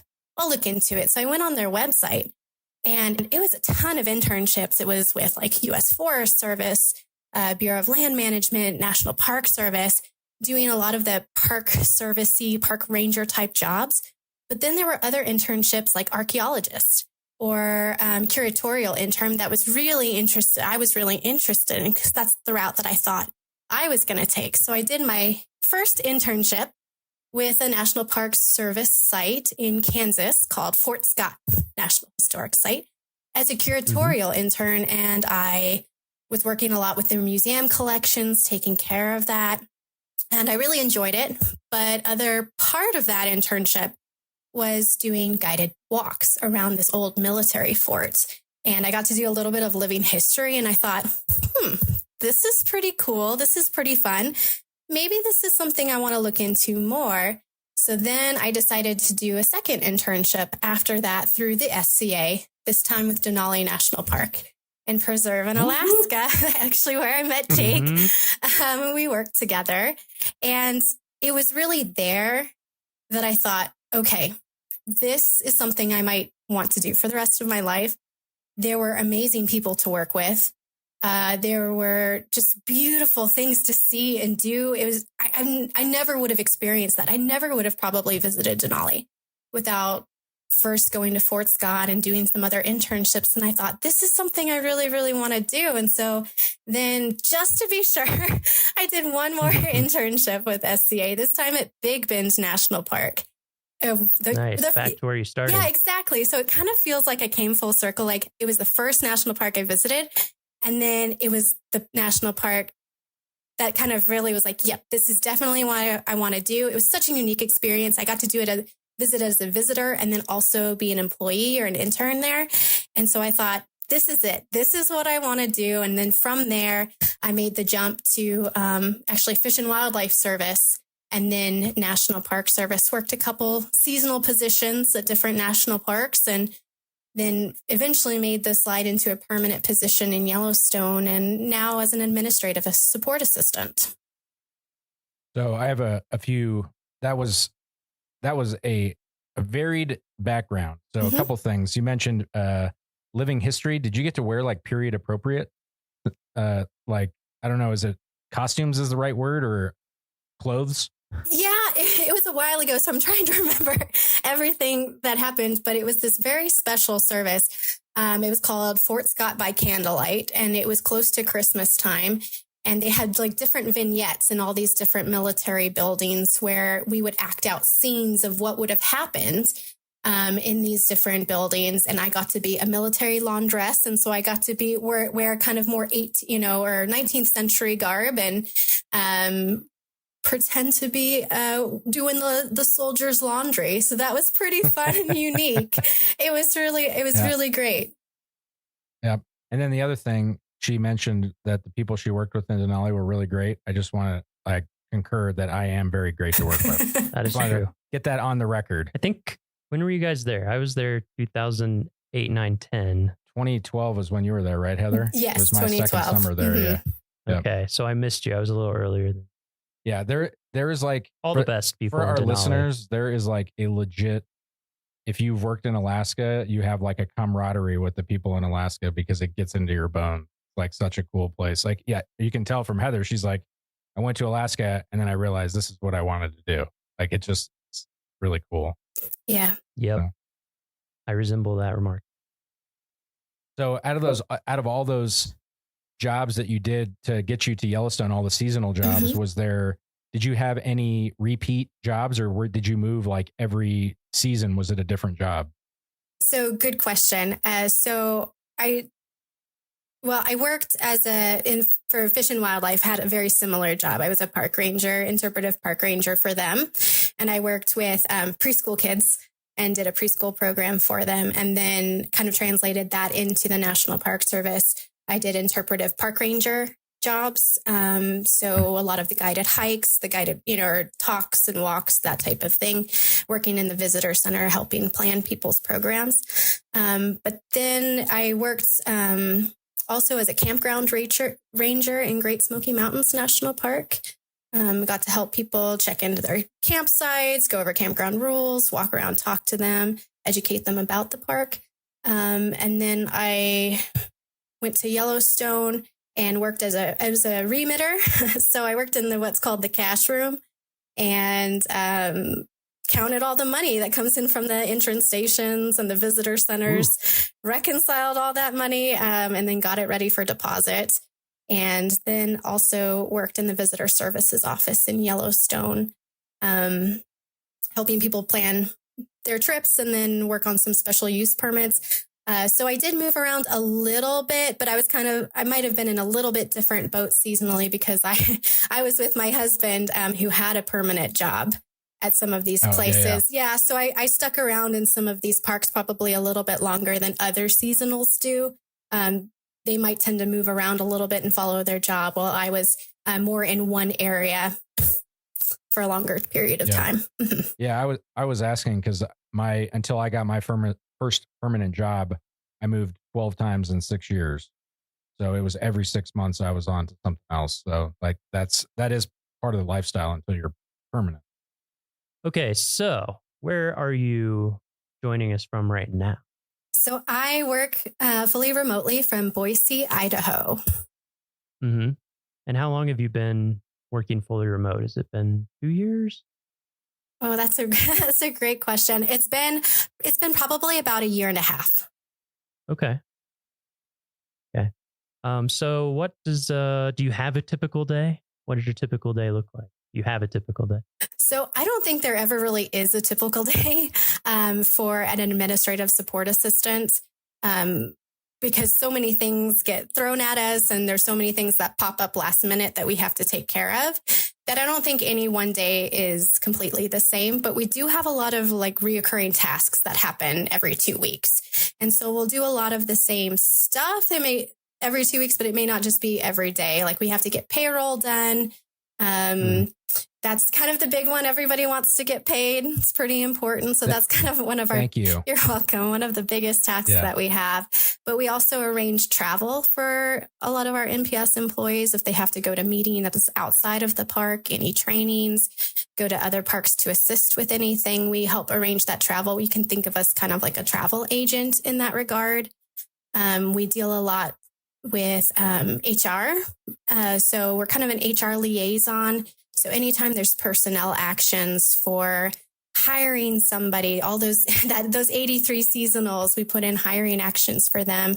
If anybody resigns or moves to a different position, that kind of all starts with administrative support assistance. And then depending on the park or even the division, you might even help with some budget work, reconciling accounts or tracking expenses and expenditures. Mm-hmm. Do you also have a credit card? I do. Not all do, but I do have a purchase card, and I make purchases for some of our division. Yeah, I know that I've never owned a purchase card as a government employee, but that's another thing that administrative folks are worth their weight in gold for managing the purchasing process. It's very complicated, and there are a lot of rules. There are a lot of rules with it. Yes. Yes. So what would you say is the most important skill for your job? Or if there's more than one, you can say more. Yeah, I think administrative support assistants really need to be flexible, because there are so many things that will pop up last minute. So occasionally you'll be working on something and then have to put that task away and work on something else because it's time sensitive. So you need to be able to jump from one task to another pretty easily and change your priorities on the fly. And then I think you need to have a really good customer service mentality. I mean, administrative support assistants, we don't work with the public, but we can think of our customers like our fellow employees. We want to make sure we give them as much support and as many tools as we can so they can be successful in their jobs. And so they can protect the park. They can also, share it with visitors. So we really need to be focused on our fellow employees. Mm-hmm. What's your favorite part of your job? I think the variety. There's a lot of stuff that you get to do as an administrative support assistant. You're not really necessarily pigeonholed into one thing. You get exposure to a lot of different routes, parks, career routes, like budget, HR. You get exposure to different divisions. Every division needs an administrative support assistant, and what they do for each division is a little different. So you just get exposure to a lot of different things, a lot of different processes. And I really, really enjoy that. And I mean, you get to work with people, which is pretty great too. Mm-hmm. And what about the flip side? Do you have a least favorite part of your job or hardest part? All the emails. Yeah, nonstop emails. Nonstop emails is just be a little overwhelming at times. But but in all seriousness, I think having to juggle so many different things at once and balancing all the different pieces and being able, like I said, to switch from one task to another can be a little difficult at times. So it's really important, if you do get one of these jobs, to take meticulous notes, be really organized. I'm still figuring out really great organization methods for some of this stuff, but but that's kind of the hard thing. And I think sometimes you all have to deal with really long-term deadlines, or what seem like long-term deadlines to me. And that, I think that's always hard for me, where it's like, oh, we need to have this thing in like 6 months ahead of time, or, and they're deadlines that you can't miss, really. Yes, those are, especially when it comes to HR, we've got deadlines pretty far in advance for some of our things. And if you miss those deadlines, then it pushes back, maybe when somebody can start. And so there are some definite repercussions when that happens. Yeah, a lot of people relying on Yeah. You guys they're like the grease of this machine. They make sure that everything keeps chugging along, and without all the little actions and paperwork and everything, it seems like we're constantly in contact with admin. Yeah, and you all know all the little things and the tricks and the say, wait, what do we do? How do we do that? Let's ask Heather. Oh, she knows. Well, a lot of research. You do have to be a researcher, I feel like, in this job to look at some of this stuff and know who to ask when you've got some of those questions. Because there are a lot of rules. There are a lot of things and I'm still constantly learning. And that's also why I really like this job too, is like I feel like you never really stay static. You're constantly in motion. You're constantly learning. Mm-hmm. So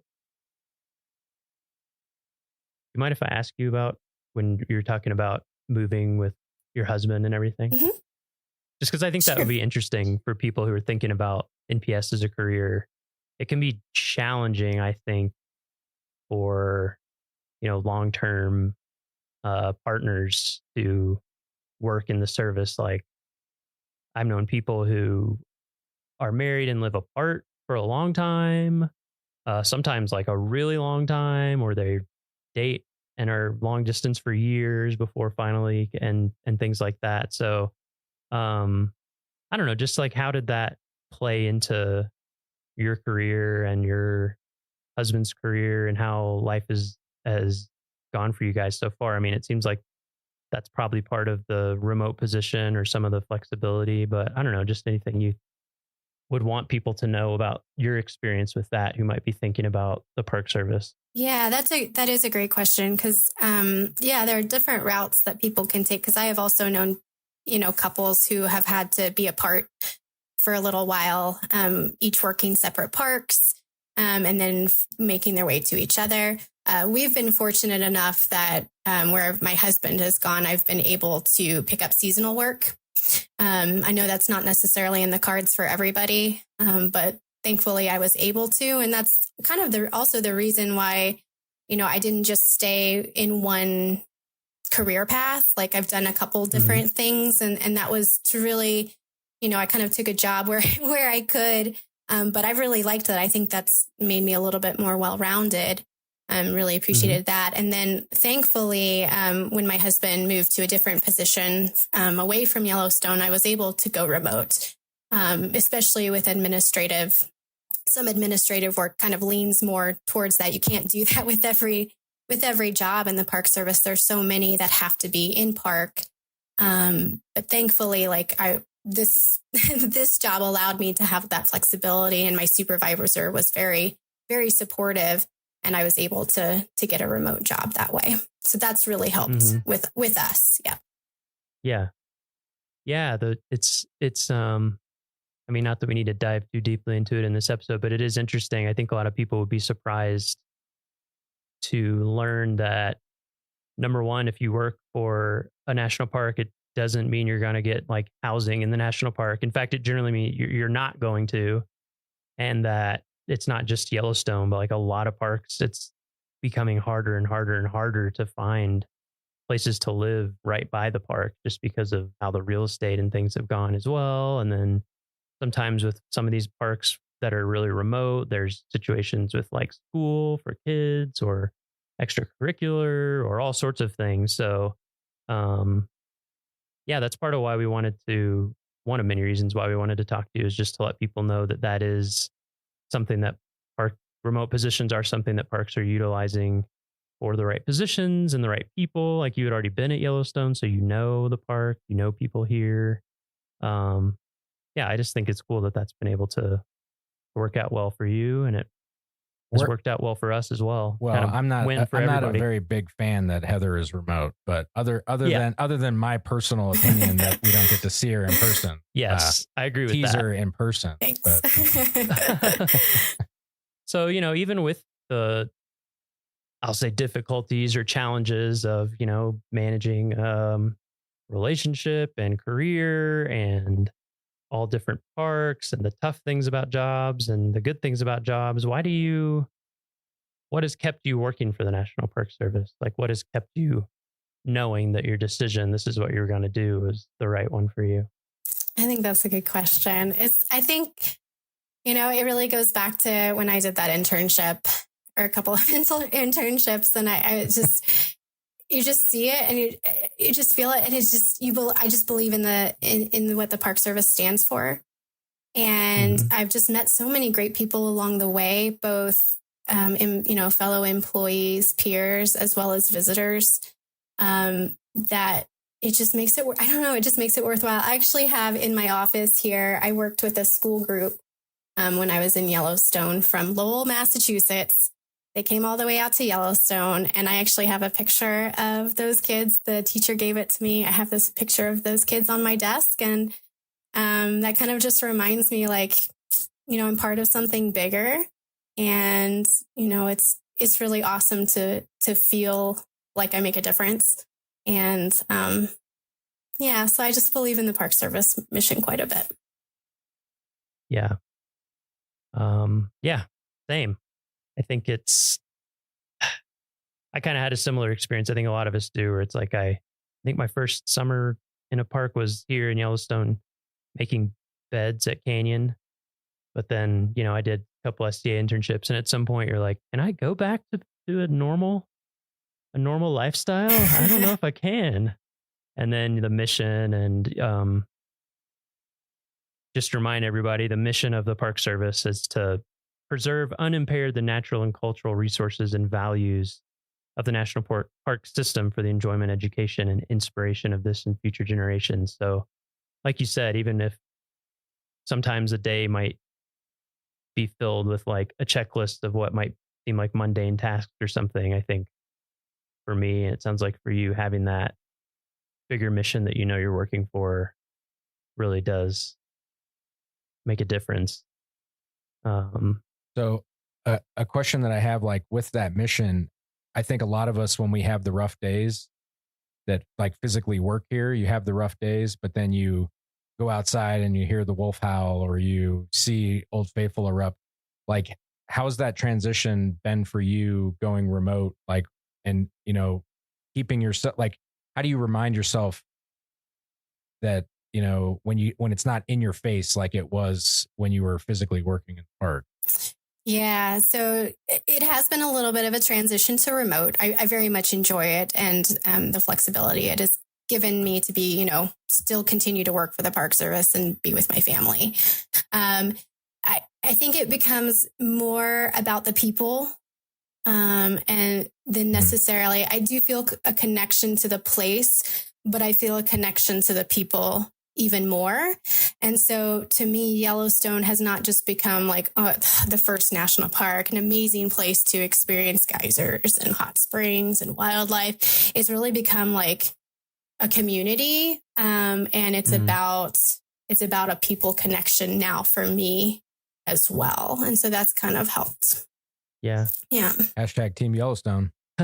Yeah. Well, and I think that's a good point too, because I know I've talked to people in my family or friends about working for the Park Service. And I think as people will get the impression pretty quickly while they're listening to this podcast over all the different episodes and all the different people that we talk to, you just get to be surrounded by interesting, brilliant people in like every job, basically doing all these things for the park. And it's such a cool community to be a part of. So I think, yeah, that over time, I've appreciated that more and more and more as to like what makes it such a cool place to work. So getting into the details of if someone were interested in this type of work that you do. So your official title is Administrative Support Assistant. Yes. Do you know the job series on USA Jobs? Yes. It's a 0303. And sometimes that it comes up as like a miscellaneous clerk, but it's administrative support assistant, and the GS level can range, I've seen from like 5 to 7. Okay. Do you need formal training to get started in this job series, or like what are the minimum requirements that people would need if they were thinking about applying for this type of job? Sure. So there's a lot of on the job training. Like I said, I'm still learning about so many things. But if you have like a background in budget or HR or travel, you know, those are all applicable to the administrative support assistant.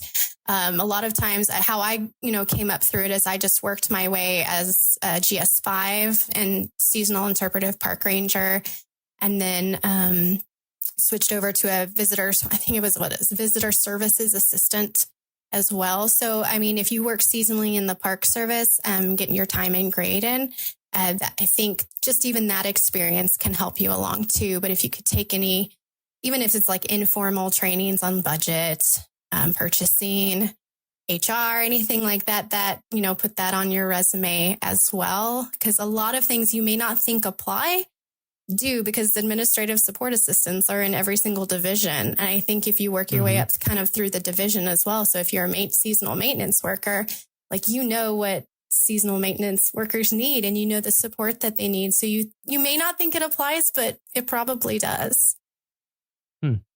It also seems like a lot of the systems that we use in the government are like proprietary. They've like were built for the government. So if you haven't worked in the government, you could have, like, say you're an accountant, like you have budget experience, but you still have to learn new things in a job. So like, to your point, it's like, you know, if you're in an entry level position, it just seems like having a base level, you know, being organized, and, you know, it's like, you're not necessarily going to know how to do FBMS or insert any other acronym right here, because, you know, there's so many of them. Right. And different federal agencies too, some will use different systems as well. Like I learned from an HR specialist who moved over from the Forest Service that they have they don't use FPPS for their HR actions. So there's different different things that you'll learn on the job in the park that are even different from other agencies. And then just being in government in general, Yeah. having almost over 200 years of laws and things that have developed for different reasons and special ways that we do things, and not just scrutiny, but like we have a high responsibility to everybody in the United States, basically. Yeah, it's like taxpayer dollars. We need to make sure that we're not. There's no waste, and there's a good accountability. There's all those checks and balances. Exactly. All right. So last question. Do you have a favorite story or memory in Yellowstone or any other national park that you would want to share? This is a hard one. Yeah, because they're all, it's like asking to choose your favorite child, because they're all unique and they're all special. But I think my favorite one that sticks out the most happened in Yellowstone. And I was driving down into the interior.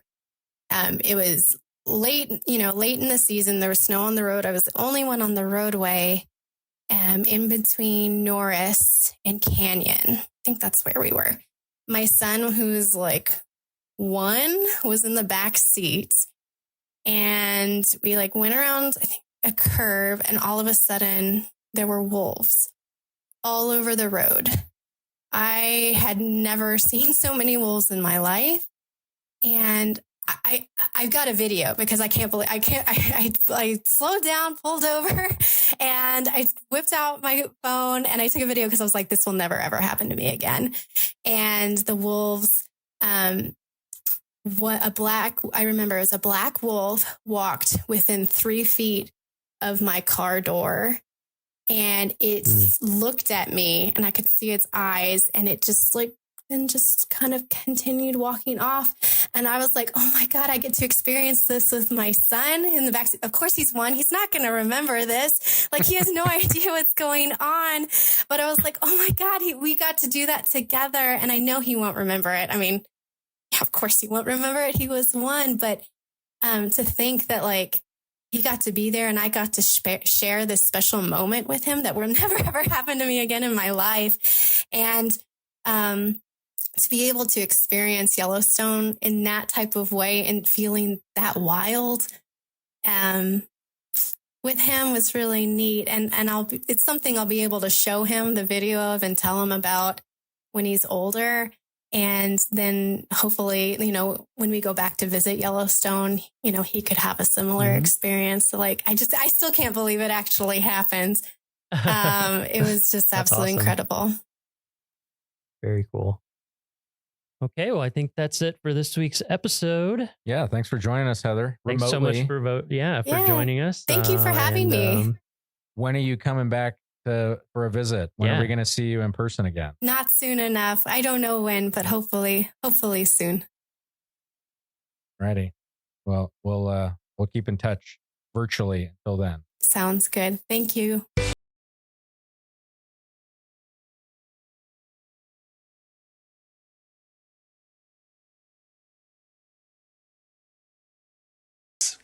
They're the very symbol of Glacier National Park, and there is almost no better place in the park to see them than at Oberlin Bend. This section of the Going to the Sun Road travels along the cliffs and past the waterfalls just west of Logan Pass. The rock ledges and abundant vegetation provides ideal habitat for the shaggy white mountain goat. Watch for the little ones skipping about the rock cliffs in areas that would terrify most humans. Within days of being born, they are following mom up incredibly steep slopes. Sometimes the goats wander right down to the road or through the parking lot, however, so please remember that all park wildlife is wild. Although they may seem tolerant, they can also cause injury. Do not feed or approach them. Please help us keep wild goats wild and visible for years to come. Oberlin Bend also provides one of the best views of the Going to the Sun Road. Park your car and take the short boardwalk to the viewing platform. The sweeping vista of the garden wall with the Going to the Sun Road snaking along its cliffs is impressive. On a clear day, you can see all the way to the high peaks near the border with Canada, and, if you know where to look, you can spot Granite Park Chalet on a ridge high above the loop. Portions of this boardwalk were designed to be accessible by wheelchair, and if you notice, it's made out of a metal grate material. A former park superintendent saw similar walkways in parks in Australia and brought the idea back to Glacier on his return. The grate allows snow to fall through the walkway and helps relieve the pressure of the winter snows, and it also helps sunlight to penetrate below and maintain native vegetation under the boardwalk. Hey, you rockin' Rockyites. Welcome to episode 10 of season 1, which has 10 episodes total, which means, you guessed it, this is sad face, the last episode for this first inaugural season of the Rocky Mountain National Podcast. So, first of all, we want to say thank you so much for tuning in, whether that was one episode or multiple episodes. Hopefully you became a subscriber if you are into it in whatever podcast app you like to use. If not, consider doing that. Some stuff you can do while we're on a hiatus for the winter. We may have some bonus episodes in the winter, but we're going to be on a hiatus overall. Here's some things you can do. If you like the podcast, first of all, if you go to iTunes and give us reviews, that helps us show up higher in search rankings. It helps us spread the news about Rocky and reach more people. So think about that. Another great way is to just tell people that are your friends that you think you might be into our podcast. Just let them know, hey, this is kind of cool. Check it out. Or maybe you'll listen to an episode together.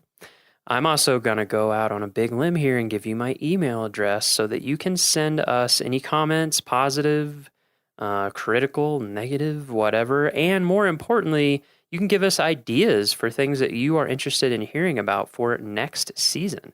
We are going to start on pre-production after a little bit of a break here. So we're going to start thinking about it, planning it out for next season. And, we're open to any great ideas that you have. So send them my way. My email address is miles_C_Barger, that is B as in boy, AR, G as in girl, ER, miles_C_Barger at nps.gov. Send us your comments, send us your ideas, just send us a hey, thank you from wherever you're from. We enjoy listening. Whatever kind of notes you want to drop, go ahead and send them there, and we will read as many of them as we can.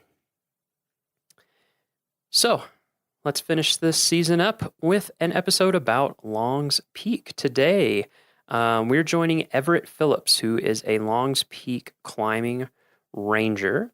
We're going to talk about what being a climbing ranger involves, why we have climbing rangers at Rocky. We're going to talk about how Everett became a climbing ranger, and then we're going to spend quite a bit of time talking about Long's Peak, specifically the Keyhole route. Everett's job this summer and last summer has focused, as you'll hear in the episode, on doing what we call preventative search and rescue, or PSAR, on Long's Peak, specifically the Keyhole route, to help have people have a better time, help keep them safe, and help prevent search and rescues from happening before they ever happen. So, super interesting episode, obviously a huge topic here at the park. And we hope that you find it enjoyable, fascinating, and if you are thinking about climbing Long's Peak, very useful. Here we go.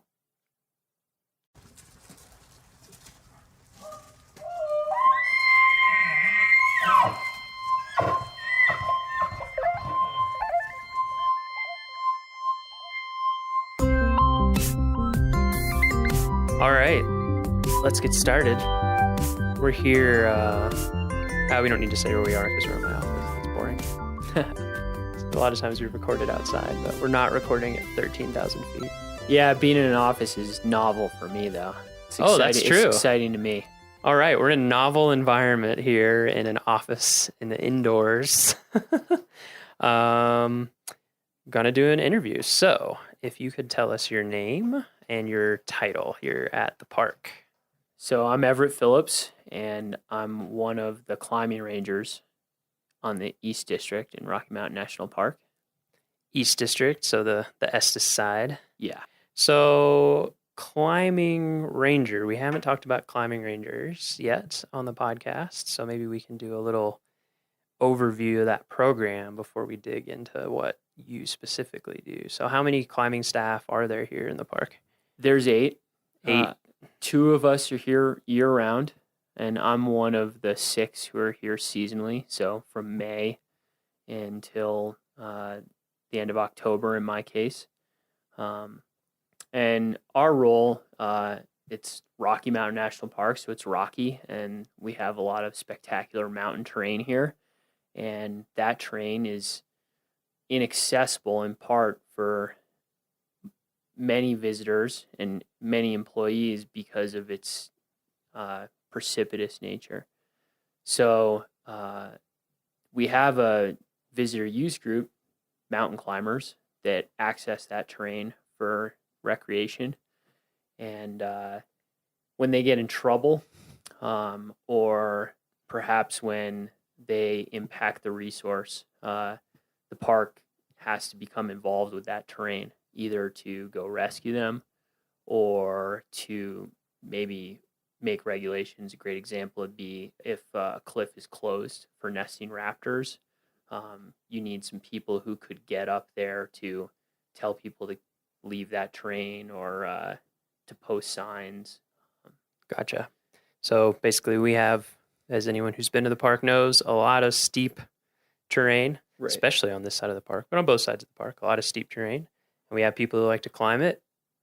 And so we need people who know what they're doing to get up there and help them out and talk to them, and also to know the community, right? And to know the concerns and to know all those sorts of things. Yeah, that definitely is part of the job.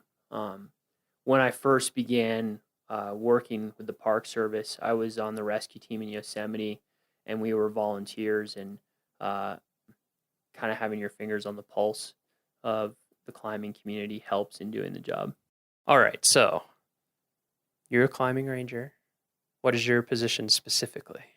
Well, I was hired 2 years ago, mostly to focus on Long's Peak, and specifically to focus on the Keyhole route, which is probably our most popular mountain climbing adventure in the park. Almost 10,000 people come out here every year just to try Long's Peak. And the climbing route's accessible sort of people with advanced hiking skills, but it's not just hiking, it's mountain climbing. And so the park definitely, at the very least, has a duty to inform people of the hazards that they face going up there. And definitely we do quite a few rescues related to the Keyhole route. So I'm here to talk to people about what they're getting into, be available to answer questions when I'm out on the mountain, and then be where I put myself in a good position to respond for rescues on the upper mountain especially. Right. So as much as you have a typical day, what does your typical day look like, to paint the picture for listeners? Because it's even to me, someone who works in the park, it's pretty cool.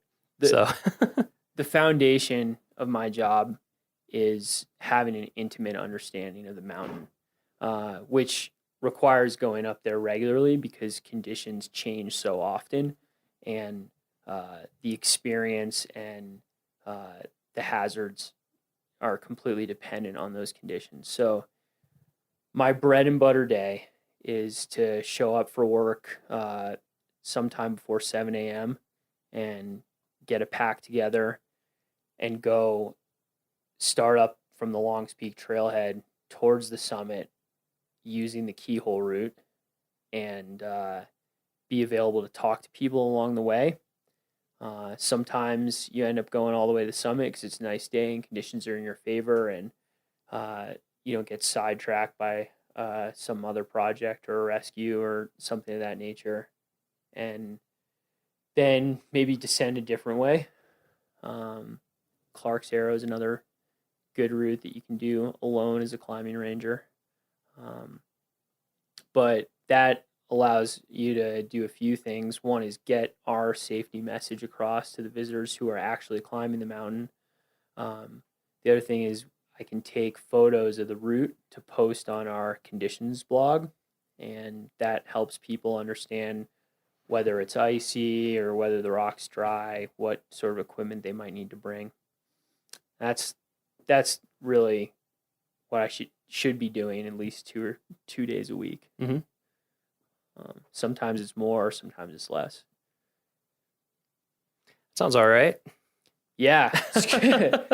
So I'm sure people out there are thinking, like, what? You get to climb Long's Peak for your job? That's crazy. I know we can get into we will get into the details of why it's also a challenging job. How long have you been climbing? How long have you been a climber? I've been leading rock climbs, placing my own gear and building my own anchors for just over 10 years. 10 years? Yeah. Where are you from originally? I'm from New York, Westchester County, New York. New York. Yeah. Westchester is New York City, kind of? Yeah, it's the Kinda. bedroom community. Bedroom community? Half an hour and an hour north of New York City on the Hudson. Oh, okay. That area. Was there a climbing community around there when you were growing up? I think in my experience, there's a climbing community just about everywhere. Oh, nice. But the closest rock climbing destination are the Shongunks, or the Gunks, as most people know them. Yep. I haven't been there, but yeah, and I think I've heard that term. That's actually the first place that I roped up and went climbing. The Gunks? Yeah, where the climbs had a name. I was already scrambling around cliffs and stuff in my backyard. I had a few boulders that I could try to summit. Yeah, how did you get into it? Were you always kind of scrambling around as a kid and into stuff like that, or did you have a friend or a family member that inspired you, or a movie or what? I did have a friend of mine, his name was Josh Garrison. We were soccer players on the same soccer team, but he got into Outward Bound. He was an instructor there, and he's been involved in outdoor recreation. And I think, to get into climbing that is more adventurous for you, it's helpful to have a partner to hold the other end of the rope. And I think I got recruited to hold the other end of the rope. And I guess in some ways he opened that world to me. So it was fortunate. Thanks to him. Yeah. So he kind of got you started on it. And what kept you going? Like when you started, what was the appeal? What drew you in? I think I really like the responsibility that comes with climbing. As a young man, I didn't have a lot of responsibility, and I think I was trying to grow up. And the great thing for me about climbing is that once you're involved in the activity of it, once you've launched, you're out there leading up a cliff, you are ultimately responsible for everything that happens to you. And there's no time for anyone else to save you. There's no time for, if you leave the lights on in your car when you park it, someone will come and help you jump it. But if you make a mistake when you're leading a rock climb, then you're going to face the consequences of your mistakes. And I think as a young man, that was an appealing challenge. So the, I guess responsibility, the way you put it, just that immediate, visceral challenge. Yeah, I drew think you in a sense, climbing's quixotic. You get to the top of the cliff and you just come back down, and there's no real material change in your life. But in another sense, it's as serious as business gets. You have to do things the right way. Mm-hmm. Otherwise, over time, there are going to be really bad consequences. Mm-hmm. So you're trying to do your best. Right. It demands your best. So were you climbing through college? Did you go to college? Yeah, I did go to college. And were you climbing it during that time? Actually, I spent a lot of time climbing on boulders, but it was mostly for fun. Okay. I did rope up a few times, but it wasn't a focus for me. It wasn't until I graduated college and I worked on a trail crew in New Hampshire, and got out in the mountains a lot and saw a lot of cliffs that capture my imagination and go back and with a partner and go climbing on the weekends. Oh, nice. What was the trail crew with? It was the Appalachian Mountain Club's trail crew. Yeah. They do amazing stuff. That's one thing when I was because I've spent a lot of time out west, but I went back to the East Coast. I was just amazed at the level of organization and dedication to trail maintenance. It was a really unique place to work on. The Appalachian Mountain Club's trail crew is mostly young people, and it turns over. People usually do about 4 or 5 years with that trail crew. Mm-hmm. But the trails there go straight up the mountain, which if you do a lot of trail work, you know that's really bad planning, because the erosion just turns the trails into big drainage ditches. So you build a lot of rock staircases out there, and yeah, it was a great place to learn. Tough work. Yeah. The trails there are crazy. Yeah. I hadn't been up there, and then when I lived near DC, we would take trips sometimes up to the Northeast for a little more, as close as we could get to Alpine, and we would just, just straight up on boulders. It was also a great place to break into climbing, because there's really great rock climbing. It's the Granite State, but there's also good ice climbing in the winters, and it's got an alpine zone just because of how harsh the winters are, and so there's this alpine tundra, and you can do a little bit of Arctic mountaineering. So you can train for the Alaska range there. You can train for Patagonia there. You can train for Colorado there. Right. It's gnarly. Yeah, it is. It's a lot gnarlier than I realized it was before I'd first gone there. And I was like, oh, okay. Especially the winters. Yeah, they're hardcore. So you were up there doing the trail work, seeing stuff you wanted to climb, climbing it, doing some ice climbing at that time? Yeah, I was. I was passionate about ice climbing at that time. Nice. So where did you go after that? Where did life lead you? It led me to Yosemite Valley. Yosemite. Is there climbing there, or I'm just kidding? Yeah, it's not an original story for a climber, but that's all right. I was really fortunate. I left New Hampshire because I was hired as part of the Yosemite Valley SAR site program. SAR is search and rescue. And the SAR site is basically a campground within the climbers' campground in Yosemite, where they give free housing in wall tents to 8 volunteers. And the deal is that 4 of you, at the time anyway, I don't know if the contracts changed, but at the time, 4 out of the 8 of us were available 24 hours a day, 7 days a week to help the park with rescues. But we had no other time commitments except for maybe 5 or 6 days of training at the beginning of the season and 1 day a month after that. So the idea was you went climbing all the time, and then they had fit and well-trained rescuers that would respond to their pager when a rescue was needed. That sounds like a pretty sweet deal. Yeah. Yeah. What was that like? How long did you do that? I did that for 4 summers. Yeah. So it was a 6-month season. It was May 1st to October 31st. And it's still, this program still goes on, and they do incredible rescues. Man, you must have learned a ton there. Yeah. And, they do a good job these days of bringing in people who are just getting passionate and are developing skills. And I was fortunate to be in that position. I was at kind of one level with my mountaineering and my rescue experience when I started in Yosemite, and I was in a completely different level of experience when I left. I bet. Yeah, that's like the place, right?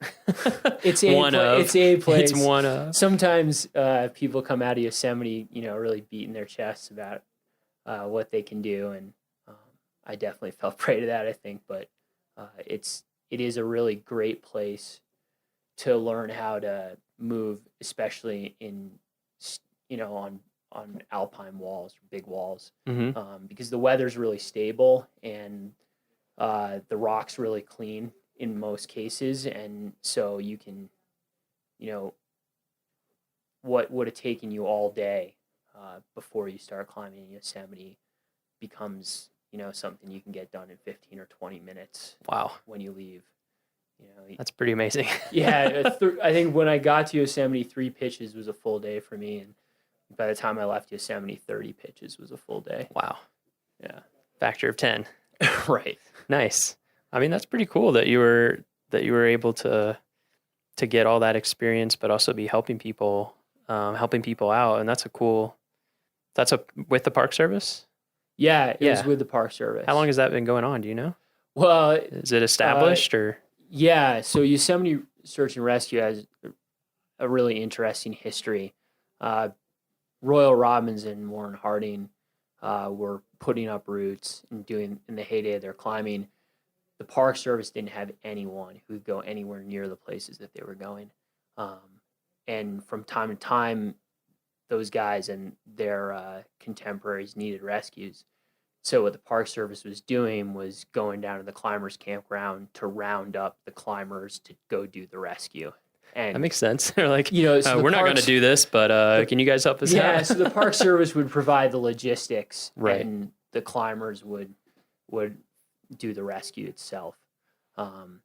And so you can see the evolution there, which is that the park nowadays, probably the leaders of the team and the most capable rescuers are park rangers, and they're helped out for manpower and skills and understanding of the routes by the SAR site. They also have climbing rangers in Yosemite as well too, just like they have here, and so they have park rangers who are professionally accessing that terrain all the time. So it started out organically, and now it's kind of become part of the institution there. Yeah, that's super interesting to me.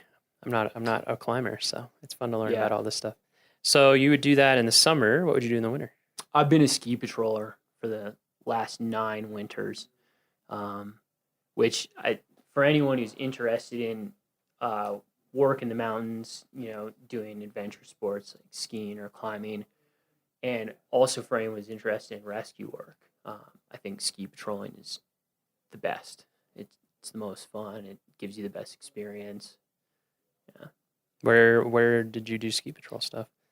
Started in New Hampshire when I was on that trail crew. I worked at a little ski resort called Attitash and did a ton of medical stuff. You know, the slopes are icy, the terrain parks are big because the snow's not great. And so just running sleds and splinting broken bones. Were you an EMT I was an EMT before I started that. I did a wilderness EMT. That's what got me my job on the trail crew. Cool. And that's what got me my job as a ski patroller. So that's something that I've wanted to do, wilderness EMT. Yeah, I've done the Wolfer, and I was like, oh man. I will recommend the wilderness EMT class to anybody. You know, it's been a great investment for me, but also it's just really interesting. And I think that if you spend a lot of time taking risks, you know, whether you're skiing or hiking or climbing, you know, I think the wilderness EMT is just great education for what to do if something bad happens. But I think it also convinces you that something bad will happen at some point, you know? Yeah, I had that experience in my wilderness first responder for sure. And I was just like, oh, okay. Just makes you much more aware of what can happen, and also how hard it can be to really help someone or get help, even if you're not, quote, that far from a trailhead, unquote, it can be a long way. Yeah, it continues to amaze me how challenging mountain rescue is. You know, I think every time I think I have it down or that I'm super capable, then there's a rescue that surprises me, ends up being more challenging than I expected. It's definitely not short on challenges. Yeah, I mean, I was amazed just how hard it is to carry someone in a litter. Like, it's exhausting. And just how many people it takes, because you have to rotate out. You just get, I mean, if you have the manpower to do it or the person power to do it, you have to rotate out. Yeah. It just wears you out. Yeah, and I think sometimes people, when they think about mountain rescue, it seems glamorous. And, you can see photographs of rescuers hanging from beneath helicopters in front of these amazing mountain faces. But the truth of the matter is 95% of mountain rescue is the litter, which is a titanium or steel basket that someone lies down in. Hopefully they have some good padding underneath them and a sleeping bag around them and a good splint and maybe some pain medication while they're taking the ride. But that sits on top of an ATV wheel that has a welded frame that attaches to the bottom of the litter. And that kind of, in the best case scenario, rolls gently down the trail. But if it's a long litter carry out or people are tired, then sometimes it bumps down the trail. But that's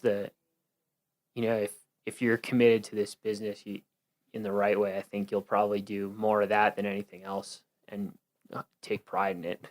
Right.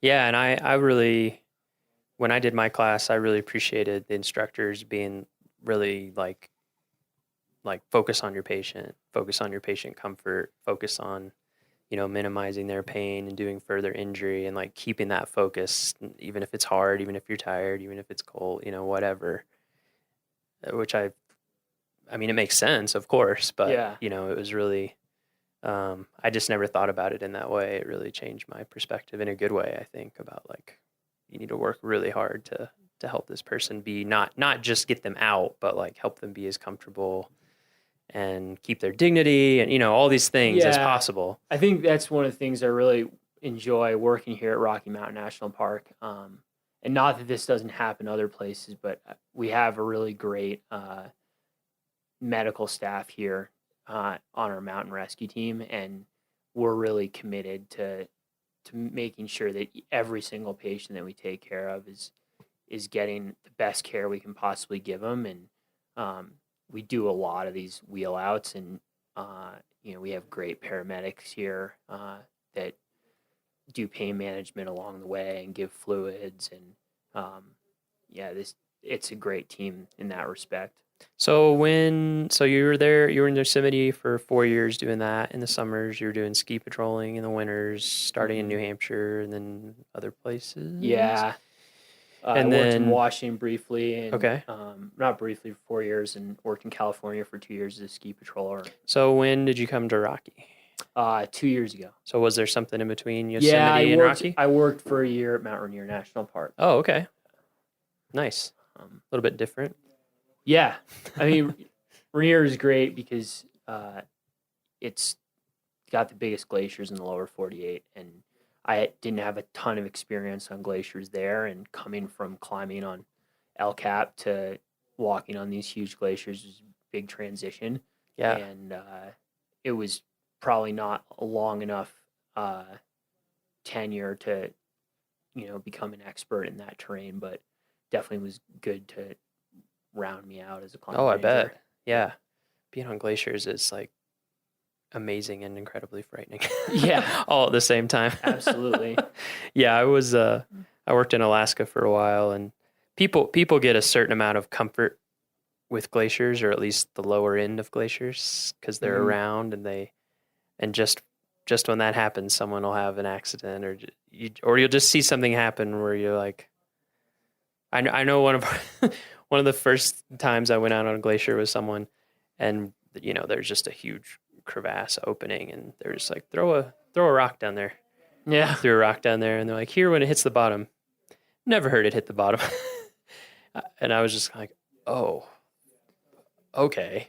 Because you have this illusion. There's a lot of dirty glaciers where you have kind of a lot of moraine on top of ice, and so you almost don't realize you're on a glacier sometimes. And then you'll come to a spot like that, and so it was basically just someone trying to wake me up to like, hey, this is a moving, living thing. Yeah. Don't get comfortable. No, I think that was one of the things that surprised me. I was excited to work at Mount Rainier because I think needed a little bit of break from El Cap, and but I definitely would have trouble sleeping the night before climbing the upper part of Mount Rainier. I have a bunch of friends who are guides at Mount Rainier and friends who are climbing rangers there, and there are a lot of them that do that, have done it 400 times even. But I think it's really serious, and I think they're aware of that. They may just be braver than me. Yeah, and glacier. I mean, of course, and we'll talk more about this as we get into this. Mhm. So I'll fill in podcast listeners. Everett and I this summer have been working on a video project, and so we've gone up on Long Speak a couple times together and talked about some of this stuff. So I definitely want to bring it out. Is that idea of risk, and risk that you can mitigate, and risk that you have to accept, and all those kinds of things like that. So we'll get into that more, but yeah, I think there's definitely some pretty big objective hazards with glaciers. Yeah, with certainly. any climbing type of endeavor. So you were there for a year. All right. Well, it was another seasonal job, so I was season. there from April until the end of September, I guess. And then after that, you came here to Rocky? Yeah. And when was that? That was That was 2 years ago. 2 years ago. Actually, my supervisor at Mount Rainier is a guy named Van Roberts. I guess you move around this business a little bit by the partnerships that you form. And I think meeting Van was really, really good, and we both decided, and he'd worked at Rocky Mountain previously, and we both decided we'd go back to Rocky together. Oh, nice. Yeah. So you had a friend when you came? Yeah, I did. He great. Brought me back with him. Nice. So you came here 2 years ago. Mm-hmm. Oh man, so much stuff. Okay, so I guess first we'll start with Rocky compared to Yosemite, compared to Rainier. What's the kind of, as a climber and as a climbing ranger or rescuer, what really sets Rocky apart or defines Rocky in your mind? Well, I think what defines Rocky is alpine rock climbing, in terms of my job. So if you had to pick one skill that the climbing rangers here have, is that they're comfortable as alpine rock climbers. There are 3 of them put up an incredible route on Fitzroy in Patagonia. They called it the Colorado route. That was Max Barler and Mike Lukens and Quinn Brett, who are fellow climbing rangers here. And that kind of epitomizes the skill that you should have to do this job. So a comfort in high altitude environment. Yeah, so alpine rock climbing, the best way to describe it is that the activity is still rock climbing, but you have a really long day. It's probably at high altitude here in the park. Most of our alpine rock climbs are between 11,000 and 14,000 feet, or 10,500 and 14,000 feet. So you're contending with the altitude. There'll be something between a 4 mile and a 6 mile walk to get to the base of it. Then you got to do that at the end of the day. And then the rock quality is always something that you have to assess for yourself. It's oftentimes the rock quality is poorer up on the alpine than it is at a crag in the valley. What makes rock quality poor? Well, to a certain extent, it's the rock type. To a certain extent, it's the way it weathers, the direction it faces in relation to storms and the wind, and whether it's in a corner where water seeps or whether it's out on a dry face where the wind keeps it. So is it like how prone it is to fall off and then break I off? think for me the most important part is how secure the protection is.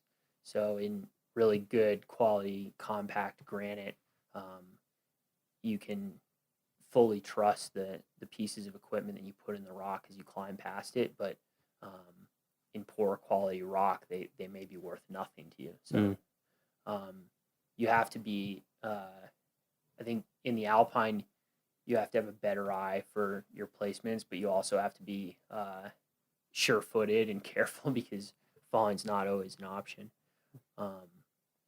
So then going back to Yosemite, it's rock climbing. That's it. It's sunny. The weather's good, but the climbing's really, really hard and really, really intimidating. And so you're just focusing on your rock climbing, really. And then in Rainier, it's glacier mountaineering, which has its own challenges. And like we talked about before, there's a lot of objective hazard, avalanches, crevasses, ice fall. Mm-hmm. Right. And so here, that the defining thing is the alpine and those long approaches and all, and then weather too. Right. Yeah. Certainly. Here we have you're super afternoon exposed. Thunderstorms are a big deal during prime climbing season. This summer, it seemed like they were almost rolling in every single day, and they were, really, really intense lightning storms. Yeah, we had quite a few weeks in a row of really intense weather. I felt like, So you came here, started last year. What was your first? So were you Longs Peak specific last year too? Yeah, right? it was. So what was that the first time? When's the first time you went up Longs Peak? Had you done it before? Yeah, it was May 20th last year. May 20th last year. What was it like? It was great. It was early season, so there was snow at the trailhead. So what we did was we did the approach. We climbed up to the keyhole on our skis. You have climbing skins on your skis, and we skied up to the base of the route. It's about 6 miles in, and then we climbed the keyhole in crampons with ice axes, and it was a mountaineering experience. We were mostly walking on steep snow slopes, kind of assessing the snow stability and plunging the ice axe every step. And it was a great way to get introduced to the mountain because, those conditions can exist almost any time of year, and you need to be really aware of that. So that kind of planted in my mind that Longs Peak was a real mountain and that I had to take it seriously. Nice. Yeah, that's one thing I was wondering about is like how it struck you the first time, your first time up. I mean, that's so we'll get into longs and all that stuff. So, the majority of people are trying to climb in that little window in the summer when they aren't dealing with those kind of conditions. Yeah. But it's a short window because that's May 20th and it's full on, like you said, skiing up, crampons, ice axes, snow slopes, May 20th. Yeah. So clearly it hit you as like, this is a serious mountain. And what was your kind of general feel for the whole thing? Because you'd been on a lot of mountains by then. Well, I think I was really excited for a couple reasons. First of all, the guy I did it with was Mitch Musey, was the other ranger hired the same year to be focused on Longs Peak. And so we've done a lot of work on the mountain together and a lot of rescue work together now. And that was his first time climbing Longs Peak as a climbing ranger. And so I think I could tell at that point he was someone who was really excited about doing this job and doing it as well as he could. And it's great to have that trust in someone that you're going out in the mountains with. And so that was going really well. And I mentioned that we skied all the way up to the keyhole. Well, we also skied all the way down from the keyhole to the parking lot. And it took us about 20 minutes. Whoa. And it was really fun. So, I think my impression was that there was a lot of room for me to grow and a lot of good adventures to be had. And that I, found myself in a good situation. Nice. So let's talk about Longs Peak. Let's talk about the keyhole. Let's talk about all that stuff. Okay. How's that sound? Great. So Longs Peak, 14,259. Is that right? Yeah. Right. So it's a tall mountain. Yeah. It is the only 14 in Rocky Mountain National Park. That's right. It is, as a geography geek who used to make maps, I'm excited about this. It is the farthest north 14,000 foot peak in the Rocky Mountains. There are no 14ers farther north than Longs, which is kind of cool. Really weird shaped mountain, I think. It's really like an amazing looking mountain with that big block on top and like this flat summit. And interesting looking, I think. Yeah, I agree. It's just a weird coincidence to me that like the tallest mountain in the park is also the craziest looking mountain in the park in some ways. Or most unusual. And the other thing about that is that it has kind of all these different ramps and crack systems and chimneys, and there are, 6 or 7 good ways to end up on the summit and just as many ways to bail off of the summit. Mm-hmm. So it's a mountain that takes a long time to know. I still, after 2 seasons, I still wouldn't say that I know it very well. That's interesting. That's very interesting to me. So it's drawn people for a long time. Of course, a famous early mountain guide who's pretty connected to Rocky, Enos Mills. Yeah. I mean, you had people who spent their whole life basically guiding people up and down and getting to know this one mountain. To me, I think that's one of the most fascinating parts of my job, or aspects of my job, is that Enos Mills has such a role in founding the park. And he, as a guide, he made his living off of Long's Peak, and so much of his writing is about experiences on Long's Peak. And so I feel as a park ranger, it's great to be able to focus on Long's Peak of this park. I think I get, close to the spirit of the place. I feel like that when I'm up there. Yeah. Yeah. There's just something about it. So many people have invested themselves either for one climb or for their whole life. There's just a certain something about it. It beckons to people all throughout the Front Range, at least the northern part, because you can see it from a real long way away, and it is very recognizable. And so, like you were saying, 10,000 a year now we're up to about. Yeah, it's the ballpark. I mean, it's a rough number we throw out there. Yeah, so it's calling out to 10,000-ish people a year to try and give it a go. So that's kind of the general outlier or general outlay of the thing. So there's, like you said, there's lots of routes up, which involve, depending on your skill level, technical climbing and protection, even ropes, things like that. But the thing that really attracts the general public, right, is the keyhole route, correct? Yes. Yes. So it's inescapable. It's inescapable. So let's talk about the keyhole route. Let's just walk through it, and stuff will come up about it. So keyhole route, you start at the Long's Peak trailhead, right, where there's a parking lot and a small ranger station where you can get information and purchase backcountry permits and bivouac permits. And then it's another 3.5 miles from the parking lot to reach tree line. You wind in and out of the forest and eventually come out in a place called Jim's Grove. Beautiful.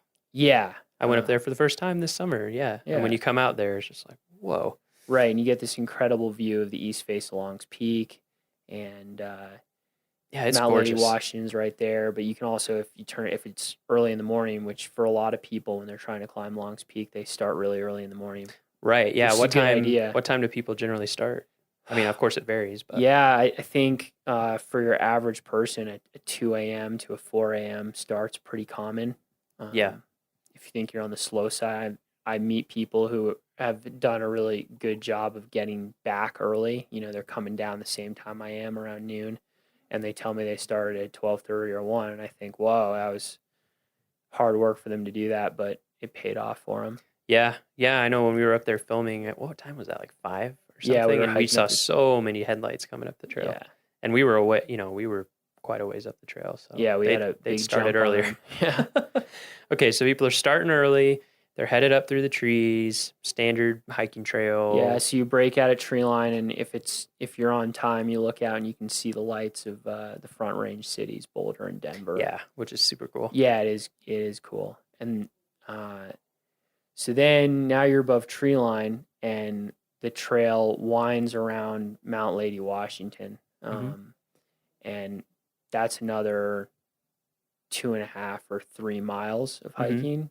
And that puts you out in the boulder field. Okay, so you're at the boulder field. So from the trailhead to the boulder field is 6 miles? 6 miles. And yeah. How many feet of gain is it? Like the boulder field is about 12,000, between 12,500 and 12,800. That's so you've the gained boulder like field. 3,500 feet? Or think about this. So I'm just going to round it up to 13,000 and round the trailhead up to 10,500. Okay. No, sorry, 9,500. And so that's 3,500 feet. Okay. So this is just to get to the boulder field. Yeah. And that's pretty much, it's a trail. Right. It's safe to call it that. Yeah, no, I would call it that it's from when I hiking. did it. It's hiking. So then you get to the boulder field. You get, the keyhole route is so named because of this break in the northwest ridge along Peak, and it looks like a keyhole. It's pretty obvious, at least from the boulder field. It's pretty obvious, right? And the keyhole is at about 13,000, so you have to go up from the boulder field a little ways to reach the entrance to the route, which is right through that keyhole. And what I found interesting there is that it's a pretty.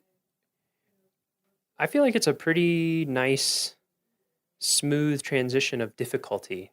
I felt like, to let you know what you're getting into, because I'm on a trail in the woods, it's getting a little rockier. Now I'm on boulders. Now I'm boulder hopping.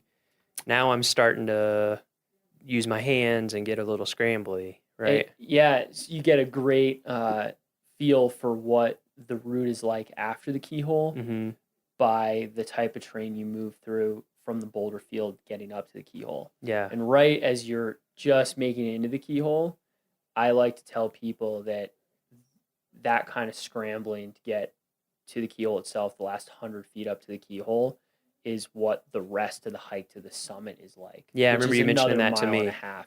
So it gives, I think for people who say to themselves, and I think this is a good plan to have, I'll make it to the keyhole and see how I feel. Remembering that last 80 or 100 feet getting up to the keyhole is what you're in for the next mile and a half one way, right? Right. 3 miles round trip. Yeah. Ish. You can look at it as it's a good setup because you progressively increase your difficulty, but it's also one of the traps of the keyhole route in Longs Peak that you don't really get your difficult climbing until you're really tired and you're at higher altitude. So things start to compound in terms of difficulty the closer you get to the summit. Right. You've already been climbing, your legs are getting tired. You're already, if you aren't acclimatized, especially the altitude is getting you. And you maybe some people fall into the mental trap that I've come all this way, I only have this much further to go. But in reality, that last mile and a half is going to take as long as the whole first bit. Right. Yeah. And so you get up to the keyhole, you get there, and I mean, when we got up there, that definitely took my breath away. You pop out through this, and now you're just looking down into Glacier Gorge, like all of Glacier Gorge right below you. It's an incredible view, just the keyhole. I've told people that who are like, I could never do longs. I'm like, well, you should try to at least go to the keyhole, just because if there were nothing else past that, it would be a worthwhile, stellar top 5 hike in the park for sure. And then on the opposite side of the boulder field, you have chasm view, where if you kind of walk up to the low point in the ridge between the north face of Longs Peak and Mount Lady Washington, you have this incredible view down at Chasm Lake. Yeah, it's amazing. And you see the whole east face of Longs Peak, and so that's another reason to hike up to the boulder field. That was pretty breathtaking. Oh yeah. So you've made it to the keyhole. Let's say you're feeling okay. Right. You've got snacks. You got water. You're feeling okay about the last 100 feet that you just climbed up. How do we go from there? Or first, I should say, before we get to that, what should people be going through in their mind when they're getting to this point about whether or not they should keep going that day, or whether or not they should feel proud of what they've done so far, call it good, and decide that they're going to come back and try it another time? Like, what are the checkpoints in your head for people who are thinking about doing it? Yeah, I think the most important thing there is time and weather. And so you need to make sure that the weather isn't deteriorating when you get to the keyhole, because it's not only a mile and a half further to the summit, but that mile and a half is going to take you almost as long as the 6 miles it took you to get there. So you don't want to be starting that adventure when a storm is building. And that can be kind of, if you don't get a lot of opportunities to go up and try to climb Longs Peak, it's hard to say to yourself, well, there's a 50% chance of thunderstorms after noon, and I already see some little white fluffy clouds that look innocent enough, but the wind's blowing them closer, and turn around right there for those reasons. Sure. But if you want to be conservative about getting struck by lightning or climbing across a rock slab that you can't fall off of in a rainstorm, that's your last chance to make that decision. So you have to be aware of how much time you have left before that forecasted weather is coming, and you have to know enough about weather forecasts and what approaching weather looks like in the mountains to make a good decision there. And I think one thing that you talked about when we were going up that made a lot of sense to me is like kind of create set points for yourself, maybe even ahead of time when you're more rational and you're not so pumped up and excited or maybe tired or whatever, and say like, you know, if I'm to this point by this time range, I'm okay here. Like just say like if the weather looks like this and it's this time, but if you're an hour past your timeline or something, try to set that up ahead of time so that you can kind of try to keep your emotional desire to get the summit a little tamped down and to be like, hey, you know what? It's actually better to not get struck by lightning and come back. Yeah, that's, which is hard. It's totally, our I brains get that. play tricks on us. Absolutely. We all know this. So yeah, you kind of have to outthink yourself and outplan yourself. It's hard. And I think the other hard thing about it is that most people aren't going mountain climbing as much as I'm going mountain climbing. So for me, I have to really work on my system to give myself the best chance of being safe in the long term. Whereas there are a lot of people, I see it all the time, that come up to climb Long's Peak and make bad decisions and get to the summit and come back and they're fine. Sure. And they don't get stuck with it. But over the course of the summer, I see all the people who do that, and I get to meet the 4 or 5 or the handful that I have to rescue. So that's something, just getting the summit, climbing the route doesn't always indicate success or mastery. You know, that's something that's harder to find. Interesting. So you've made it to the keyhole. Let's say all those check marks that you've thought about beforehand. You've done your research. You're good. You've got the weather's looking good. All that. Now we're getting into the real meat of this climb. Yeah. Where do we go from there? Right. So the technical or more technical sections of the route, the sections where now it's a mountain climb. It's not just hiking anymore. It's mountain climbing. Right. That's a big message. Yeah. It's not a hike. That's the one talking point I've really developed. Yeah. It's a good one. It's a good one. Actually, we used to grade the keyhole route as technical or non-technical, depending on the season. And they'd hang a little plaque up there at the keyhole saying, no, the keyhole route is technical. It's closed to all except for real serious mountaineers. And we don't do that anymore. I think it's because it can become technical again at almost any time of year. Certainly it's good to forewarn people that in the winter it's very likely to require advanced skills. But at any time during the summer, it can get to be the kind of conditions that require a lot of experience and specialized equipment. Right. But there are names for all of the portions of the route beyond the keyhole. And the first portion of the route that you get to is called the ledges. And it doesn't gain any elevation. It crosses the backside of the mountain, going in between big rock slabs on a series of ledges, and that delivers you to the bottom of the trough, which is this huge rock chute or gully or couloir or whatever you want to call it. It's a trough of broken rock that's not very steep, and you can climb up it. And that often has snow, right? Yeah, that holds snow latest. It's the most north facing. Like how, of course it varies every year, but it's going to have snow to a certain extent until July at least. It's probably going to linger a bit longer.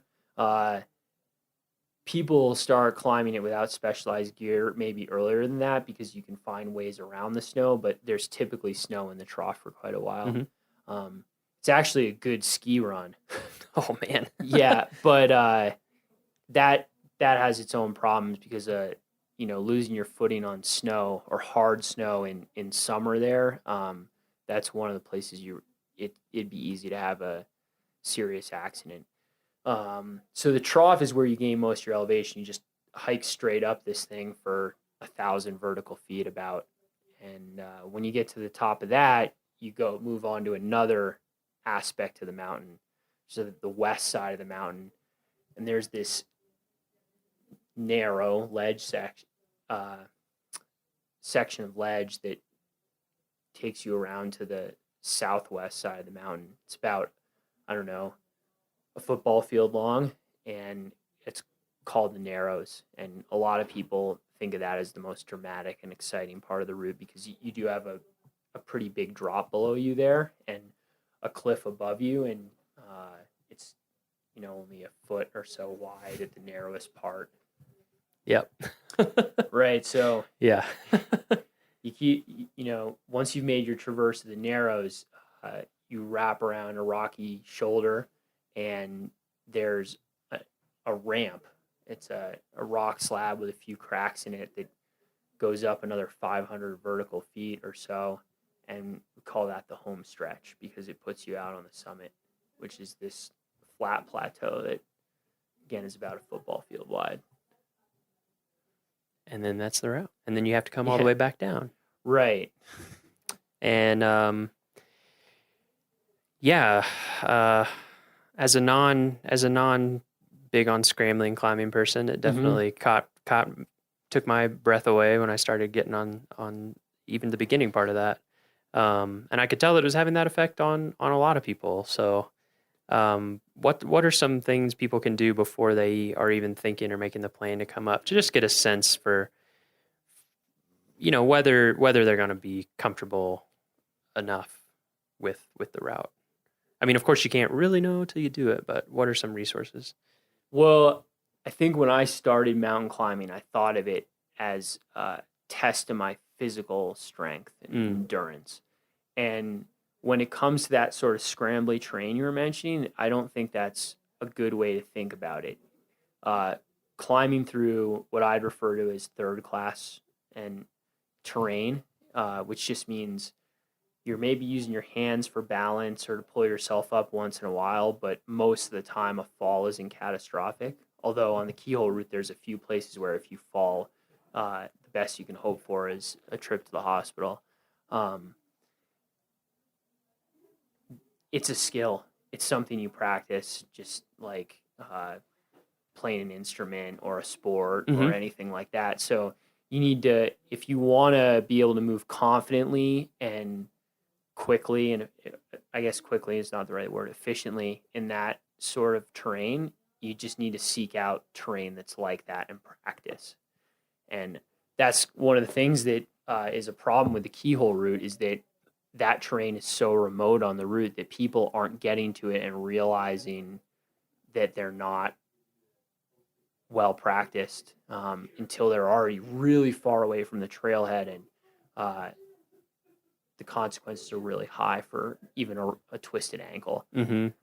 So the key is really just to move around in boulder fields and steep mountain slopes, and it's something that just comes with time. So kind of purposefully pushing if you're like, for me, I'm a hiker, but I'm like a trail hiker for the most part. Yeah. And so purposefully finding maybe places where you can push yourself off of a nice maintained trail and start getting into more and more scrambly terrain, boulder hopping, loose rock, or just different types of footing, Exactly. Yeah. Okay. Yeah. And just think about it like that. Like you said, just think about it. It's not a matter of how strong you are necessarily or your fortitude as a amazing person. It's just like anything else. Like, would you expect someone to be able to just sit down and play the piano amazingly if they've never done it before. Right. No, you would think that they would want to build up to it. And I see a lot of really strong, fit people fake it till they make it up there. Sure. And I don't think that's a great approach, because there's always this trade-off between efficiency and security in the mountains, right? Getting on your hands and knees and crawling along a narrow ledge with a death grip around every rock around you, you're not going to fall if you do that. But if it takes you an hour to go 100 feet, the storm's going to catch up with you, and then the rock's going to get slick and wet, and you're never going to be able to make it down, no matter how hard you grip the handhold. So there's a trade-off, and if you find yourself really terrified and wearing a hole in the seat of your pants, scooting down the whole thing, a rock slab, then I think that can be avoided with 4 or 5 days of practice moving around in that sort of terrain, so that you get your sea legs. Right. Okay, so practice on some non-maintained trail terrain to kind of get a feel for that and find your comfort level and build your skills. And then what's another thing people can do to up their safety if they're thinking about doing the route? Well, again, in the trade-off between efficiency and security, I think that I see people underprepared in terms of equipment, and I see people overprepared with equipment. Mm-hmm. So you don't want to be up there on a stormy day in late August, early September, when you're starting to get the fall snowstorms, in shorts and a t-shirt, because if you do roll your ankle and there's no one around, you're at the mercy of the elements, and you might freeze to death up there. But at the same time, I see people with 50-pound backpacks carrying 9 liters of water, and they're moving along precipitous and tenuous ledge systems where if they stumble, they're going to take a really bad fall. And, if my life depended on moving carefully across a rocky ledge, I'd want to have as little weight on me as possible. So your pack's got to balance the need to have a little food and a little water and a raincoat, with not carrying so much weight that you're sandbagging yourself for some really important climbing. Right. Yeah, and I feel like, we can't, we, the Park Service, or any land management agency, we can't tell you what to carry, because it's always going to depend on you as an individual. It's going to depend on the actual conditions of that specific day. It's going to depend on all sorts of factors. But you and other staff do put out the conditions report, which gives you a feel. You can go on our website and research general weather for the time of year that you're thinking about. You can go on our website and get a forecast that is point specific to, as close as we can get it, to the summit of or the upper part of Long's Peak. And you can use all that stuff. And then I think the other side of that equation that people need is that you need some experience in the mountains or doing outdoor stuff. Like you don't know how heavy a coat you need when it's 40 degrees until you know what you need. Yeah. And it's better to find that out in a lower risk situation, I think. Well, that's the other thing about alpine climbing and just having fun in the mountains in general, is that there's no right or wrong way to climb Long's Peak. There's no right or wrong season to climb Long's Peak in. But it's only by mountain experience that you know whether your system and your plan is right for you. Mm-hmm. And so, yeah, just like you were saying, the more time you spend in the mountains, the better off you're going to be. That's practice makes perfect, right? Right. And so this kind of stuff that we're talking about, and a lot of what you focus on your job, is what we in the Park Service, and not just the Park Service, I guess, call, of course, we have an acronym for everything because we are the government, PSAR, which is Preventative Search and Rescue. Right. So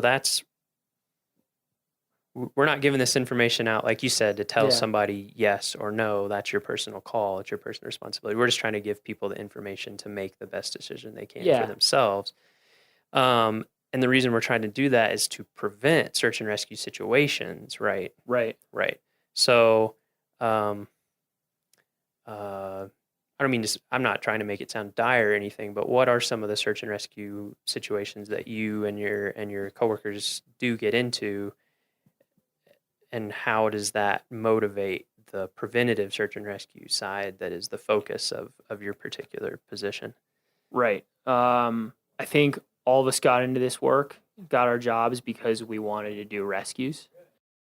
Now, personally, I'd prefer to do PSAR. And so the way PSAR relates to search and rescue work is that you do everything you can to prepare and inform visitors about the risks they're taking and the hazards that they face. And that way you have less accidents to deal with. And at a park that gets as much visitation as Rocky does, that's critical because it's very easy to overwork a rescue team. Some of the rescues can take, more than 24 hours. You have multiple shifts on the rescue. You can wear out your people, you can break your equipment, and physically and mentally. Yeah. Right? Yeah. Oh, mentally especially. Mountain rescue can be traumatic for rescuers. The sorts of injuries that you see and tend to, and the reactions of people's loved ones when someone's hurt in the mountains, it wears you down.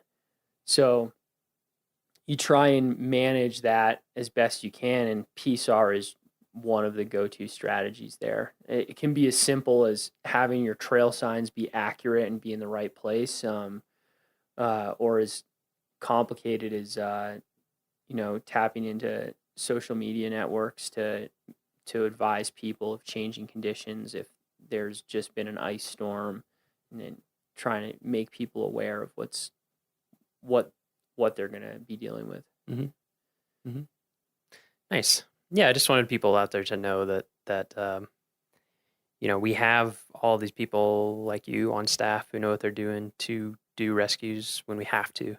But obviously, our goal is to have 0 rescues needed per year. That's what we're always going to shoot for. Right. Whether or not it's possible, that's always going to be the goal. Yeah. And just trying to, like you said, we're the park. Part of the reason that a park like Rocky is here is for people to challenge themselves in whatever way that means for them. And so we respect that. We just want to make sure that everyone